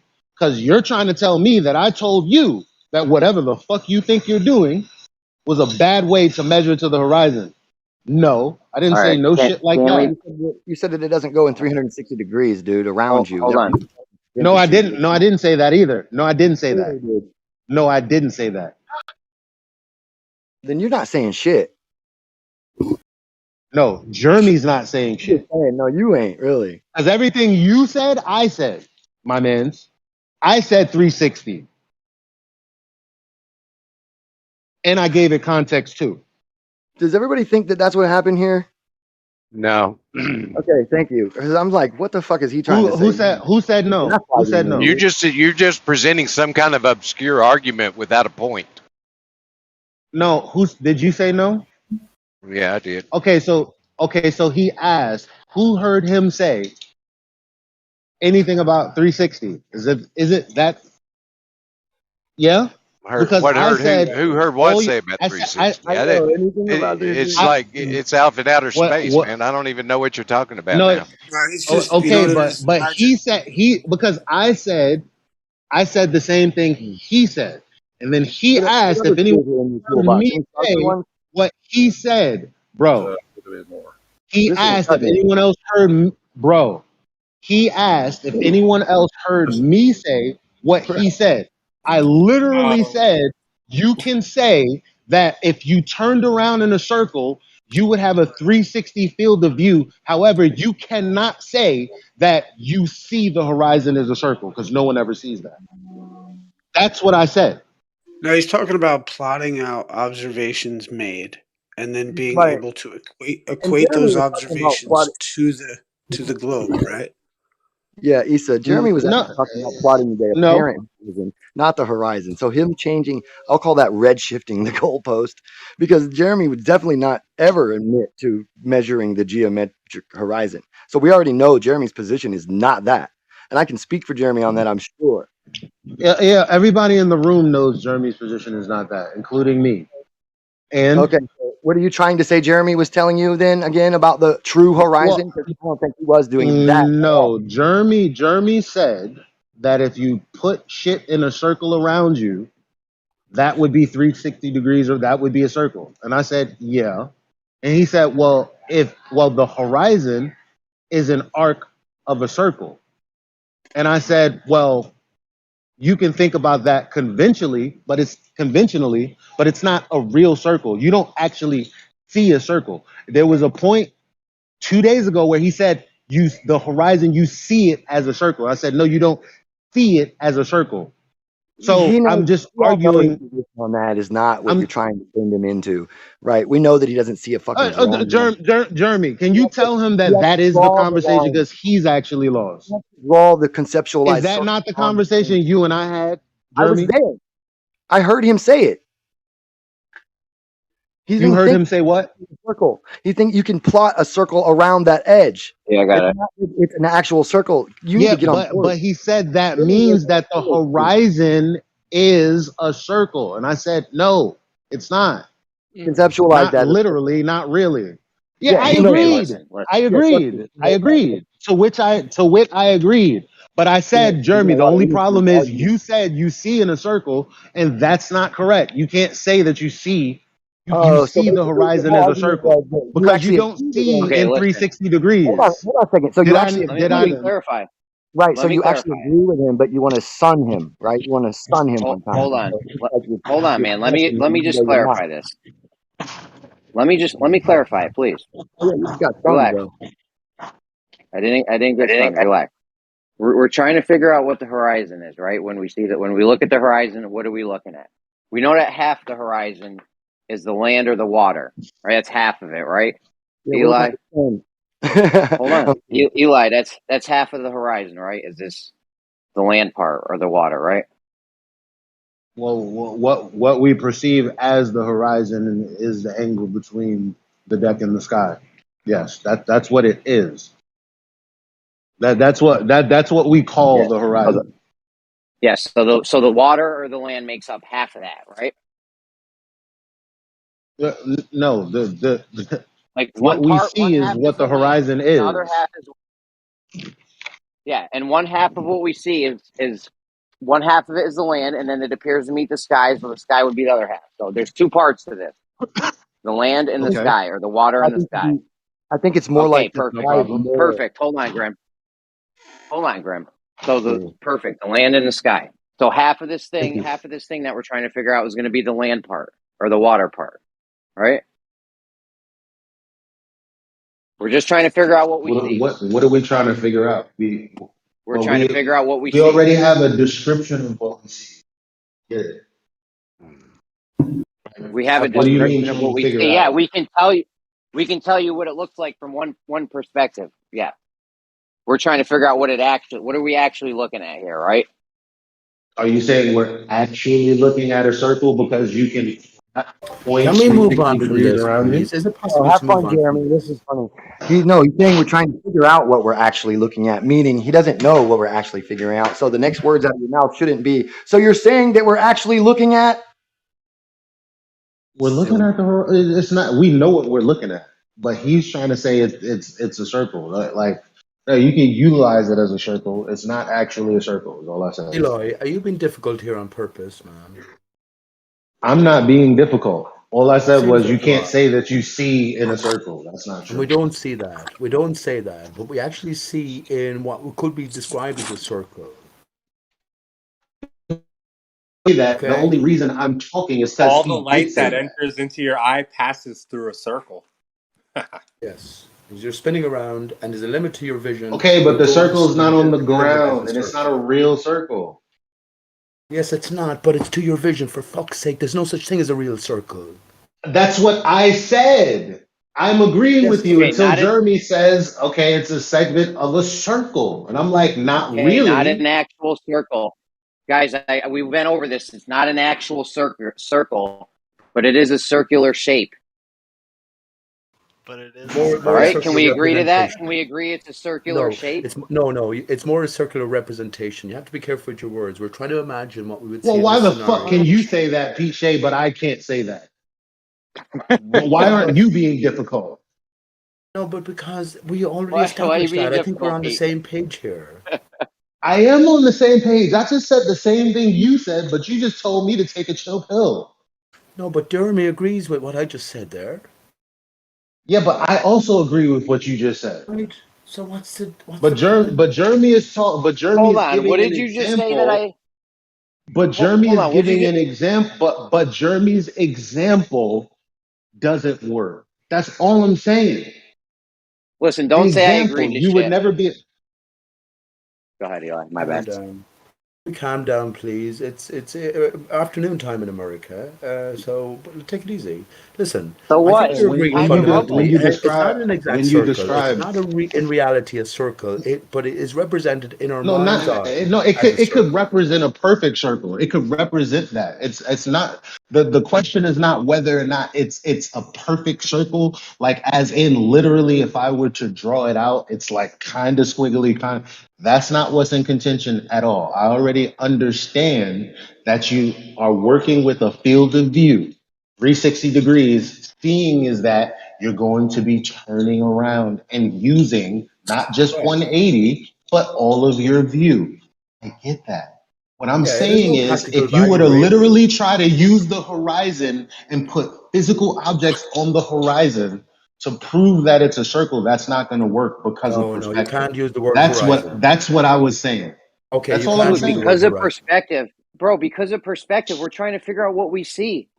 Perspective's Yeah, included but, in that. Why yeah, why but are you you can't No, why I'm are you use. saying doing this? perspective is not going to allow you to do what you're Okay, trying to do using the horizon in okay. boats. That's all. How Why? do you Why not? not? Okay, let me Because respond here perspective because is going to get in the way. Jeremy, did you ever use the word horizon? I don't think you did. Eli, we're trying to figure out what we see. How does Get in the perspective way of get in the that. way of itself? Perspective. Let's let the wrong cat out. Perspective is included in what we see. That's all. It doesn't stop us from I seeing know. something. It's just how we see. What point are I you know. That's debating what this I'm from? saying. That's what I'm saying. That's what I'm saying. So you're Let, saying you're going to use the horizon, a perspective thing, right, to plot boats. You're going to put boats along this line. But seeing as that there really isn't a line, I guess you're going to put boats where it would apparently be. I get that. no, We're all on the same page. We're all in. no. We're Yes, gonna we're We're gonna going to put put the boats boats. where the We're, horizon appears to be. Am I correct yes, in saying that? where we see where Okay. we see hold on, where we see half of the equation in this, the land meeting the sky, where we see half of it, the land, we're going to put these markers to tell us how far we can see and where that apparent Yes. junction Yes. happens. Okay. Yes. I get it. So All right. I'm not lost. I actually did listen to you for the millionth time, and I actually am about to respond to that now. Is that All okay right. for everyone? The Yeah. wider, Good. Go ahead. the wide, the wider and left. Like, let's say you plot those points on this horizon that's not actually actual, right? The further out you get, the more of a perspective issue that's going to be practically for this example because of perspective. Because the ones that are out to the right and the left of you are going to be much further exponentially the further across it gets. I don't get it. Let, I don't understand what you just said. Why to the left and right of me am I going to be able to see further? No, you're not going to be able to put boats. You're not going to be able to put boats in a line, right? That's not Okay, what you're trying to do. You're actually trying to put it in a circle to represent the circle of the horizon. But if you were going to I'm just use the horizon to put the boats on, it wouldn't come close to making a circle. Is all I'm saying.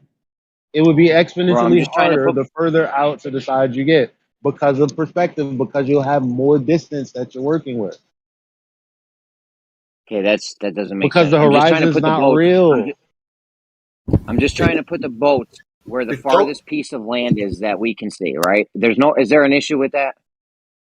Why can't we put boats as far as we can see on the water? As far as we can see the water, why can't we put a boat there? Okay. You put that in front of you. Okay, and then you put another one to the side of that. Okay, and then you put another one to the side of that. Okay. Okay. Yeah, like, Yeah. is it perspectively? Is it going to be pure geometry where that works? Where you're going to put it in, and it's all going to remain the same size, the same.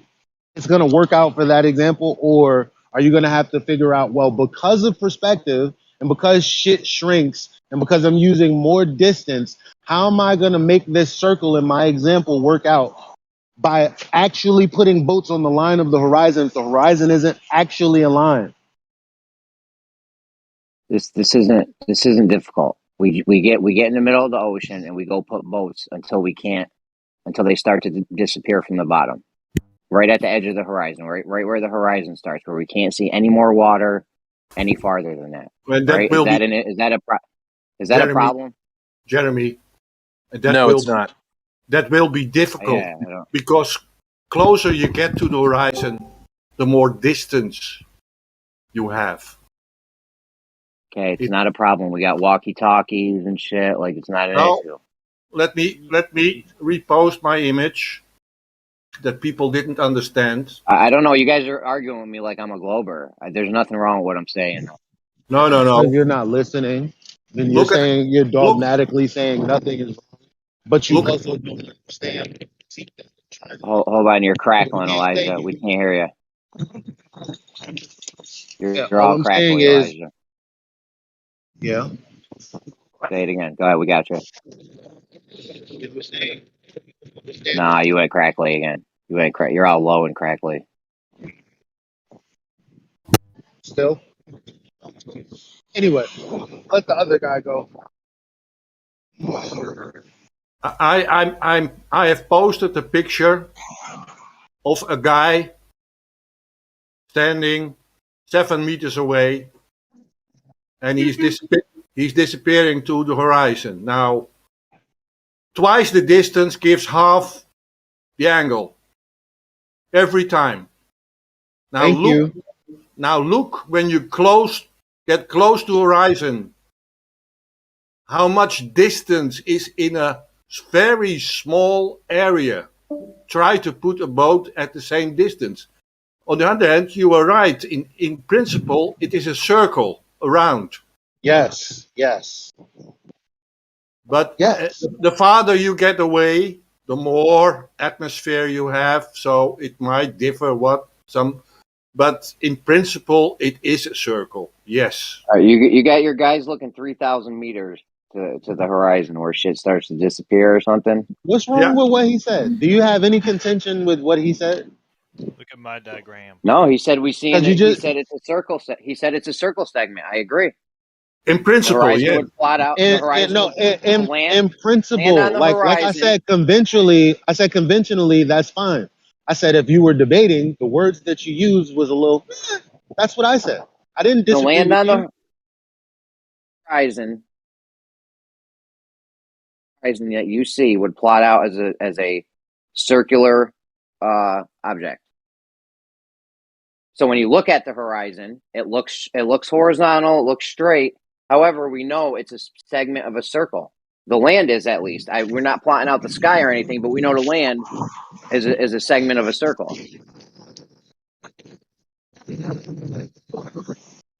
Jeremy, are you doing this on purpose? Right? Is everyone I cool think with you're doing that? this on purpose, Jeremy. Is everyone cool with that? What I just said? You're doing this on purpose, Jeremy. Frustrating everyone. I've got all these scenarios. There's no point to it. It goes nowhere. That's what I was asking. That's why I was like, okay, what's the point? Because I understand that we have a field of view that if you turn 360, then you have a 360 field of view. That's a circle, yada yada yada. You can plot it. You can do a lot of mathematical functions. You can do all of that. I already said that during this whole conversation. Now, the part of the conversation that's missing, I think, is when you said, "Well, great." Because this boat example that I'm trying to imagine is like the Pepsi can example that also I told you to imagine the other day. I'm being you right now. And your overall point, Jeremy, is that if you go up high enough and witness these things that appear to be a straight line, you'll actually see an arc versus a straight line. So isn't that your point? Yes, I do fucking listen, Jeremy, which means you should be listening to my rebuttal if you don't understand it, because I know what you're listening. saying. I'm just trying so if I'm saying I have a rebuttal, you should try harder to hear what I'm saying. This is ridiculous. Listen, I heard you agree with me. The horizon, what we see, half of the horizon, the land, what you're seeing is a circle segment. You agree with me on this now. That's what I heard you say. You can plot it as a circle segment. You can plot it as a circle segment if you want. Yeah. So when we look at that, when we look at our horizon, we're looking at a circle segment. If you want to, Jeremy, what's the point? You can plot it as that, man. Yeah, we're not what's looking the at a practical real circle. application? We plot it as that. We know it's a circle. We plotted it. We know it's a circle. Physical. The water is physical. That's why I said. Jeremy, what are you doing here? Can you get to the point, please, and stop There you go. frustrating everyone? Well, Pete, What if are you you're applying it frustrated, what do you to? want? What do you want to What are talk you about, applying Pete? it? Okay, give us a practice. What are you applying it to? Go Have for you the a next picture 6 or hours. something to work out that you need to apply it to? This to various different things. I can apply this to various different things, but we're never going to get past it if we agree that the land or water part of the horizon is a circle. When you're Yeah, but looking we've at it, already a agreed in circle principle segment. what you're saying. We all agree in principle to what you're You saying. don't So can you agree. give us Apply it. now? Do you agree? Can you give us now? Actually, can agree? you give us a conundrum, a practical picture of conundrum of something that you have in mind, and let us all see what we'll apply our understanding over the last hour or so into your conversation, and let's work out what's going on. Agree that when we look at the horizon, the land part is a circle segment. What land part? Are you talking about a particular The land or image? the water? Land or You the can water. you can model it that way. Well, does it match reality? I mean, you could plot it that way in reality. You don't even have to It model it. doesn't mean that it's a real circle. Because if I wasn't looking at it, guess what? It would just be you. The world is not a circle, so obviously the circle wouldn't be real because it would just be our perspective. And furthermore, we wouldn't be seeing a circle, but we would derive that. Yeah, but I don't know why you're fighting doing a it. 360-degree circle. I don't know why you're fighting this. This helps us. Yeah, what's the application? This is good for us. I was on the other. I was on 434. I thought it was the hospital. Okay, he's Eli, you're hot hot micing. micing. Jeremy, can you please give us? Can we finish up this conversation because it's frustrating as hell? Can you please give us some conundrum you're trying to work on, the way we can apply what we've just agreed upon? Hello, Jeremy. Everybody, how you guys doing? Can we apply what Shut up, just agreed Jimsy. upon We don't like you. to a real situation?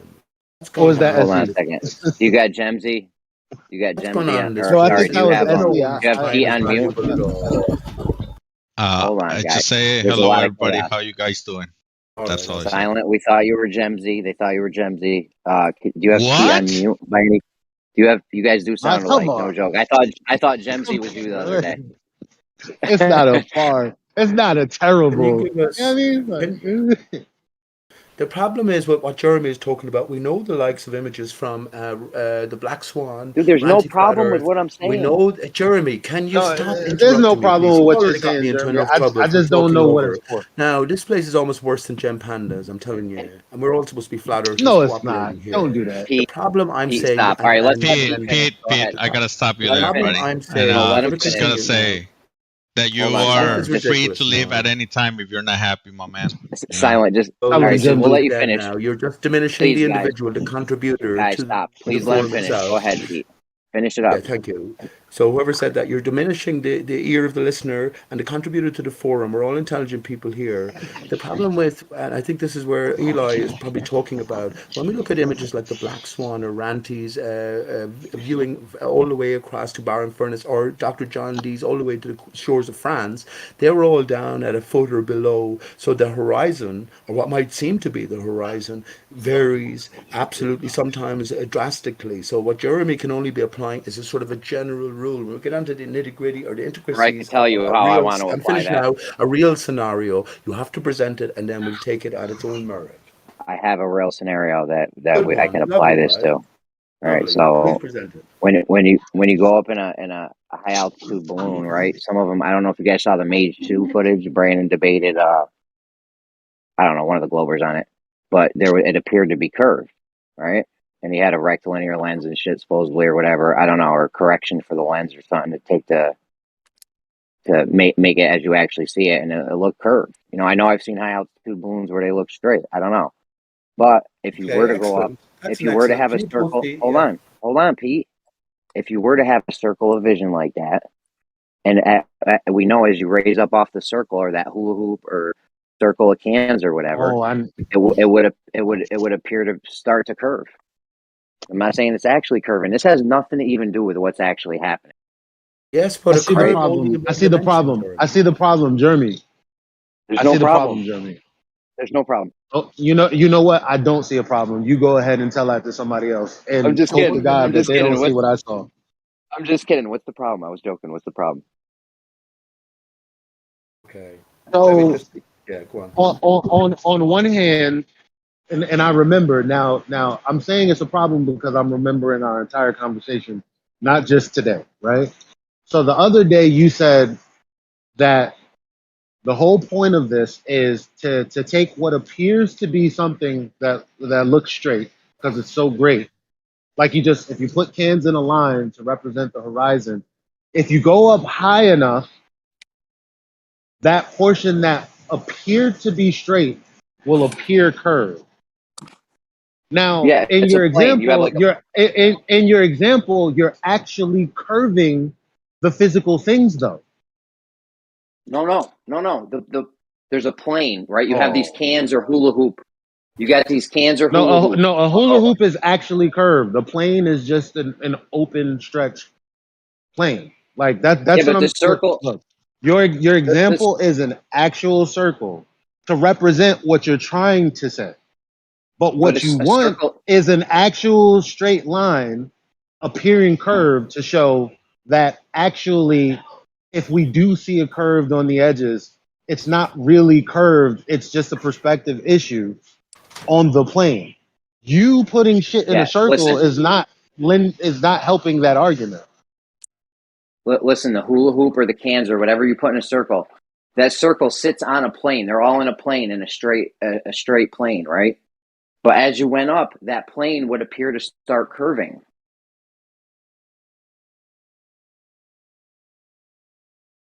No, I see what you're trying to say, but it's you really. Me and Brandon did this. You can do it yourself. It's easy. No, you need something straight to curve to say that. Like when we use the plane to cut objects from the bottom up. Like, but you're actually curving. Your example.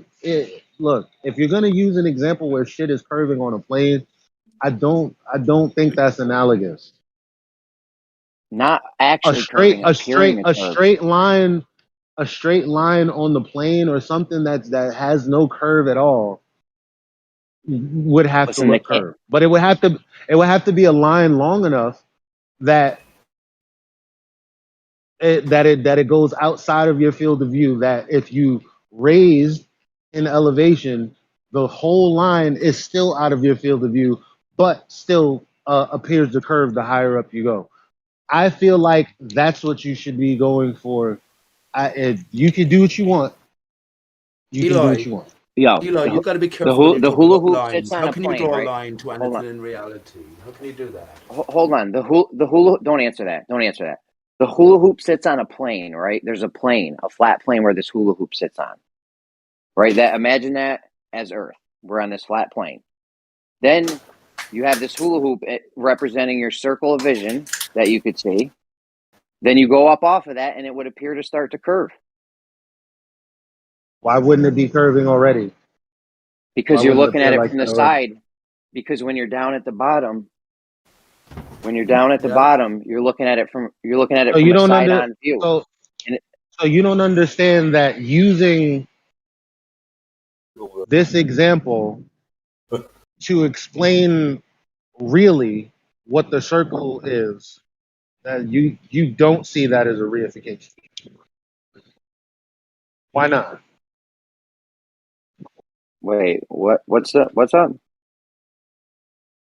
Why don't you see that as a reification? Like we're not talking about something actual. We're talking about something perspective wise, and you're using a physical example to lend credence to this non-physical thing that you're saying is a circle. And I'm saying you don't have to say it's a circle. You could just use the words field of view. But then you're saying, well, we actually need the circle to prove that we can look at a arc segment of this circle to the point where it actually looks straight. And then if we go high up in altitude, that segment that we can see, not the rest of the hula hoop, but just assuming it was big enough, just that segment alone would appear curved. That's unfalsifiable statement. Why? No, you Even can if do I it. do agree, Me and even if I Brandon do did it. agree with you, even if I okay, so do a video then. We did. Me and Brandon did many videos on this. He went and set it up, and I did little shit. You get a hula hoop. You put your camera in the center of it. You look at the hula hoop. It looks like a flat, straight line. But then as you go up, as you raise your camera up, it appears that Are you getting more of the hula hoop that's curving in your field? Are you? plane Oh, sorry, that we're you're on. It doesn't robotic. look like it's on a plane anymore. Was he robotic or was I? He is roboting. But it's just like a round table, Okay, Elijah. It's no, the same well, concept. no, I get what he's saying, but tell me that the segment of the hula hoop that appeared straight, tell me that as you raised in elevation, It your will turn field into of a view. curve. I heard, bro, you don't think I heard that? Well, yeah, your field of view is gonna increase, right, Elijah? No, but you don't think I heard that? Then what I'm is trying your to make a problem? point. Right. I'm about to tell you. Gotcha. So, like you said, you increase your field of view, right? What does that mean for that hula hoop on the plane? Are you seeing a curve, or are you seeing more of the hula hoop, More which of the hula is hoop. actually, and the hula hoop is indeed actually curving, right? Okay, I will say this: when me and No, it's Brandon did this, when me and Brandon What? did this, we didn't. When me and Brandon did this, we didn't scale it, right? So we took a hula hoop, went up from it, right? We didn't make the hula hoop bigger as we went up to scale, which is what we should have done and what needs to be done. Yes, I agree. Nah, you can't make the. No, you can't.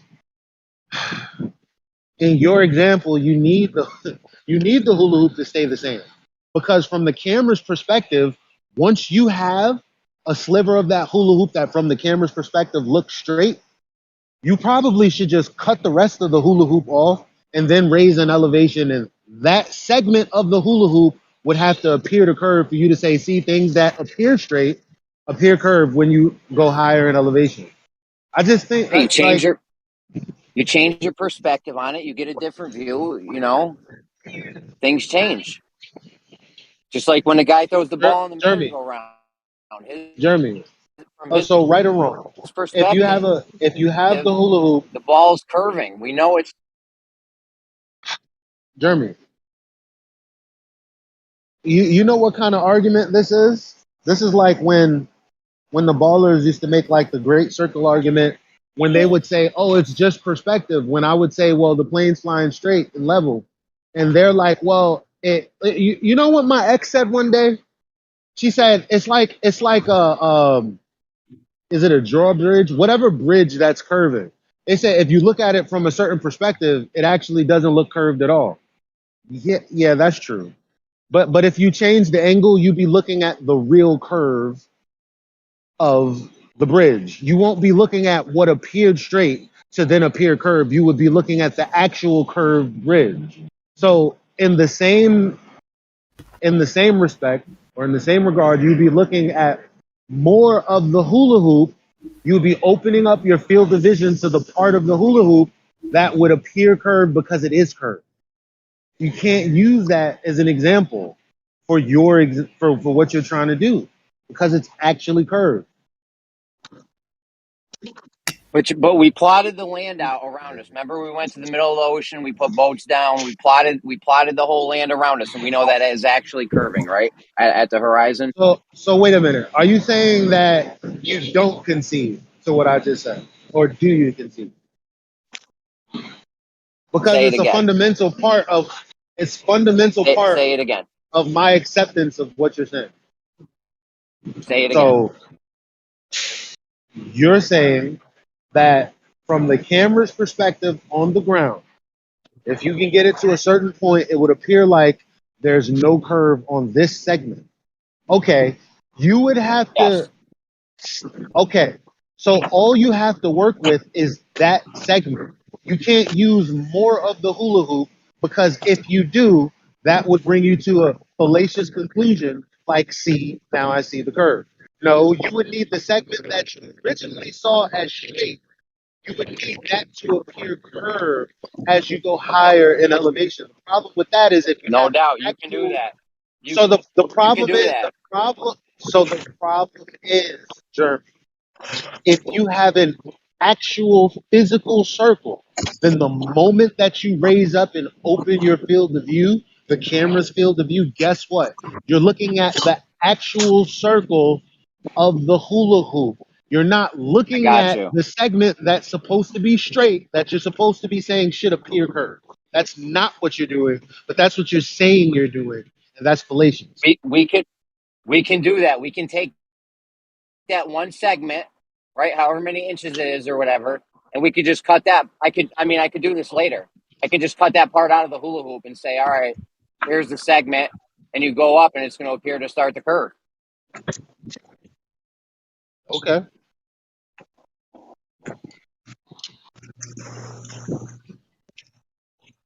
I mean, the whole shit starts to appear to curve. This works for us. This is good for us right here. I'm not trying to, like, you're arguing with me like I'm a Glober, bro. This doesn't even have to do anything I'm with the not shape. arguing It's just with you what we like you a see. Glober. I'm tired of y'all and y'all side ass motherfuckers. And this is not towards you. This is just me generally reacting to that statement from anyone ever. I'm on the side of truth. If you're on the side I of hear truth, you. we are friends. Yes. If you're not on the side of truth, we're gonna have some problems because I'm gonna say that's not right. Just like Everything I I say, expect anyone to tell me. I'm on the side of truth everything I also. say is What if true. you think you have the truth and it's not true? Sure. Oh, you asking Jeremy? Because Well, I if you're mean, the asking truth me, is, if because I I've think done I it. have truth and I realize I don't, the first thing I do is tell everyone I'm wrong. Everyone. Because that's the only way to humiliate myself enough to correct my mistake. I need that pride out of me. Yeah, definitely. I don't think I'm wrong on this because I've done it. I've seen the segment of the circle start to curve. Like, I feel like this is the truth. As you come up off of, like I said, we didn't But it's scale really it. a segment of a circle. Even the deeper I think about it, even the segment is curved. Like it's not. If we're Yeah, talking about it because it's appearing to actually be straight, then it's actually curved. But there isn't an actual horizon that's actually a circle. That's why it's reification. Although you can have a 360-degree field around you, and it would be a circle if you would plot it on a 2D plane, because that's what a circle is, a 2D plane. Yeah, I get that. You can't say that the horizon you can see the horizon as a circle. Nobody can see the horizon as a circle. You can't say that. right, but we can get a different perspective. Just like when we throw a ball on a merry-go-round, we can get a different perspective at the same time as the person on the ground. Same time the guy throws the ball and see that it's actually going in a straight line and it's not actually curving. It's just the guy's perspective makes him think it's curving when he throw the But ball on a merry. you're using a curved standard, not a straight standard. So what difference does that make in what you just said? All right. The curve standard, the curve that we're using is the curve that we've plotted out on the land. No, but you just said things be straight, but they can appear curved. Now, in order for you to example this, you're using something curved. You don't see a Well, logical problem with that? I was talking about the Coriolis effect. When the guy throws the ball on a merry-go-round, it appears to curve to him, but we know it's actually going straight. That's Oh, what I that's was non using. sequitur altogether. No, I'm just saying we get a different perspective on things, and they look different. Yeah, but what does that have? Yeah, but what does that have to do with something that is straight appearing curved, and then you using an example of something literally in a circle, not straight? Because that line we plot out on the land of the horizon or the water or whatever, that's actually a circle, so to speak. Yeah, so There's your actual circle. yeah, so what? So you made an actual circle, but you're not using something flat to show that look, this flat thing would appear curved though. Like so while you can plot a circle out on your flat plane that you live on. No, you won't be showing something that's straight appearing curved if you're going to be using something curved, because that would obviously present a logical problem. I don't know what you're saying. I can do it on a hula hoop. We can make the segment that we see The look hula curved. hoop is curved, but you're arguing for something that's not curved appearing curved. That's the problem. The hula hoop's on a plane, a flat plane. We know But the we know that hula flat hoop planes. itself, the thing that we're going to be determining is curved, actually is curved. That's the problem. Or you could do it on the land in actuality. On the land, you're using. Okay, so now you're not talking about seeing something that's actually a curve. Well, the land is actually not curving either. We already know that. So I know, what's but the what you argument? see, is a certain. You can only see No, this you curved don't. part. No, you don't. And that's what you're trying to prove. And I keep saying, no, you don't. All you see is a straight line, which is the horizon. Yeah, but when we plot it out, we know that it's in a circular manner. Actually, this is a circular argument at this point. You don't see a circle. You can plot it out in a circle, but you using something circular isn't going to prove to the Globers that the Earth is flat. That's obviously going to present a problem in argumentation. It ain't How gonna you be a gonna problem measure because it, Jeremy? All How right, you gonna well, measure it? I'm done, it Jeremy. ain't Do gonna be what a you problem want. because the Globers know that this is a circle. Yeah, but how you Jeremy, gonna you can do measure what it, you want. Jeremy?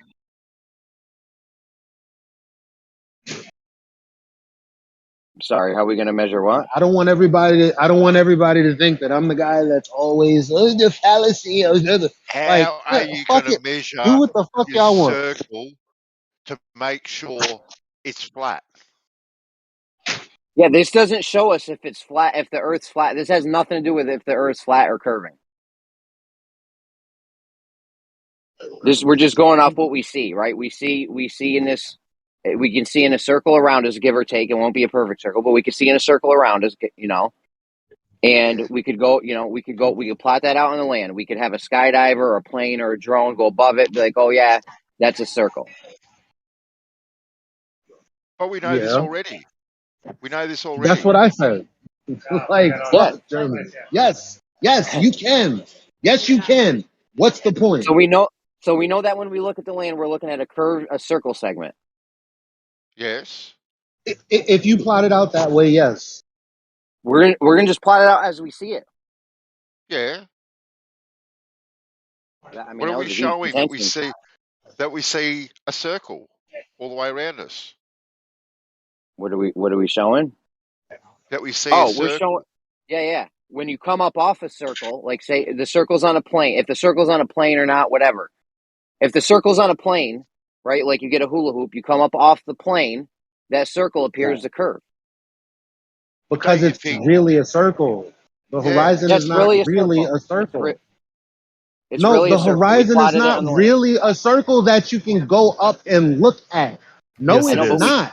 It We definitely plotted is. it on the land, and now No, those no. plots. If you're a sphere believer, then it is a segment of the north. So shut up, Matthew. Nobody's No, asking you. On a it can be plane, no, flat it's not. too. It can be flat too. Yes, on a plane, you see in a circle around you. Doesn't matter what. Jeremy, you can see in a circle, but if you were to go up in altitude, you're not going to tell me that your horizon is a circle, my fam. No, the fuck, it's not. Just accept that. No, it's not. Stop saying It that. will become a circle, Elijah. It's really simple, man. I don't know how you cannot see it, man. No, if you turn around, I keep saying No. that. If you what? You don't need to turn around. The higher you go up, the more of the circle you're going to see. Listen. Exactly. You know how you look at, you don't look at a, you don't know. You're not looking at a circle. At best, you're looking at 180 degrees. You're never looking at a, no, you're not. No, you're not. No, you're not. No, you're not. So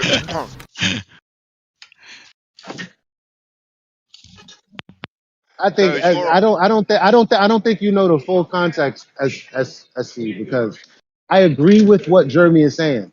It's when silent. Jeremy uses a real curve to say that's what the horizon is. It's a circle, and if we go up high enough, we can see the actual curve of the curving horizon. Well, you can't do that because the horizon isn't actually a real thing. You're not going to be looking at the horizon as a circle. You're not going to be doing that. And then he says, yeah, but we know that the horizon is a segment of a circle. And I say, well, if you plot it that way, sure. But you're never going to see the circle of the horizon like that. Just that statement itself is just fucked up because it's obviously not true. I agree with you, Jeremy. Yeah, I've been going like back and forth. Well, not back and forth, but I thought at some point then, yeah, because the horizon's a circle all the way around you, that if you rise high enough, you know, because it's pegged onto the matter. That's how we see a horizon. It's the matter reflecting light to us, right? I thought if you rise above that matter, then it will be, you know, it'll start to curve. But I went back on that since. I'm sure that if you go up more matter behind it, it'll just keep on looking like a straight line. Your circle would get bigger, yes. And me and Brandon should have scaled this. This should be done to scale, right? If somebody can get the numbers and redo it and shit, you should do this to scale so that, you know, we know that from the ground level, you can see like, I don't know, whatever, it's 3 miles or something. So it's begging the question on top of reification, because instead of saying you go from not seeing a circle to, because remember you said, look, I can prove that on a plane, if you go higher, you're gonna be able to see a curve. Now you're saying, well, my entire field of view is a circle, which increases the higher I go up. You're saying two different things. That's true. Yeah, yes, that's true. But what you're saying about this circle shape isn't true. Yeah, you're right too, Elijah. Like, it is a circle all the way around you. And as you go up, you do see more of this circle. The thing is, it's not a real circle. You're right about that. It's not an actual circle, so it shouldn't actually conform to, like, you know, that which we expect physical things to conform, because it just keeps on getting new physical things. You know, it's not this one physical thing like a hula hoop where you rise above and it starts curving. The hula hoop keeps on getting bigger. It keeps on getting more hula hoop. You know, as you go up, it keeps on looking at getting more atmosphere that's reflecting the light to you. So that's why it's not a real circle, but it is a circle all around. You've only got to make a 3959 hula hoop, and then you debunk the globe. Easy.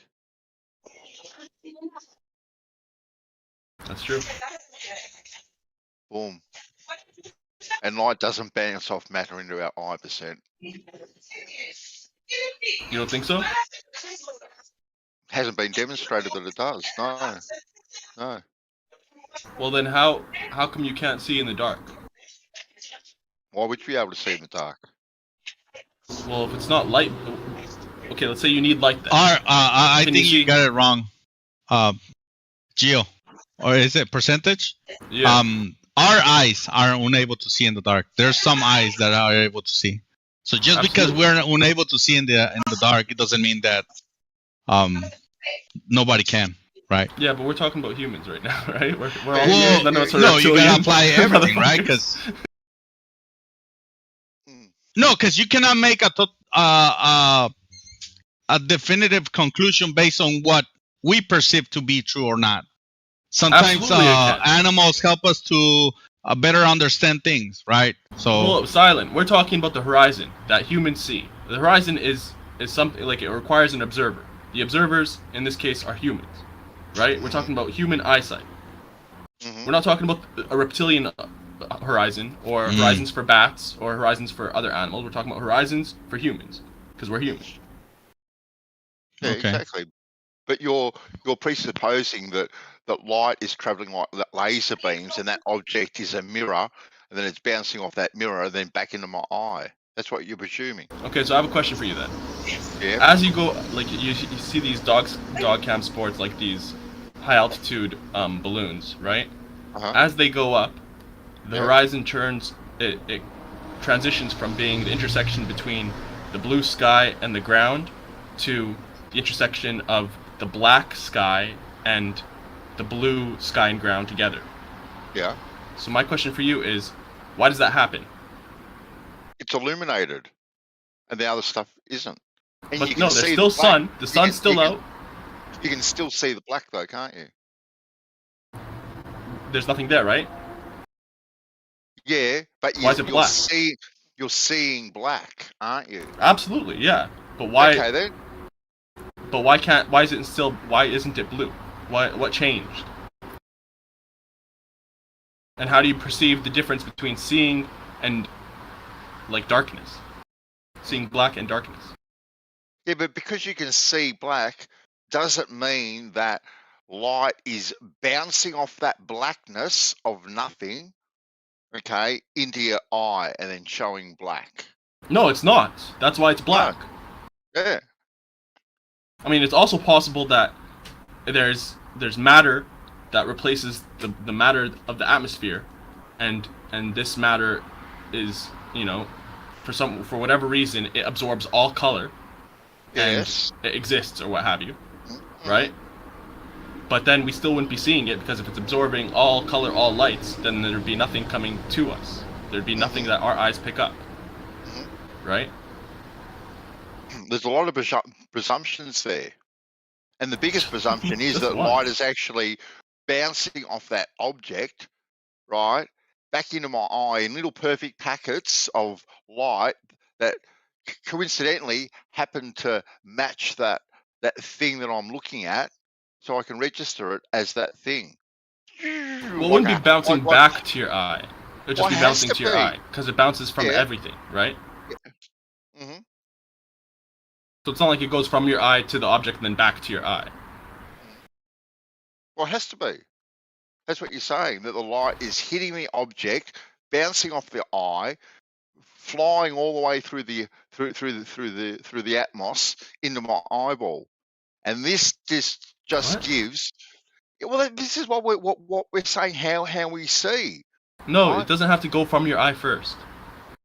No, the light reflects off bouncing everything into your eye. Yeah. Yes. Right, and that olive tree that I'm looking at on the horizon down there, the light is bouncing off it, right, through the atmos into my eye. Yes. Exactly right. Exactly right. Yeah, nah. Not a chance. How do you think it works? I think we see the object where it sees, because I think we see the object where it is because it is illuminated enough so we can see it. Okay, and what if there is no object? Well, then you won't see any object, will you? You're agreeing with me, but you're also... No. You said what happens if there's no object. Yeah, exactly. Like the black of night as you go up with these high altitude balloons. Yeah, it's just going to be black. That's right. You'll see nothing. But then put an object there in the light, and then you'll see the object because it is now illuminated. So again, eyesight requires both illumination and an object. Yeah, of course things have to be in the light so you can see them. Okay, so if you require both an object and light, then what's your mechanism for it if it's not that the light is coming from the object into your eye? The mechanism is that the object is in illumination. Mm-hmm. But how's the information? What's the transmission of the information? Is it coming from the object to your eye, or from your eye to the object, or how do you envision it working? Our eye just interprets the image because we Where's can the image see come it. from, though? It doesn't come from anywhere. The image is the image. The image is the thing. It's not like a TV picture transmission transmitting its way through the atmos to our eye.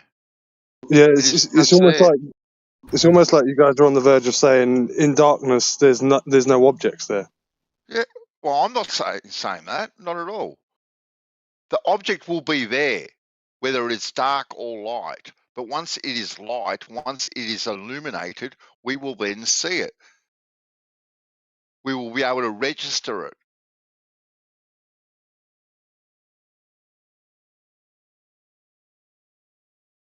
So are we also saying we can't have light without objects or illumination? No. Why would you try The to two make this necessary connection antecedents for because you seeing can't are see? both light and object. So if you you don't have enough light, you're not going to see. And if there's no objects, you're not going to see. No, this whole Nah. Wait a minute. Yeah, but that's. I mean, that's a. There's no such thing as nothing. How the hell do you know that there was nothing in front of you? Like, we know for a fact that as you go up with these high altitude balloons, that there's still some. It's not a perfect vacuum, but it's not enough of an object for us to be seeing anything. We see blackness, right? It doesn't meet that minimum threshold of We matter. see stars too. What are you talking about? Yeah, of course Stars, we do. the moon, the sun. I don't get it. Like what? Well, we don't know Whatever what that stars, blackness. moons, what medium that they're in, What? right? We're talking about in between. Whatever blackness it is like what? Like, I don't have a problem with Bansaw's retort as well. If something is illuminated, then you'll see the illumination because you can have like a projection where you only see the projection hit the screen, but then you can have a projection where you see the cone of light go from the source of light, the projection to the screen. If the air is dense enough. So it's like, yeah, if it whatever it would be, whatever material or matter is illuminated, you can see it. But like, Yeah, no, are Bansaw you and I trying to say agree that anything you need extra? both. I was gonna say, Bansaw and I agree that you need both enough light and enough matter. The thing is, he's saying that, the image is there, and I haven't heard like how he explains how we receive how that information is transmitted. Whereas I'm saying the information is transmitted from the object, from the matter, to our eye. Through these waves of light, this information enters our eye and hits our retina, and sort of like the classical explanation for how our eyes see. Well, why are you presuming What is that that the proportion of? information? Sorry, Elijah. Go. My bad. Now I like. What if that portion of our reality is what we would consider magical? Because on one hand, I want to say, yeah, you turn on the light and the light is traveling from there to there. I want to say that so bad. I do. That's what I believe. But at the same time, when I think about vision itself, I don't believe that. I don't believe that waves of light travel into my eyes, or beams of light, or balls of light, whatever of light is traveling to my eye. It's kind of something is illuminated, and I can kind of see it. And all of these things happen in ways that we don't understand. I thought about sound the other day, especially when it bounces off of a wall. Why is it still a coherent? If someone said something and I can hear the echo of it, why is it coherent versus just some static? Because there's no way it can hold the integrity of its wavelength or whatever it is, if that's what it actually was, for me to receive that message as it was sent out. None of that shit makes any sense to me. Right, like during the rebound off of the object, you would expect only part of that to reach you. Is like what? Yeah, we would be able to manipulate it in a way that made it really wonky. But it's always just either it is or it isn't. Either the sound is lower or the sound is higher. It's not like the I don't know sound is what's slower or it faster. sounds like your mic. You know Sounds what I like your mean? mic to me now. Sounds like he's talking off the ball right now. It's fitting because he's talking about That's what I really sound wanted to say. changing and being lower. I don't know. Yeah, but why do you think the information is being transmitted somehow? Like that little olive tree out there on the horizon has got a little Morse code signal going, beep, beep, beep, beep, beep, beep, beep, beep, beep, sending this signal all the way through the atmos to my eye. Why are we making this presumption that it is an actual signal being transmitted, and then all of a sudden now it's a signal that has been transmitted through the atmos? All of a sudden now this signal is now being bent via refraction, 7/6R, up curves, down curves, around trees, through rocks, all this, that, and the third. You know what I'm saying? Yeah, I know what you're saying, and yep. And I'll tell you why. Because that's what an image is. An image is information. It's a signal that your eyes create. You know, it's this duplicate that it makes off of an object made by your lens and your eye, and you know, so it's information, right? And this information has to come from somewhere. Your eyes didn't just make up what it's looking at. This image it's not something that actually exists, right? The object actually exists, and the image is something that your eye made from that. So there had to be some sort of communication therein. And you're saying that you believe in the images, but you make it seem like these images are just physical things in the distance that your eye sees. That's not the case. Yeah. But the images come from your eyeballs to your brain. And based off of what, though? Because the images are illuminated. If they weren't illuminated, you couldn't see them. No, the objects are illuminated. Images are, again, made by your eyes. So sorry. How did your eyes make them? I meant object. I'll go back to the olive tree. The olive tree is illuminated. It's in illumination. Okay, then? Now, you take that illumination away, you cannot see it at all. Absolutely. But now, how are where's the image coming from for this olive tree? How's your eye making that image? It sees where it is. What? It does, percentage. Your eyeball doesn't make the image. Yes, it does. Your eyes make the image. No, it doesn't. Absolutely does. There. That's why people hold up. Bansal, that's how people have different images of the same thing. If you have, myopic eyes versus if you're farsighted or something like that, and you can't actually resolve it, the image is different. Yes, that's your lens. Okay, that you see. Listen, Simba, relax, percentage. Let me show you how to do this.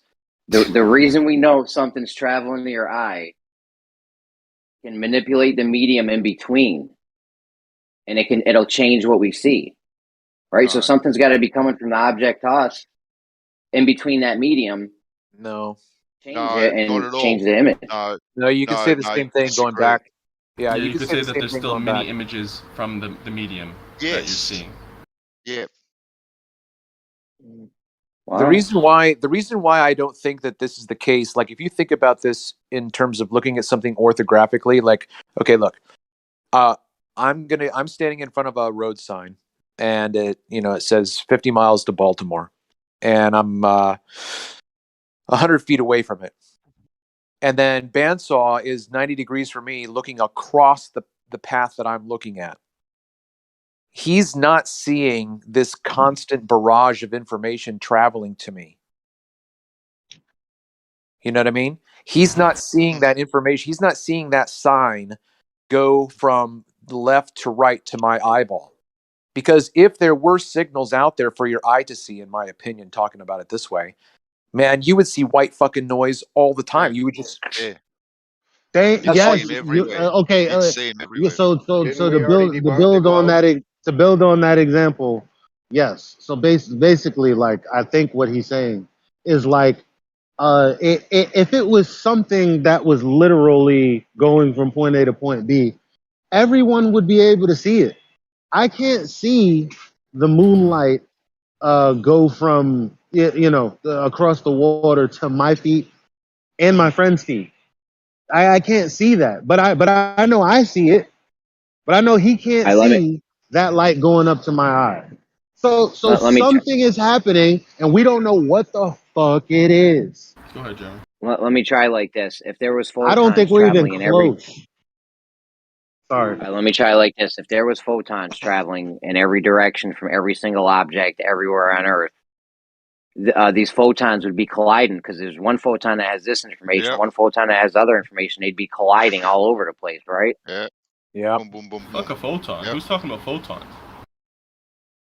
The light. Or even waves. Transmitting information can anything transmit that's through traveling. The excitation, the waves of light. You don't need a photon. Yeah, but think about that though. You've got two waves. Wait, look, isn't that what a photon is? Is a discrete chunk of information? Well, according to some definitions, right? Sometimes they actually try to make it seem like it's an actual thing that lands on a texture screen with a certain size and yada yada. You had me at first with this, but now that there'd be if there was things coming off of this, like, okay, there's a whole bunch of objects I'm looking at in the distance, and then another person is on the side of me, another person's on the side of him. We can all see the object.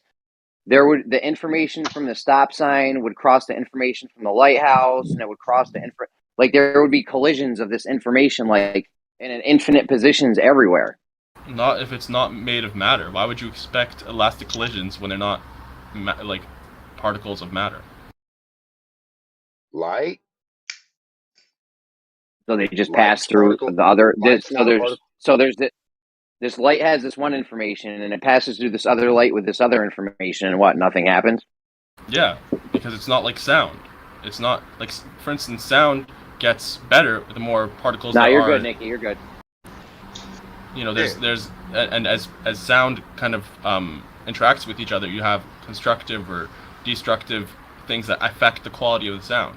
Whereas with light, you have the same constructive and destructive interference, but it only adds to, like, they don't kind of take away from each other unless they're the exact same kind of path of the wave. Wavelength. If they're the same wavelength, which we have wavelength shooting all over the place, right? I mean. But if it's not in the same path, why would you expect it to affect? The paths collide. You're presuming that the image is traveling like a sound wave. No, not the image. From a single. Well, it has to be the information. The information. It could be a signal. It could be a signal like the internet, like the way we're speaking right now. It doesn't matter if I was like right in front. Yeah, there's a 3-second delay, and you know what's crazy? That's all there is ever a 3-second delay. That's about as much of a delay as you're gonna get.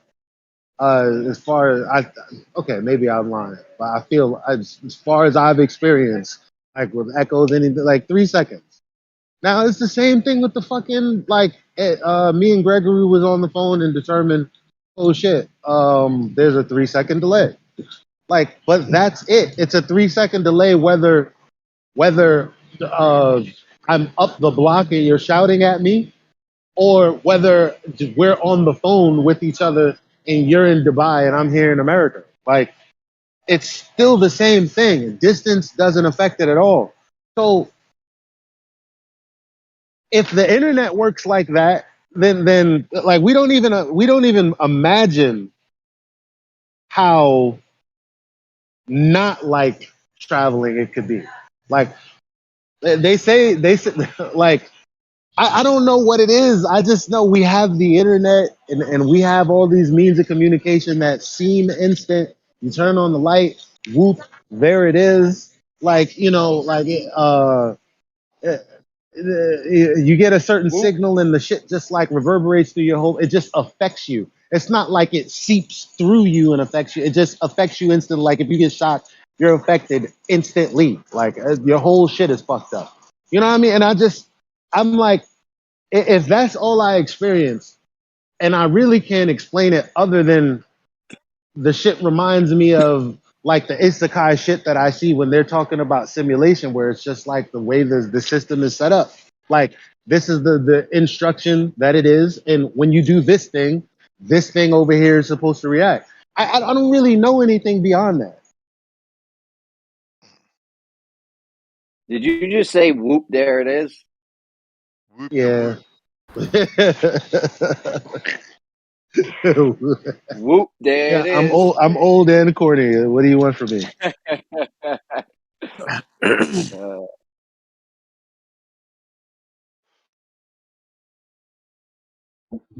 Let's get that. Damn, I missed the $13 order. That's what we should do. Get your fucking Sweet hula baby hoop $39.59. Yeah, you get the $39.59 hula hoop like a NASDAQ line, and if the ground goes past that, globe debunked. What the hell are we talking about here? Did you say a NASDAQ line? Whatever you want to call it. I think you're breaking up, Jeremy. Huh? Like the stock market? And maybe it's better that way. It's okay. Oh, you can't hear me? We I can can hear hear. you, Jeremy. I can hear you fine. We can hear Oh, yo, I you heard seen him the break guy it on? up. Like, You Oh, seen the really? guy on TikTok? You seen the guy on TikTok with the Yankee hat with the 360 brim, with the cloak? He wearing like a cloak or some shit in the woods. You guys ain't seen that? You guys gotta start watching more TikTok. A lot of flat Earth shit on TikTok. Yo, TikTok is the new. It's so much flat Earth and truth and shit on there. It's like it's like a conspiracy theorist dream. Like if we could just skip, if us that were born in the '80s could just skip this whole era that was the internet and go straight to TikTok, we would be in heaven. Like, you know what I mean? Because it's kind of, we got to enjoy that. Oh, you're conspiracy guys. You guys are right. We only got to enjoy that for like 6 months until all the I got anti-flat love earthers for started you. coming out. You were born in the yeah, 80s. but The 80s. the next thing we should do is make a 39.59 hula hoop, like a NASDAQ line. Just everybody like make it somehow, draw it, continue it, whatever. Just that big radius, and then What's the NASDAQ line? Like on the stock charts? if the dirt. How? Thanks, Jeremy. You're breaking up still and talking over me. If the dirt still continues past the circle, past the radius, then we're not on a globe. I mean, what are we talking about now still? Why is it? I don't know. We're talking about NASDAQ line. Wouldn't that be the same? See, why would we need a hula hoop with 39.59? Are you insinuating that we would have to fit the hula hoop around the earth like a ring? Because that would be the thing that would make it sequitur. You can't put that. I don't think you could put that circle on top. Doesn't matter. Yo, if you Don't put it, care. If you put that big of a circle anywhere and the dirt goes past it, no globe. Doesn't matter. Pretty simple. Yeah, I get you. In principle, that's what the black swan is. You see something No, in beyond. principle, looking forward's not that. In principle, listen. In principle, a geometric. Looking at the air. Listen. In principle, what should be in reality a geometric obstruction blocking your view would effectively be the same thing as a hula hoop geometrically placed at the same distance. Yes, it would be the same. I'm not talking about principals and secretaries. I want a real physical object that goes that I'm not doing this shit with you radius, today, and then Denmark. we I go like you past most it. We're not days. talking I ain't about gonna do looking it. at rainbows and stuff. And why are you talking over me? Why are you talking over me? If we have a rainbow, are you going to look at a rainbow and say, there's the globe? Looky-loo, let's measure it. I don't think so, buddy. Not today. My globe doesn't Rainbow is exist due one to conical direction. My refraction. globe does not exist one direction. Maybe yours does. But like I said, a rainbow. he got you, Eli. A rainbow is proof of conical refraction, which is proof that the sun is a laser. So there you go. Boom. Where's it at? Show me how far it is. Boom.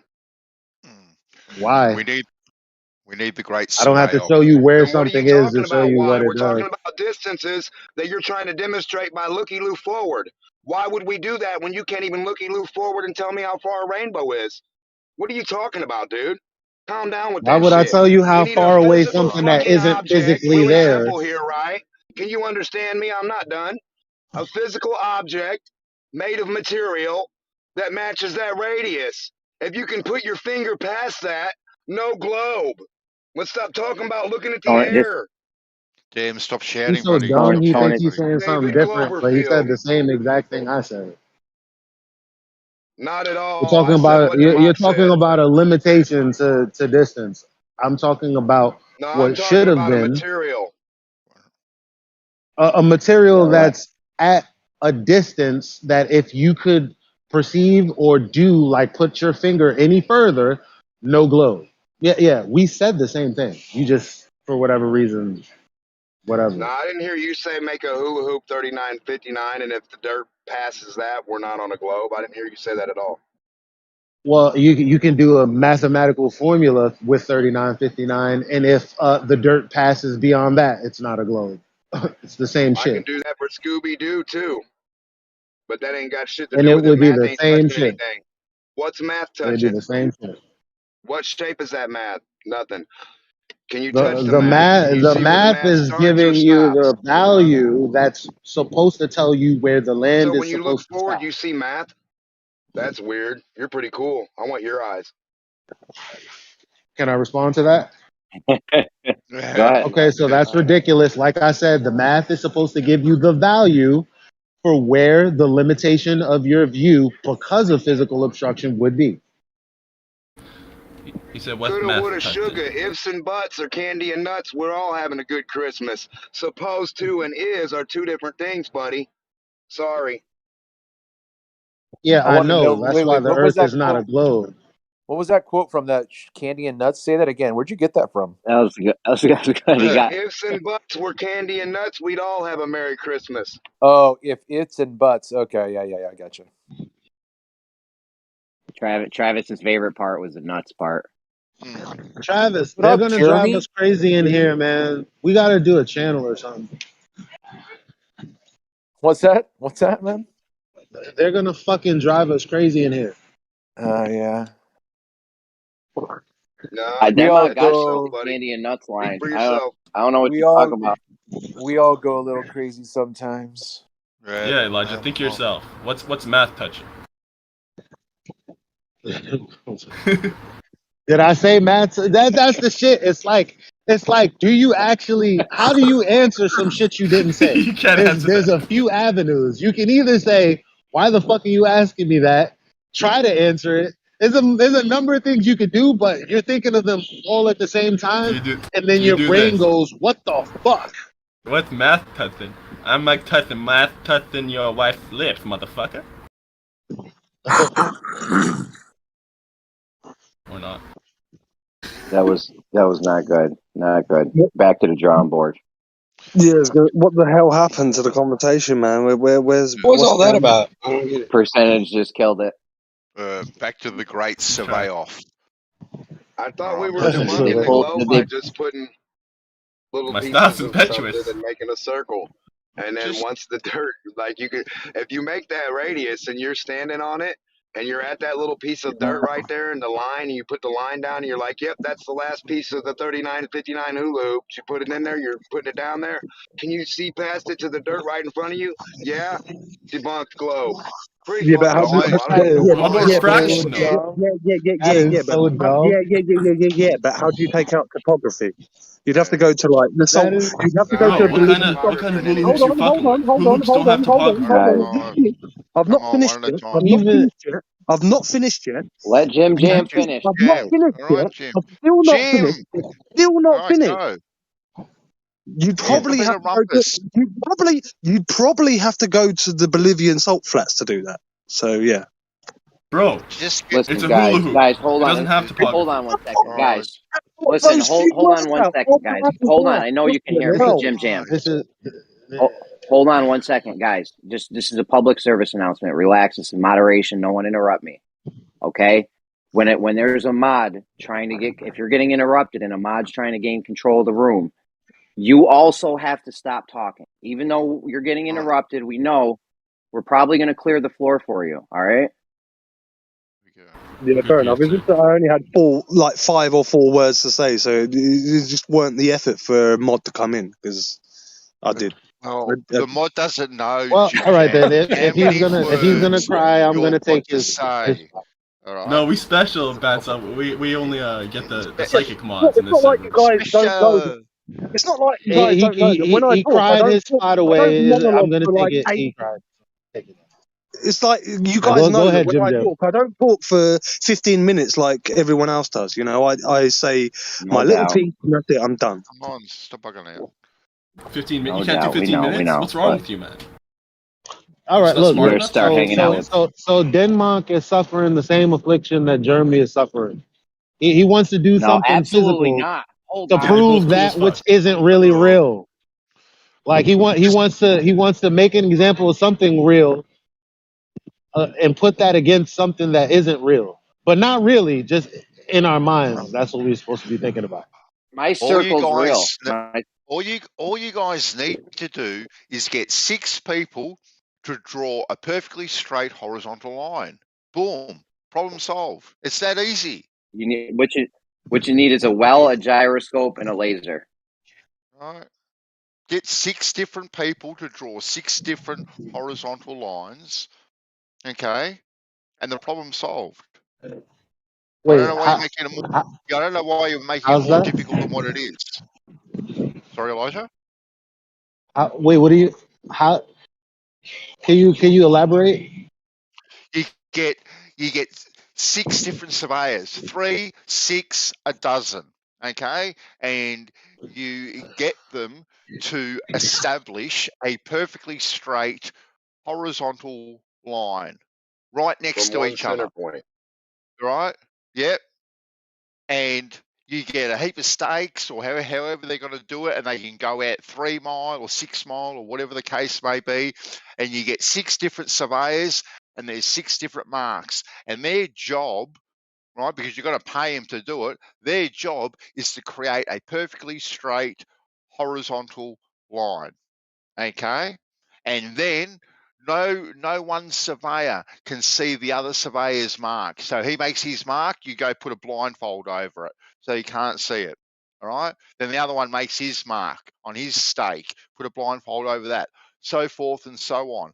And then at the end of it, the great reveal, voila, all marks, right, should be fairly close to each other. A perfectly straight horizontal line created in 3D space. Doesn't matter where you do it. You can do it on a beach. You can do it next to a lake. You can do it next to a river. Any of these sorts of bits and bobs. So you've got a reference frame of water as well. And if you do it over a long enough distance, you should be able to get a big enough drop that allows for any tolerance in any measurement tool to be negligent, and there you go. Voila, quite easy. Get a bit of media coverage. Get Fox FM, get CNN, get Channel 10, get the Prince, get the Queen, get everyone down there. Lady Gaga, you name it. Have a big reveal. The great survey-off.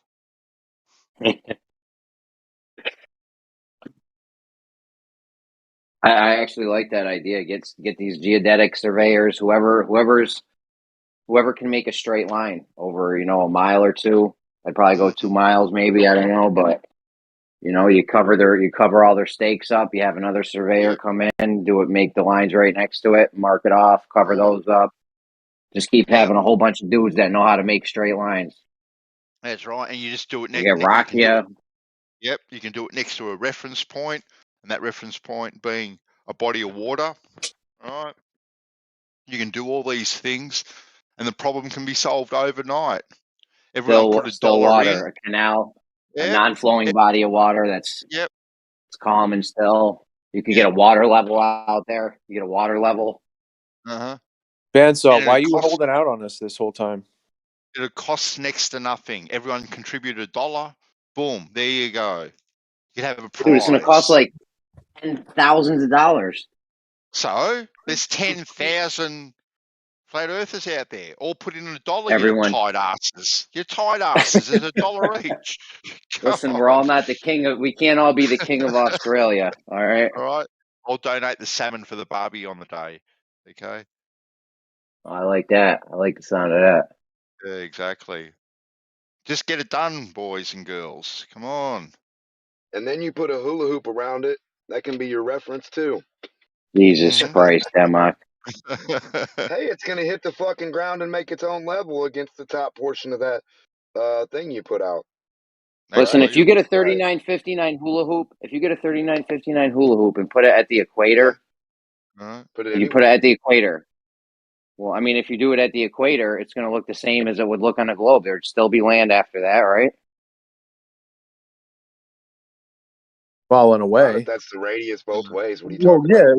If we were talking from the equator, it would either be going to like the North Pole or like further around the equator. Is that what you're doing? Further around the equator, or?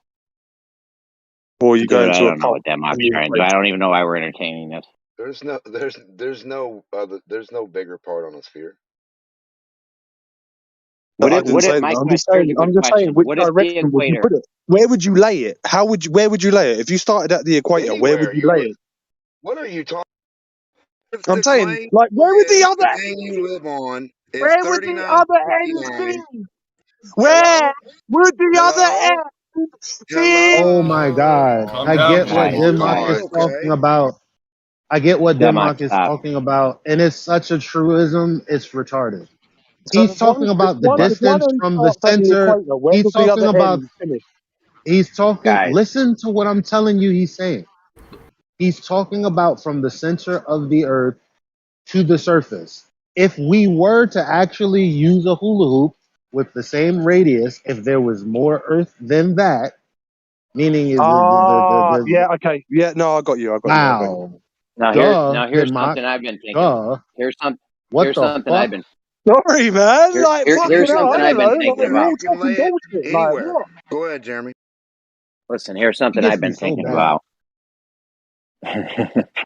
So listen, what if we could, you know how you snap a line for construction, right? You snap a line off 50 yards, 100 yards. Maybe you got to do a big thing. You go a few hundred yards. You can keep going with the straight line, and it's relatively straight. I mean, we could be certain that if we did that, that line would never come back on itself. You know, even if you were off a little bit every time, it'd never come back on yourself. So, Jeremy, you do know What's the up? proof that it's not a globe is that there's no geometric horizon, right? Like all these It's not that. hypotheticals are things that we No, have that's fun not with true. thinking about all day long. Well, That's You not know how true. many ideas that you've come up with, the taut string idea that will never happen, the Bro, we're great survey brainstorming. off where there's hundreds of flat earthers everywhere along the solar point or whatever. Like it's so many things that you've suggested that is impossible for us to do why? in practical Why? nature. Why is it Practical. impossible? It's very, very practical to get a surveyor to go out and create a horizontal line. That's the most practical thing you can do. It is done No, every I didn't say single day. not that. Not that. I'm not because that's obvious because we live on a horizontal plane and all horizontals are going to be horizontal. Right. That's not The even. basic thing is Jeremy and everybody's saying this basic thing. If any people can start from one point anywhere, it doesn't matter, anywhere on dirt, water, anywhere. If we all start there, 12 of us, 10 of us, 5 of us, 3 of us, 2 of us, 9 of us, and we continue outward from each other, and we are bigger than the radius of the earth, then there is no globe. It's really that fucking simple. I mean, literally. Here's what I was gonna say. If you could snap a line like that, right? Like you're doing construction, you're snapping a line. We know that line's never gonna come back to it, and we're never gonna hit our, come back on our line, no matter how, I mean, any competent person snapping a line would know that. But the So problem with that is that it has to be then 25,000 miles, doesn't it? That line. yeah, so you go to the equator Yeah. and you just start. You go to the equator and you just start snap. Obviously, it's water and shit. You can't do that. So we practically can't do what we're talking about then, right? So We it's can see what we effectively could do though. a non-starter. So effectively, it's a non-starter conversation. The hula hoop thing that you're saying is a truism. If Hold on though. the hula hoop thing that you're saying is just a truism. If we had a hula hoop that had the circumference of the earth and the radius of the earth, then it would match the same exact dimensions that they imagine that it is. Now, if we were to actually do that, but then there was either some slack or the hula hoop didn't fit the earth, then obviously it wouldn't be that. But just that's you just say that and that's the case. That we don't have to do anything for that to be true. What we could do though is snap a line at the equator on a piece of the land, right, and see if the sun is traveling in a straight path or not, right? Like you get on various points on that line during an equinox, see if the sun's directly above you, and see if that's going in a straight line or is that a curved line, right? That'd be Well, something you could do. have you heard any of Paula's arguments? And there are a couple of us that are wondering whether or not it does make a circle. That's what I'm talking about. This is how you. I mean, you know, that's potentially a way you could see if it's going in, if the sun's traveling in a straight line on an equinox. That'd be something that we could, you know. Does anybody see any deviation on the equinox when the sun goes overhead? What do you mean, like latitude, longitude, or what do you mean? Latitude. Does the sun stay at this latitude, the equator? Does the sun stay on that? Like the bearing? Does it just go straight across? Like, okay, for instance, That's what I'm saying. what is it? What is it? Summertime? Like, okay, let's say it's summertime, and you have Sorry, Elijah. I just wanted to work out what is the margin as well. Like 70 miles, 100 miles, like on the equator. Like, where is it that you're then not judged on the equator? Where's the boundaries? Where wouldn't you really be? Why are you guys making it more complicated than what it is? No, I'm wondering where it becomes not solar noon for you. You know, where the sun is not directly above. Like, where is that limit? Where's the boundary? But once again, we're talking about optics. All right, trying to line up optics. Why are you making it more difficult than what it is? Create your horizontal line. Get 3 or 6, a dozen, 13, however many you want, independent people to create a horizontal line. Hire them. They're independent. They are professionals. They'll sign off on it and get it done. You'll have something tangible, something measurable by independent. I love that idea. People. Yeah, but the easiest thing really is 2 people. You have you do your your mathematics for determining how far away the horizon should be, and then you have that person drive out to that distance. He's not going to be on the horizon. That's it. I just apologize because I interrupted Elijah. No, it's not tangible. It's not. You need to create a physical, tangible measurement. Okay, that you have reference points. It is measurable. It's going to be distance. You're going to measure. You know, you're going to be driving out with your odometer or whatever. So we've got a distance. That hasn't proved that anything's horizontal. No. I'm just talking. That's true. No. Yeah, but it debunks the curve, right? The curve is supposed to be the horizon. The horizon is where the curve is. Optical. No. A straight line debunks the curve. Nothing else debunks a curve other than a straight line. Vance ain't lying. He ain't lying. I was just trying to save money, yo. No, how seriously, you ain't got to do this on the cheap. You ain't going to do this on the cheap, and if you want to continue on this roundabout of nothingness, right? You just got to get it done. Everyone contribute $1, right? Get 3 or half a dozen or however many surveyors it is, and get the great survey off happening. Create your horizontal lines in free space next to a fairly stagnant body of water and get it done.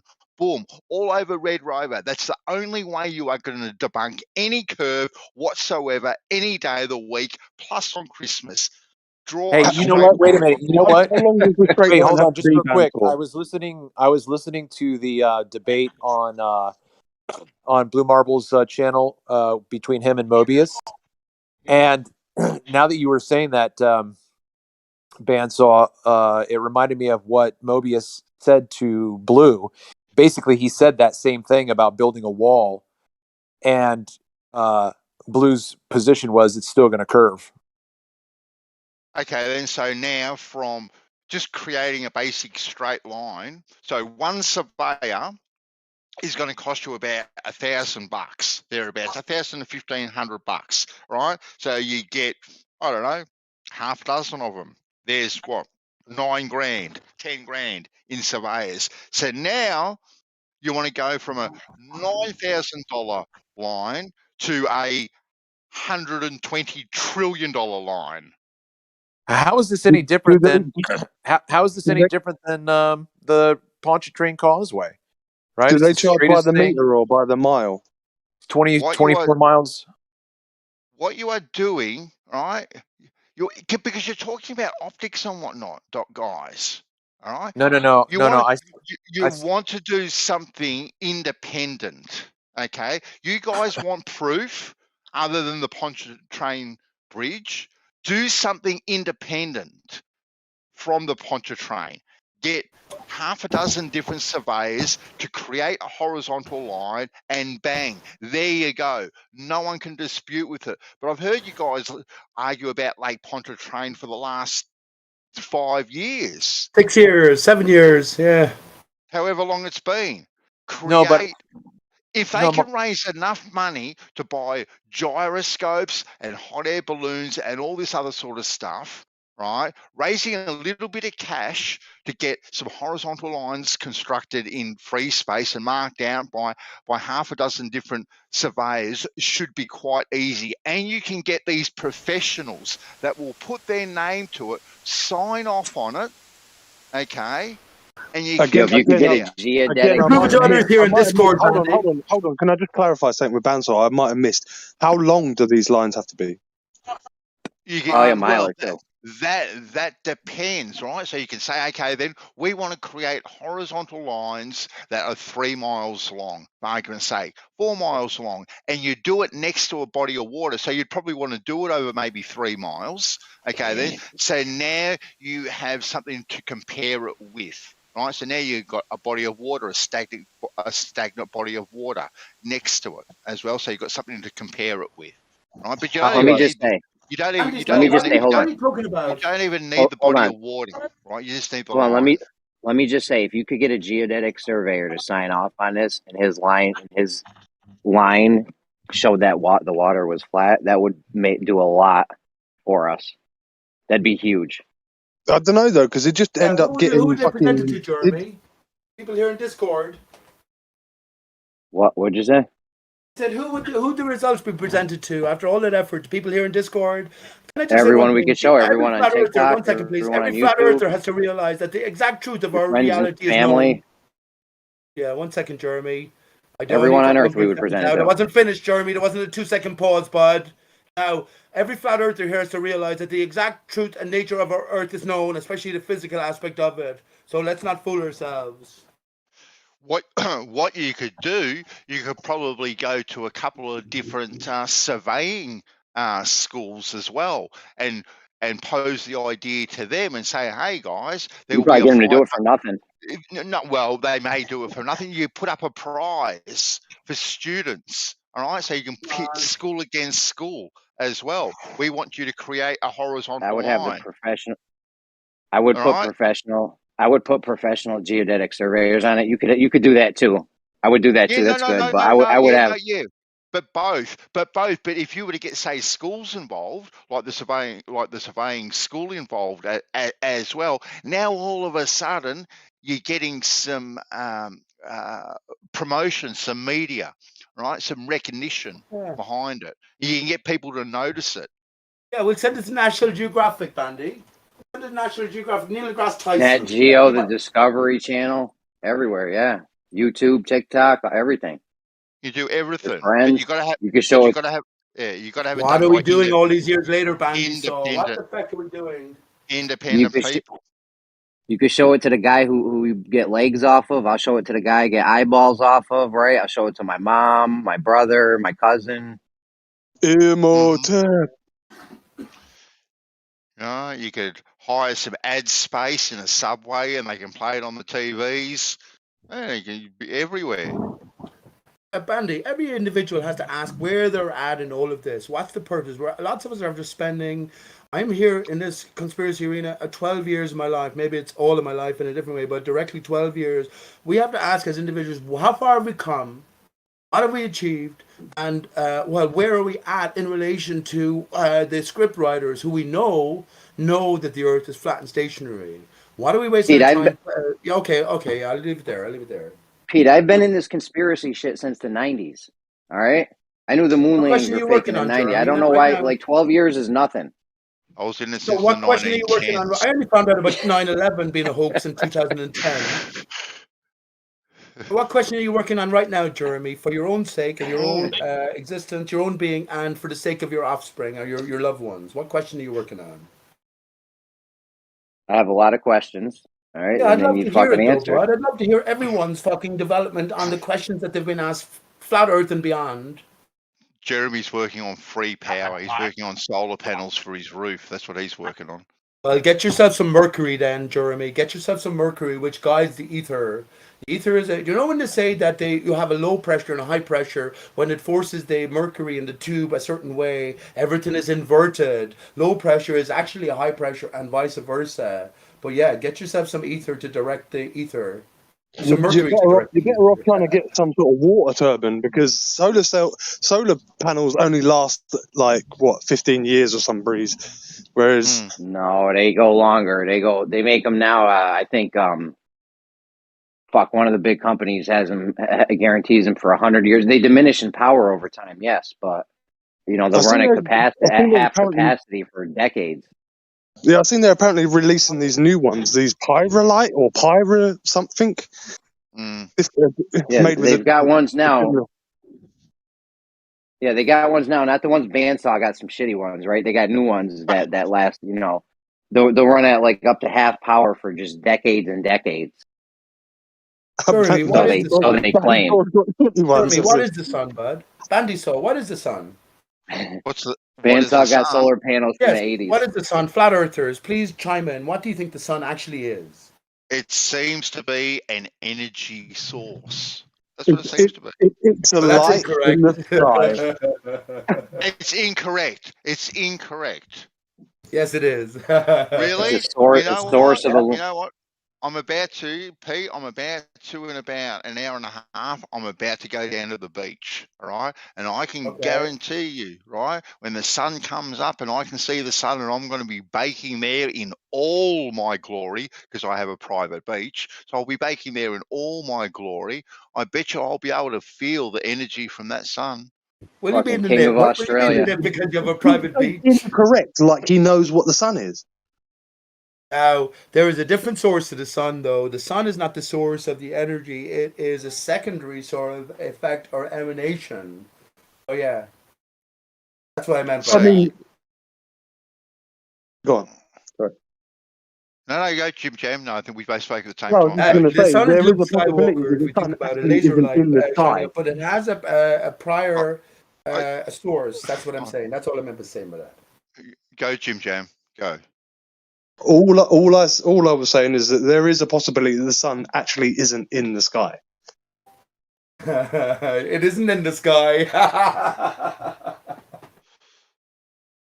Yeah, but I don't know. Do you know? You sounding like you're saying it as if you know. I don't know. I'm just guessing. I have in my own thoughts. I'm only speaking from where I'm at. I can't say that I have the grasp on the absolute truth. But when I answer as I do, it's from my own thoughts. Yes, I agree with you. Neither is the sun hot.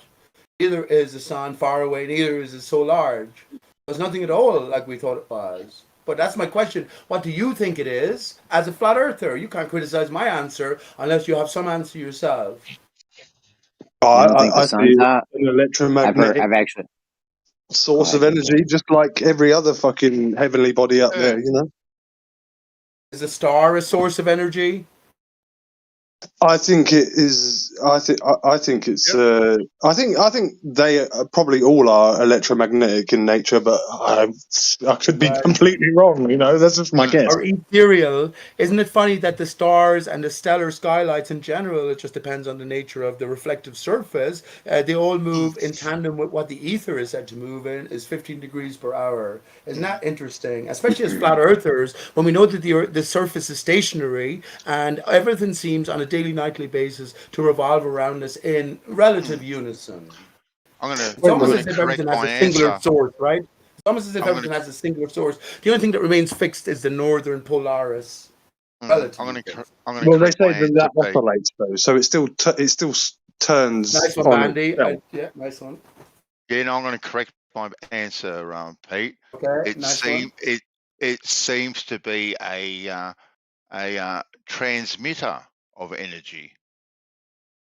Yeah, and the stars, the sun and the stars both seem to be emitting energy because I mean, there's light there. So if light's energy, then we have a. I can get energy from light. We have a request for a voice check-in. Yeah, I'm doing it. I'm on it. I'm on it. You gotta be If on I have a top of massive shit. concave mirror, right, and I shine a light source against it, it will display and emanate in a certain way. And you, in terms of your location in relation to the emanations from the mirror, would say that, well, what would you say? The mirrors or the emanations on the mirror are would be the source of the energy, whereas it's actually not the case. You are the one with the energy source pointing it at the concave mirror as it's emanating it out. We're only experiencing the emanations. We have to get to the source. We have to get That's to what the he said. source. It's emitting. It's emitting the energy. The sun is emitting Yes. energy. Yeah. Yes, but it's not the source. You see, it's not the source. It's a secondary. Well, how do you know? How do you know? Well, I'm just saying that. Well, you tell me otherwise, Jeremy. I don't know. You're the one saying that there's a secondary You don't know. source. You have nothing to offer at all. But you can. Listen, Okay, how do I rejection, know? regardless I'm of just saying. My reckonings bring me here. My reckonings bring me here, and it's I'm just almost asking what leads you to obvious. believe. I'm just asking what leads you to believe that there's a secondary source. Well, that's my Don't own get so pathway, isn't it? hostile. And of course, Polaris. I mean, well, It's hang your on, Peter. Hang pathway. on. I'm Let me trying to talk, hear how you Jeremy. got to And this of course, path. you know I could talk for ages about what I have to say, but that is the. How can I prove it? I can't prove it, but why do I think it's so? Because I have definitive thoughts about what the sun is. You So don't. what was your point about the parabolic mirror? That's kind of what you were talking about, Yeah. right?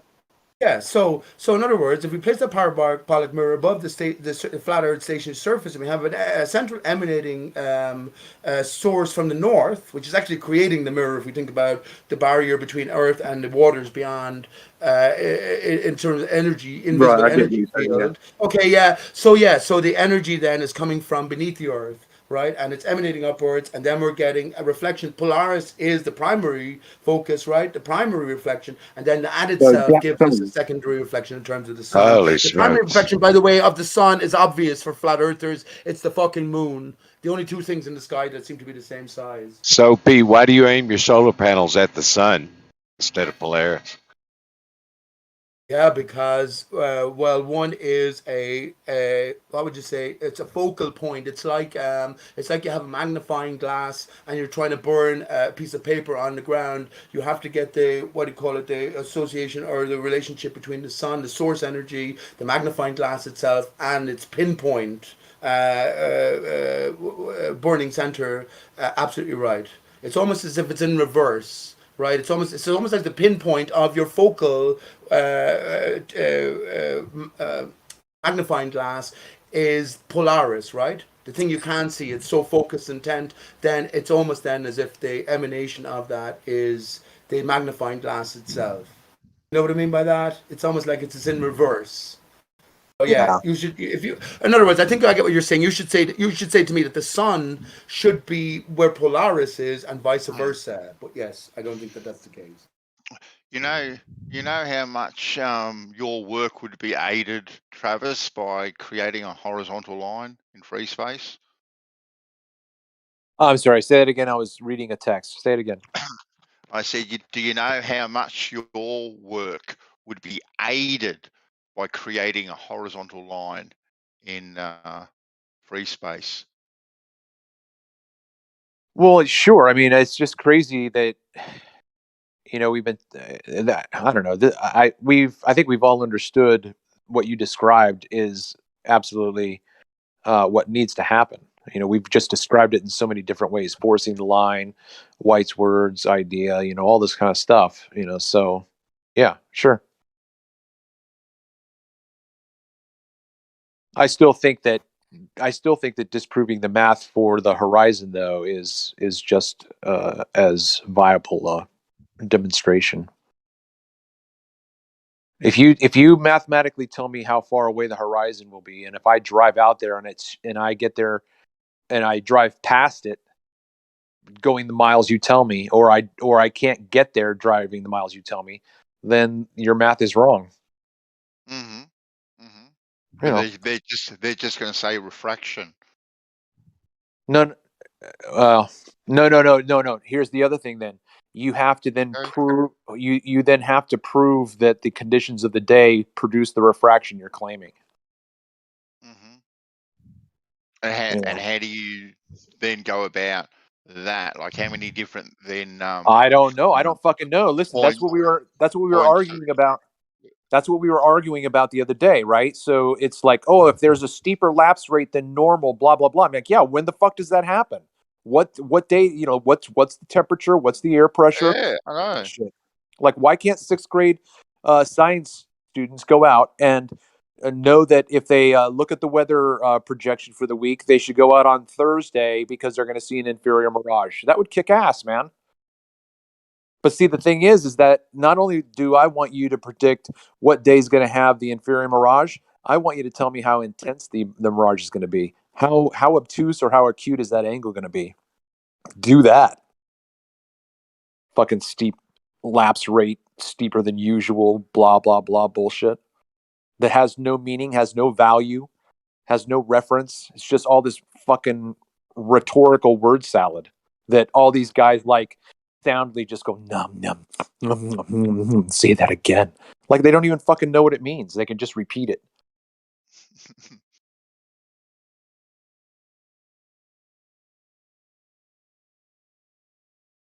Get it done, boys. Donate $1. Get it done. Listen, you start the crowdsource, dude. Start the crowdsource, man. That thing will go around the world in a fire. This idea would do a lot for us if these guys are competent geodetic surveyors and they can make a straight line, you know, and they go make their straight line and it doesn't, and it matches the water level. It's a problem for them guys. Think about the conversation that we had with Kosho the other day, right? You got a surveyor out there. That's the only thing he can do is make a horizontal line. You know what I mean? He doesn't do anything geodetic physically. He doesn't do anything ellipsoidic physically. That's all brought in the back door with math. So that's all he can do. That's all he can do. Perfect. That's all we need. Yeah, a geodetic surveyor is a planar surveyor. Mm-hmm. That's all he is. And the way the American dollar is crashing, it should be dirt cheap, too.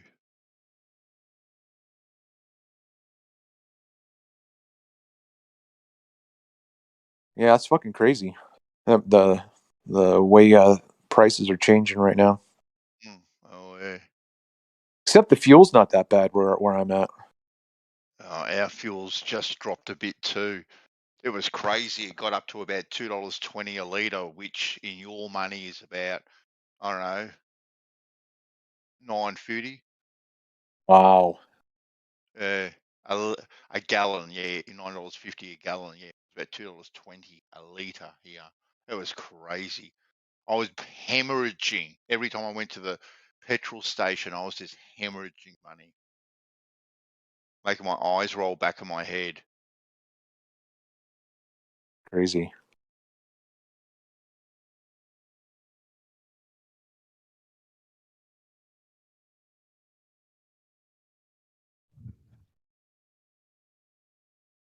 This was a lively discussion day. Oh, so I killed a bot with the horizontal line. What have you guys been talking about? Anyway. Circle of vision. Okay. Curves.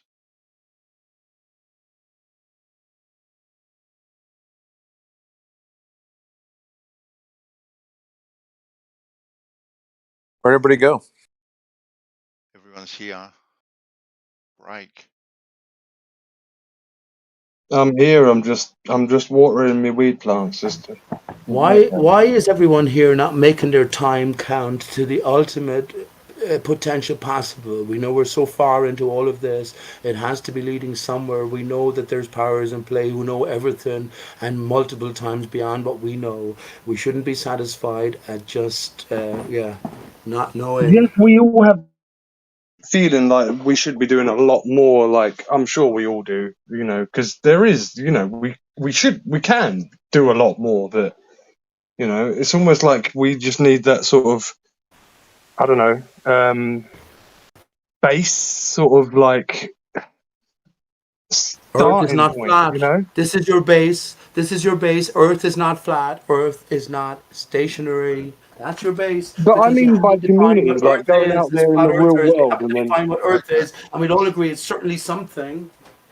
All right then, Pete. If we're not making our time count, what should we be doing?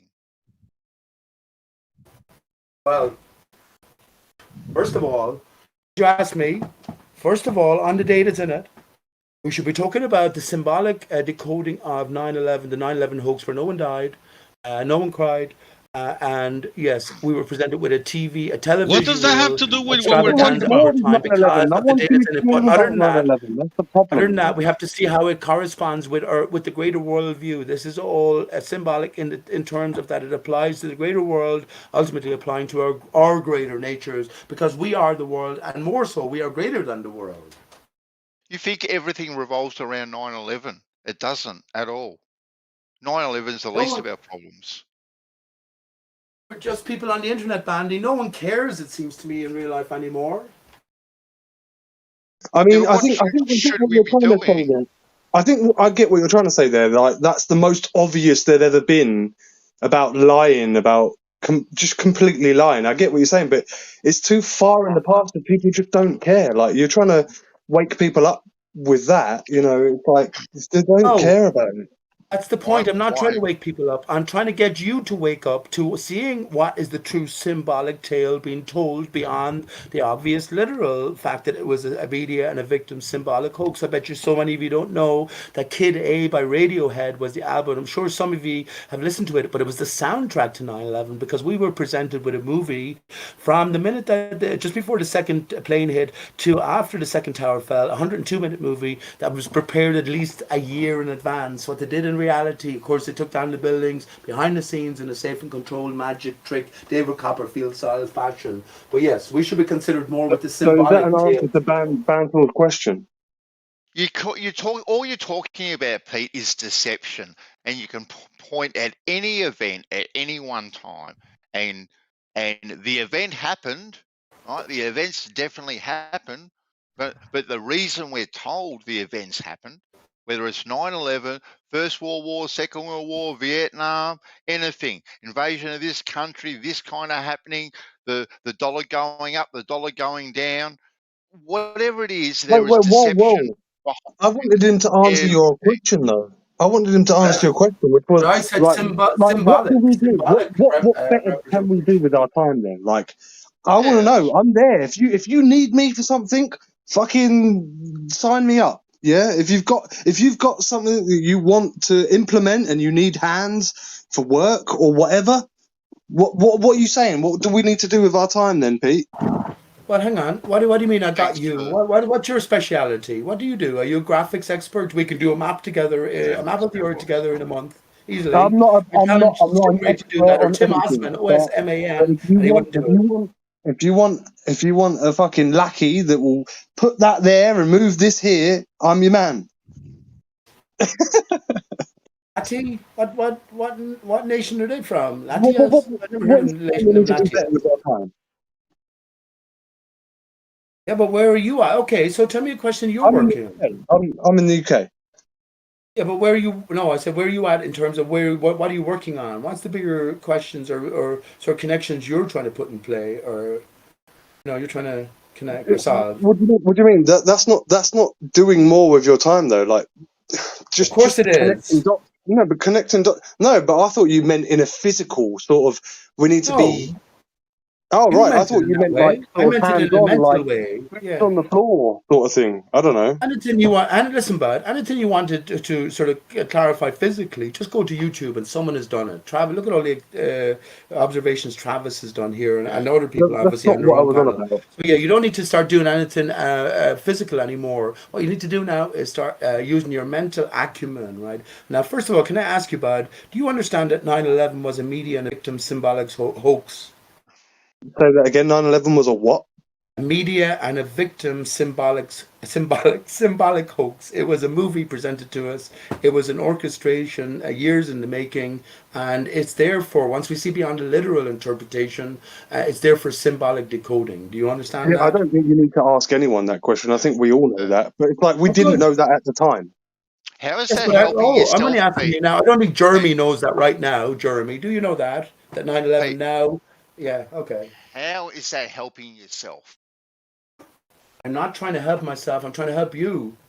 What do you mean? You don't know. Or What do you mean? how is that a Help me? better use of your How time? is me? How is me seeing symbolism in anything gonna help me? Because if you take 9/11, which we all did, if you take the glowbird literally, then you are lost in a sort of illusion. You're lost in a fairy tale, a fantasy Yeah, that you is don't want to not be real. gullible, do you? You don't Can want to I, be gullible, do hang on, you? please? Can I just expand a little? Yeah. When you look beyond the literal tale, this is flat Earth and beyond, especially. But then you see there's a greater tale being told. You can either cast out everything, which is what Nathan Oakley tends to do, by the way, which is cast out everything and look at the whole world as with new childlike wonder, foolish, silly thing to do, understanding that the whole of the globe Earth and the whole of the script was given to us. The theater is all already written, right? So now it's up to us to decode it and understand. That's why I said, remember I said it beforehand, what we need to understand as flat earthers, that the truth of our reality, the questions that we are trying to come to terms with or get answers for, the answers are already known by men, not what's known by God. How is looking at the whole world gonna help me, Pete? Well, what do you mean? Do you need reward for sort of No, advanced no. mental achievements? How is it going to help me personally looking at the whole world? It will help Do you you in want to be every way. gullible or not? It will get you to understand your place within this new enclosed reality, and it's already been laid out for you. So if you choose not to read what's been laid down, then that's your business, isn't it? Well, I think you need to understand the place within yourself. Well, but this is why we're here, isn't it? It's not as you keep asking this, and you seem happy enough to ask and answer the same questions on a daily basis. Surely this is not good enough, considering that we're all here 6, 7, 5, 10 years, whatever, and I more. get what you're saying. There needs to be progression. There needs to be an arrow forward. I get what you're saying, and I also get what you're saying with the symbology that to be aware of other deceptions later on. Then you can see. Yeah, I get what you're saying. Just to give you an inkling then, the Big Apple, New York, Manhattan, the material capital of the world, the two towers were unberthed at free fall speed, and in their place we have the unified tower, which is presently in place. Now, ultimately, if the material, which is what heliocentrism delivers to us, a material-only existence, if that whole notion is quashed or unbirthed, well, what is the new reality? Well, I think it's telling us that us ourselves are in a divided state, and now we're coming to re-establishment, what we were prior to this divided state. So that's the greater symbolism, at least in potential, encoded within 9/11. I could go further than that. There'll be a lot of people that could just say to you, "Oh, that's due to astrology, and we've been in Earth signs for so long, and we're in this heavy Earth sign, and now we're going into air signs, so everything's becoming a bit more, everything." Loads of people just left the chat because I said astrology. Like, fuck you. No, but that's exactly what I'm talking about. So there's a different motivation behind what we experience, and especially the orchestrators' minds of what they. And remember, there had to be thousands, there has to be millions of people across the earth now who are aware that 9/11 was a hoax. You can just include all top government officials in terms of all secret services and government agencies throughout the earth, not to mind all the Masons or any other. So you're talking in the millions. People, I don't like to think that anyone has the better of me. I really don't. I will say this, right? We have mental acumen with physical acumen, or we're limited by our physical in a sense, me, myself especially, although I'd fight anyone with enough preparation, and I have an artificial limb below the knee on my left leg, but mentally, I think with enough time and practice, I can beat anyone in chess. Remember, great Angelo comes here regularly, a chess master, grandmaster. He's played, though, in nearly 1 million games of chess. So look at how much he's tuned up his mind. Look how much he's focused his mind into this specific and particular goal. So that's the purpose of all of this. That's why I said you don't need to go out with your camera anymore. You don't need to go and do any practical things, which I never did to begin with, because I relied on others. But yes, now you need to employ your mind, because you don't like the thought thoughts, surely, Bandy, of anyone, any man, knowing something that you don't know, or at least you can't come to know by yourself, even though you might understand that he came to know it by being a member of a group or being let in on a secret. You know what I mean? I think that would be the challenge for us. But me knowing, and a lot of people that I know, knowing that there is something fishy going on in the world, right? Where's that now get you, Pete? Because at least I really want to answer that question. At least you kidding? You kidding? It brings you back to you. Back to me, right? And now, Yes. so now it's all about your inner person now, Yes. isn't it? Yeah. So The question remains, exactly. And hang on, please. Are This you is what Jacking willing and to Boys be is about. 1 second, please. gullible or not? Are Okay, you 1 willing to second. be gullible or not? That's what it comes Okay, down 1 to. second. Okay, 1 second. No, Let not me 1 just answer- second, dude. You fucking talk all the time. 1 second. Yes, Give but me I'm one here. talking specifically to Bandy so bad about this particular episode. But off you go. Yeah, but you're in a conversation with a bunch of other people, so respect up. Yeah, but we're talking very specifically about something, bud. So don't forget that as well. Oh, okay. Well, are you Yeah, gullible good, or not? thank you. That's why it matters. Are you gullible or not, Bandsaw? That's why it matters. Yeah, we're probably on the same I side would here, like, bud, I talking would over each like to other. think that I'm not gullible, right? I would like to. Everyone would. Right? Yeah. But 1 second, please. Can I say to Bandy Saw now, Bandy Saw? So ultimately, if you wanted to get me, to lay out where I'm at right now, which I'm always willing to do, it is that it's a reflection of us ourselves. You have beautiful children, beautiful grandchildren. You're a child yourself of a father and mother. We are divided, male from female, self from self, in a spiraling fashion down the spine, and the divided earth reflects that. So by understanding, or at least coming to some sort of symbolic reckoning, hang on please, can I finish? Coming to some sort of symbolic reckoning regarding the 9/11 greatest blockbuster of our times, well then you will understand that the external world can at least apply to you and your internal personal division. I don't think 9/11 is the answer, anything. How many people died in 9/11, Bandy? Sorry? How many people died in 9/11 according to you? How many? Yes. I've got no idea, Pete. Got no 3,000 something. 3,000 something. No, But the official figure is 2,997. But roughly, how many do you think? Don't you think? No Don't planes, you think this whole jibber jabber bullshit has woken up more people than 9/11 did? I think so. Yes, but I do agree. Of course I agree. But there's some of us here, this is why I keep mentioning it, are seasoned investigators, and we should definitely have come to terms with what 9/11 was or wasn't for our own satisfaction anyway. But Jeremy has different things to say about 9/11. He doesn't believe that no one could have died. Why not, though? I literally never said that. I said it was highly. All of that I never said that. Can I address that, guys? I don't believe that. What you're trying to say, that no one died on that day? You're trying to say there was no injury, there was no victims on that day? There was no deaths on 9/11. That's what Pete says. Bullshit. That is retarded. I'm sorry. Yeah. And I never said, like, yo, if you had enough money behind this, maybe you could get away with that. Like pulling off all kinds of, maybe you can, if you orchestrated this whole thing down to minute detail, maybe you could make it so that no one actually died. I don't know. I'm saying it's highly unlikely. Yeah, Pete. One person might want to try and be a hero and walk into where an explosion is going to go. Let's make our time count as usual. Jeremy, there was 88 drills and exercises. Damn it. 2.3 trillion went missing. Can you hear me? So imagine that was the funds that helped finance You're the next, 88 drills and exercises that went on. Wouldn't you have every single thing covered, especially if you're going to present the whole thing to an audience, which was all of us? In a huge city like that, where you can't control every person, you don't even know you don't even know the people that are going to be in the vicinity at the time. Like, how can you account for everyone? They clear the area. So wait.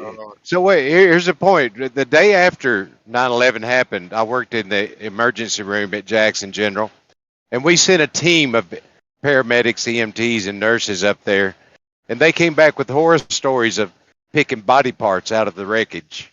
What's up with that, Pete?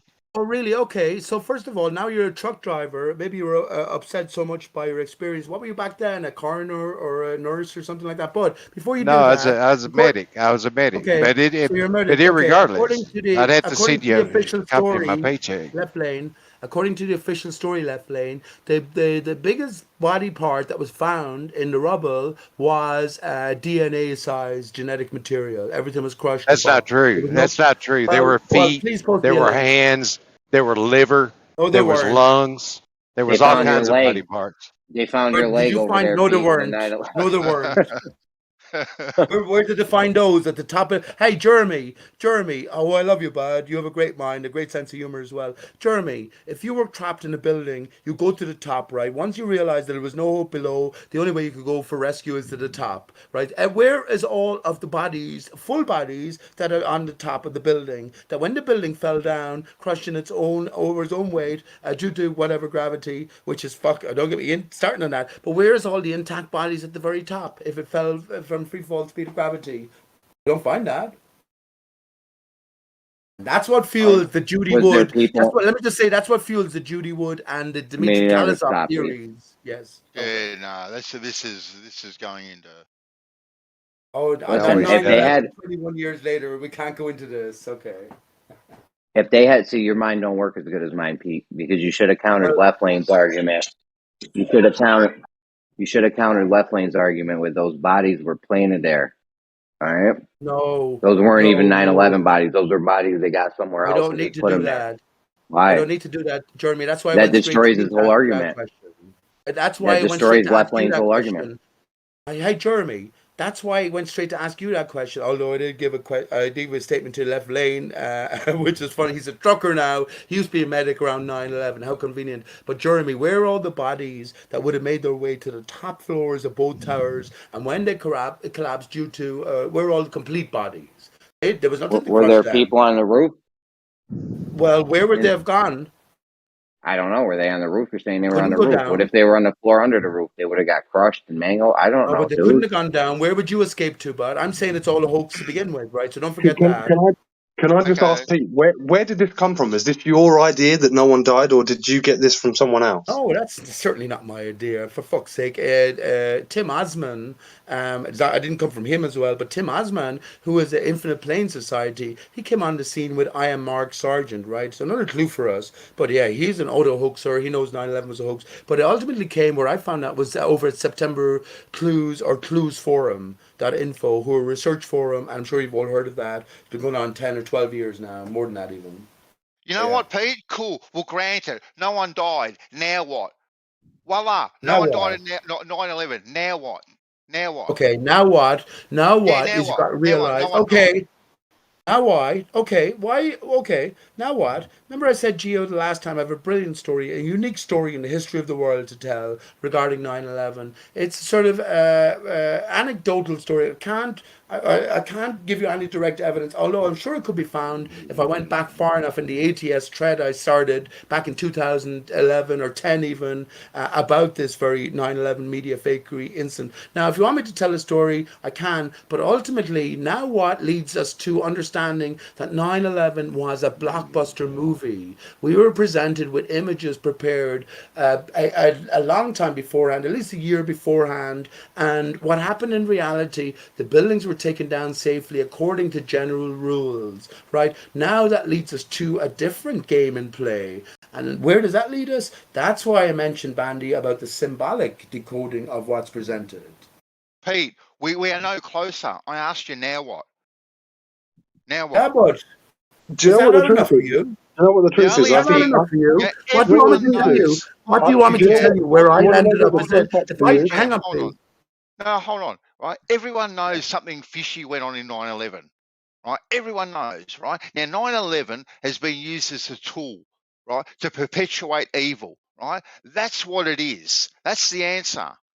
Now what? No, It's been not. it was a tool and is being used as a tool to No, perpetuate a lie. no, you're wrong. Yes. No, I'm not wrong. It's a tool. Whether or No, not you're it wrong. was a symbol or anything else, it's a tool and it's been used as a tool, right, and has been continued to be used as a tool for evil. That's the answer. Hegelian dialectic.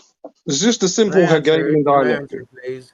Can I answer, please? Okay, I get what you're saying there. Of course I do. But you haven't considered, you said now what? As if, well, have you considered what I have said and any considerations beyond that? You haven't, obviously. But you see I it as think we a did. tool for evil purposes, which is fair enough. But you haven't considered a greater game in play. And what I will say by, what I mean by that is we're all flat earthers here. When the war on terror was announced, George Bush was in the habit of pronouncing it as a war on terror. Now, terra is Earth, right? Terra is the surface of Earth. Here's my point: if the surface of Earth is already a post-war zone, so we're in destroyed or destructed nature, well, then a war on terra would be a war on the war on Earth. So it would be a rebuilding project. Do you understand what I mean there? It's used as a tool to keep people divided, right? Black and white, gay and straight, good and bad, you name it. It's used as a tool to keep people divided. Period. But that's your opinion, man. To perpetuate evil. Prove me wrong. That's your opinion, man. Prove me wrong that it hasn't and is not being used as a tool to perpetuate evil.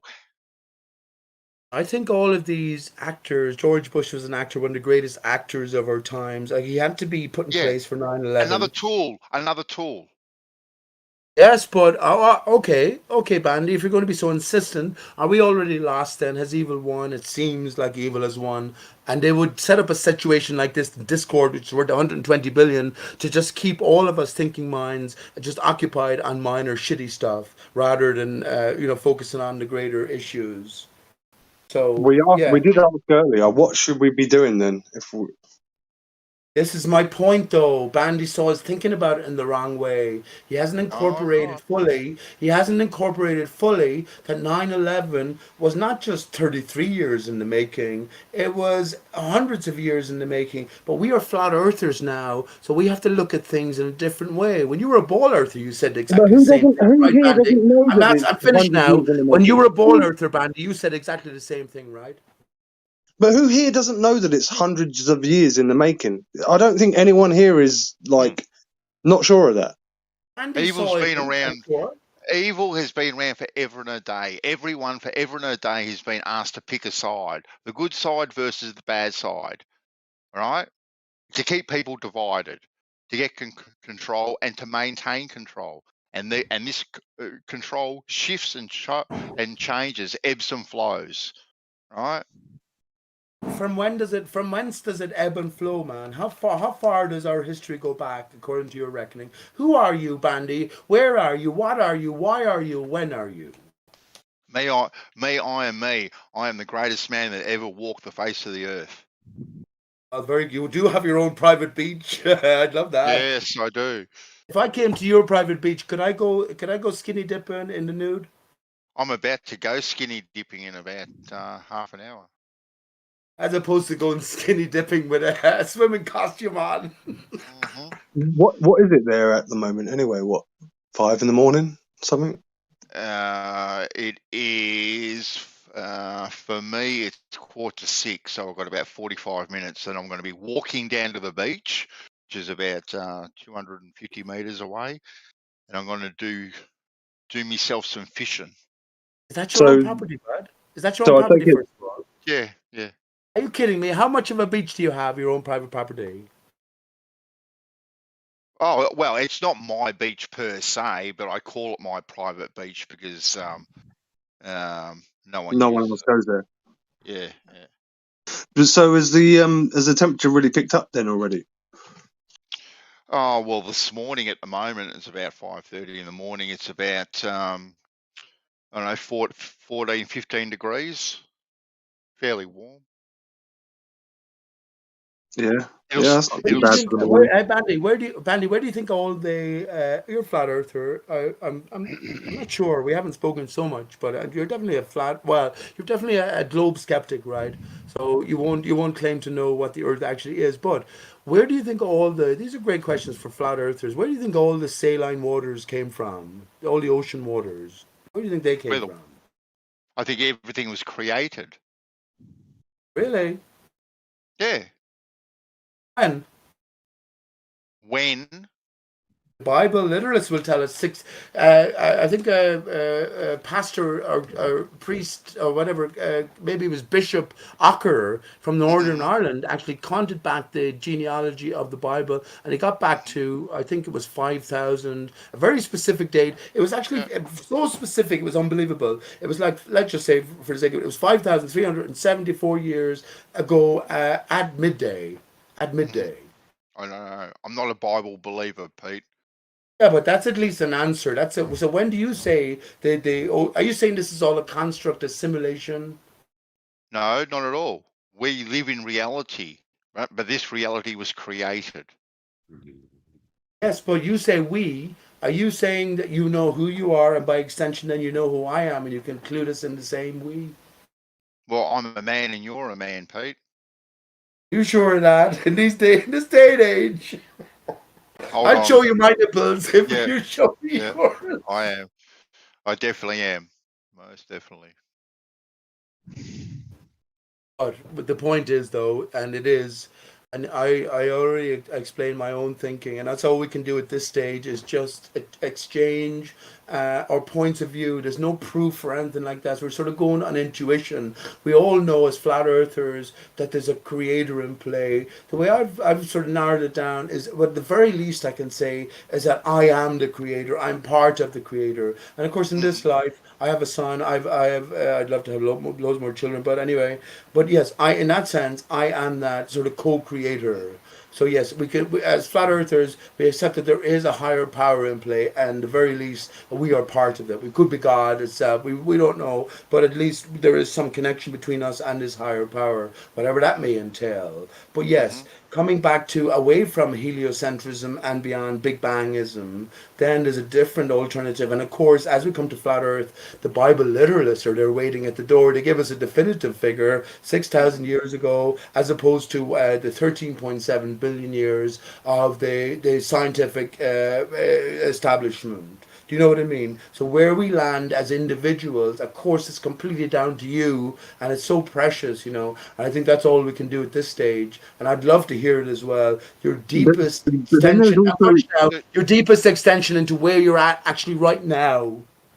But then there's also like people like me that are still a bit skeptical of the Bible, and I'm not obviously skeptical of God. I'm skeptical of people. Yeah, we've had so many years where men could have fudged and changed and taken away and added. Like, that's what I don't trust. It's not that I don't believe there's a creator. It's like, but how can you trust that book that's been around so many evil people?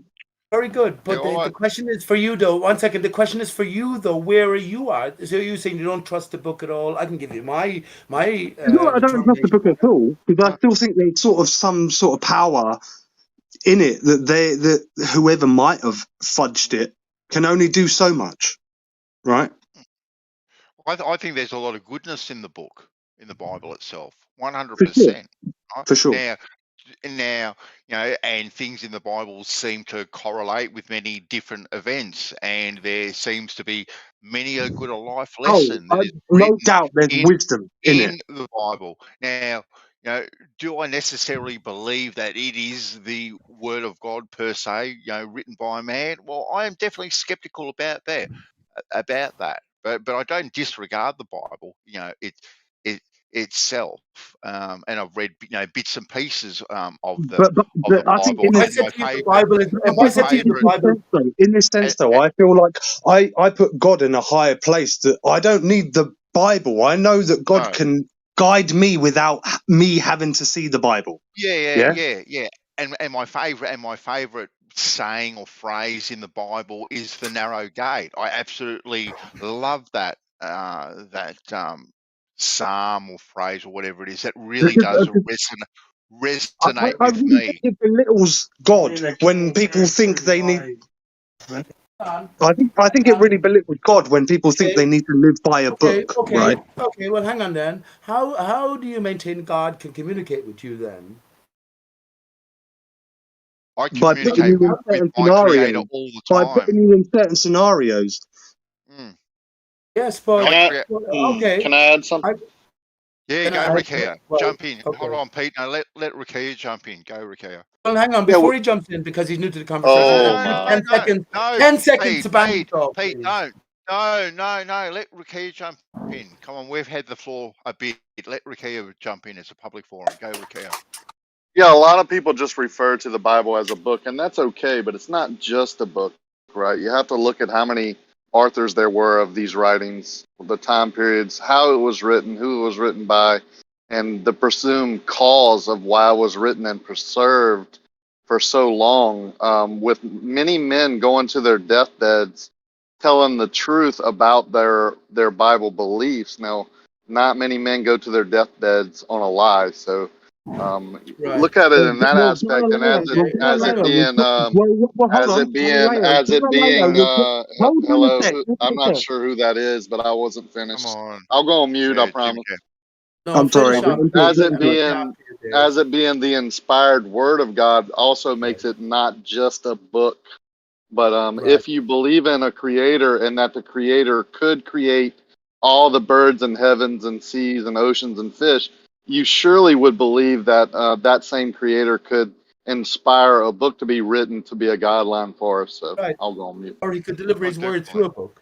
And can I just say before you come in, Bud, before you come in, can I just say, I hope the Bible is true. That's what I'm saying. And Bandy, so I don't take away from your connection to the Creator. I feel I have my own connection to the Creator, and I hope everyone does as well. But it's not so tangible, and at least we can entertain what Dave just said, which is the point I was going to make as well, is that can you not entertain that the word might be given of God through the book as well, but we just have to look at it in a different way.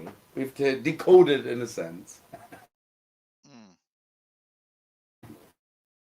It's a great question. It's a fucking great question. See, it might be simple. It might be very simple for me. It might be like a very simple look at it, but I don't really trust authority. And when you've got Bibles written by kings, it does make me think, what's going on here? You know? Yeah. I get you, bud. There's two possibilities here. That it's man and man's mind and their deception used to control the masses, or else there's a greater theme in all of this. As we've all come flat, I'm not going to speak for all of us, flat earthers and beyond, in general, there is a higher power and there is a greater influence in this reality. We're innocents born into it, so we're coming to fruition to come to realize maybe the extent and the exact connection we have with God. And can I just ask one more question to Bandy? Bandy, you've said that lots of times, and I really love and appreciate you for it. Like, but you say the Creator's in your life. How does the Creator manifest directly? Obviously, he or she doesn't talk to you, but how does it express directly?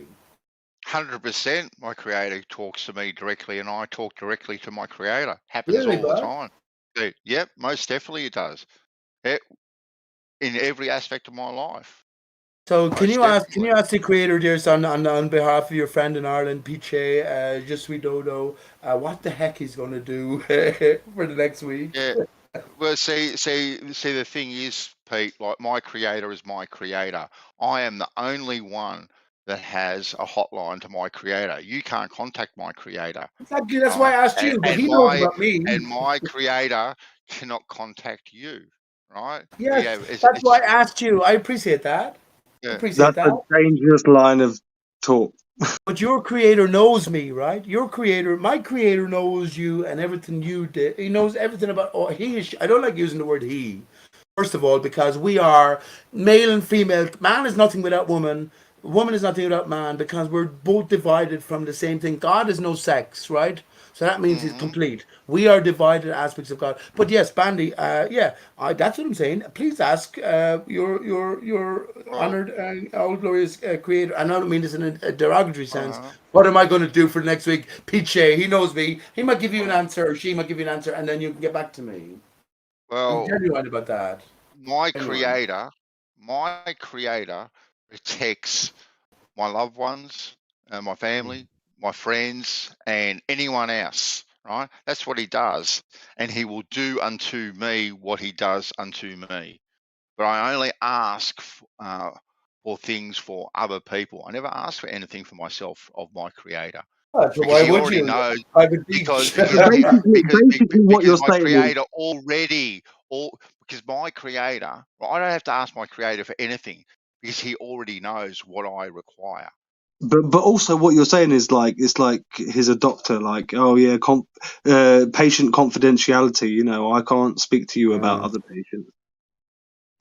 My creator is your creator, well, I would say. Yeah, my Hey, creator it is was your a joke, for fuck's sake. Come on, I'm not being serious. He's pretty not. much. I think, but hang on, Bandy. My creator, when I have views of my creator, remember I was an atheist for years. My creator now, I remember I said already that, well, at least I can bring it back. The least thing is that I'm God. I might be God. I actually told my son he is God. But Yeah, yes, if we're yeah. not though, if we're not, then there is some higher power that we're definitely connected to, and that higher Well, like, power has knowledge not just of you and everything intimate with you, Bandy, but well, me and everyone else as well. I mean, yeah, co-creator. We are made in his image. Yes, I get that, but I always try to be as humble as possible. But in a sense, maybe it's just me putting myself down, you know, because I Does don't God want to have ever a be. well? I don't Well, ever want to Jim. be conceited. You know, conceited. I don't ever want to Okay. be. Okay. Answer me this question. Jin, what is it? Is it Jim Jin or Jim Jin? Jim Jin Jin? Is Jim it Jam. Jim Jam? Okay, sorry about that. Okay, God Jam. Does God have a penis? Jim Jam. Is God not formless? Well, that's what I'm asking you. We were created in the image of God. So does God, in your view of God, have a penis? Well, If he there's does, many I levels to mean, that the biggest question. whatever. God doesn't. If we are all part of God, then God has what's the population? What's half the population? Then he has that many penises, right? Well, actually, I have a profound answer here. If God does have a penis, it's the smallest one ever. Would you believe my answer there? Any representation you get of advanced beings, aliens, they never have. It's like a It sounds woman. like ego coming They from you, never talking have these about small extensions or big beyond dick. them. Like, God what's is going on? everything contained within him. As man, our penis and testicles extrude without us, right? And then anything coming from there goes away. God is self-contained. But Yeah, yeah, I'm not feeling this, bro. Yeah, not exactly. feeling It's God's wrong. That is penis. wrong. Like, what is wrong with you? What is wrong with you, Pete, man? Like, Pete, calm down, man. That was just a joke. He said, I'm not feeling this, bro. I said, what? You're not feeling God's penis? I don't think Anyway. they can't handle British humour. But I can't. I'm not Let British. me I'm read Irish, man. something here. Kinavera here at your service. Oh, My sister Kinavera is Instead of downstairs. She's having the other on. guy that believes in the creator but loves to mock God, let me read this. When we say that the image of God, what does that mean? The term has the roots from Genesis, but God created man in his own image is the quote. This scripture does not mean that God is human or is in a form, any form. That's It nothing means what that I meant by it. That is not what I meant by it. I almost got Hold through on. with my point. This is not addressed to you, sir. So don't take it personally. Okay, go on. Humans, on the other hand, are the image of God in their moral, spiritual, and intellectual nature, which, if you abide by that moral standard and the rules that he applied in his word, that means that you will reach that narrow, you will take that narrow path, right, and reach that gate that is narrow. That's what it Wait, means. did that come from the Bible or I'm did that come afraid, from I'm you? afraid I disagree, That Dave. I that comes disagree. from the Bible. That's one of Bandy's favorite scriptures about the narrow path. That means a moral path instead of a worldly path, like a path of righteousness, being more Christ-like in the eyes of God. that leads you to that narrow gate of eternal life. Now, you can take it as you may, but that's what the Bible says. So in a weird way, actually, you make a good point for me that it hit home a bit more, because I'm stuck on trying to thinking, well, if he made us in his image, what does he look like? I'm stuck on trying to thinking, how That's are we not what it similar to him? means. But like, yeah, Yeah, exactly. You flipped it completely. Like, no, we should try to be like him. Yeah, in the image of him, be more like Christ-like. That's what being a Christian is being a Christ follower or trying to be more like Christ. Dave, that's your interpretation, bud. Have you considered any other interpretations? Shoot, like you said, like You mean about his? You mean about his penis size? No, I don't. No, I mean think about the that. words. I mean none of about that. the. Hang on, please. I mean in a about the sense, though, words don't that we all you. Excuse me. 1 second, Jim Jam. Yeah, I heard your Dave, question. I the try and words. stay away from I the mean mocking about. of Hang on, God. please. I mean about the words that you read that you choose to interpret. Now you suddenly seem to understand the mind and the nature of God. How did you assume to do that? Well, what I was thinking about. He gave me the discernment to do so. Yes, but he didn't I know create what you. narrow paths are. I know what being moral is. And I know when Everyone someone does. mocks gods, I can feel it in my heart when they're talking about his penis size. Hey, listen. He also talks about Hang you. on a second. 1 second, Rakia. I love God. Ask a Right. simple question. As a Then man, you would know not to mock him ever. I'm not mocking him. You take it that Right. way. So you took my Right. words. Don't be right. Take your time a second. I've had enough conflict today. Now, we're told in Genesis 2 or Genesis 1 that we are created in the image of God. Male and female created he them in the image of God. Now you're saying it's a spiritual, so you're not saying it's a literal interpretation anymore. You're saying it's a symbolic representation. But why don't you apply Not that what then I to said. Jesus' tale? Yes, That I is think not it what I is. said. No, I said the image means back in their time, not a picture image. Image means the word when you look it up. Back in their time. Yeah. Yeah, but whose time is that, We need Dave? two. It takes two. Yeah, Just let me know when you're done. Time with the Jews. See, here's the thing.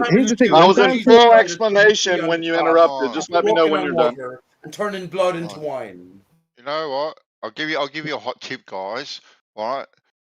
When Rakia talks, he opens up his mic, and then when he's done, he'll close his mic. So, and maybe everyone should do that, right? Instead of this over talking or. What's funny is he asked me my interpretation of what image was. I started explaining, and then he interrupted. So Who I said I give was a very mocking God? Excuse me, Banso. Hey. Stay out of this a second. He said I was mocking God. I'm entitled to defend myself because I wasn't. now When I he's think of making Lord God, I excuses, think of this Sistine and it's Chapel still his and turn. the creation of Adam. I don't think I've ever heard anyone else in my whole life talk about God's penis.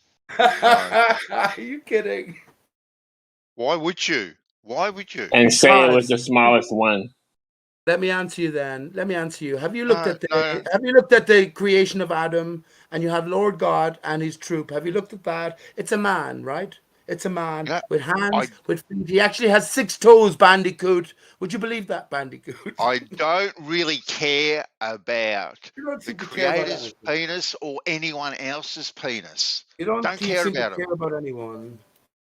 If Jesus was a man and he was created in the image of God, he was the Son of God, therefore God had. Did Jesus have a penis, Dave? You know what? You didn't ask a question, right? Did God have feet? Did God have hands? Did God have a head? Right? Or mental You images asked of some the word. obscure question, did God have a penis? Which is I'll just answer his question about Jesus. Yes, Yeah. but the So point we can is, move hang on, on. please. Yeah, 1 you second. asked the question again. I know You people seem now to are ask a all lot of after questions and misaligning go to me. answer it yourself. Yeah. Hey, Dave, Yeah. you're defending something you hold I'll dear. Right? answer your question if you want one about Jesus walk the earth in flesh. Okay. So he was exactly like the fleshly man. It's except for the moral and intellect part. He was perfect in every way, never sinned. Unlike every man, other man Okay. that has walked this earth. Now, did Jesus ever? I don't mean this, and you take it this way, and you're a dickhead for taking it this way, because I'm asking serious questions. Any word that's presented to our ears, and then we paint a picture of it. You say that Jesus, he clarified that Jesus was a living man. Did Jesus have a penis?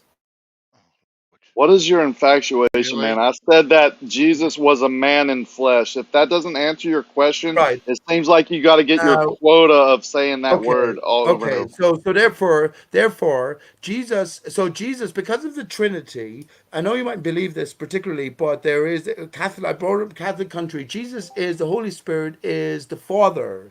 It's the three in one. We are told that the Father and the Son crafted creation, a crafted form, a crafted relationship, an association between the two. If you're saying that God is not of the same form as Jesus, please justify it. I'll answer that very easily. I think God is the creator. He created his only begotten son to come as flesh to save us from our sins.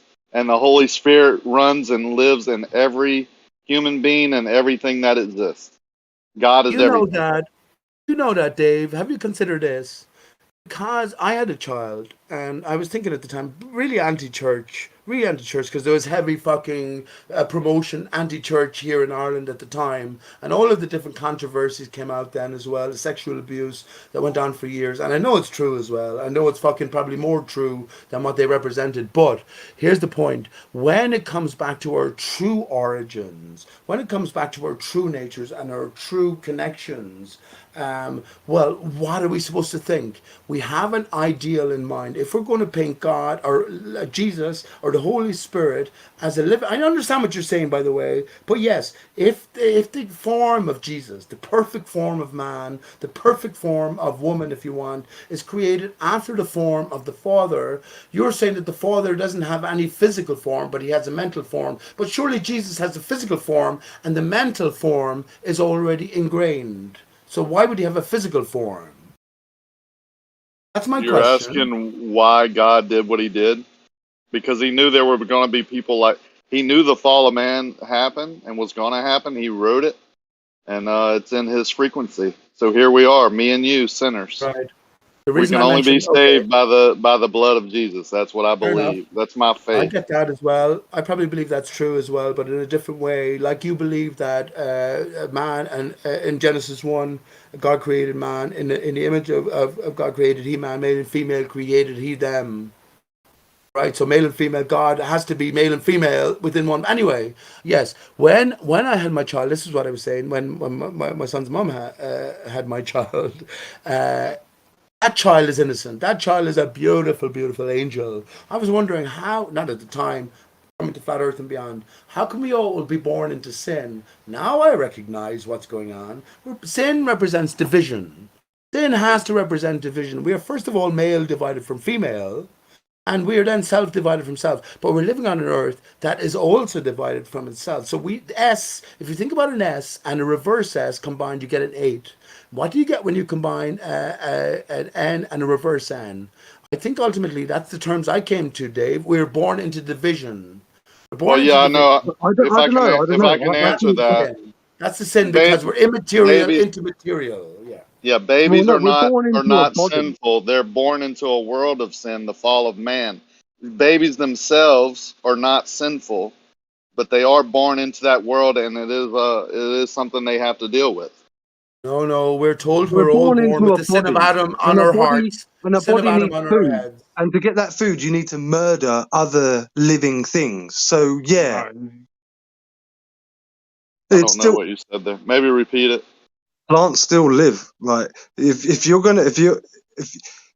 you're born into a body, right, and a body needs food, so you have to murder other Right. life to eat. So you're gonna sin no matter what. That's not murder. That's So hang on. dominion. And when you have dominion over something, you can use it as you see fit or as needed to survive and to give glory to the creator as you're doing it. That's Are you not saying murder. there's evil? Hang on, please. Are you saying there's evil, Dave, within the mind of God? When you say that in the image of God, Genesis 1, image of God, man was created, male and female created he them. I say in brackets, is it within one? So we were male and female combined. This is my take on it. We were combined. Genesis. I mean, we were eating the plants, the trees of we were eating all of that sort of stuff. Suddenly, then we get into Genesis 2, where we're talking about all these precious stones and all of this sort of divided nature and this boredom of Adam, where there was this division. Are you telling me that evil was in the mind of God to begin with? I would say God knows all. Jesus walked the earth as a fleshly man and didn't have evil, never showed any source of evil, was always kind. Now, it doesn't mean he didn't get angry, okay, but he never deceived, he never told a lie, he never was immoral. That showed everyone that it can be done, and we should strive to do that. Now, having said that,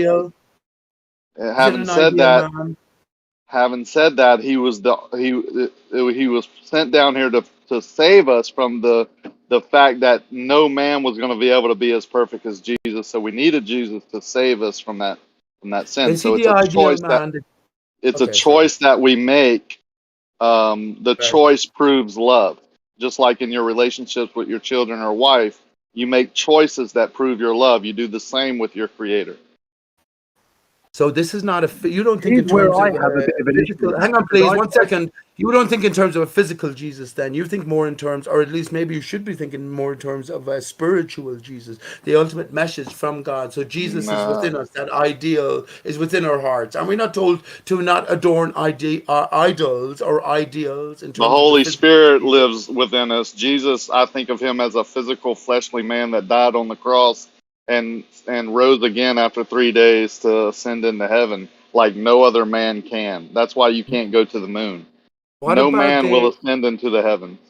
What about, heaven is beneath us, first of all. What do you think about the idea that Jesus, when we come to conspiracy land, and that Jesus escaped death and fled with Mary, not fled, or escaped with Mary Magdalene, and they adorn Mary Magdalene and Jesus' child to this day in the south of France, and the name of the child is called Sarah. What do you think about those stories? Are they sacrilegious? I think they borderline closely with false idols. That's why I don't like the Catholic religion. They to me, and that's not the Catholic thing. That's not what I said. I said, to your question, I said I think that's going close to false idols, and I think that's also what the Catholic religion does a lot. You didn't say also, right? Yes, I did. You just didn't hear it, but that's okay. I repeated it. I think if you go back, Dave, you didn't. I don't want to argue about that because I you should do said it because over you're again. insistent. I bet anyone who goes back, you didn't say also the first time. Yeah, great. You're right, Pete. So the second time I said it like I meant it. So yeah, thanks for allowing me to continue. Yes, you're something, man. Yeah, I don't need your. I why are you even talking? Why are you even talking right now? Hey, come on. Yeah, I'm done. As long as he's here right now. I mean, I've never. It's like every time you hear one person's voice the whole time, they're always interrupting through their own answers to their own questions. Hey, seriously. As he did it again. So, yeah, I've given my 2 cents. If anybody wants to talk to me personally, I'm fine with that. But I don't think Pete is here. I think Pete is here to push his own narrative, which is fine. I mean, which is totally fine. That's why he had to throw in heavens are below us as I was speaking, just to demean what I was saying. But I believe my faith has put that heavens are above, no man will ascend into the heavens, and that Jesus walked the earth as a flesh. Ass end. Where's your ass point? I mean, it's good to have different opinions or beliefs. Just, don't get mad about it if he just I'm not mad about the different opinions. I'm mad about the interruptions while I'm answering his you're mad about I proving you wrong. As he interrupts me again. You don't have to get mad about it, though. It might be a sickness. You didn't say also the first time. It might be a sickness that you have, Pete. The interruption virus. I proved you wrong. All right, peoples. Just obviously trying to trigger, right? Just obviously catch trying a big to one. The word also, it makes all the difference. What are you hoping to catch anyway, me Bandy? What would make your morning? Jerry's got this under control. Shut up, man. Leave me alone with these people. They are all yours. I'll be thinking about you as I'm basking on the beach, Jeremy. What would I make can't your get the morning, idea that you're Bangor? going to be naked when you go swimming. You should have never told me Is that. it first to ask the people that believe in Jesus, how is it, or describe at least the idea of him coming down and from him being sacrificed, somehow that alleviates us of our sin. How does that work? I'll Well, this is answer the thing. that. I was gonna speak on this earlier because for me, then Jesus was not a normal man. Yeah, normal men are born, by sperm and an egg. Jesus wasn't born like that. But wasn't Jesus supposedly a baby, and wasn't him supposedly a carpenter, right? Didn't he Yes. grow up? So A normal man. yeah, that's what I'm saying. Right, It but sounds like he wasn't a was normal man. born of a virgin, which tells you it had to be a extra power, like, you know what I'm saying. So if God, if God can create all the heavens and the earth and the seas and the fish and the birds and you and I, then why do you struggle with thinking that He could send a man, much less His only begotten Son? It's just to prove to you His love to you. That's Like, not do you beyond me understand? to think that. Did Jesus But ever what I'm get saying is man? Did he ever get an erection or have a Jesus shit? wasn't tempted as a man. Hello, that he hello. Am I wasn't. allowed to speak? Am I allowed to speak? Let us know when you're done. Am I allowed to speak? All right. Yes, So you're asking me. I have got an erection. Yes, I have. Fuck's sake, Hello? Pete. Hello. I mean, a lot of it. You can go. Am I dude, allowed to have this point on? a lot of Okay. people think that Jesus was God. You know, Jesus was God too. So it depends who you talk to. Yes. But We Dave can hear started you, earlier Crypto. by I saying I promise. was I blasphemous promise we towards can God, hear and I you. was They just not at have no all. social awareness at all. I have absolutely social awareness. I was getting back to You the hear basic Crypto core. trying to get in. Shut up, Jeremy. I was getting back to the basic heart now of matter. telling a mod to Back shut Genesis up. 1.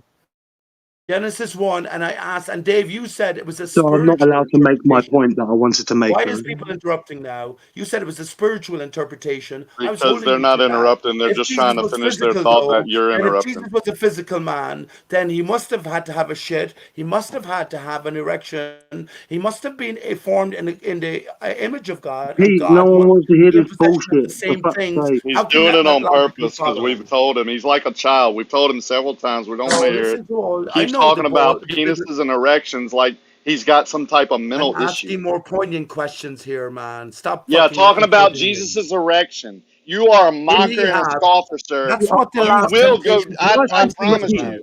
I That's will what the make speak life this to of Brian promise. Rakia. was This about. is a Can I speak promise to to Jesus you. lived Rakia? as a man. The Then Bible he must talks have had about to you, have and these the qualities. Bible Listen to does Dave. say Listen that to your Dave. heaven Maybe is Dave is a below. I member bought promise and you. sold by the church because he has to sell Bible literalism to believe Pete, all I'm these about to put I'm you not on mute. selling He's a anything. ball earther Jesus believer.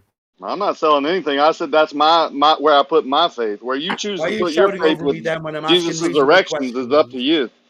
No, You have a why are you special shouting place over? below. I Excuse me. promise you. If you To be keep more doing of that, a Why are you shouting conversation. over you me need when to I'm ask asking for reasonable forgiveness, sir. questions? If you Just claim ask a for literal forgiveness. truth and a No literal need to talk path, about that. this story, listen to the Can way I just Dave ask had to do this. Rakia something I Nobody about know it? doesn't Because supposed I I to have have do an that. issue literalists with this, over the like, years. It doesn't whole say the idea temperature to bake of it at. Jesus being tested as a real man, because I don't think he was a real man. I think he was literally just God in the flesh. Yeah, so for That's what me, I I just don't think said. he was properly tested. But yeah, I get what you're saying, that he was supposed to be the example for us, because I think that is the strength of belief. That's the power of belief. No, But I'm with you I on that. still don't I'm with think you he on was that. an actual man being tested like every other man. I don't think he What? was an average 375? man. All right, All right, but yeah. that's the situation, right? That there's also a storyline saying that he was a child, that he was born from a supposedly virgin mother, which in some translations translate to unwed, not that she was an actual virgin, right? From a virgin mother, could be unwed. He had some sort of regular upbringing, and he became some sort of carpenter. I don't know what happened, but it seems like he was a regular man like you and me, right? And somewhere along his line, he had a spiritual development, right? Maybe his decisions led him on a good path to the point that he had some sort of Yeah. awakenings, some sort of connection with our creator, quote unquote, and that's what allowed him to be in tune with the creator. He didn't necessarily have to be the. By saying what you just said there, does that mean that he did do wrong before he came to this? Is that what you're saying? That he might have actually done wrong as normal men do, because we're all born into sin? My point in all of this wasn't to shield him from doing some sort of wrong, maybe one time, one day. Right, I am trying to describe the journey that from a regular man he became something of a quote unquote god or whatever. But it wasn't that he came out of a god, right? He became this with his spiritual journey and the decisions that he made growing up. You're just putting your own narrative on it, dude. It's well documented. Yeah, is this a new denomination? Yeah, I mean, it's okay to put my own spin on it, right? Because there's a million spins on this shit, right? Nobody can pinpoint the truth as far as I know. It's perfectly okay for me to put my own spin on it. For sure. Yeah, just calm As down. long But as the you Bible know does that's talk what about it her is. being married to Joseph. She gave birth to a baby as a virgin, like not conceiving from her husband is basically to make him special or different. The story goes, but she was married to Joseph in the Bible and in the Quran and some other ones. But that's what I'm saying. If she was married, right? In what tradition are people married where they don't consummate the marriage? So are you telling me Well, that I she didn't was say their officially marriage. I married did and then not she was say their also a marriage virgin? wasn't. That doesn't mean their marriage wasn't consummated. It means that Jesus was a baby born to a virgin. All right, Mary Didn't Mary have other children after Yes, Jesus, afterwards. and didn't Yeah, it consummate them afterwards? Okay, so yeah. It good. had nothing to do with consummating a marriage or whatever. It was just making Jesus special and showing people that it had to be a higher power. And many of the time even scorned her and said she must have had an affair and this, that, and the other. And that's where the choice comes in. Where do you put your faith? Everything is about choice. Choice proves love. Jesus.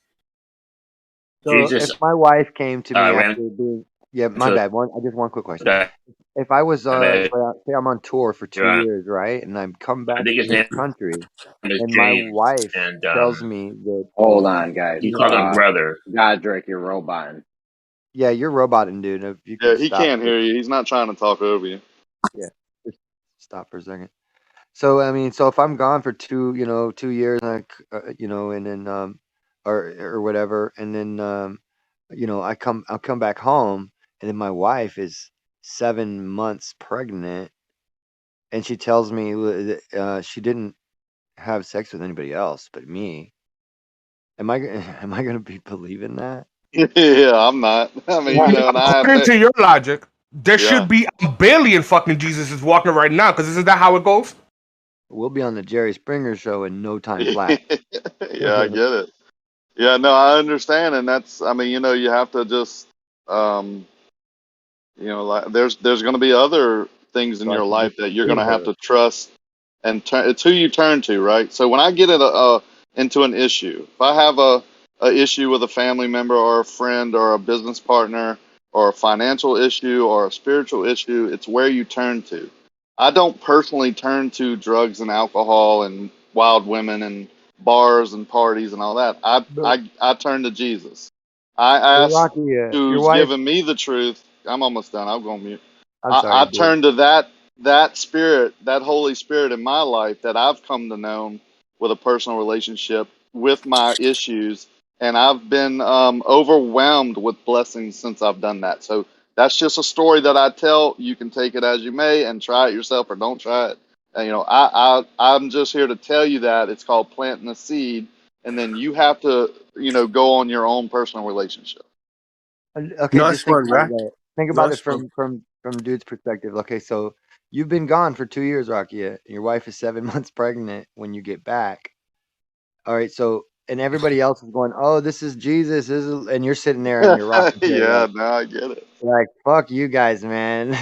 Yeah, y'all are idiots. You're probably the one that got her pregnant, and you're just telling me the story. Yeah, What no, I is get it, going right? on That's the way here? we think because of the fall of man. But people were a little more, there were groups, especially back then, that were really, really spiritual, right? Like to the point where it was, kind of scary. They call them witches, It's just different. You have to relate it to today. And I agree with you. If I went away for 2 years and I came back, my wife was pregnant, I wouldn't believe it was, another baby Jesus being born, mainly because I know that the story goes there was only one Jesus, and he was sent down to save us of our sins, and there's not going to be any others. So if people start telling me stories of that my wife is pregnant with another, and she didn't conceive, from a man, then I'm not going to believe it, right? Because I put my trust in God's word. Yeah, but everything that ever happened, everything under the sun, you know what I mean? So it's like. But it seems to me that to be the return, right? This Messiah returning and all of that. It seems to me that psychologically, if you tell the people that this child came from some sort of divine means, they are naturally inclined to be more aware of that child, because it would put that child in the separate category than every other child, right? It would help to create the illusion of some sort of divinity. So you understand what I'm saying? So you're maybe exactly that's how right. the story came. Now back it up too. Now this story was written down and preserved, that she was born of a virgin, and this child was born and went from the north, followed the North Star and all this, and went to the whole thing, right, with the manger and all that. Okay, but when he grows up, well, guess what he becomes? It's not a coincidence that special baby becomes basically God in the flesh, right? So, the stories are written by different people in different times.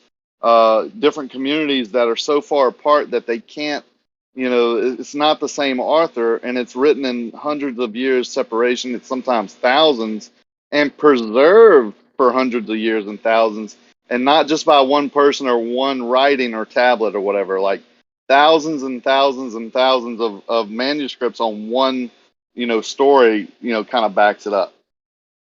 On most stories, I mean, the Jesus story was repeated a lot. It seems like Jesus had a million names. He had a million mothers. He had a million origin stories. It seems like the Jesus version of the origin stories is a lot of nations' origin stories as well. They just called it something different.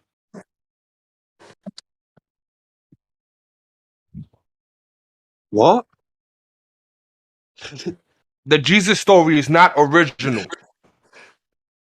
There are universal. a creation it's a story like universal this. story, right? Hold up, Merlin. So where do you get the idea that the Jesus story is not, like, where do you see another Jesus story, supposedly? It's a Semiramis and Ishtar and Cush and Nimrod story where Semiramis Ishtar claimed has that she was Ishtar has having a nothing baby. to. I know Ishtar well. It has nothing to do with Jesus. Not like, name one parallel that you see in Ishtar. It's the same idea of immaculate conception. It's the same Of 250 years ago, unless your family literally done well to do verbally pass the history down.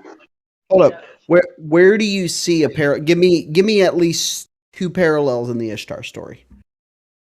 It's the Immaculate Conception story, man. My point still stands. Where do you say think, you know the story about Ishtar? You I cut do. me off. I do. You know it already. Give me two parallels that you think that Ishtar versus Jesus have. Semiramis claimed that she was having a virgin birth.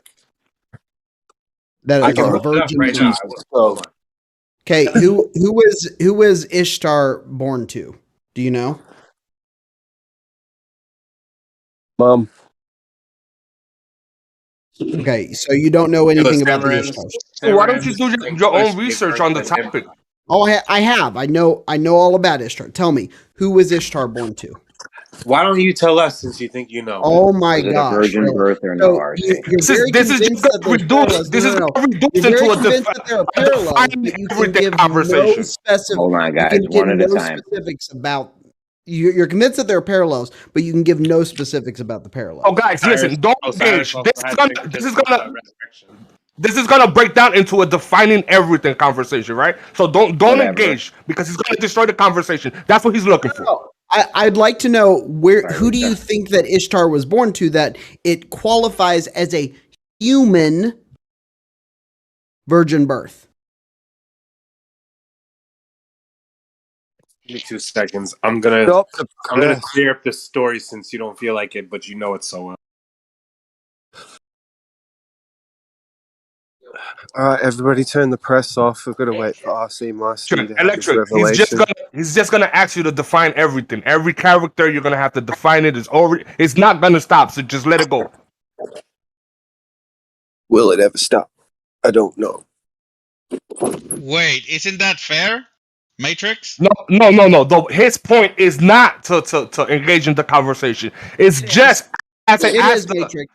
Hold on. Let me finish. It's just as because you're on the other side. He just simply wants to point out in one detail that you don't have everything, so you can look stupid, and that's what you want. That's the point of you asking these questions. The claim is real specific. I'm done, Steve. I'm not claim done. is that the Jesus story is not original. That's the claim. So I'm like, great. Everybody over here has done their own independent research. I already have done my research on this. So my question is, Matrix, and you don't have to freak out about it, okay? If you claim that there are parallels between Ishtar and Jesus, because you say that the Jesus story isn't original, then I'd like you to tell me what are two parallels. I've heard this often, the virgin birth. And then I say, hey, do you know who Ishtar was purportedly have been born to? Oh, wait a minute. There are 0 parallels. Yeah, so between you already have Jesus. some cop-out answer lined up. Go ahead. Can you tell us about Ishtar? Electric, what are the parallels? Hang on, nobody knows about Ishtar except you. So tell us about Ishtar and why it's not a parallel. Go ahead, Electric. No, he was asking you that, but I'm gonna actually. So you're gonna make the claim. You're gonna make the claim, and then I'm gonna defend it. Is that how this works? RC saying there is no parallels. Electric saying there is. What are the parallels? Well, a parallel is different than syncretism. Remember, positive has to prove their claim. Yes, not the negative. Electric. What are the parallels? I don't want to call it a parallel. I call it syncretism. I think that What there's are the there's synchronicities? a similar story about a virgin birth before the story of Jesus, or who they call What are Jesus. the synchronicities, though? Okay, so the virgin birth is a parallel. I'm looking up a specific video, but the story is supposed to be Semiramis claimed that she was giving a virgin birth, laid a moon egg. I think it was in the Euphrates River, and this turned into the golden hermaphrodite Nimrod, and Nimrod became a king in Egypt after this. I could be butchering this. Trust me, I'm trying to get this right for you. You are. You are. Okay, so number one, it's not a virgin birth. The egg you kind of got like 40% right? There was an egg involved, right? But the other point is that no, it was not purported to have been virgin. 2, it was not a human that conceived by a god or had a father as a god, which is completely different, which is the entire crux of the Jesus story. And number 2, there were no salvific elements of the Ishtar, prophetic elements of Ishtar having been born of a virgin or not. So what you did, Electric, is you read, and I've actually seen this meme. My friend Dan McClellan, he's on TikTok. If you look him up, he actually did a debunk of this one. Me and him were talking about it one day. We're like, we should really debunk this Ishtar thing that's going around. He's an engineering scholar. And so, Electric, I know that you see this meme floating around the internet, but there are literally 0 parallels between Ishtar and Jesus. I actually know this story because my cousin studied Egyptology for 4 years. Do you even know where Ishtar is from? She's not from Egypt. Assyria. Thank you for your work for humanity. RC, have you ever seen this? Dude, I don't know why this guy is getting so obsessed so quickly. I told you why he's doing it, Electric. I told you. His only point is to make you seem like you have no idea what you're... That's it. Actually have no idea. Electric actually has no idea, and I'm showing the entire room that he actually has no idea. I know, relax, mate. RC, have you ever seen the RC? Have you ever seen the zeitgeist portion, the religious portion, where they claim there's all these parallels? Yeah, the other big one is like the Mithra parallels, and that's actually a laughable claim because there are almost no Mithra parallels with Jesus. Yeah, I've seen a great debunk of that zeitgeist religious portion. It was great because I actually bought that for a while. They were saying it was all astrological and there was all these parallels, but then when you see the debunk of it, they're making claims that they have no basis for with the parallels. About Jesus story, Jeremy. Anybody could come along and logically debunk it because there would be nothing to correlate it. There would be no virgin. Hold on, Maisty. Hold on. There would be no virgin births to compare it to, right? So it could all just be some clever ways to say, hey, man, it's being debunked. And there would be no way to actually prove it, right? So you could debunk anything and just say, oh, man, it's been debunked. You're not that's not debunking. That's just called incredulity. That's just called incredulity, man. Hold on, RC. You're not debunking the Jesus story. What you're debunking is the parallels. If there's any parallels between the Jesus story and the other stories, that's all.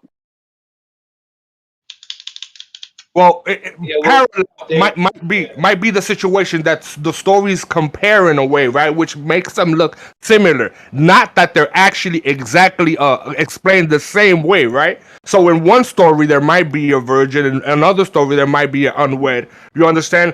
We're talking about parallels. That's RC Mikey's exactly the same. So what he's trying to do is to disrupt. No. How the fuck do you know what I'm gonna finish saying? Because you're saying what you already gave us RC Meisty's position. Now you're going to give us a juxtaposition that can't be his because you just detailed his positions. And I'm just trying to help you out. I don't mean the same shit you're saying. Jake, just let me say one thing, dude. Just let me say one thing. One correlation is the light of the world. Now, there's a lot of documented evidence about sun worship. Heliocentrism is sun worship, right? So you don't have to get triggered. Heliocentrism is part of this conversation. The faith of Europe and what they believed in was very different to what Africa believed in. But there are universal themes. You don't have the people who have faith in Jesus. Ishtar isn't actually called. Shouldn't diss Ishtar that. isn't called the light of. Ishtar isn't called the light of the world in Assyrian. That she's called the light of love. A very, very different expression. Whatever. The point. No, is not the whatever, Merlin. You guys make these crazy claims and then back it up with literally zero detail. Literally zero. Plenty of evidence to back what I'm saying, which is sun worship. Now, the sun, the light of the world, is the physical sun, right? That's what we're talking about. Okay? So you don't need to get triggered and try to put me down and do any of that shit. Stop gaslighting myself. But you didn't justify what you said. You tried to give some false comparison. Then RC Meisty pointed it out. Then you said whatever and just restated what you were supposed to be given justification for, but didn't. So there is no sun worship documented in pagan history in Europe. Hello, Christ has never claimed. Hold on, Merlin. Christ has never claimed to be a sun god. That wasn't the question, was it? No, you said you're trying to say that Jesus Christ and Ishtar somehow being the. Why are you non sequitur? Why? That's all you got to say. Why am I getting interrupted? It has nothing to do with the other. Really? So sun worship has nothing to do with neo-paganism in the Bible. Really? There's no Jewish neo-pagan agenda. No, Merlin. Jesus Christ, nor Yahweh of the Old Testament. Jesus Christ nor Yahweh of the Old Testament are ever compared to being a sun god. So what is your comparison? Why do you think that they are sun gods? Is Jesus not considered to be the Son of God? No, sun god. Sun god means the God who is represented by the sun, the physical thing in the sky. Well, we're talking about Jesus. God are two. It's a different word. You think that because they're pronounced the same, that they are the same in English? The one son. Well, do you guys understand what I'm saying about the parallels and similarities? How he's trying to destroy them because they're simply not exactly the same. This is what he's doing. No. They are nothing the same, Matrix, and you haven't presented one that even looks a little bit the same at all. Give us one that looks the same. That's a good call. Let's hear one that's the same as one of these parallels. The light of the world is the sun. Light of love. There you go. Light of love is not a parallel. Okay, but who else is the light of the Virgin world? birth. Who else has a virgin birth from a God specifically, or is the light of the world and the Son of God? So many. No, Like who? Name one. Name one.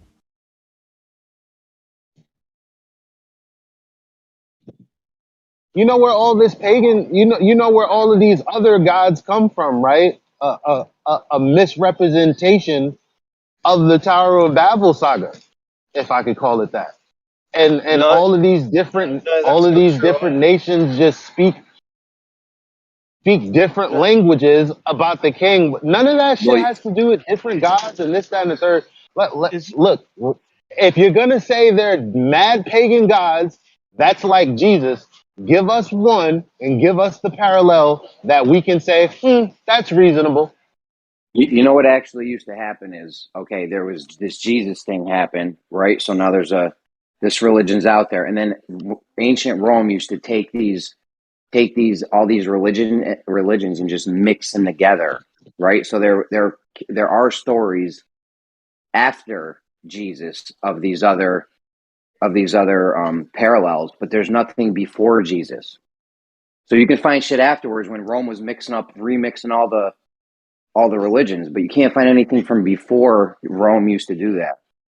Yeah.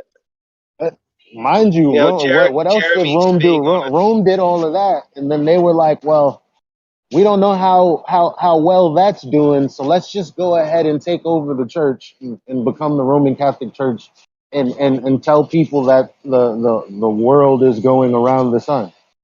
That's what they decided to do 500 years ago when all else failed.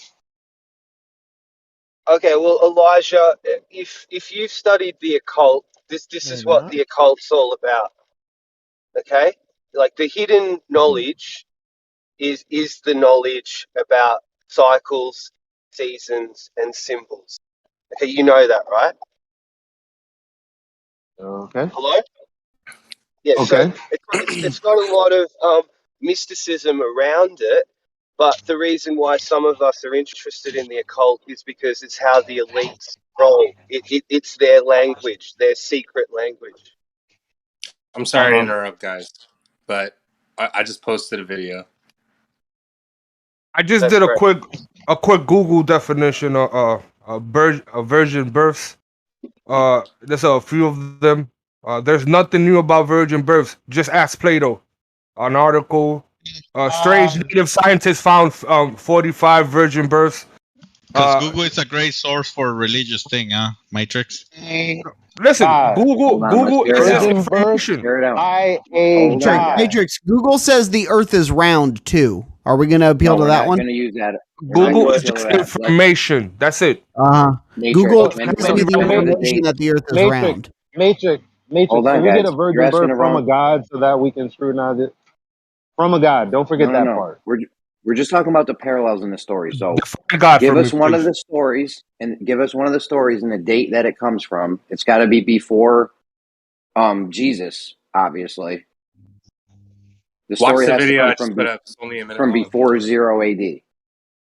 So it's got to be in the BC of any parallel. BC dated. We got Eratosthenes, so sure. Good luck. I'm just saying the story had to have came from before Jesus, because if you're saying, well, all these are these parallel religions, I told you Rome used to remix. I don't think we're saying any of it. I think we're just repeating what other research have come to the conclusion to, right? We're researching mysticism, researching the occult. This information seems to come to light. Now, to just say that we're saying that we have to locate that research is kind of like putting the burden on us, right? Because all we are is researchers, right? All we are is researchers. It's not that.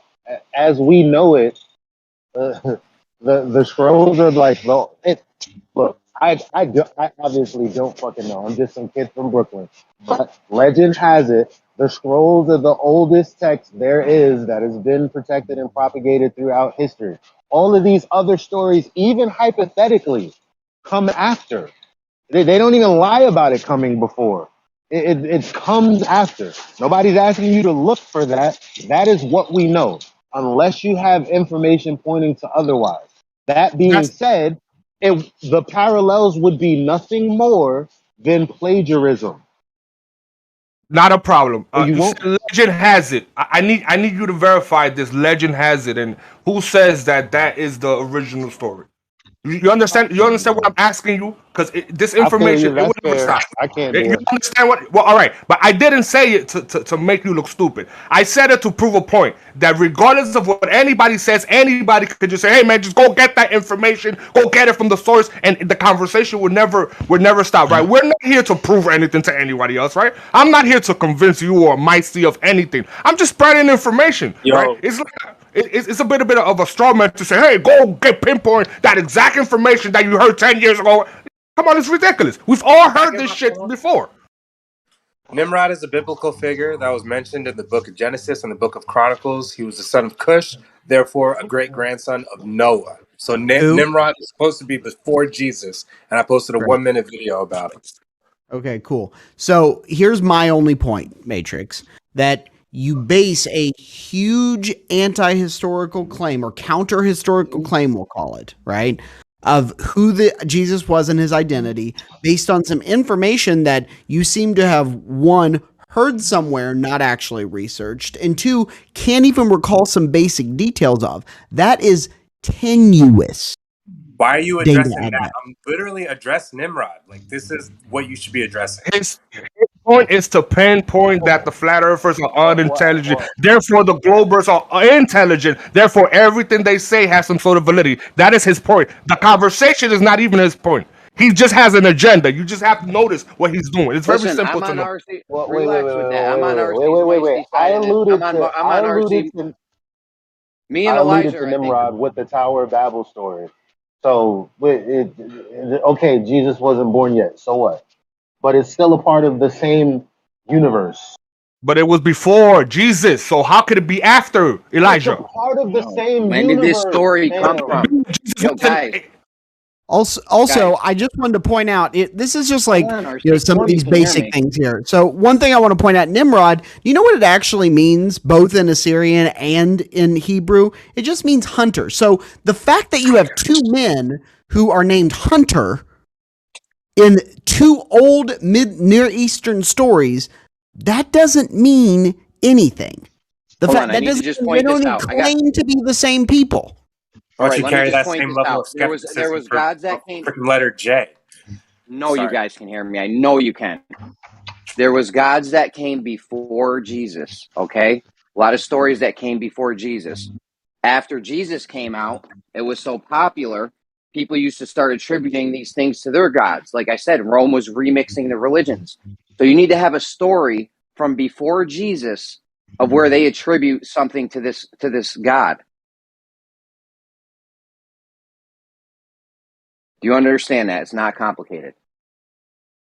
Right. You need to show that the story of Jesus himself is plagiarized or derived from something older, rather than showing some random other character from the past. Yeah, you can't show me a guy from before Jesus was alive and then say, well, this is a story about him. When did that story come from? Because I'm telling you, they used to remix the religions. So, yes, you could have had an older God, and they could have attributed this Jesus thing to it. But that all came after Jesus. Before Jesus, there was none of that. There's no records with any parallels in it from before Jesus. Is it possible that some people are confusing the concept of parallels with stories having simply similar things in it? You could say Star Wars is a parallel to Lord of the Rings because they both have a male protagonist who needs to avoid temptation and fight it off. Like, there's going to be things that are similar because that's reality. We're all in the same reality. They have to be similar. Just up. That's exactly what I was trying to say. What Bob just detailed, right? That's exactly what I tried to say. Similarities, not exactly the same, which is what Micey is trying to do. He's trying to get stories that are exactly the same to be able to say that we have no idea what we're talking about, or that is just isn't true. We're talking about similarities. Hold on. We're talking about similarities that similarities that might be the same, that might be parallel, not exactly the same, not exactly the same story. The original claim. Now you're backing off your original claim. Your original claim was that they got. Hold up, Elijah. Give me a second. You said originally that they got the story. Elijah, why are you talking over me? Because you Why were are you talking to over me, someone man? else. So why are you Elijah, you're telling next, him as bro. if You're he next. was the one that? Because it made like there's supposed to be a certain level of communication.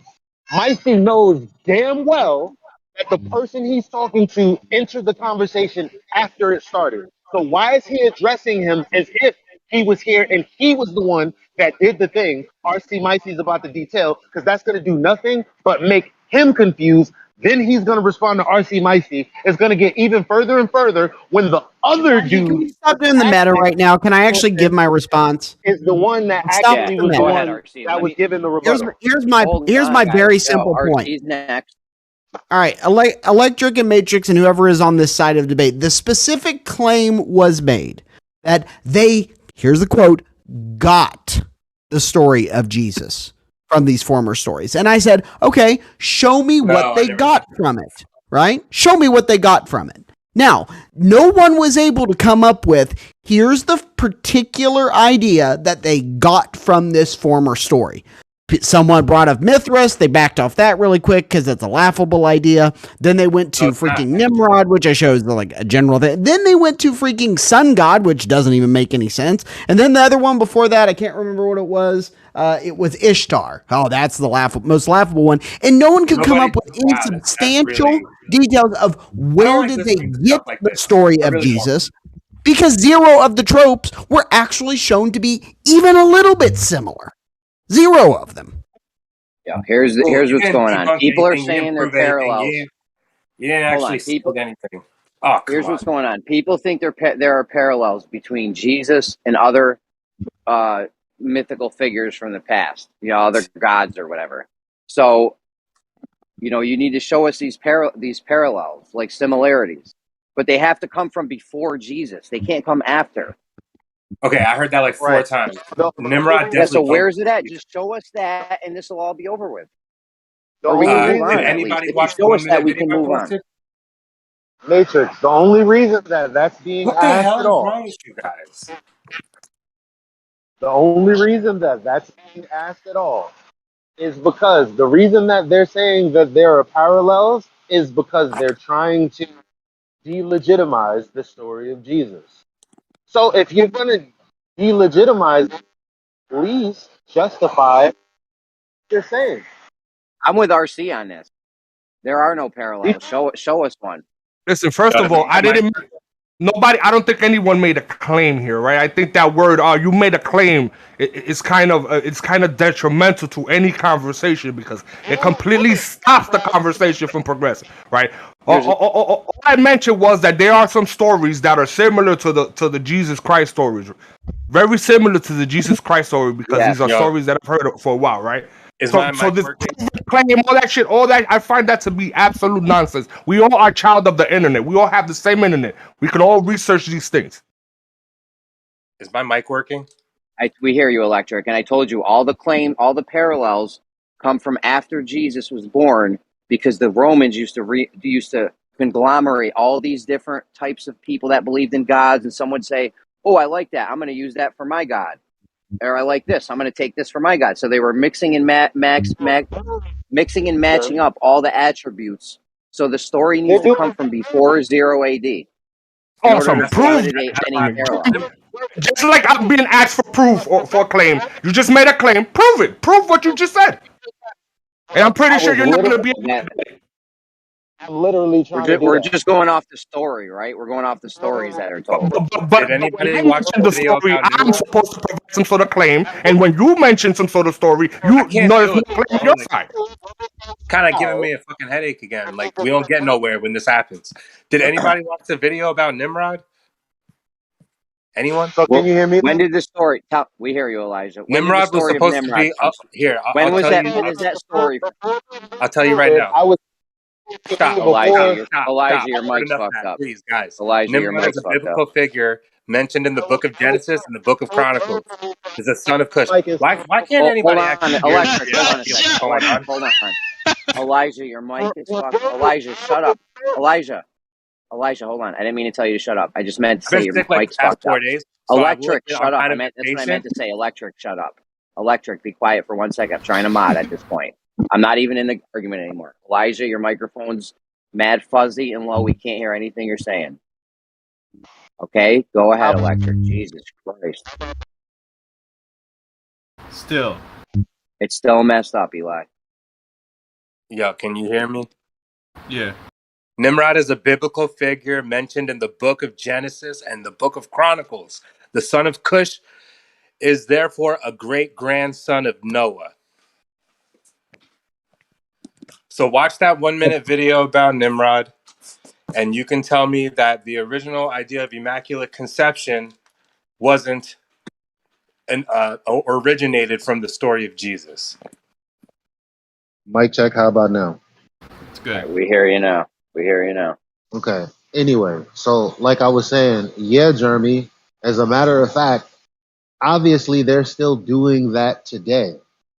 Don't you guys watch movies? What are you talking about? Haven't you?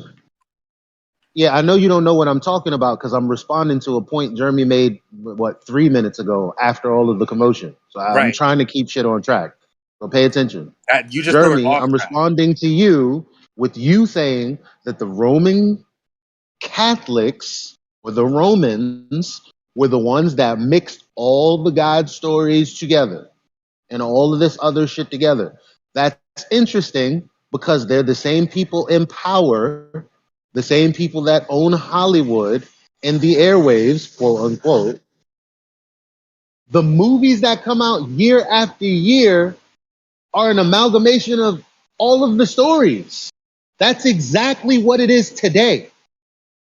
You know what? You're Yeah, that's 100%. what I'm saying. If you want to, go ahead. Hold on, Jeremy. Let me just say this one thing. I agree with what you said 100%, Elijah, right? I agree with you what you said that most of the movies are based on some sort of biblical reference. Most of them. And not because I've read this, I saw this, because I observed this. It seems like it's the truth. All these love stories, all of this shit is somehow biblically based, right? But if I were to ask you, go find a citation for what you just said, are you able to find it at this very moment? Even though I acknowledge that what you're saying is true. Elijah. Yeah, the citation is what movie was that where there was a whole bunch of gods? That would be my citation. I can't remember exactly, but they had one just literally like 4 years ago. Gods of Egypt with Gerard Butler. The point that I'm making is off the back of what Jeremy said. The Roman Catholic Church has been using the biblical theology and remixing it for hundreds of years now. What I'm saying is, yeah, you can literally see it in the movies where they mix up things that are in the Bible with things that are in other Eastern theologies. That's all I'm saying. Yo, here's what used to happen. Here's what used to happen. Hold on, Matrix. Here's what used to happen. Rome was this giant conglomeration of all kinds of different people with all kinds of different religions. They started mixing the religions up. So they would say, oh, yeah, my guy's born on December 25th, too. That way we can all celebrate on the same day. You know what I'm saying? So if you want to say there's parallels, cool, that's cool. But you got to have some kind of substantiation for it from stories that happened before Jesus. But in hindsight, what you're saying is logical, right? But you're putting it from a starting point from the Romans. Are you trying to tell me that there was no literature, no myths before the Romans? There was, but they didn't have any parallels with Jesus. How would you know that, Jeremy? How would you know that? Could you cite that? One. Oh, okay. I can't cite it. You cite what you just said. I can't cite it because I'm saying this shit does not exist. How am I going to cite it? It doesn't exist. You're asking for something. Oh, you're asking for something, right? Matrix, you're the one saying that it's there, which means you would need to show us the thing that backs up your claim that it's there. Jeremy's saying that it doesn't exist is not grounds for him to have to cite anything. Well, he's saying that the Romans. He's saying specifically that the Romans remixed the stories, right? Okay, the Romans could have done it. Can he present to me something that says the Romans remixed the Jesus story? Can he do that? I can show you that.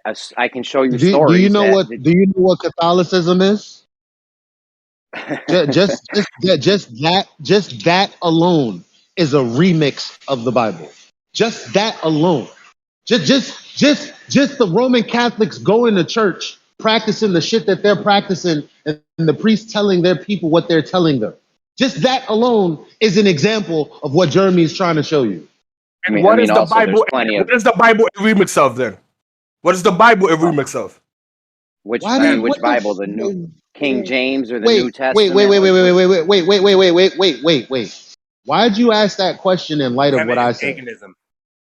Because Jeremy is saying that the Romans, right, almost asserting that it all started from the Romans. Right now you want us to entertain that? Example. Again, cite it. I'm doing exactly what is being done to me. I'm doing the same thing. And you guys don't like it. Well, okay, cite it. Let me read it. You can't, right? You can't just take it out from the air and put it, right? I can cite it. Hold on. It's called Catholicism. I will get on my computer. I will get on my computer and cite this for you. No, I'm telling him right now. It's called Catholicism. Fam. It's called all the idolatry from it ain't no Baptist running around with St. Mary's and all this other idolatrous stuff. Who's doing that?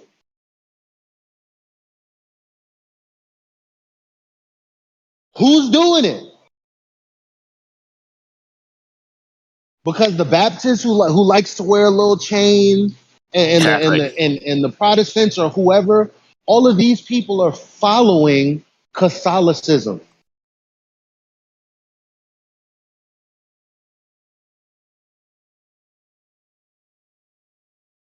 Hello? You know, when you unfold a cube, you get a cross. Did you know that?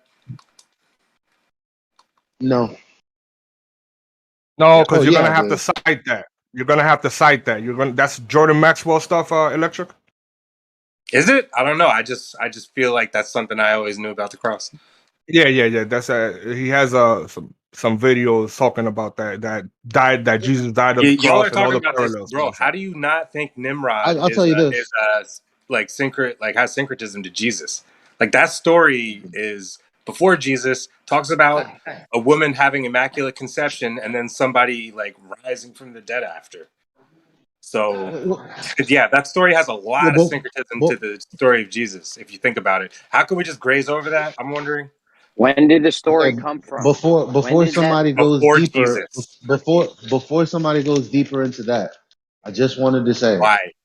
If you got like an Apple computer, laptop, or whatever, take your phone, turn on the light, and shine it on that black screen, and witness the cross that all of us are so used to seeing. It is kind of fucking interesting, just to keep it real. The symbolism that's there can actually be seen in reality. It's like, did they get that from that? Like, it's hard not to ask the question. That's all I'm saying. Just do that. Anyway, continue. Okay, so who came first? Nimrod, blah, blah, blah, blah, blah. What's the context? Hold on. All right, hold on, man. Electric. When is this story from? I'll repost the 1 minute video because it lays it out perfectly. Just tell us when the story's from and what's the parallel. That's all. It's supposed to be Nimrod's the great-grandson of Noah. So this story happened before that supposed flood, before Jesus. Bro, when was this story written? When was this story written? When was the story written? Well, yeah. that's all to be speculated because it's stories from the Bible, right? Isn't that a gray area though? So if it's in the Bible, so hold on. If the story's in the Bible, it was obviously written after Jesus. We need something before Jesus with the parallel. It's the Bible and Jesus. Let me just So clarify Jesus something. was written about before the Bible? Is the story of the Bible and the story of Jesus No. are they one? Are you saying that they're one and the same? That is the same thing? If you read the Bible, yes, the entire Bible is literally the story of Jesus. That's the entire purpose of the whole entire Old Testament is literally about the purpose of Jesus even coming to the earth. Like Yeah, the Hold on. entire Supposedly story of written the real people quick, were though. supposed to have Jesus come into the earth. In Was it regards or to was it not Nimrod, written 400 hold up, years bro. after Hold Christ? Up. Hold up. In regards to Nimrod, he's from the Old Testament, Right. before the Bible, before Jesus. I know. And when was that written? Before Jesus. I said that like 20 times, like for the past 20 minutes. Yeah, I don't know. So the when book this the Old came out Testament of. was written. And then I said, Well, and remember, then Jeremy, I the Bible. Sorry, Jeremy. The Bible's a collection of books, right? They were written before that. Chronicles, Isaiah, Job was written.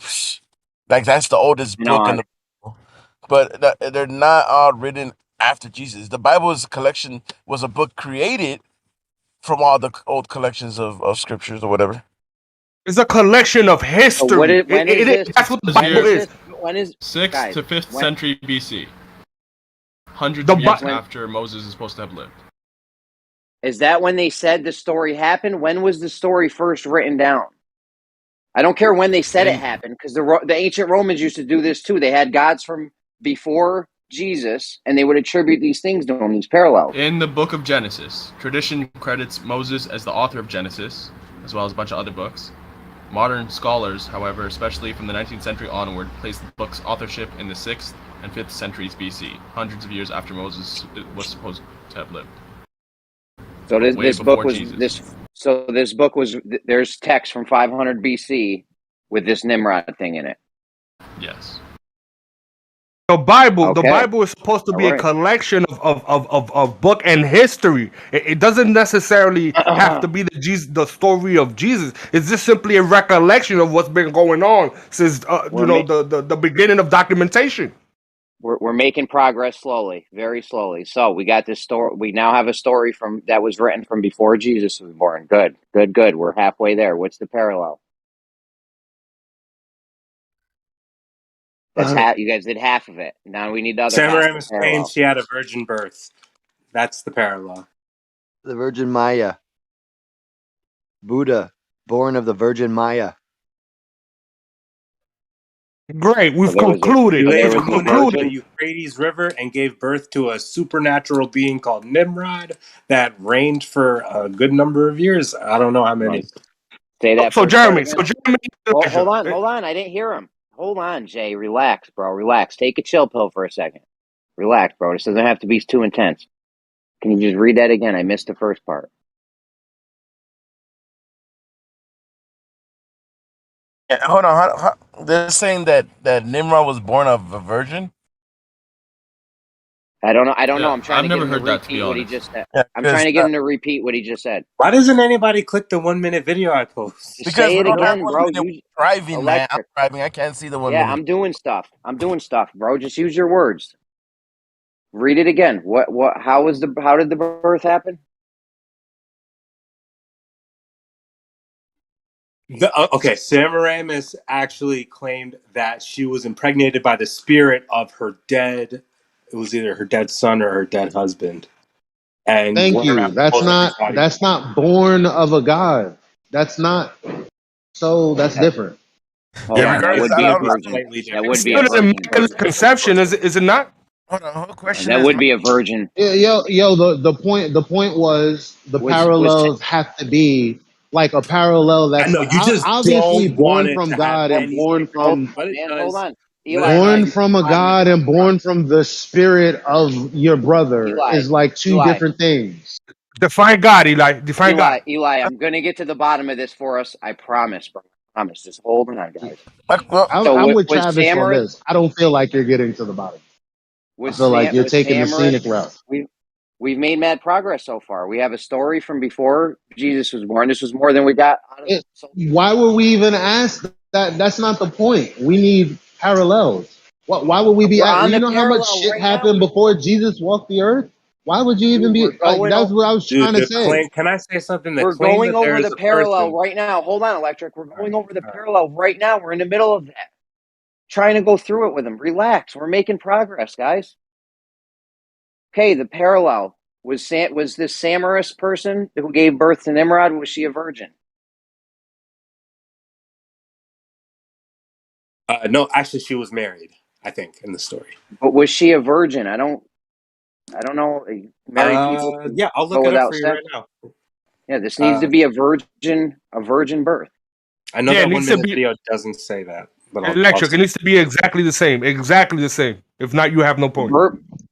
No, it needs to be a No, parallel. It needs to be a birth from The a virgin. I problem know is y'all that want parallels, but I'm not trying to give parallels. I'm giving just it's It just a has to. common. It says there's a common theme of immaculate conception. When you want to say that a well, story of immaculate conception originates with Jesus, and this is the first time somebody was so yeah, of God's creation that he is how every man should be.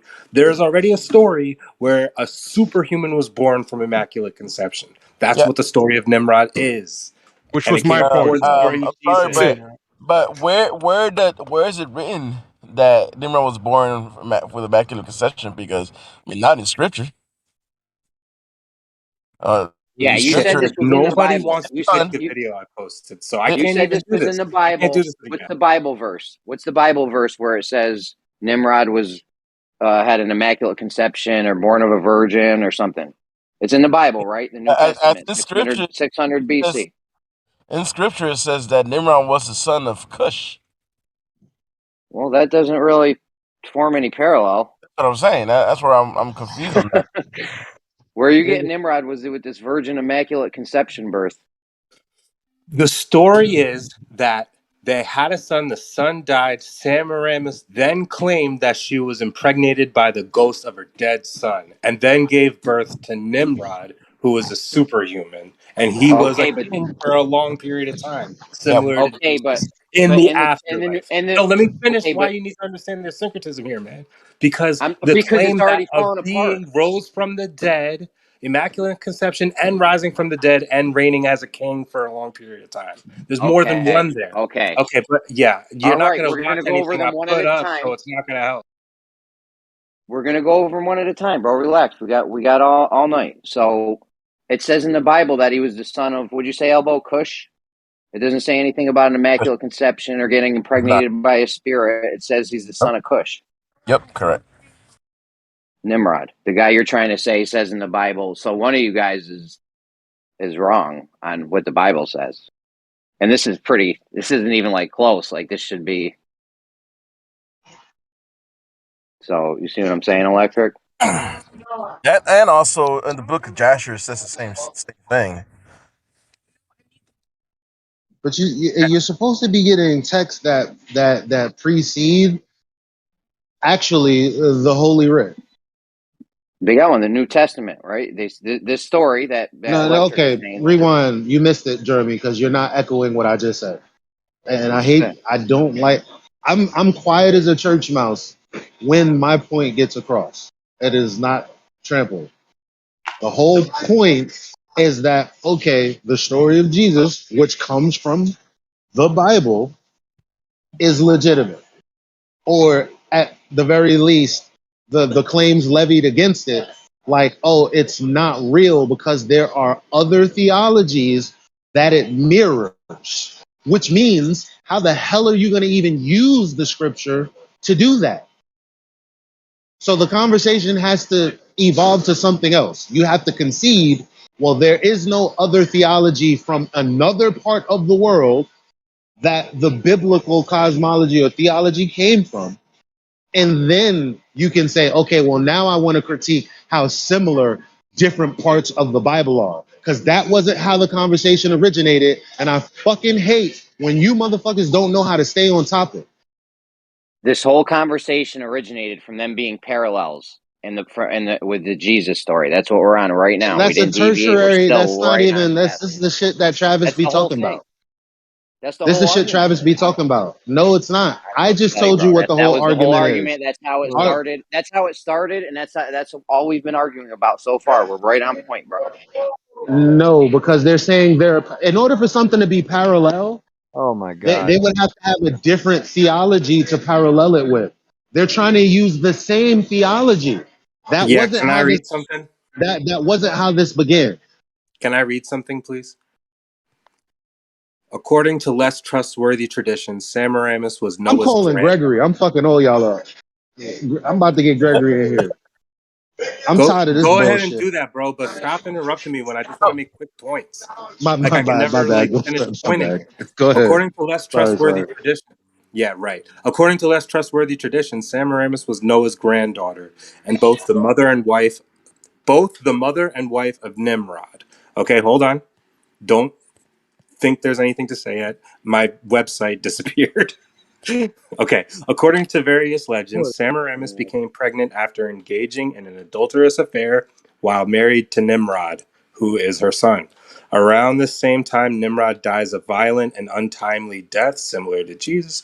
In an effort to retain power and to hide her misdeeds, Semiramis makes the most audacious claim, publicly declaring, upon Nimrod's death, he had been resurrected as the god of the sun. As the sun god, Nimrod used his rays to miraculously inseminate Semiramis with a child.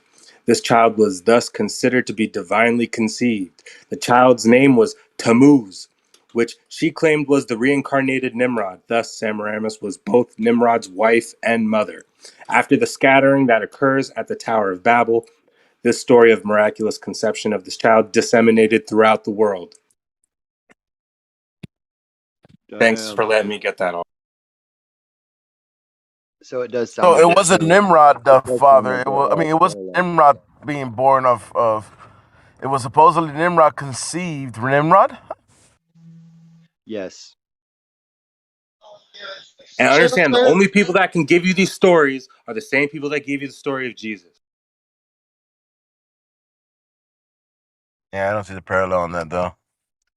Really? Bro, there's so many parallels, it's not even funny. Exactly. God got Mary pregnant, right? And then Jesus, the Son of God, which is also God in some of the denominations. Hey, Mary was just a side chick. Jesus was the son of God. He wasn't God. He was a son of God. Immaculate conception. And not just immaculate conception, but like virtually every other quality of Jesus has been repeated, or not repeated, but was preceded. Copied. It was copied, not preceded. Not preceded. Copied. Show me. Yeah, it's the same thing. All right. Jeremy. So Chill you out. have the idea of him being a shepherd, a shepherding a flock of sheep, and then the people or what have you. The same thing. The good shepherd. It's like that was the Pharaoh. iconography that's used with Hermes. He was known as a good shepherd. Even actually they used the same exact terminology, and I don't know what the Gospel of John or something like that. And then you have the idea of like dying and rising, resurrection. That was done like with a number of different gods, Mesopotamian gods, and Osiris, the Do you have Egyptian god. anything that predates Jesus? All of these predate Jesus. I'm only talking about shit that predates him. The Lamb of God. All right, let's go over one. All right, so dying and resurrecting. You have the Egyptian god Osiris that did that. You have a Mesopotamian god. I don't even remember his name.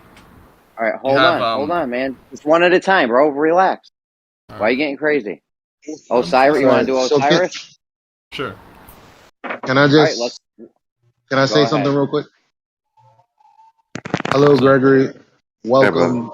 So I would argue that the conversation started with the antagonist saying that there are many parallels to the story of Jesus.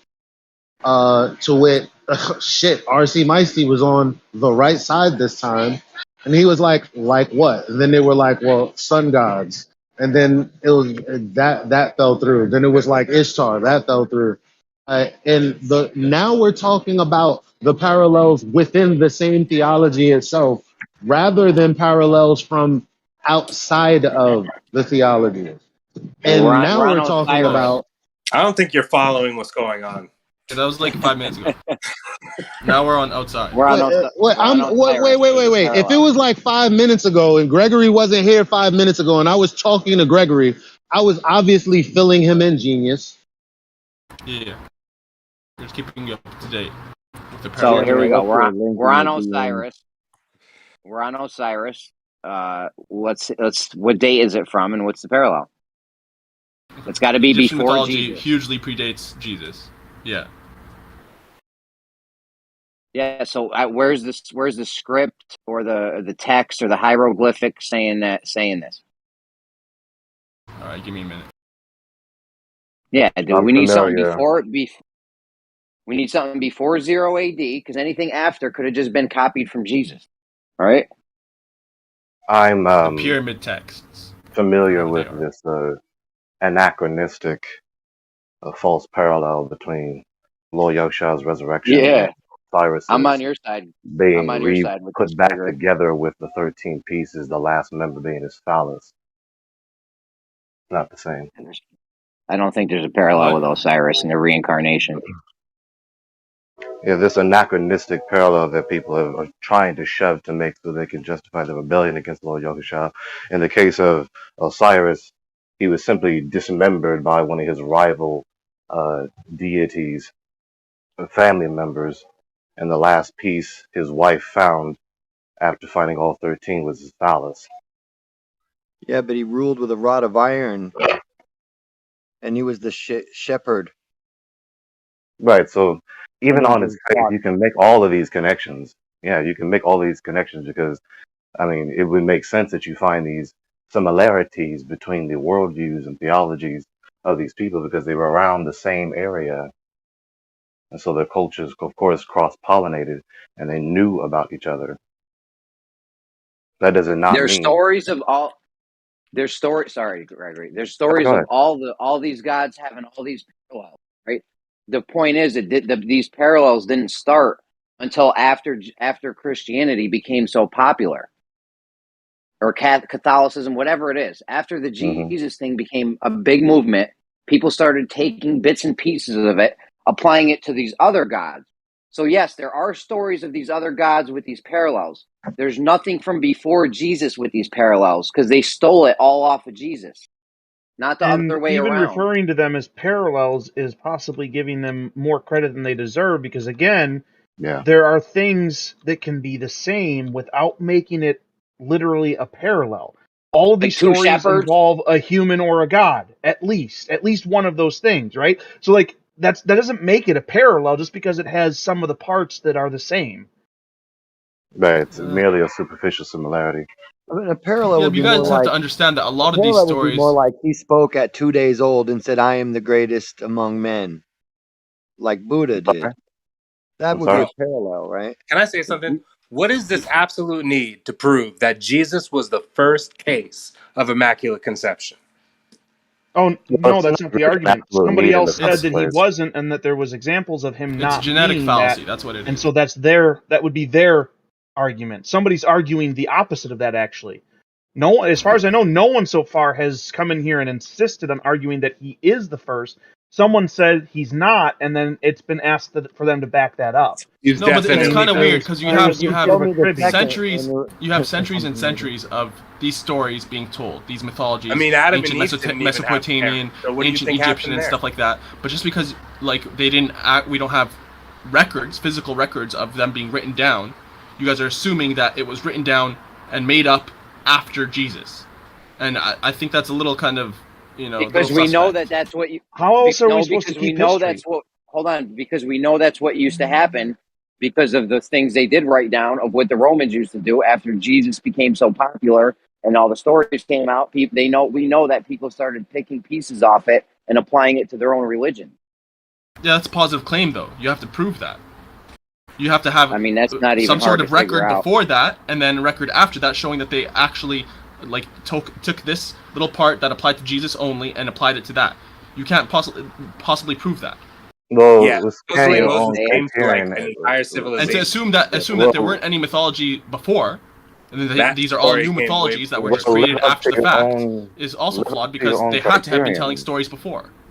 Percentage, Hold on, live up guys. to One your at a own time. Go ahead, criterion Craig. because you are not doing that either. What do you mean? Live Not up doing to what? your own criterion. You're not doing that which you just demanded of Jeremy and others either. I'm saying they had mythology before Jesus' time. These are I not all new understand what you're mythologies that were just saying. created So at live that up time to just your own because we now criterion of have the ability to substantiation. actually record them on tablets. They I, had I, under, passed I down understand what you're word of saying. mouth stories. I understand what you're saying. So live up to your own criterion that you just stipulated to substantiate your premise. Listen, I supposed to show believe you. you You don't evidence you of don't need word of to. mouth? You don't need to. Hold on. You don't need to prove that there was mythologies before Jesus. I believe you. Yes, there were mythologies before Jesus. Now your claim comes in a part where there's parallels, right? There are most definitely Hey, parallels. okay, Right, and did so you come you're up with trying that to one we were show an just talking Whether about? one conclusion. came before the other or Jesus was first and then they applied that to later ones is the difference here. But the thing is, I can't possibly prove like the verbal stories from prior mythologies that weren't recorded, right? So You how did claiming you that get they this applied them knowledge? to the old ones means that you somehow have compared the new to the old. So how did you Well, get this I'm telling you, knowledge? you can't find any. I'm telling you, you can't find any parallels of text before Jesus. If these things really happen to these other gods, and there are texts and things written about these other mythologies and other gods before Jesus. If there was some parallels, they'd be in those texts, not the ones that came after. Okay, so from the totality of the mythology, how are you now able to discern that which has been attributed after the fact and that which is from the original mythology that was passed down verbally? Because all the scripts and all the parallels and all the scripts we have all come after Jesus. None of them from before. There's Again, nothing that's from because we before didn't Jesus. record things at those times. They are recorded. There's carvings. There's shit on walls and pyramid. There's all kinds of stuff. So nothing came before Jesus. But this is I'm not saying even their the stuff greatest did come point. before. Stuff This did is not come even the before greatest Jesus. point. It's all on. Go ahead, Greg. Go ahead. It's an important point, but this is not even the greatest point because people are trying to push and shove this conclusion where they find these similarities between the gospel accounts of Lord Yahushua and the other characteristics of these other characters and these other mythologies, and then trying to substantiate the conclusion that Jesus is just a Johnny come lately copy of these previous mythologies that existed before his advent on the earth. Okay. But again, at best, what you have is that you have substantiated that there are similar characteristics, and they're not nearly as uh, identical facsimiles as people want to make it. Their resurrection, quote unquote, I mean, seriously, a resurrection in a pantheistic, polytheistic culture such as Egypt, and Osiris being dismembered and then put back together, as opposed to Yahusha being dead and then coming back to life, being made alive again. That's barely a parallel, let alone a similarity. Barely a similarity, let alone a parallel. So what we need to do is what we actually need to do is, when it comes to this controversy concerning Lord Yahushua, because obviously he's a very controversial figure for good reason, is that this man makes claims that make or break one's life everlasting. And so when it comes to his words, this is why I talk about what I talk about.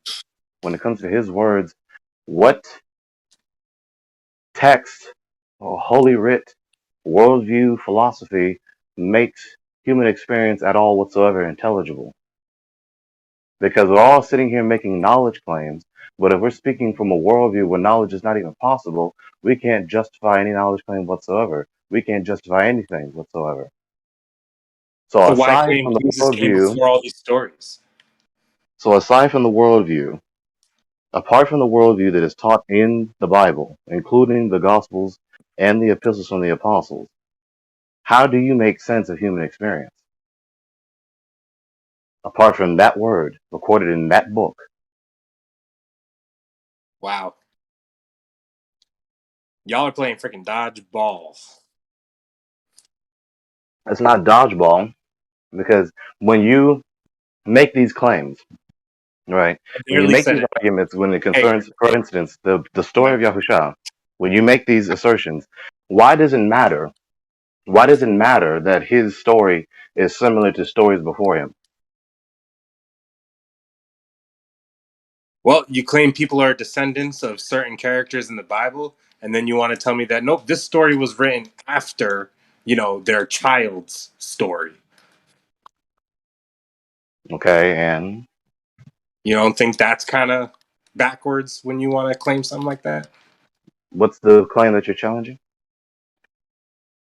Okay, I'll lay it out. The story of Nimrod. Supposedly Nimrod was a descendant of Noah, and supposedly Moses was a descendant of one of Noah's sons. So if the story of Jesus came after the story of Noah, and you're going to tell me this story of Nimrod was written after the story of Jesus, you see what's going on there? It's pretty confusing. Can you Well, make I sense didn't what say happened such a first? thing. I mean, I can see why that's confusing. I understand your confusion. I didn't say such a thing. I don't know who said that. I wouldn't have asserted that. I know, bro. What's up? I wouldn't have asserted that. Nimrod's story came before Yahusha. Great, His thank advent you. on the earth. Wow, Gregory said what I've been trying to say for the past, wow. Okay, I'm sorry, guys. Yeah, there you go. It works wonders to listen well. No wonder this holy text that's in dispute very much advocates be long to listen and slow to speak. And it is folly and shame unto him who answers the matter before he hears the entirety thereof.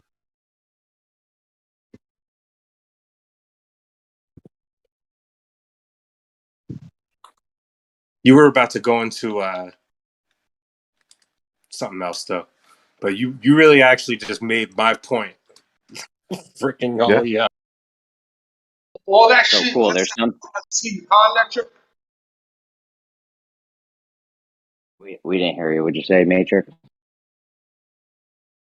All that shit just to have to be seen. Matrix. I'm still claiming there's no parallel. I'm glad that Jeremy, you the reason that portion of the conversation was confusing. I tried to tell you to stop saying that. I'm glad that Gregory cleared it up. That's why I hit him up to come, because I was literally trying to tell it to you, but you wasn't receiving it from me, and I was also telling Jeremy to stop saying it. It wasn't even the point of the conversation. The point of the conversation of Jesus Christ. That's it. That's it. I think the Matrix, point of the sounds conversation like you're should like be on the other the side of your room importance or of what something. makes Jesus important. And he actually has a lot of syncretism with Maybe Moses not. as well. He has syncretism with Osiris. This character Nimrod. You don't got to call it parallels. See, that automatically makes me think that there's just blatant similarities. No, syncretism just means that there's a similar theme in the story, which is what makes the story what it is. That's not a parallel. That's too literal. Points aren't parallel. Lines are parallel. I mean, several centuries before Yahusha was born and completed his salvific work, he was prophesied in the Torah in the days of Moshe that there will be a prophet like Moshe who will rise up and deliver his people the same in the similar way he has, but even greater. So that story, which the Lord has bothered to write out in his holy writ, inspiring authors to write it, it demonstrates the coherency and the consistency and the divine poetry within his holy writ. But rather than people seeing that, they want to interpret it some other way that it must cross out with a big red marker that Yah is real and that Yahushua is Lord.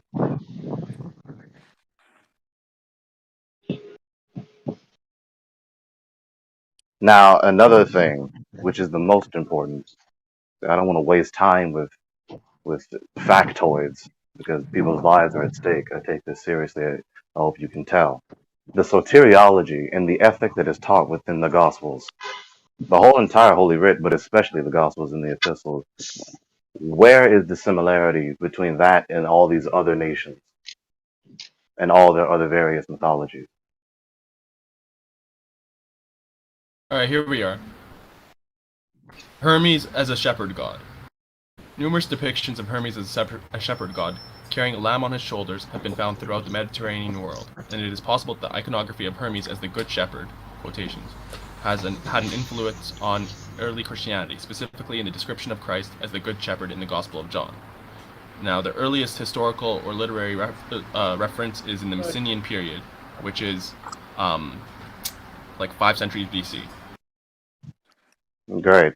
So, in a contingent, dependent, temporal, superhuman deity who is in a long line of mothers and fathers spawning children in this celestial family, this tremendously corrupt celestial family, is supposed to be a parallel of the Son of God, God incarnate, of the triune God of the Ivrim. Is that what I'm supposed to believe? It's Well, very what makes easy to make God a divine is an idea that he was born of a virgin, right? It's not only that, but Well, that's one of them, isn't the it? theme of good shepherd is very easy to make because in Rome they had pastors and they had shepherds and they had staves and there were good shepherds. The Hebrews are not the only people who had pastors and sheep and livestock and shepherds and staves and things. So at best you have substantiated that there is a agricultural similarity between the culture of Rome that is reflected in their theology and the culture of the Hebrews that is reflected in their theology. That's it. But to No, then not shove the at best. conclusion, but to shove the conclusion that Jesus, the story of Jesus, is a Johnny come lately facsimile or distortion of Hermes, that's I stretching don't think we're saying credulity. that. We're saying that this quality that Jesus is said to have is a quality that others that preceded him had. And specifically in this example, it's Hermes, who was known as the Good Shepherd, and then Jesus, like verbatim by quote, like is the Good Shepherd in the Gospel of John. And that's a parallel that we were discussing it earlier. Now, so what I is was the wrong to point say in the 5th highlighting century that BC. similarity? The Mycenaean period is actually the 15th century BC. 15th So to what 10th is century BC. what is the point in highlighting that similarity? That was what the discussion was about. That there are similarities between the culture, including the theology of the Hebrews and the other nations. Yeah, Right. that Jesus had, like, the qualities of him were similar, maybe even copied from gods before. Maybe even copy. There it is. You Maybe see, even I knew copied, I was yes. right. I knew what I know what this argument is about. Bro, we're When it's not, like, trying, beating around the bush. I said maybe even copied. I'm not saying they copied it. It's possible it's coincidence, or it's possible it was copied.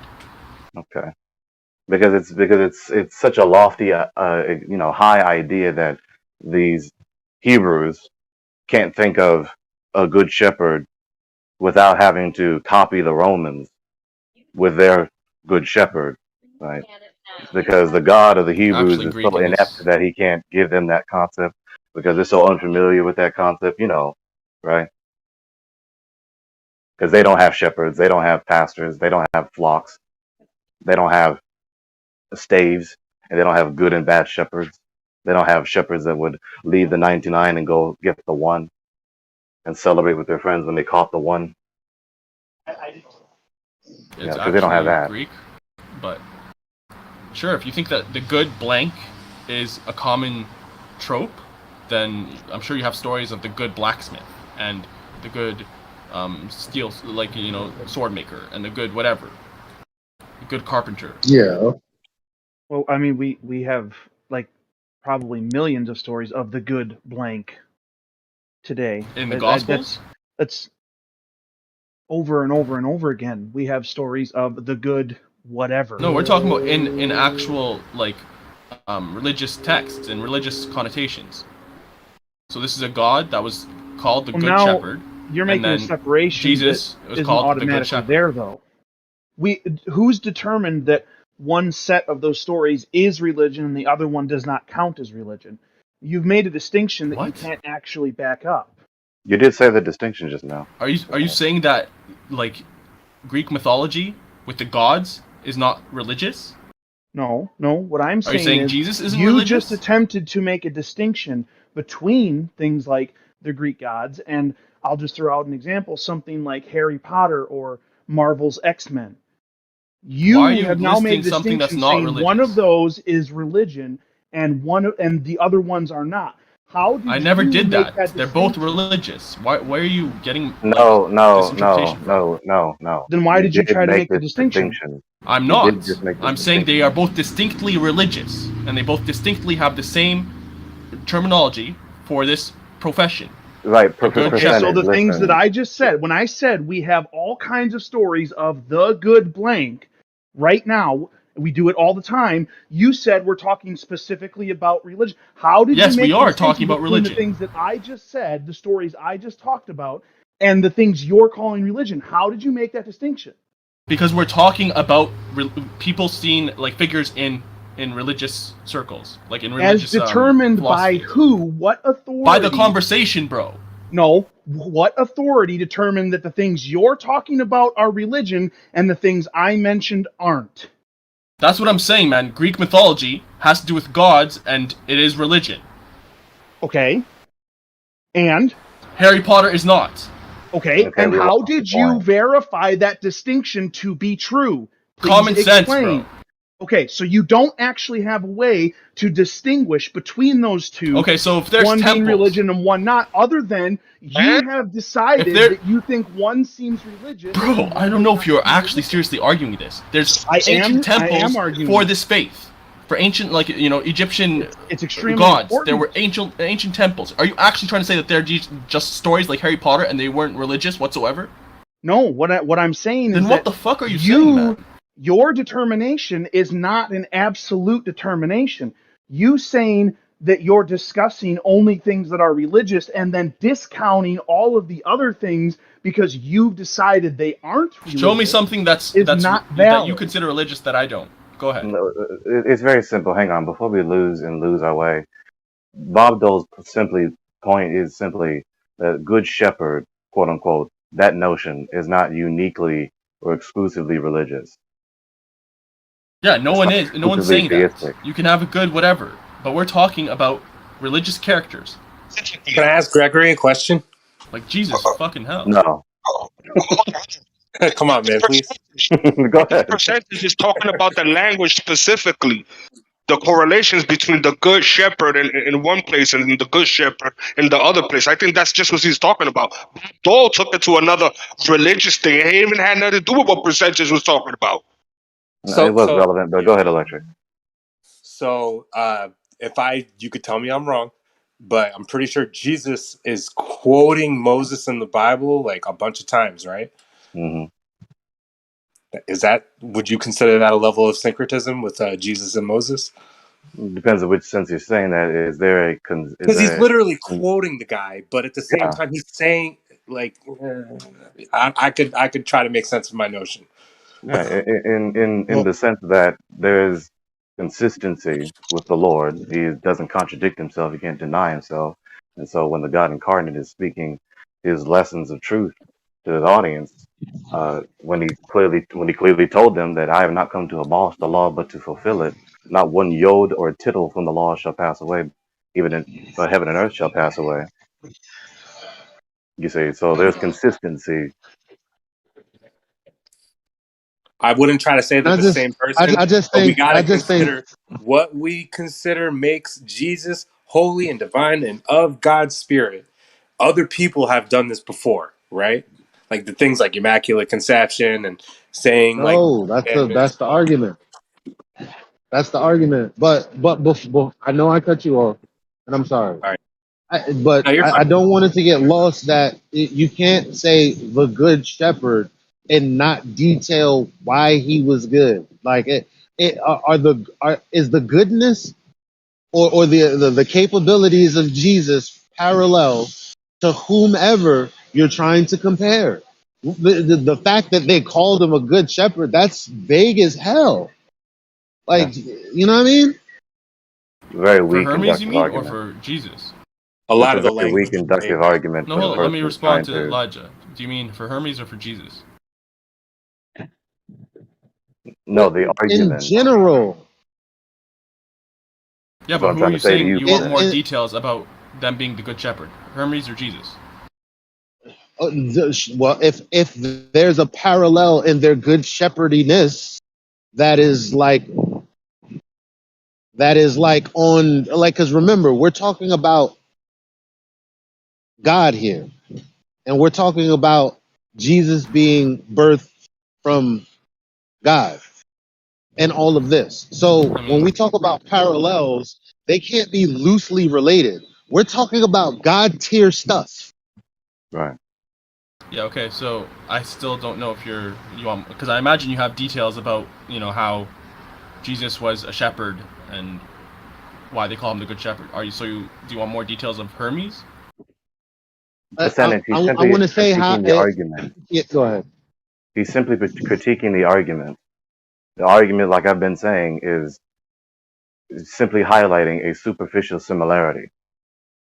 It does not. Sure, you could It say is a that, weak but argument to they're press both. the conclusion that Jesus is some kind of copy, some kind of fictitious, factitious. I didn't say that's the conclusion. It's possible, a possible conclusion, but they're both known as quote unquote the good shepherd. The argument is weak. Let's move on.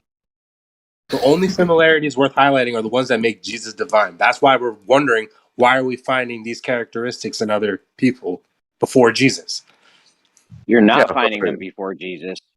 You're not finding them before Jesus. Just the Jesus and this Hermes guy both sleep in beds. Oh, whoa, wow, crazy similarities No, there. not just sleeping in beds. It's Were they both rising from the shepherds? dead, resurrection. Were they both carpenters? Immaculate conception, having power and rule for lots of years, and Right, but these similarities that, like you just tried to list off, Electric. Were they both black? Oh my God! They were both black. Oh shit! Points aren't parallel, lines are parallel. So picking out points in these stories that seem the same is not the same as finding a parallel in the stories. In addition to the fact that even the most ardent anti-Bible academics, they laugh at the zeitgeist theory, and they have access to the information. I mean, if anyone's ever does seen, not take this seriously. hold on, sorry to interrupt, Greg. But if anyone's ever, sorry to interrupt, Greg. But if anyone's ever seen Zeitgeist Debunked by Chris White, I think he did 2 of them. He went in depth. He went in deep, great detail. It was perfect. They actually had a back and forth with that Akaria S Zeitgeist person, and they had letters back and forth. They came out with a Zeitgeist Debunked. Then Akaria S responded to this, and then they came out with another debunking of that. It was great.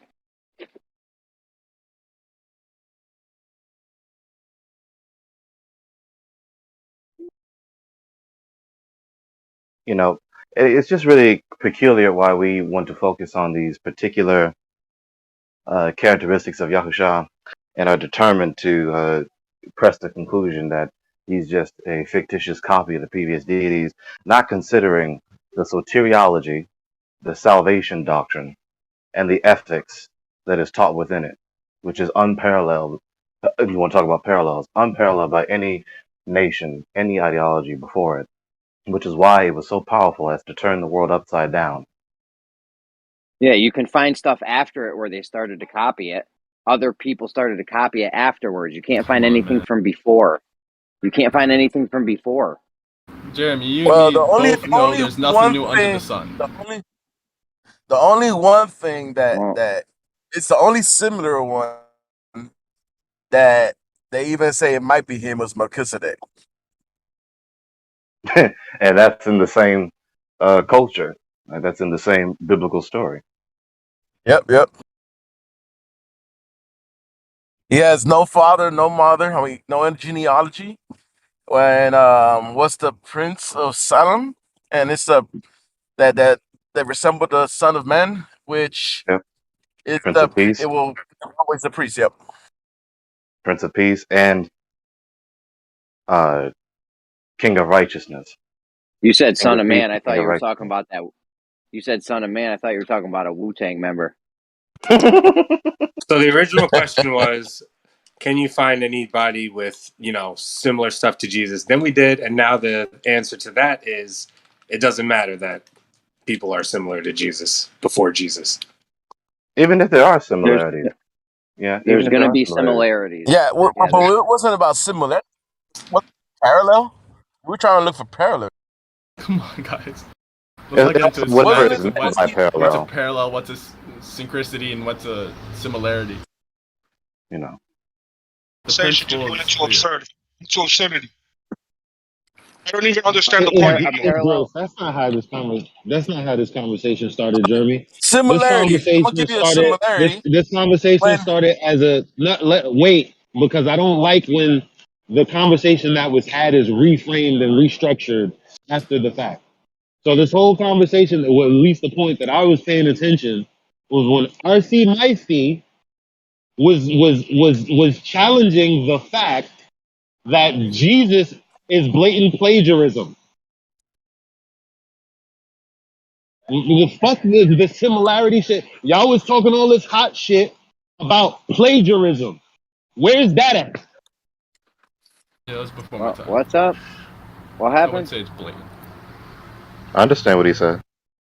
Yeah, I don't understand though. Can you well, maybe you say it in your own words, Greg, because I didn't get it. He was I think they're rightfully highlighting, reminding us members of the conversation that this discussion before I entered began with someone boldly pressing the premise that Yahushua, Jesus, is a mere copy of previous deities.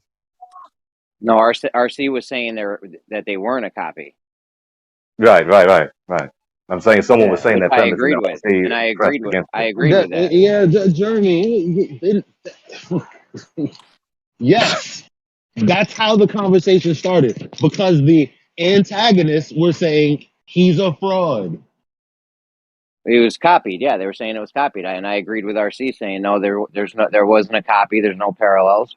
All right, right, but for So somebody I said I don't agree with the restructuring and the reframing of the conversation, where it's like, oh, we found a parallel. Now you guys are acting like, oh, no, that's not what the conversation was about. How is he a fraud? Right. No, yeah, but you're hyper focused on the parallel, which is why they're hinging their argument on that. It's not about that. Even if they did find a parallel, it seems if somebody were to right now try to reestablish what the conversation was about, and they didn't include in that the description of the person who made the claim in the first place and how aggressive it was, then they wouldn't actually be honestly representing how the conversation started. And it seems like that's what they're trying to point out, is that it wasn't an honest representation of how it started. It was instead maybe a weaker or less aggressive restatement, and that's not actually what happened necessarily. Yeah. And we got down to the bottom of it. We can now see that Jesus wasn't copied, and there's no parallels. Perfect. You missed it. The point of the conversation, nobody was talking about copying Jesus. The conversation was about the similarities between the stories. That's it. No, that is I was trying to tell you when you came in here that wasn't what it was about. Even though it's related, it's a part of what it's about. That's not what it was about. I tried to tell you that. That's before my time. Then, so who started the conversation? I wasn't here when RC was here either. So that's what I was trying to. When you came in, and I was telling you, listen to what I was saying. I was telling you, the person who made the claim, which wasn't you, because you said no one was making claims at that time, and I was on West Street. I remember exactly where I was, but I was trying to tell you, no. The guy with the accent before you and RC Micey began a conversation about it, and that's where the claims were made. I was trying to tell you that. The conversation with MC Micey. The entire time it was me. And I'm telling you guys what I was talking to him about. What was that I said? I said there were similar. Bro, you came after. That's why you have bad context. That's all I'm trying to say. I know what you said. What I'm telling you is that you're talking to the person that started the conversation with MC Micey. I am the person with the accent that you're saying. Okay, I feel like we've gotten down to the bottom of it. Jesus wasn't a copycat religion, and there's no parallels. Perfect. We're all set, guys. Bro, stop What's saying with that. the We found point parallels of Why already. you guys so conversation? critical? What the fuck? Oh, motherfuckers not listening? Are you Percentage. sensitive to jokes? If you're gonna laugh and say don't say that, then Yeah, again, but the no stop parallels thing. treating your position as a weaker position and go ahead and go for the gusto and show us how there's a parallel between the God of the Holy Writ and whoever you're trying to compare it to. Go Yeah, ahead. bro. Well, I don't appreciate the God of the Holy Writ, but that's your thing. I don't care what you appreciate, man. Yeah, that's not how I see him. But in any case, there's a parallel between well- Hermes and him in terms of being, quote, Hermes and unquote, Thoth. the good shepherd. There's parallels between him and Osiris. That's vague. What does that mean? What does that mean? What does that mean? That- I'm that black. means So they're is both- Gregory. How are we similar? I'm not gonna lie, Like, as Greg he's don't sound. explaining it, you're screaming, what Okay, does he so mean? I read it out. I don't know if you heard me say it before, but there's numerous depictions of Hermes as a shepherd god carrying a lamb on his shoulders that have been found throughout the world. Oh, wow. It's possible. And this is- Because it says people right here, don't it's like possible land in the Middle iconography of East. Hermes- Right. What? Because people don't like land in the Middle East. Right. And in Jesus, No, the it shepherd says- means the shepherd of humans, buddy, not of sheep. Okay, listen. So this guy was a sheep herder, and he was carrying a lamb. Yeah. Dude, this is a highly subjective conversation, right? Because what's the Wait, Jeremy. But in Just like Christianity, Jesus. the shepherd doesn't mean as a shepherd as for sheeps. Shepherd of souls. That's And what it sheep. is. Okay, the use of shepherd, the use of I've shepherd been is a metaphorical. Catholic my entire life. I never heard that of the Jesus it refers to was shepherd literally of a sheep. shepherd. That was his job. I thought he was a carpenter. Yeah, but we don't refer Actually, his okay, job was being a carpenter. Well, actually, his job was being a carpenter, but the shepherd. He was a shepherd for some point too. Nowhere in this gospel does it say that. But what I'm trying to say is that the shepherd usage, the usage of shepherd as it concerns Lord Yahushua, is a metaphor. He is not merely a shepherd of sheep with the woolly cute beast, but rather he is a shepherd of human souls, male and female. Yeah, they refer of to course. Jesus or as the shepherd of the humans, right? And this guy Hermes, he was sheep. He was what was he the shepherd of? What do you mean? What was he the shepherd of? He was the What patron was he god. shepherding? He was the Their patron god minds. of flocks, herds, and shepherds. Well, like He you was said, the there's god no- of. That's really not what some we mean shepherd by in Jesus mind. Christ So this percentage. guy was the god of shepherds, herds, and flocks, right? It's Hermes guy. Yes. Okay, and they called Jesus the good shepherd or whatever, right? What was Jesus' shepherd thing? I'm not a big biblical The person. good shepherd. I shouldn't yeah, even be Gospel of arguing John. it. And then they also called Hermes the good shepherd, and they also worshipped him for saving, for saving a ram or a calf by carrying them around the city walls because the town had a plague. So Can you say that again, last part again? I'm sorry. It says Hermes was worshipped for having saved the town from a plague. Oh, sorry, he saved the town from a plague by carrying the calf around city walls. And then Oh, that's another one. I forgot about that. It's not another one. Is it? Did I Jesus mean, do that too? Yeah. No. So we I got was thinking Hermes. about the bull. I was thinking about the bull rather. Yeah, well, it says a ram or a calf, so. So Yeah. was Hermes a literal shepherd, shepherding flock and things No, on he's a earth? god, bro. But he also literally carried this calf around, which matches the So same wait. iconography as Jesus. Hermes is a god of shepherds. Shepherds favor him so that they can receive blessing for the sake of their sheep. Oh, this isn't even close, dude. What? Come on, percent. You got anything else? This is terrible. Bro, So look other at than the the iconography, other than man. the words, the good shepherd, we're trying to distinguish between the context of Hermes as a shepherd and Jesus as a shepherd. So I just want to get it on the record for my own personal sanity. Are you saying that what we just detailed right now are parallel, outside of the fact that Yes, it's the definitely a words parallel. the good shepherd? Yes. So Because so there's the a parallel iconography. that So let me make it clear. Jesus is the shepherd of souls. Hermes is the shepherd of shepherds and flocks and other No, he animals. was the god of the shepherds. Right? Right. Okay, so he's the god of shepherds and animals. Do you think that is parallel? Yes, because don't shepherds have souls? Oh, all right. Come on, percent. All right, Doesn't a god shepherd? Doesn't a god shepherd his far, buddy. flock?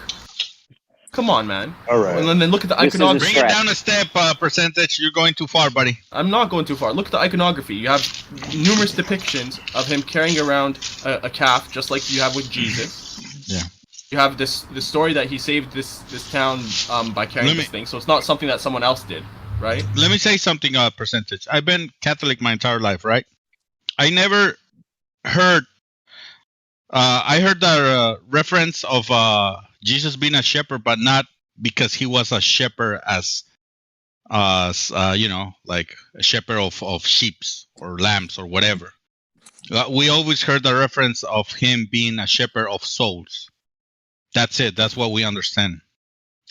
So I don't know why you're comparing somebody else he was being a actually shepherd of sheep.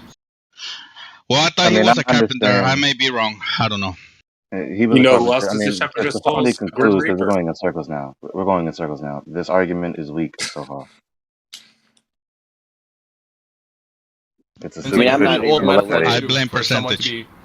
It's I'm a not really even old metaphor religious. for I have a no leader dog to be in a the fight. shepherd for the people, or God to be a shepherd for his followers.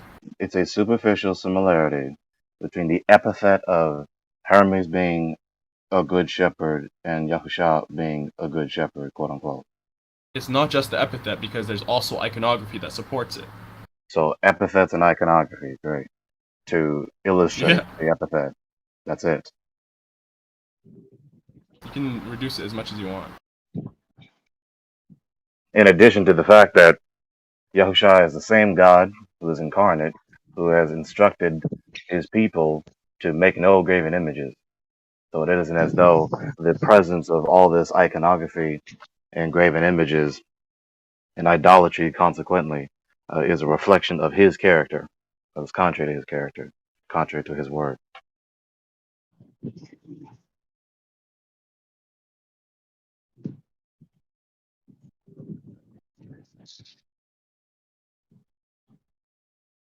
And then you got Dionysus as well. This is also Mycenaean period, the earliest written records. And he died and was resurrected, just like Jesus. Just like Jesus, was he? Yeah, or I should say, Jesus was just like him, since he came first. There it is. Where is the resurrection account of Dionysus? Looking in Britannica right now. Let me look. Perhaps I found it. Bro, what else with this Hermes guy? What else with this Hermes guy? You got anything else with him? Was he a virgin birth? Was he born on the 20? The 20? What are there any? Is there any other similarities? He moved on to Dionysus now. Well, hold on. Let's stay. I mean, if it's just this one shepherd thing with this Hermes guy, that makes it even more weak. Yeah, I mean that's what I said earlier. They have to all come from the same god. So since you moved on to Dionysus, this is just an example of there being nothing new under the sun, man. Like these qualities. It's just like when you read a horoscope and the shit applies to you, even though it's not your horoscope. So, as you moved on to Dionysus, now looking at the botanical entry for this deity, why is Dionysus described as being born twice? I think this might be your supposed resurrection similarity. Dionysus is twice born. It's called twice born because he was born from Semele, and then while she was dying, Zeus saved him by sewing him up in his thigh and keeping him there until he reached maturity. He then, quote unquote, gave birth to Dionysus, thus making him twice born. Sounds like Osiris' story. You also have to be very careful with Dionysus, because that was a very popular thing in the Roman time, and they would take bits and pieces. They started celebrating Dionysus' birthday on the 25th. You know, they started mixing up, taking parts from Jesus. So you got to make sure whatever you're getting this from is before Jesus was. Yeah, the Roman name, the Latin name alternative was Bacchus, hence Bacchanalia. All right. 513, Michelle. Okay, great. Thank you. So that what I Eli, just read, that what I just read with Dionysus being born twice, is a far cry from the resurrection as it is accounted in the Gospels. Why? No, not the born twice twice part, but the born twice part, but the death and rebirth of him as like Bacchus, for instance.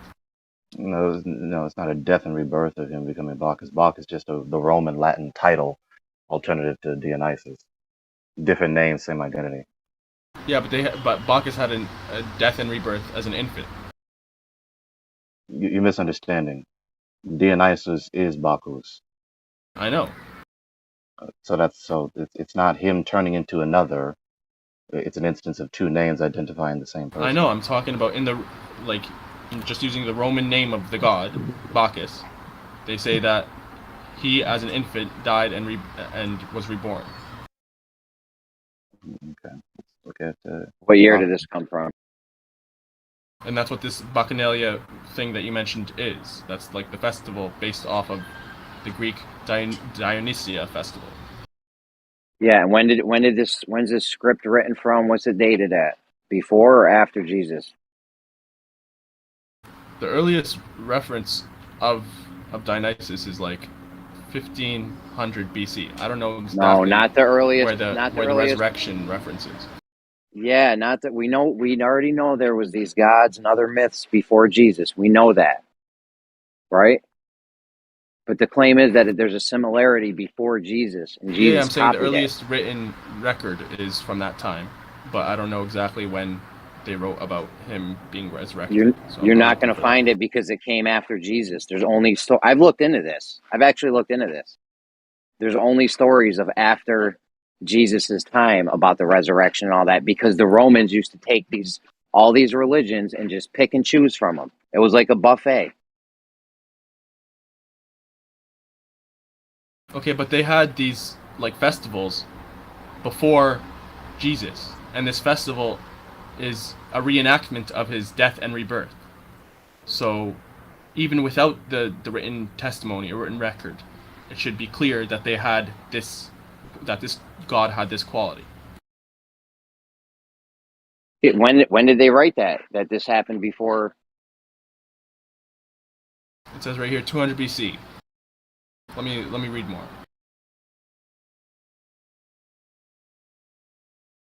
All right. I'm telling you, dude, I looked into this. There's no copycat. There's no none of this shit exists until after. You can find a lot of shit after Jesus' time about how Dionysus was resurrected and all the shit, but there's nothing from before. They all copied it off of the Jesus story. I'm not even religious, bro. I don't go to church. I don't believe in the God of the Catholic or Christian Bible or whatever. Like, I don't even have a dog in this fight. It's just not there.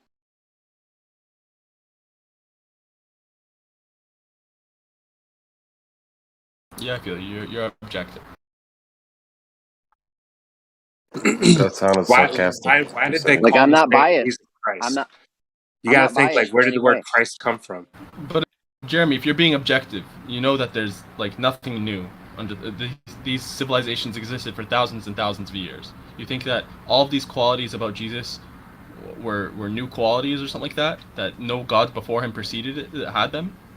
There's no doubt that there are similarities. Absolutely no doubt. It's whether or not those similarities were copied or independently invented. Right, but you pointing out the similarities and saying that you're pretty sure that would have already been said beforehand isn't any sort of verification of itself. You can say, yeah, it's very likely that happened, but like you saying that doesn't mean that it did happen. No, it's just an insult to the creativity of man for thousands of years, you think that they can't come up with the idea of resurrection. Percentage. You're Somebody had bringing to do it back. first. You're bringing it back to trivial things like somebody had to say Jesus. Yep. Look. Like Jesus had a smile. Other guys, people have. Jesus was nice. There are other people that were nice. What about his? What are you talking about, man? Jesus resurrecting is a pivotal thing. Yes, the resurrection part's huge, but you're not going to find one from before he was born. That's what I'm saying. But you guys have to choose whether you're arguing the existence of similarities or whether those similarities were copied. I think it's absolutely foolish to argue that there's no similarities. There definitely are, because resurrection isn't a new concept that was invented with Jesus.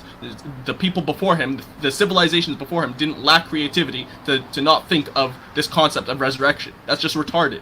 If you are refuting the claim that these concepts did not exist before Yahusha, I would agree with you. Right. What I am pressing against is this incessant need to substantiate the premise that the accounts of Yahusha in the Gospels are mere Johnny-come-lately. I'm with you. I'm with you on that. I'm not claiming that they are copied. It's possible. I can't say that they are. But they were denying that there's similarities to begin with, which is just weird.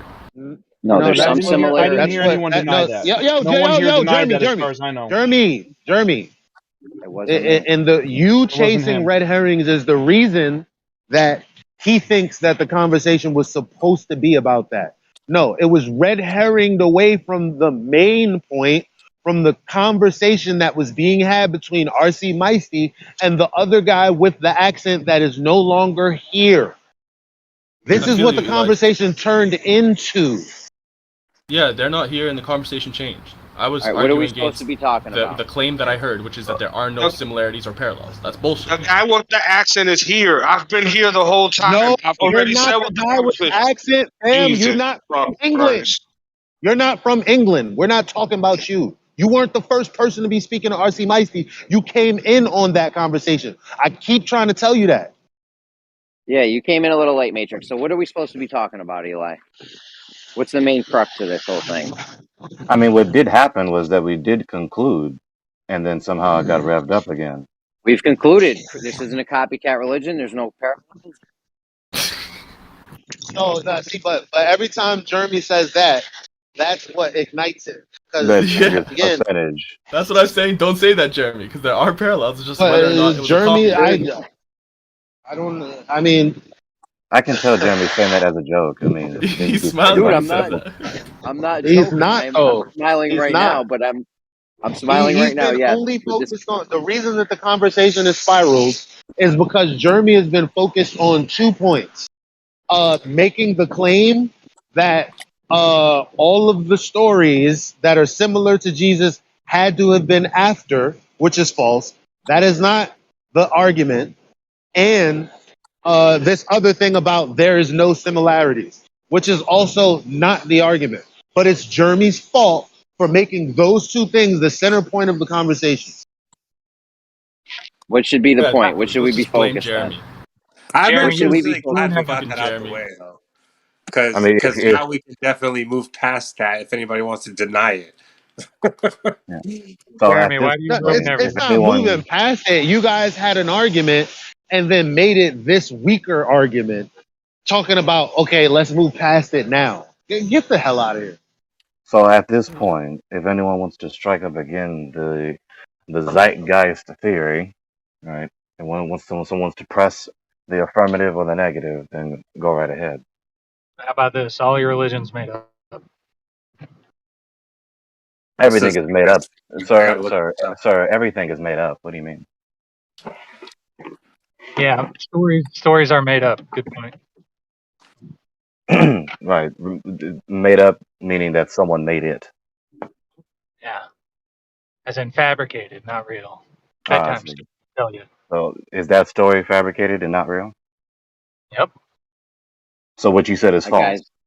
Guys, I would just be careful. Nidhug told me the other day that the radius had nothing to do with the diameter. So, Whoa. Jesus didn't exist. Let me ask you again. Don't make your mind up on anything now. Let me ask you again, because hopefully you would like to dialogue unto the truth. The story you just told us, is that a mere fabrication and is false? The Bible says that pi is 3, so. Everything's made up, buddy. So Jesus then what didn't you exist. just said is false. And what you just said is false too. That's silly reasoning. But Jesus being alive, yeah, that was made up. It's silly reasoning, I agree. You are self-defeating yourself, which is obviously the conclusion you can see is in my point, but you want to avoid it, of course.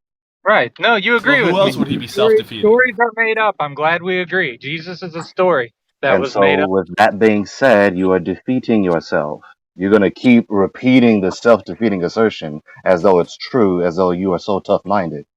Oh no, I see where Repeating you're yourself, defeating yourself. me telling you that stories were made up isn't a story. It's an assertion of fact. That's What? where you're So saying, wait, hold on. So saying the story's made up means that your made up story isn't made up. Is that what you're saying? Exactly. For fuck's sake, that was the most No, circular actually, argument I've heard that's you not what he say. said. That's incorrect. That's not what he said? That's exactly No, what he that's said. not what he said. I heard. That's what I heard. What he said, what he was explaining was that if somebody's going to claim that everything is made up, then that means when that person then says what you just said